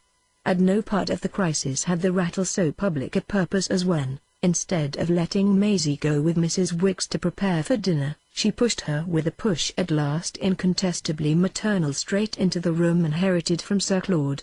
She titivated her little charge with her own brisk hands, then she brought out, "I'm going to divorce your father." This was so different from anything Maisie had expected that it took some time to reach her mind. She was aware meanwhile, that she probably looked rather one. To marry Sir Claude? Mrs. Beale rewarded her with a kiss. "It's sweet to hear you put it so." This was a tribute, but it left Maisie balancing for an objection. "How can you when he's married? He isn't practically. He's free, you know. Free to marry, free, first, to divorce his own fiend." The benefit that, these last days, she had felt she owed a certain person left Maisie a moment so ill-prepared for recognizing this lurid label that she hesitated long enough to risk. "Mamma, she isn't your mamma any longer," Mrs. Beale returned. "Sir Claude has paid her money to cease to be." Then, as if remembering how little, to the child, a pecuniary transaction must represent, "She lets him off supporting her if he'll let her off supporting you." Mrs. Beale appeared, however, to have done injustice to her daughter's financial grasp. "And support me himself?" Maisie asked. "Take the whole bother and burden of you and never let her hear of you again. It's a regular signed contract." "Why, that's lovely of her," Maisie cried. "It's not so lovely, my dear, but that he'll get his divorce." Maisie was briefly silent, after which, "No, he won't get it," she said. Then she added still more boldly, "And you won't get yours." Mrs. Beale, who was at the dressing-glass, turned round with amusement and surprise. "How do you know that?" "Oh, I know!" cried Maisie. "From Mrs. Wicks." Maisie debated, then after an instant took her cue from Mrs. Beale's absence of anger, which struck her the more as she had felt how much of her courage she needed.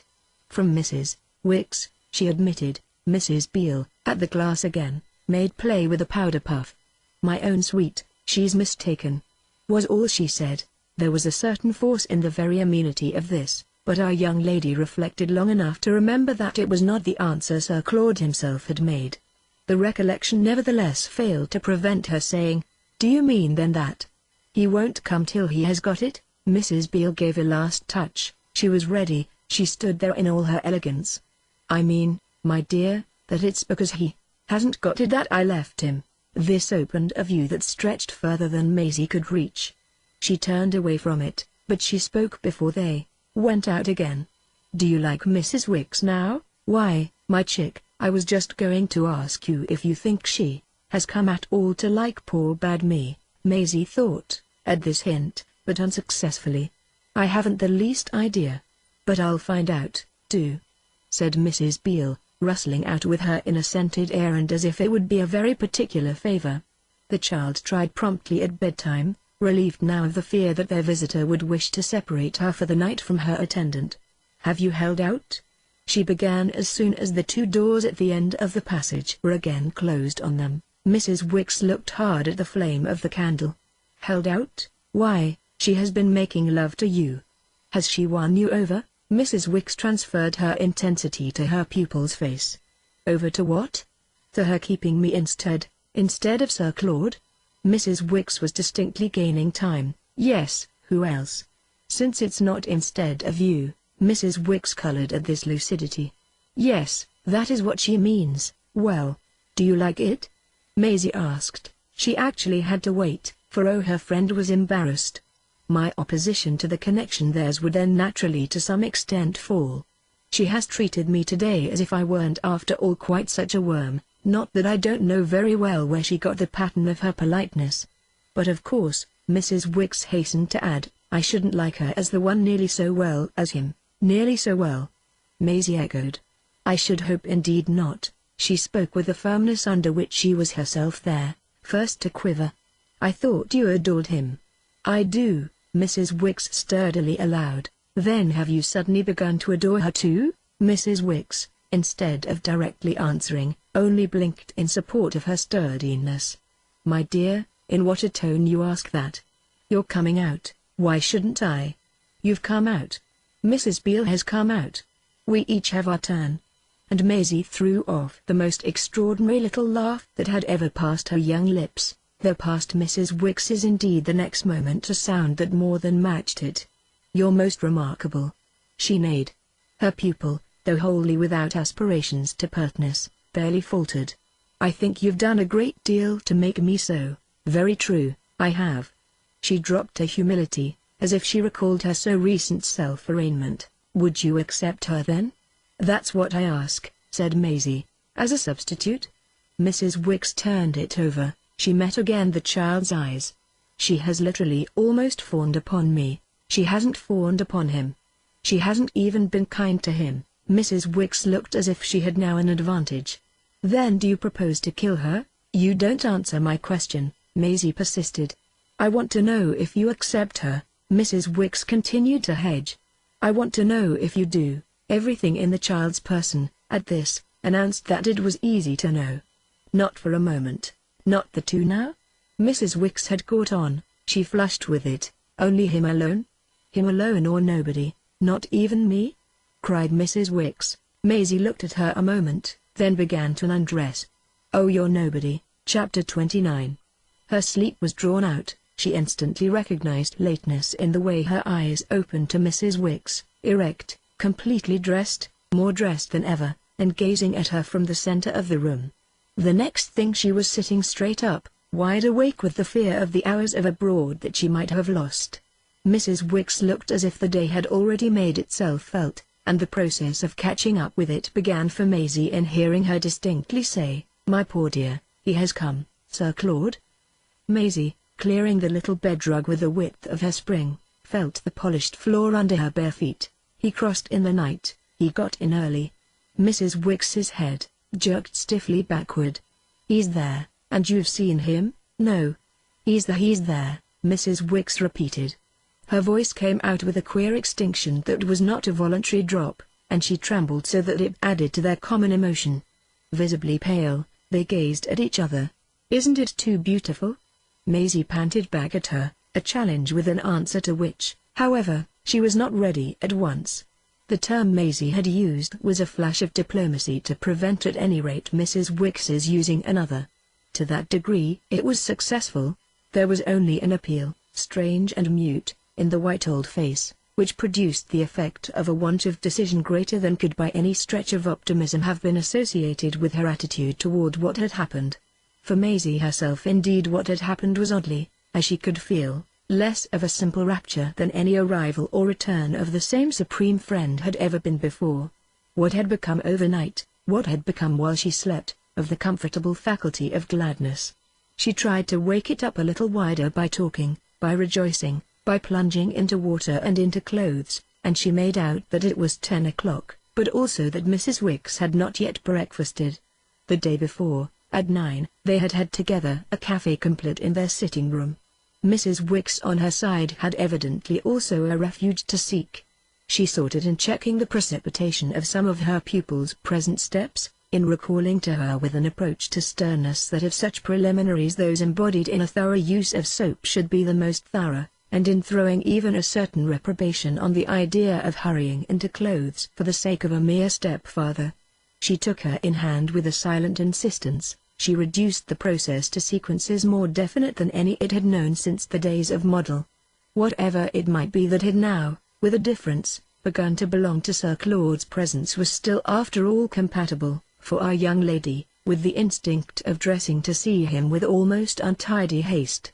Mrs. Wicks meanwhile luckily was not wholly directed to repression. He's there," she had said over several times. It was her answer to every invitation to mention how long she had been up and her motive for respecting so rigidly the slumber of her companion. It formed for some minutes her only account of the whereabouts of the others and her reason for not having yet seen them, as well as of the possibility of their presently being found in the salon. He's there," she declared once more as she made, on the child, with an almost invidious tug, a strained undergarment meet. "Do you mean he's in the salon?" Maisie asked again. "He's with her," Mrs. Wicks desolately said. "He's with her," she reiterated. "Do you mean in her own room?" Maisie continued. She waited an instant. God knows, Maisie wondered a little why, or how, God should know. This, however, delayed but an instant her bringing out, "Well, won't she go back?" "Go back? Never, she'll stay all the same." "All the more, then won't Sir Claude go?" Maisie asked. "Go back if SHE doesn't?" Mrs. Wicks appeared to give this question the benefit of a minute's thought. Why should he have come only to go back? Maisie produced an ingenious solution. To make her go. To take her. Mrs. Wicks met it without a concession. If he can make her go, so easily, why should he have let her come? Maisie considered. "Oh, just to see me. She has a right." "Yes, she has a right. She's my mother." Maisie tentatively tittered. "Yes, she's your mother. Besides," Maisie went on, "he didn't let her come. He doesn't like her coming, and if he doesn't like it," Mrs. Wicks took her up, "he must lump it, that's what he must do. Your mother was right about him, I mean your real one. He has no strength. No, none at all." She seemed more profoundly to muse. "He might have had some even with her, I mean with her ladyship. He's just a poor sunk slave," she asserted with sudden energy. Maisie wondered again. A slave, to his passions, she continued to wonder and even to be impressed, after which she went on, "But how do you know he'll stay? Because he likes us." And Mrs. Wicks, with her emphasis of the word, whirled her charge round again to deal with posterior hooks. She had positively never shaken her so, it was as if she quite shook something out of her. "But how will that help him if we, in spite of his liking, don't stay? Do you mean if we go off and leave him with her? Mrs. Wicks put the question to the back of her pupil's head. "It won't help him. It will be his ruin. He'll have got nothing. He'll have lost everything. It will be his utter destruction, for he's certain after a while to loathe her." Then when he loathes her, it was astonishing how she caught the idea he'll just come right after us. Maisie announced, "Never, never, she'll keep him. She'll hold him forever." Maisie doubted. "When he loathes her, that won't matter. She won't loathe him. People don't." Mrs. Wicks brought up, "Some do." "Mama does," Maisie contended. "Mama does not." It was startling her friend contradicted her flat. "She loves him, she adores him. A woman knows." Mrs. Wicks spoke not only as if Maisie were not a woman, but as if she would never be one. "I know," she cried. "Then why on earth has she left him?" Mrs. Wicks hesitated. "He hates her." "Don't stoop so, lift up your hair. You know how I'm affected toward him," she added with dignity, "but you must also know that I see clear." Maisie all this time was trying hard to do likewise. "Then if she has left him for that, why shouldn't Mrs. Beale leave him?" "Because she's not such a fool." "Not such a fool as Mama?" "Precisely, if you will have it." "Does it look like her leaving him?" Mrs. Wicks inquired. She brooded again, then she went on with more intensity.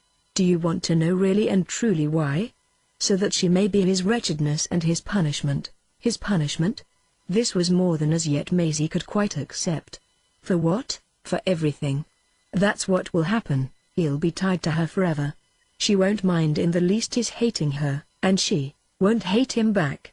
She'll only hate the United States. Us?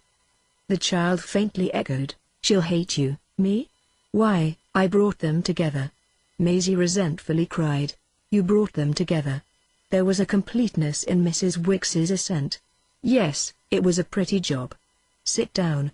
She began to brush her pupil's hair and, as she took up the mat of it with some force of hand, went on with a sharp recall. Your mother adored him at first. It might have lasted. But he began too soon with Mrs. Beale. As you say, she pursued with a brisk application of the brush, you brought them together. I brought them together. Maisie was ready to reaffirm it. She felt none the less for a moment at the bottom of a hole, then she seemed to see a way out. But I didn't bring Mama together, she just faltered. With all those gentlemen? Mrs. Wicks pulled her up. No, it isn't quite so bad as that. I only said to the captain. Maisie had the quick memory of it that I hoped he was awfully nice, would love her and keep her, and even that wasn't much harm, threw in Mrs. Wicks. It wasn't much good, Maisie was obliged to recognize. She can't bear him, not even a mite. She told me at Folkestone. Mrs. Wicks suppressed a gasp, then after a bridling instant during which she might have appeared to deflect with difficulty from her odd consideration of Ida's wrongs, he was a nice sort of person for her to talk to you about. Oh, I like him, Maisie promptly rejoined, and at this, with an inarticulate sound and an inconsequence still more marked, her companion bent over and dealt her on the cheek a rapid peck which had the apparent intention of a kiss. Well, if her ladyship doesn't agree with you, what does it only prove? Mrs. Wicks demanded in conclusion. It proves that she's fond of Sir Claude. Maisie, in the light of some of the evidence, reflected on that till her hair was finished, but when she at last started up she gave a sign of no very close embrace of it. She grasped at this moment Mrs. Wicks's arm. He must have got his divorce, since day before yesterday. Don't talk trash.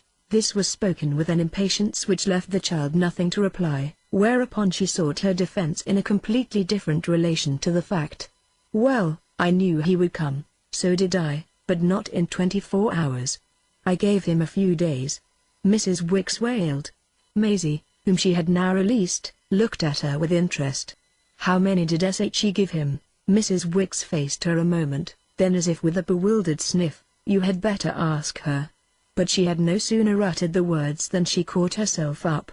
Lord o' mercy, how we talk. Maisie felt that however they talked she must see him, but she said nothing more for a time during which she conscientiously finished dressing and Mrs. Wicks also kept silence. It was as if they each had almost too much to think of, and even as if the child had the sense that her friend was watching her and seeing if she herself were watched.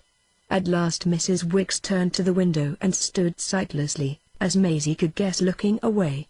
Then our young lady, before the glass, gave the supreme shake. Well, I'm ready. And now to see him. Mrs. Wicks turned round, but as if without having heard her. It's tremendously grave. There were slow still tears behind the straighteners. It is. Maisie spoke as if she were now dressed quite up to the occasion, as if indeed with the last touch she had put on the judgment cap. I must see him immediately. How can you see him if he doesn't send for you? Why can't I go and find him? Because you don't know where he is. Can't I just look in the salon? That still seemed simple to Maisie. Mrs. Wicks, however, instantly cut it off. I wouldn't have you look in the salon for all the world. Then she explained a little. The salon isn't ours now. Ours? Yours and mine. It's theirs. Theirs? Maisie, with her stare, continued to echo. You mean they want to keep us out? Mrs. Wicks faltered. She sank into a chair and, as Maisie had often enough seen her do before, covered her face with her hands. They ought to, at least. The situation's too monstrous. Maisie stood there a moment. She looked about the room. I'll go to him. I'll find him. I won't go near them, cried Mrs. Wicks. Then I'll see him alone. The child spied what she had been looking for. She possessed herself of her hat. Perhaps I'll take him out. And with decision she quitted the room. When she entered the salon it was empty, but at the sound of the opened door someone stirred on the balcony, and Sir Claude, stepping straight in, stood before her. He was in light fresh clothes and wore a straw hat with a bright ribbon. These things, besides striking her in themselves as the very promise of the grandest of grand tours, gave him a certain radiance and, as it were, a tropical ease, but such an effect only marked rather more his having stopped short and, for a longer minute than had ever at such a juncture elapsed, not opened his arms to her. His pause made her pause and enabled her to reflect that he must have been up some time, for there were no traces of breakfast, and that though it was so late he had rather markedly not caused her to be called to him. Had Mrs. Wicks been right about their forfeiture of the salon? Was it all his now, all his and Mrs. Beale's? Such an idea, at the rate her small thoughts throbbed, could only remind her of the way in which what had been hers hitherto was what was exactly most Mrs. Beale's and his. It was strange to be standing there and greeting him across a gulf, for he had by this time spoken, smiled and said, "My dear child, my dear child," but without coming any nearer. In a flash she saw he was different, more so than he knew or designed. The next minute indeed it was as if he caught an impression from her face. This made him hold out his hand. Then they met, he kissed her, he laughed.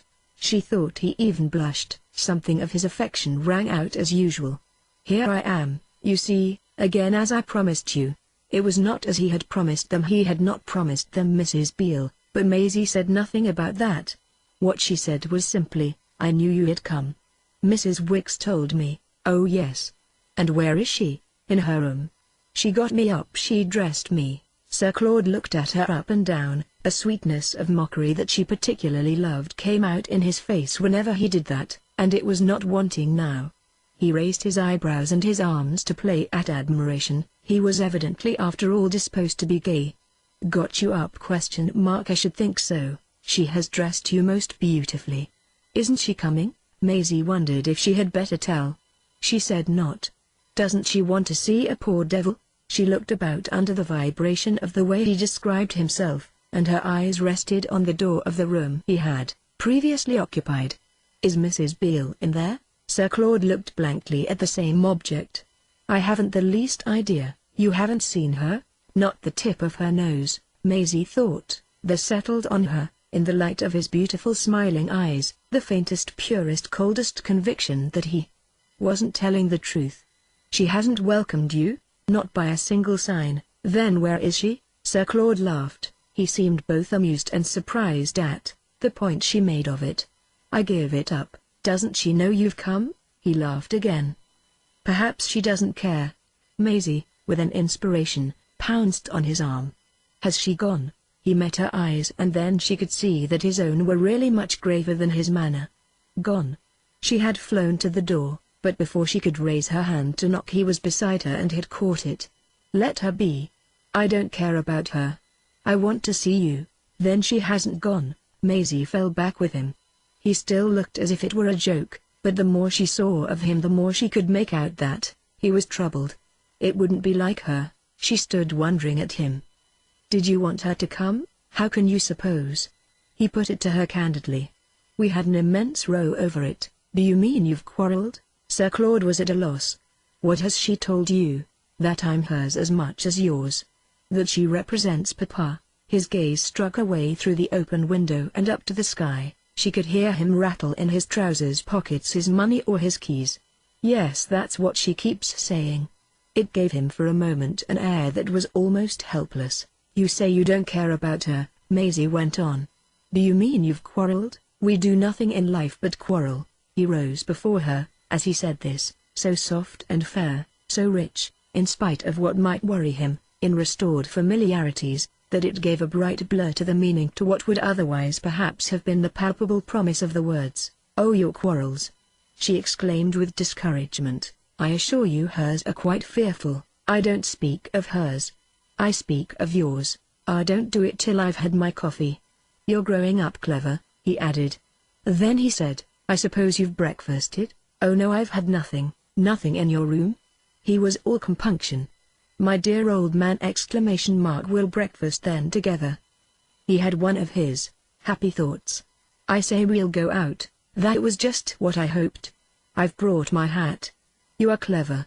We'll go to a cafe." Maisie was already at the door. He glanced round the room. "A moment, my stick." But there appeared to be no stick. "No matter, I left it." He remembered with an odd drop and came out. "You left it in London?" she asked as they went downstairs. "Yes, in London, fancy, you were in such a hurry to come," Maisie explained. He had his arm round her. That must have been the reason. Halfway down he stopped short again, slapping his leg. And poor Mrs. Wicks, Maisie's face just showed a shadow.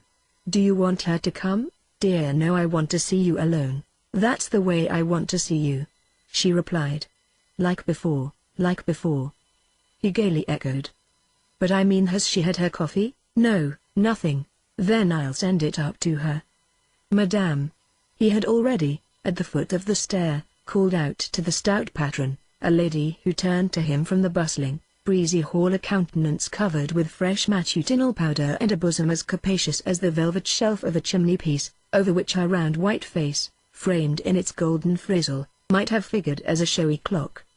He ordered, with particular recommendations, Mrs. Wicks's repast, and it was a charm to hear his easy brilliant French. Even his companion's ignorance could measure the perfection of it.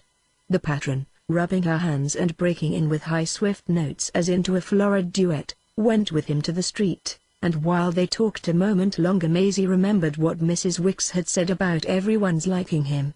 It came out enough through the morning powder, it came out enough in the heaving bosom, how the landlady liked him.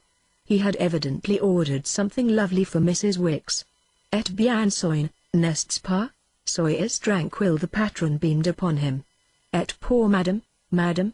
he echoed. It just pulled him up a little. "Rien encore, rien encore." "Come, Maisie." She hurried along with him, but on the way to the cafe he said nothing. Chapter 30. After they were seated there it was different. The place was not below the hotel, but further along the quay, with wide, clear windows and a floor sprinkled with bran in a manner that gave it for Maisie something of the added charm of a circus. They had pretty much to themselves the painted spaces and the red plush benches. These were shared by a few scattered gentlemen who picked teeth, with facial contortions, behind little bare tables, and by an old personage in particular, a very old personage with a red ribbon in his buttonhole, whose manner of soaking buttered rolls in coffee and then disposing of them in the little that was left of the interval between his nose and chin might at a less anxious hour have cast upon Maisie an almost envious spell. They too had their café au lait and their buttered rolls, determined by Sir Claude's asking her if she could with that light aid wait till the hour of dejeuner. His allusion to this meal gave her, in the shaded sprinkled coolness, the scene, as she vaguely felt, of a sort of ordered mirrored license, the haunt of those the irregular, like herself, who went to bed or who rose too late, something to think over while she watched the white-aproned waiter perform as nimbly with plates and saucers as a certain conjurer her friend had in London taken her to a music hall to see. Sir Claude had presently begun to talk again, to tell her how London had looked and how long he had felt himself, on either side, to have been absent, all about Susan Ash too and the amusement as well as the difficulty he had had with her, then all about his return journey and the Channel in the night and the crowd of people coming over and the way there were always too many one knew. He spoke of other matters beside, especially of what she must tell him of the occupations, while he was away, of Mrs. Wicks and her pupil. Hadn't they had the good time he had promised? Had he exaggerated a bit the arrangements made for their pleasure? Maisie had something not all there was to say of his success and of their gratitude. She had a complication of thought that grew every minute, grew with the consciousness that she had never seen him in this particular state in which he had been given back. Mrs. Wicks had once said it was once or 50 times, once was enough for Maisie, but more was not too much, that he was wonderfully various. Well, he was certainly so, to the child's mind. On the present occasion, he was much more various than he was anything else. Besides, the fact that they were together in a shop, at a nice little intimate table as they had so often been in London, only made greater the difference of what they were together about. This difference was in his face, in his voice, in every look he gave her and every movement he made.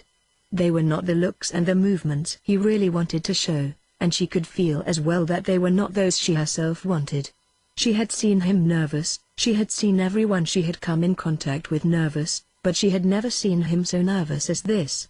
Little by little it gave her a settled terror, a terror that partook of the coldness she had felt just before, at the hotel, to find herself, on his answer about Mrs. Beale, disbelieve him. She seemed to see at present, to touch across the table, as if by laying her hand on it, what he had meant when he confessed on those several occasions to fear. Why was such a man so often afraid? It must have begun to come to her now that there was one thing just such a man above all could be afraid of. He could be afraid of himself. His fear at all events was there. His fear was sweet to her, beautiful and tender to her, was having coffee and buttered rolls and talk and laughter that were no talk and laughter at all with her. His fear was in his jesting, postponing, perverting voice. It was just in this make-believe way he had brought her out to imitate the old London playtimes, to imitate indeed a relation that had wholly changed, a relation that she had with her very eyes seen in the act of change when, the day before in the salon, Mrs. Beale rose suddenly before her. She rose before her, for that matter, now, and even while their refreshment delayed. Maisie arrived at the straight question for which, on their entrance, his first word had given opportunity. "Are we going to have dinner with Mrs. Beale?" His reply was anything but straight. "You and I?" Maisie sat back in her chair.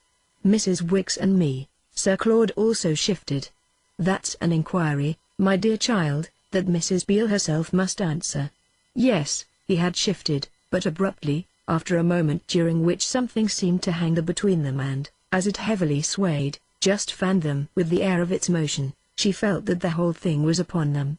"Do you mind," he broke out, "my asking you, what Mrs. Wicks has said to you, said to me, this day or two while I was away?" "Do you mean about you and Mrs. Beale?" Sir Claude, resting on his elbows, fixed his eyes a moment on the white marble beneath them. "No, I think we had a good deal of that, didn't we? Before I left you. It seems to me we had it pretty well all out. I mean about yourself, about your didn't you know associating with us, as I might say, and staying on with us. While you were alone with our friend, what did she say?" Maisie felt the weight of the question. It kept her silent for a space during which she looked at Sir Claude, whose eyes remained bent. "Nothing," she returned at last. He showed incredulity. "Nothing?" "Nothing," Maisie repeated, on which an interruption descended in the form of a tray bearing the preparations for their breakfast. These preparations were as amusing as everything else. The waiter poured their coffee from a vessel like a watering pot and then made it froth with the curved stream of hot milk that dropped from the height of his raised arm, but the two looked across at each other through the whole play of French pleasantness with a gravity that had now ceased to dissemble. Sir Claude sent the waiter off again for something and then took up her answer. "Hasn't she tried to affect you?" Face to face with him thus, it seemed to Maisie that she had tried so little as to be scarce worth mentioning. Again there for an instant she shut herself up. Presently she found her middle course. "Mrs. Beale likes her now, and there's one thing I found out, a great thing. Mrs. Wicks enjoys her being so kind. She was tremendously kind all day yesterday." "I see. And what did she do?" Sir Claude asked. Maisie was now busy with her breakfast, and her companion attacked his own, so that it was all, in form at least, even more than their old sociability. "Everything she could think of. She was as nice to her as you are," the child said. "She talked to her all day, and what did she say to her?" "Oh, I don't know." Maisie was a little bewildered with his pressing her so for knowledge. It didn't fit into the degree of intimacy with Mrs. Beale that Mrs. Wicks had so denounced and that, according to that lady, had now brought him back in bondage. Wasn't he more aware than his stepdaughter of what would be done by the person to whom he was bound? In a moment, however, she added, she made love to her. Sir Claude looked at her harder, and it was clearly something in her tone that made him quickly say, "You don't mind my asking you, do you?" "Not at all, only I should think you'd know better than I, what Mrs. Beale did yesterday." She thought he colored a trifle, but almost simultaneously with that impression she found herself answering, "Yes, if you have seen her." He broke into the loudest of laughs. "Why, my dear boy, I told you just now I've absolutely not. I say, don't you believe me? There was something she was already so afraid of that it covered up other fears." "Didn't you come back to see her?" she inquired in a moment. "Didn't you come back because you always want her so much?" He received her inquiry as he had received her doubt, with an extraordinary absence of resentment. "I can imagine, of course, why you think that. But it doesn't explain my doing what I have. It was, as I said to you just now at the inn, really and truly you I wanted to see." She felt an instant as she used to feel when, In the back garden at her mother's, she took from him the highest push of a swing high that he had put there for her pleasure and that had finally broken down under the weight and the extravagant patronage of the cook. "Well, that's beautiful. But to see me, you mean, and go away again?" "My going away again is just the point. I can't tell yet. It all depends on Mrs. Beale?" Maisie asked. "She won't go away." He finished emptying his coffee cup and then, when he had put it down, leaned back in his chair, where she could see that he smiled on her. This only added to her idea that he was in trouble, that he was turning somehow in his pain and trying different things. He continued to smile and she went on. "Don't you know that? Yes, I may as well confess to you that as much as that I do. No. She won't go away. She'll stay, she'll stay. She'll stay," Maisie repeated. "Just so. Won't you have some more coffee?" "Yes, please. And another buttered roll?" "Yes, please." He signed to the hovering waiter, who arrived with the shining spout of plenty in either hand and with the friendliest interest in Mademoiselle Le Tartine Sandla. Their cups were replenished and, while he watched almost musingly the bubbles in the fragrant mixture, "Just so, Sir Claude said again and again. It's awfully awkward," he exclaimed when the waiter had gone, "that she won't go. Well, everything.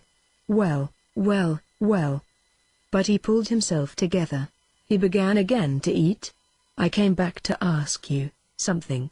"That's what I came back for. I know what you want to ask me," Maisie said. "Are you very sure?" "I'm almost very." "Well then risk it." "You mustn't make me risk everything." She was struck with the force of this. "You want to know if I should be happy with them, with those two ladies only?" No, old man, vous n'êtes pas. So now there." Sir Claude laughed. "Well then what is it?" The next minute, instead of telling her what it was, he laid his hand across the table on her own and held her as if under the prompting of a thought. "Mrs. Wicks would stay with her, without you?"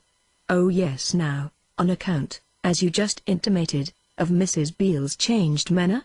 Maisie, with her sense of responsibility, weighed both Mrs. Beale's changed manner and Mrs. Wicks's human weakness. "I think she talked her round." Sir Claude thought a moment. "Ah, poor dear, do you mean Mrs. Beale?" "Oh no, Mrs. Wicks. She likes being talked round, treated like anyone else." "Oh, she likes great politeness," Maisie expatiated. "It affects her very much." Sir Claude, to her surprise, demurred a little to this.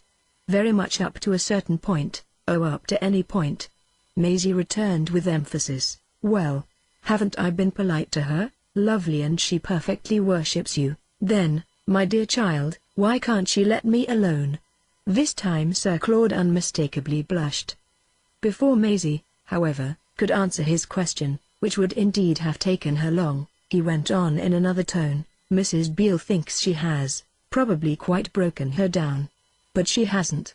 Though he spoke as if he were sure, Maisie was strong in the impression she had just uttered and that she now again produced.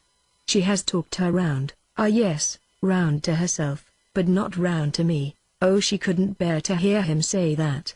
"To you? Don't you really believe how she loves you?" Sir Claude examined his belief. "Of course I know she's wonderful. She's just every bit as fond of you as I am," said Maisie. "She told me so yesterday." "Ah then," he promptly exclaimed, "she has tried to affect you." "I don't love her. Don't you see? I do her perfect justice," he pursued, "but I mean I don't love her as I do you, and I'm sure you wouldn't seriously expect it. She's not my daughter, come, old chap. She's not even my mother, though I dare say it would have been better for me if she had been. I'll do for her what I'd do for my mother, but I won't do more." His real excitement broke out in a need to explain and justify himself, though he kept trying to correct and conceal it with laughs and mouthfuls and other vain familiarities. Suddenly he broke off, wiping his moustache with sharp pulls and coming back to Mrs. Beale. "Did she try to talk you over?" "No, to me she said very little." "Very little indeed," Maisie continued. Sir Claude seemed struck with this. "She was only sweet to Mrs. Wicks, as sweet as sugar," cried Maisie. He looked amused at her comparison, but he didn't contest it. He uttered on the contrary, in an assenting way, a little inarticulate sound. "I know what she can be." but much good may it have done her. Mrs. Wicks won't come round. That's what makes it so fearfully awkward. Maisie knew it was fearfully awkward. She had known this now, she felt, for some time, and there was something else it more pressingly concerned her to learn. "What is it you meant you came over to ask me?" "Well," said Sir Claude, "I was just going to say. Let me tell you, it will surprise you." She had finished breakfast now and she sat back in her chair again. She waited in silence to hear. He had pushed the things before him a little way and had his elbows on the table. This time, she was convinced. She knew what was coming, and once more, for the crash, as with Mrs. Wicks lately in the room, she held her breath and drew together her eyelids. He was going to say she must give him up. He looked hard at her again, then he made his effort. "Should you see your way to let her go?" She was bewildered. "To let who?" Mrs. Wicks simply. "I put it at the worst. Should you see your way to sacrifice her?" "Of course I know what I'm asking." Maisie's eyes opened wide again. This was so different from what she had expected. "And stay with you alone?" He gave another push to his coffee cup. "With me and Mrs. Beale. Of course it would be rather rum, but everything in our whole story is rather rum, you know. What's more unusual than for anyone to be given up, like you, by her parents? Oh, nothing is more unusual than that." Maisie concurred, relieved at the contact of a proposition as to which concurrence could have lucidity. "Of course it would be quite unconventional," Sir Claude went on. "I mean the little household we three should make together, but things have got beyond that. Don't you see? They got beyond that long ago. We shall stay abroad at any rate. It's ever so much easier and it's our affair and nobody else's. It's no one's business but ours on all the blessed earth. I don't say that for Mrs. Wicks, poor dear. I do her absolute justice. I respect her, I see what she means, she has done me a lot of good. But there are the facts. There they are, simply. And here am I, and here are you. And she won't come round. She's right from her point of view. I'm talking to you in the most extraordinary way. I'm always talking to you in the most extraordinary way, ain't I? One would think you were about 60 and that I don't know what anyone would think I am. Unless a beastly cad," he suggested. "I've been awfully worried, and this is what it has come to. You've done us the most tremendous good, and you'll do it still and always, don't you see? We can't let you go. You're everything. There are the facts as I say. She is your mother now, Mrs. Beale, by what has happened, and I, in the same way, I'm your father. No one can contradict that, and we can't get out of it.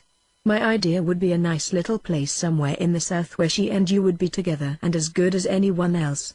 And I should be as good too, don't you see? For I shouldn't live with you, but I should be close to you just round the corner, and it would be just the same. My idea would be that it should all be perfectly open and frank. Oni swaki malwipence, don't you know? You're the best thing you and what we can do for you that either of us has ever known." He came back to that. "When I say to her give her up, come, she lets me have it bang in the face, give her up yourself. It's the same old vicious circle, and when I say vicious I don't mean a pun. What do ye call them? Mrs. Wicks is the obstacle. I mean, you know, if she has affected you. She has affected me, and yet here I am. I never was in such a tight place. Please believe it's only that makes me put it to you as I do. My dear child, isn't that to put it so just the way out of it? That came to me yesterday, in London, after Mrs. Beale had gone. I had the most infernal atrocious day. Go straight over and put it to her, let her choose, freely, her own self. So I do, old girl, I put it to you. Can you choose freely?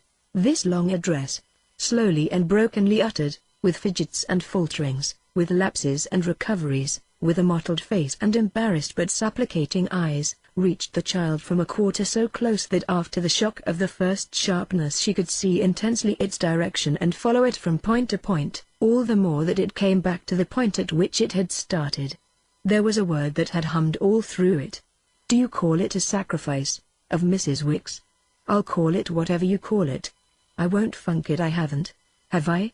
I'll face it in all its baseness. Does it strike you it is base for me to get you well away from her, to smuggle you off here into a corner and bribe you with sophistries and buttered rolls to betray her? Well, to part with her?" Maisie let the question wait, The concrete image it presented was the most vivid side of it. If I part with her, where will she go? Back to London. But I mean, what will she do? Oh, as for that, I won't pretend I know. I don't. We all have our difficulties. That, to Maisie, was at this moment more striking than it had ever been. Then who'll teach me? Sir Claude laughed out. What Mrs. Wicks teaches. She smiled dimly. She saw what he meant. It isn't so very much, it's so very little, he returned. That's a thing we've positively to consider. We probably shouldn't give you another governess. To begin with, we shouldn't be able to get one, not of the only kind that would do. It wouldn't do the kind that would do, he queerly enough explained. I mean, they wouldn't stay hey-ho. We'd do you ourselves. Particularly me. You see, I can now. I haven't got to mind what I used to. I won't fight shy as I did. She can show out with me. Our relation, all round, is more regular. It seemed wonderfully regular, the way he put it, yet nonetheless, while she looked at it as judiciously as she could, the picture it made persisted somehow in being a combination quite distinct: an old woman and a little girl seated in deep silence on a battered old bench by the rampart of the Hauteville. It was just at that hour yesterday, they were hand in hand, they had melted together. I don't think you yet understand how she clings to you, Maisie said at last. I do. But for all that, and he gave, turning in his conscious exposure, an oppressed impatient sigh, the sigh, even his companion could recognize, of the man naturally accustomed to that argument, the man who wanted thoroughly to be reasonable, but who, if really he had to mind so many things, would be always impossibly hampered. What it came to indeed was that he understood quite perfectly. If Mrs. Wicks clung, it was all the more reason for shaking Mrs. Wicks off. This vision of what she had brought him to occupied our young lady while, to ask what he owed, he called the waiter and put down a gold piece that the man carried off for change. Sir Claude looked after him, then went on, how could a woman have less to reproach a fellow with? I mean, as regards herself. Maisie entertained the question. Yes. How could she have less? So why are you so sure she'll go? Surely you heard why you heard her come out 3 nights ago? How can she do anything but go after what she then said? I've done what she warned me of. She was absolutely right. So here we are. Her liking Mrs. Beale, as you call it now, is a motive sufficient, with other things, to make her, for your sake, stay on without me. It's not a motive sufficient to make her, even for yours, stay on with me. Swallow, don't you see? What she can't swallow. And when you say she's as fond of me as you are, I think I can, if that's the case, challenge you little on it. Would you, only with those two, stay on without me? The waiter came back with the change, and that gave her, under this appeal, a moment's respite. But when he had retreated again with the tip gathered in with graceful thanks on a subtle hint from Sir Claude's forefinger, the latter, while pocketing the money, followed the appeal up. Would you let her make you live with Mrs. Beale, without you? Never, Maisie then answered. Never, she said again. It made him quite triumph, and she was indeed herself shaken by the mere sound of it. So you see you're not, like her, he exclaimed, so ready to give me away. Then he came back to his original question. Can you choose?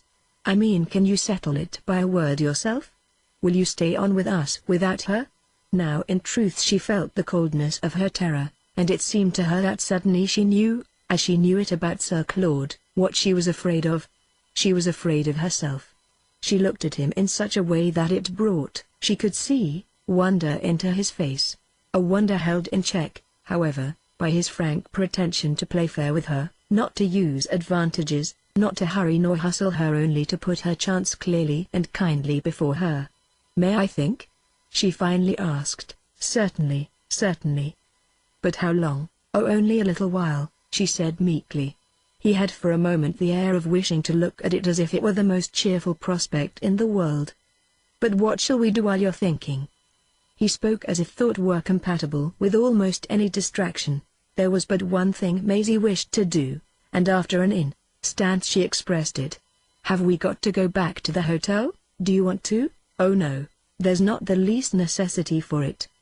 He bent his eyes on his watch, his face was now very grave. We can do anything else in the world. He looked at her again almost as if he were on the point of saying that they might for instance start off for Paris. But even while she wondered if that were not coming, he had a sudden drop. "We can take a walk." She was all ready, but he sat there as if he had still something more to say. This too, however, didn't come, so she herself spoke. "I think I should like to see Mrs. Wicks first, before you decide?" All right, all right." He had put on his hat, but he had still to light a cigarette. He smoked a minute, with his head thrown back, looking at the ceiling. Then he said, "There's one thing to remember. I've a right to impress it on you. We stand absolutely in the place of your parents. It's their defection, their extraordinary baseness, that has made our responsibility." Never was a young person more directly committed and confided. He appeared to say this over, at the ceiling, through his smoke, a little for his own illumination. It carried him after a pause somewhat further. "Though I admit it was to each of us separately." He gave her so at that moment and in that attitude the sense of wanting, as it were, to be on her side, on the side of what would be in every way most right and wise and charming for her, that she felt a sudden desire to prove herself not less delicate and magnanimous, not less solicitous for his own interests. What were these but that of the regularity he had just before spoken of? "It was to each of you separately," she accordingly with much earnestness remarked. "But don't you remember? I brought you together." He jumped up with a delighted laugh. "Remember? Rather, you brought us together, you brought us together. Come." Chapter 31. She remained out with him for a time of which she could take no measure save that it was too short for what she wished to make of it an interval, a barrier indefinite, insurmountable. They walked about, they dawdled, they looked in shop windows, they did all the old things exactly as if to try to get back all the old safety, to get something out of them that they had always got before. This had come before, whatever it was, without their trying, and nothing came now but the intenser consciousness of their quest and their subterfuge. The strangest thing of all was what had really happened to the old safety. What had really happened was that Sir Claude was free and that Mrs. Beale was free, and yet that the new medium was somehow still more oppressive than the old. She could feel that Sir Claude concurred with her in the sense that the oppression would be worse at the inn, where, till something should be settled, they would feel the want of something of what could they call it but a footing. The question of the settlement loomed larger to her now. It depended, she had learned, so completely on herself. Her choice, as her friend had called it, was there before her like an impossible sum on a slate, a sum that in spite of her plea for consideration she simply got off from doing while she walked about with him. She must see Mrs. Wicks before she could do her sum, therefore the longer before she saw her the more distant would be the ordeal. She met at present no demand whatever of her obligation, she simply plunged, to avoid it, deeper into the company of Sir Claude. She saw nothing that she had seen hitherto, no touch in the foreign picture that had at first been always before her. The only touch was that of Sir Claude's hand, and to feel her own in it was her mute resistance to time. She went about as sightlessly as if he had been leading her blindfold. If they were afraid of themselves, it was themselves they would find at the inn. She was certain now that what awaited them there would be to lunch with Mrs. Beale. All her instinct was to avoid that, to draw out their walk, to find pretexts, to take him down upon the beach, to take him to the end of the pier. He said no other word to her about what they had talked of at breakfast, and she had a dim vision of how his way of not letting her see him definitely wait for anything from her would make anyone who should know of it, would make Mrs. Wicks for instance, think him more than ever a gentleman. It was true that once or twice, on the jetty, on the sands, he looked at her for a minute with eyes that seemed to propose to her to come straight off with him to Paris. That, however, was not to give her a nudge about her responsibility. He evidently wanted to procrastinate quite as much as she did. He was not a bit more in a hurry to get back to the others. Maisie herself at this moment could be secretly merciless to Mrs. Wicks to the extent at any rate of not caring if her continued disappearance did make that lady begin to worry about what had become of her, even begin to wonder perhaps if the truants hadn't found their remedy. Her want of mercy to Mrs. Beale indeed was at least as great, for Mrs. Beale's worry and wonder would be as much greater as the object at which they were directed. When at last Sir Claude, at the far end of the pledge, which they had already, in the many-coloured crowd, once traversed, suddenly, with a look at his watch, remarked that it was time, not to get back to the table d'hôte, but to get over to the station and meet the Paris papers. When he did this, she found herself thinking quite with intensity what Mrs. Beale and Mrs. Wicks would say. On the way over to the station she had even a mental picture of the stepfather and the pupil established in a little place in the south, while the governess and the stepmother, in a little place in the north, remained linked by a community of blankness and by the endless series of remarks it would give birth to. The Paris papers had come in, and her companion, with a strange extravagance, purchased no fewer than 11. It took up time while they hovered at the bookstall on the restless platform, where the little volumes in a row were all yellow and pink, and one of her favorite old women in one of her favorite old caps absolutely wheedled him into the purchase of 3. They had thus so much to carry home that it would have seemed simpler, with such a provision for a nice straight journey through France, just to nip, as she phrased it to herself, into the coupe of the train that, a little further along, stood waiting to start. She asked Sir Claude where it was going. To Paris. Fancy. She could fancy well enough. They stood there and smiled, he with all the newspapers under his arm and she with the 3 books, 1 yellow and 2 pink. He had told her the pink were for herself and the yellow one for Mrs. Beale, implying in an interesting way that these were the natural divisions in France of literature for the young and for the old. She knew how prepared they looked to pass into the train, and she presently brought out to her companion, "I wish we could go, won't you take me?" He continued to smile. "Would you really come?" "Oh yes, oh yes." "Try. Do you want me to take our tickets?" "Yes, take them, without any luggage." She showed their 2 armfuls, smiling at him as he smiled at her, but so conscious of being more frightened than she had ever been in her life that she seemed to see her whiteness as in a glass. Then she knew that what she saw was Sir Claude's whiteness. He was as frightened as herself. "Haven't we got plenty of luggage?" she asked. "Take the tickets, haven't you time?" "When does the train go?" Sir Claude turned to a porter. "When does the train go?" The man looked up at the station clock. "In 2 minutes, Monsieur. Rest place, pas encore, et vos billets ? Vous n'avez qu'à le temps." Then after a look at Maisie, "Monsieur va-t-il que je le prenne?" the man said. Sir Claude turned back to her. "Vous le prenne?" It was the most extraordinary thing in the world. In the intensity of her excitement she not only by illumination understood all their French, but fell into it with an active perfection. She addressed herself straight to the porter. "Prenez, prenez. Oh prenez, see Mademoiselle Levat." He waited there for the money. But Sir Claude only stared at her with his white face. "You have chosen then? You'll let her go?" Maisie carried her eyes wistfully to the train, where, amid cries of "En voiture, en voiture," heads were at windows and doors banging loud. The porter was pressing. "Ah, vous n'avez plus le temps, it's going," cried Maisie. They watched it move, they watched it start, then the man went his way with a shrug. "It's gone," Sir Claude said.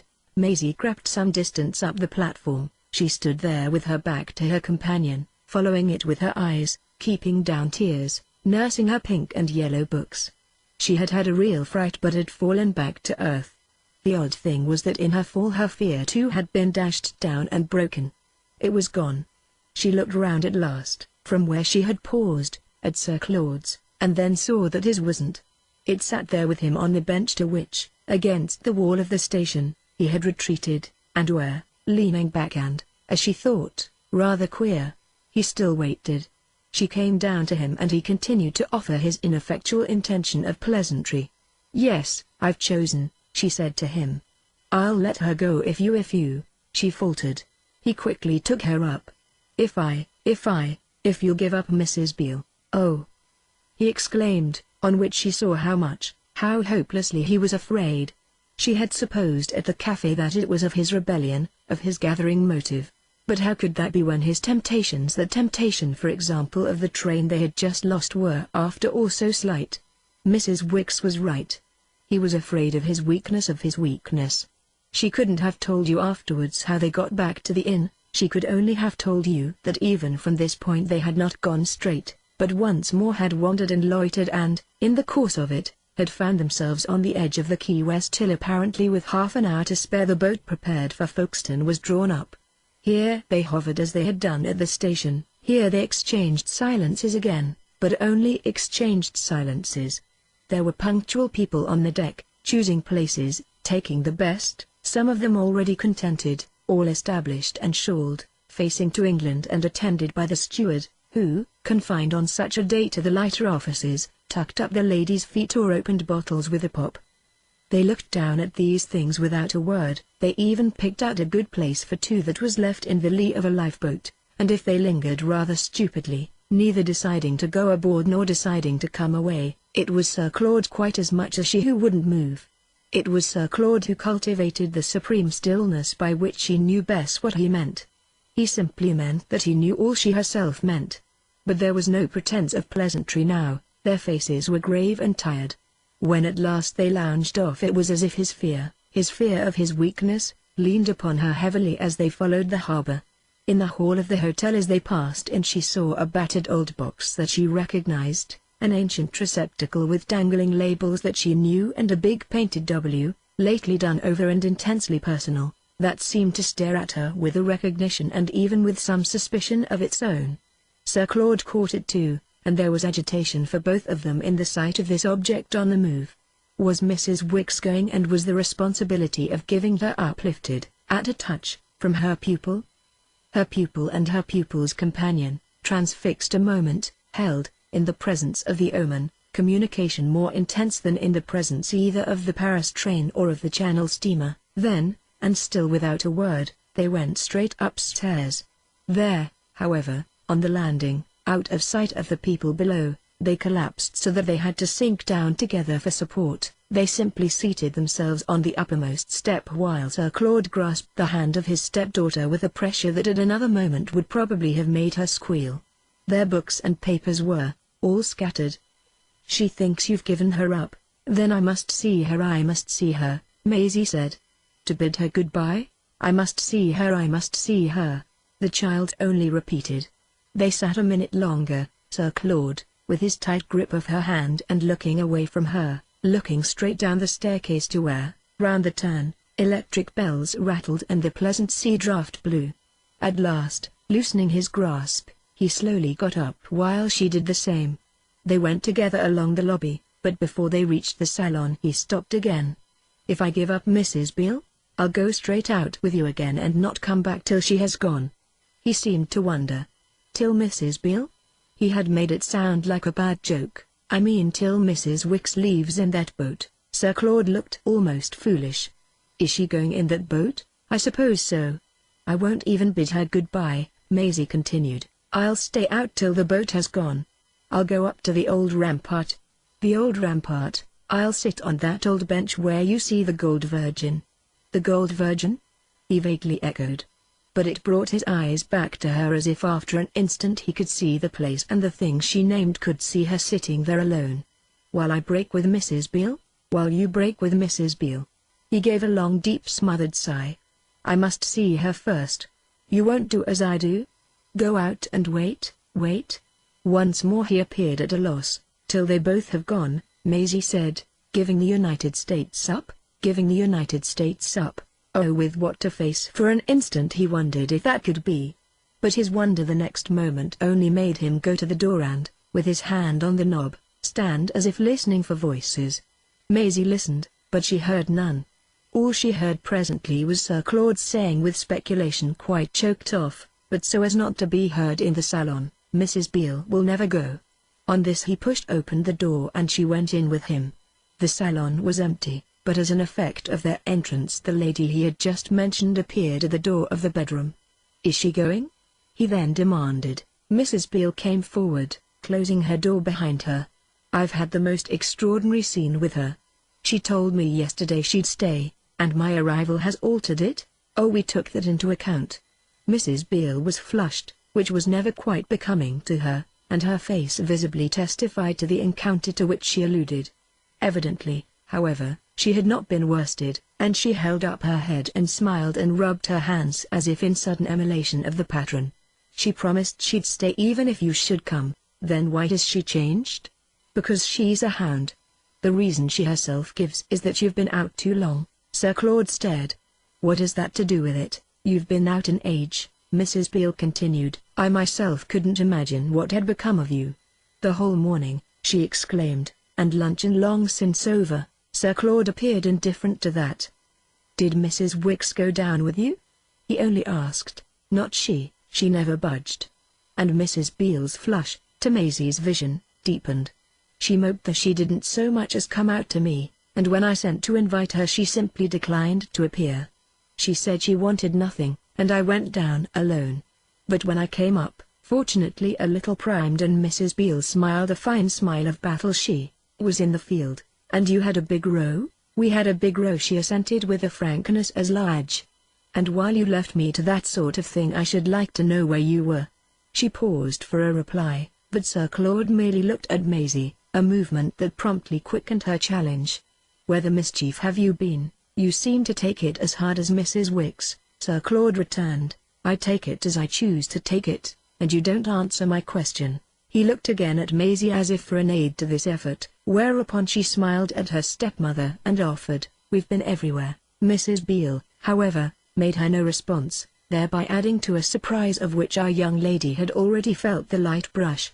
She had received neither a greeting nor a glance, but perhaps this was not more remarkable than the omission, in respect to Sir Claude, parted with in London 2 days before, of any sign of a sense of their reunion. Most remarkable of all was Mrs. Beale's announcement of the pledge given by Mrs. Wicks and not hitherto revealed to her pupil. Instead of heeding this witness she went on with acerbity, "It might surely have occurred to you that something would come up." Sir Claude looked at his watch. "I had no idea it was so late, nor that we had been out so long. We weren't hungry." It passed like a flash. "What has come up?" "Oh, that she's disgusted," said Mrs. Beale. "With whom then?" "With Maisie." Even now she never looked at the child, who stood there equally associated and disconnected. For having no moral sense, how should she have? Sir Claude tried again to shine a little at the companion of his walk. "How at any rate is it proved by her going out with me?" "Don't ask me," asked that woman. "She drivels when she doesn't rage," Mrs. Beale declared. "And she leaves the child?" "She leaves the child," said Mrs. Beale with great emphasis and looking more than ever over Maisie's head. In this position suddenly a change came into her face, caused, as the others could the next thing see, by the reappearance of Mrs. Wicks in the doorway which, on coming in at Sir Claude's heels, Maisie had left gaping. "I don't leave the child, I don't," she thundered from the threshold, advancing upon the opposed three but addressing herself directly to Maisie. She was girded, positively harnessed for departure, arrayed as she had been arrayed on her advent and armed with a small fat rusty reticule which, almost in the manner of a battle-axe, she brandished in support of her words. She had clearly come straight from the room, where Maisie in an instant guessed she had directed the removal of her minor effects. "I don't leave you till I've given you another chance. Will you come with me?" Maisie turned to Sir Claude, who struck her as having been removed to a distance of about a mile. To Mrs. Beale she turned no more than Mrs. Beale had turned. She felt as if already their difference had been disclosed. What had come out about that in the scene between the two women? Enough came out now, at all events, as she put it practically to her stepfather. "Will you come? Won't you?" she inquired as if she had not already seen that she should have to give him up. It was the last flower of her dream. By this time she was afraid of nothing. "I should think you'd be too proud to ask," Mrs. Wicks interposed. Mrs. Wicks was herself conspicuously too proud, but at the child's words Mrs. Beale had fairly bounded. "Come away from me, Maisie." It was a wail of dismay and reproach, in which her stepdaughter was astonished to read that she had had no hostile consciousness and that if she had been so actively grand it was not from suspicion, but from strange entanglements of modesty. Sir Claude presented to Mrs. Beale an expression positively sick. "Don't put it to her that way." There had indeed been something in Mrs. Beale's tone, and for a moment our young lady was reminded of the old days in which so many of her friends had been compromised. This friend blushed. She was before Mrs. Wicks, and though she bridled she took the hint. "No, it isn't the way." Then she showed she knew the way. "Don't be a still bigger fool, dear, but go straight to your room and wait till I can come to you." Maisie made no motion to obey, but Mrs. Wicks raised a hand that forestalled every evasion. "Don't move till you've heard me." "I'm going, but I must first understand. Have you lost it again?" Maisie surveyed for the idea of a describable loss the immensity of space. Then she replied lamely enough, "I feel as if I had lost everything." Mrs. Wicks looked dark. "Do you mean to say you have lost what we found together with so much difficulty 2 days ago?" As her pupil failed of response, she continued, "Do you mean to say you've already forgotten what we found together?" Maisie dimly remembered. "My moral sense? Your moral sense? Haven't I, after all, brought it out?" She spoke as she had never spoken even in the schoolroom, and with the book in her hand. It brought back to the child's recollection how she sometimes couldn't repeat on Friday the sentence that had been glib on Wednesday, and she dealt all feebly and ruefully with the present tough passage. Sir Claude and Mrs. Beale stood there like visitors at an exam. She had indeed an instant a whiff of the faint flower that Mrs. Wicks pretended to have plucked and now with such a peremptory hand thrust at her nose. Then it left her, and, as if she were sinking with a slip from a foothold, her arms made a short jerk. What this jerk represented was the spasm within her of something still deeper than a moral sense. She looked at her examiner, she looked at the visitors, she felt the rising of the tears she had kept down at the station. They had distinctly nothing to do with her moral sense. The only thing was the old flat shameful schoolroom plea. I don't know, then you've lost it." Mrs. Wicks seemed to close the book as she fixed the straighteners on Sir Claude. "You've nipped it in the bud. You've killed it when it had begun to live." She was a newer Mrs. Wicks than ever, a Mrs. Wicks high and great, but Sir Claude was not after all to be treated as a little boy with a missed lesson. "I've not killed anything," he said. "On the contrary, I think I've produced life. I don't know what to call it, I haven't even known how decently to deal with it, to approach it, but, whatever it is, it's the most beautiful thing I've ever met. It's exquisite, it's sacred." He had his hands in his pockets and, though a trace of the sickness he had just shown perhaps lingered there, his face bent itself with extraordinary gentleness on both the friends he was about to lose. "Do you know what I came back for?" he asked of the elder. "I think I do," cried Mrs. Wicks, surprisingly unmollified and with the heat of her late engagement with Mrs. Beale still on her brow. That lady, as if a little besprinkled by such turns of the tide, uttered a loud inarticulate protest and, averting herself, stood a moment at the window. "I came back with a proposal," said Sir Claude. "To me?" Mrs. Wicks asked. "To Maisie. That she should give you up. And does she?" Sir Claude wavered. "Tell her." He then exclaimed to the child, also turning away as if to give her the chance. But Mrs. Wicks and her pupil stood confronted in silence, Maisie whiter than ever, more awkward, more rigid and yet more dumb. They looked at each other hard, and as nothing came from them Sir Claude faced about again. "You won't tell her? You can't?" Still she said nothing, whereupon, addressing Mrs. Wicks, he broke into a kind of ecstasy. She refused.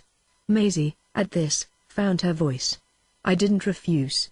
I didn't," she repeated. It brought Mrs. Beale straight back to her. "You accepted, Angel, you accepted." She threw herself upon the child and, before Maisie could resist, had sunk with her upon the sofa, possessed of her, encircling her. "You've given her up already, you've given her up forever, and you're ours and ours only, now, and the sooner she's off the better." Maisie had shut her eyes, but at a word of Sir Claude's they opened. "Let her go," he said to Mrs. Beale. "Never, never, never," cried Mrs. Beale. Maisie felt herself more compressed. "Let her go," Sir Claude more intensely repeated. He was looking at Mrs. Beale and there was something in his voice. Maisie knew from a loosening of arms that she had become conscious of what it was. She slowly rose from the sofa, and the child stood there again, dropped and divided. "You're free, you are free," Sir Claude went on, at which Maisie's back became aware of a push that vented resentment and that placed her again in the center of the room, the cynosure of every eye and not knowing which way to turn. She turned with an effort to Mrs. Wicks. "I didn't refuse to give you up. I said I would if he'd give up." "Give up Mrs. Beale?" burst from Mrs. Wicks. "Give up Mrs. Beale? What do you call that but exquisite?" Sir Claude demanded of all of them, the lady mentioned included, speaking with a relish as intense now as if some lovely work of art or of nature had suddenly been set down among them. He was rapidly recovering himself on this basis of fine appreciation. She made her condition with such a sense of what it should be. She made the only right one. The only right one? Mrs. Beale returned to the charge. She had taken a moment before a snub from him, but she was not to be snubbed on this. How can you talk such rubbish, and how can you back her up in such impertinence? What in the world have you done to her to make her think of such stuff? She stood there in righteous wrath. She flashed her eyes round the circle. Maisie took them full in her own, knowing that here at last was the moment she had had most to reckon with. But as regards her stepdaughter, Mrs. Beale subdued herself to a question deeply mild. Have you made, my own love, any such condition as that? Somehow, now that it was there, the great moment was not so bad. What helped the child was that she knew what she wanted. All her learning had made her at last learn that, so that if she waited an instant to reply it was only from the desire to be nice. Bewilderment had simply gone, or at any rate was going fast. Finally she answered. Will you give him up? Will you? Ah, leave her alone, leave her, leave her. Sir Claude in sudden supplication murmured to Mrs. Beale. Mrs. Wicks at the same instant found another apostrophe. Isn't it enough for you, madame, to have brought her to discussing your relations? Mrs. Beale left Sir Claude unheeded, but Mrs. Wicks could make her flame. My relations? What do you know, you hideous creature, about my relations, and what business on earth have you to speak of them? Leave the room this instant, you horrible old woman. I think you had better go. You must really catch your boat, Sir Claude said distressfully to Mrs. Wicks. He was out of it now, or wanted to be. He knew the worst and had accepted it. What now concerned him was to prevent, to dissipate vulgarities. Won't you go? Won't you just get off quickly, with the child as quickly as you like? Not without her. Mrs. Wicks was adamant. Then why did you lie to me, you fiend? Mrs. Beale almost yelled. Why did you tell me an hour ago that you had given her up? Because I despaired of her, because I thought she had left me. Mrs. Wicks turned to Maisie. You were with them in their connection. But now your eyes are open, and I take you. No you don't. And Mrs. Beale made, with a great fierce jump, a wild snatch at her stepdaughter. She caught her by the arm and, completing an instinctive movement, whirled her round in a further leap to the door, which had been closed by Sir Claude the instant their voices had risen. She fell back against it and, even while denouncing and waving off Mrs. Wicks, kept it closed in an incoherence or passion. You don't take her, but you bundle yourself. She stays with her own people and she's rid of you. I never heard anything so monstrous. Sir Claude had rescued Maisie and kept hold of her. He held her in front of him, resting his hands very lightly on her shoulders and facing the loud adversaries. Mrs. Beale's flush had dropped, she had turned pale with a splendid wrath. She kept protesting and dismissing Mrs. Wicks. She glued her back to the door to prevent Maisie's flight. She drove out Mrs. Wicks by the window or the chimney.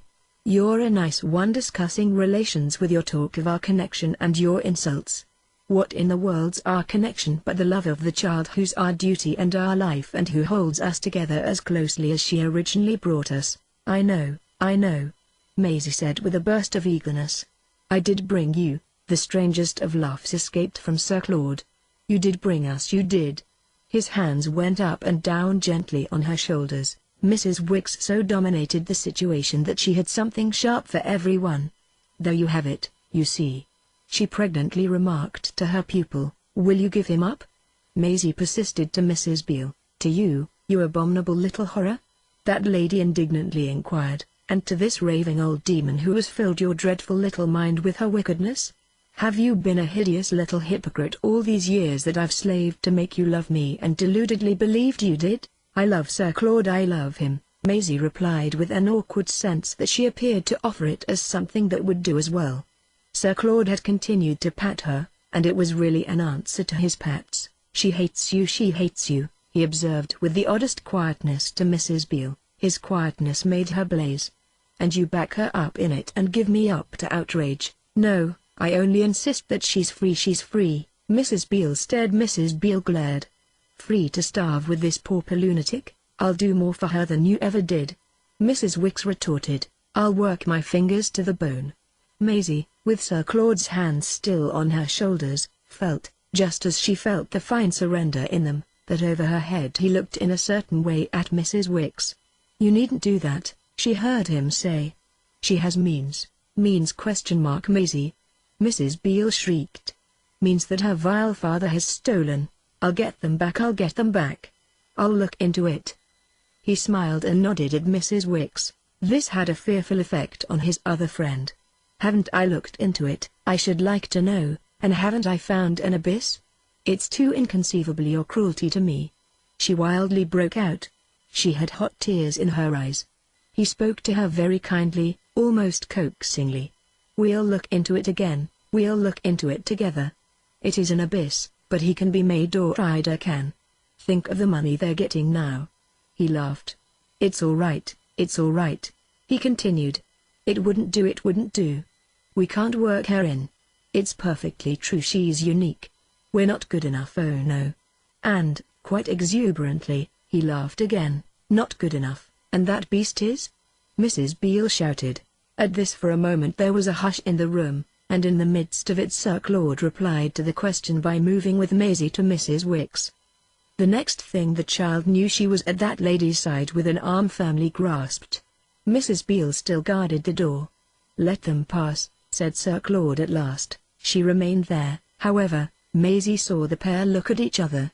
Then she saw Mrs. Beale turn to her. I'm your mother now, Maisie. And he's your father, that's just where it is, sighed Mrs. Wicks with an effect of irony positively detached and philosophic. Mrs. Beale continued to address her young friend, and her effort to be reasonable and tender was in its way remarkable. We're representative, you know, of Mr. Farange and his former wife. This person represents mere illiterate presumption. We take our stand on the law. Oh, the law, the law. Mrs. Wicks superbly jeered. You had better indeed let the law have a look at you. Let them pass, let them pass. Sir Claude pressed his friend hard, he pleaded, but she fastened herself still to Maisie. Do you hate me, dearest? Maisie looked at her with new eyes, but answered as she had answered before. Will you give him up? Mrs. Beale's rejoinder hung fire, but when it came it was noble. You shouldn't talk to me of such things. She was shocked, she was scandalized to tears. For Mrs. Wicks, however, it was her discrimination that was indelicate. You ought to be ashamed of yourself, she roundly cried. Sir Claude made a supreme appeal. Will you be so good as to allow these horrors to terminate? Mrs. Beale fixed her eyes on him, and again Maisie watched them. You should do him justice, Mrs. Wicks went on to Mrs. Beale. We've always been devoted to him, Maisie and I, and he has shown how much he likes us. He would like to please her. He would like even, I think, to please me. But he hasn't given you up. They stood confronted, the step-parents, still under Maisie's observation. That observation had never sunk so deep as at this particular moment. Yes, my dear, I haven't given you up, Sir Claude said to Mrs. Beale at last, and if you'd like me to treat our friends here as solemn witnesses, I don't mind giving you my word for it that I never will. There, he dauntlessly exclaimed, he can't. Mrs. Wicks tragically commented. Mrs. Beale, erect and alive in her defeat, jerked her handsome face about. He can't. She literally mocked. He can't, he can't, he can't. Sir Claude's gay emphasis wonderfully carried it off. Mrs. Beale took it all in, yet she held her ground, on which Maisie addressed Mrs. Wicks. Shan't we lose the boat? Yes, we shall lose the boat, Mrs. Wicks remarked to Sir Claude. Mrs. Beale meanwhile faced full at Maisie. I don't know what to make of you. She launched. Goodbye, said Maisie to Sir Claude. Goodbye, Maisie, Sir Claude answered. Mrs. Beale came away from the door. Goodbye, she hurled at Maisie, then passed straight across the room and disappeared in the adjoining one. Sir Claude had reached the other door and opened it. Mrs. Wicks was already out. On the threshold Maisie paused. She put out her hand to her stepfather. He took it and held it a moment, and their eyes met as the eyes of those who have done for each other what they can. Goodbye, he repeated, goodbye. And Maisie followed Mrs. Wicks. They caught the steamer, which was just putting off, and, hustled across the gulf, found themselves on the deck so breathless and so scared that they gave up half the voyage to letting their emotions sink. It sank slowly and imperfectly, but at last, in mid-channel, surrounded by the quiet sea, Mrs. Wicks had courage to revert. I didn't look back. Did you? Yes. "He wasn't there," said Maisie. "Not on the balcony?" Maisie waited a moment. "Then he wasn't there," she simply said again. Mrs. Wicks also was silent a while. "He went to her," she finally observed. "Oh, I know," the child replied. Mrs. Wicks gave a sidelong look. She still had room for wonder at what Maisie knew.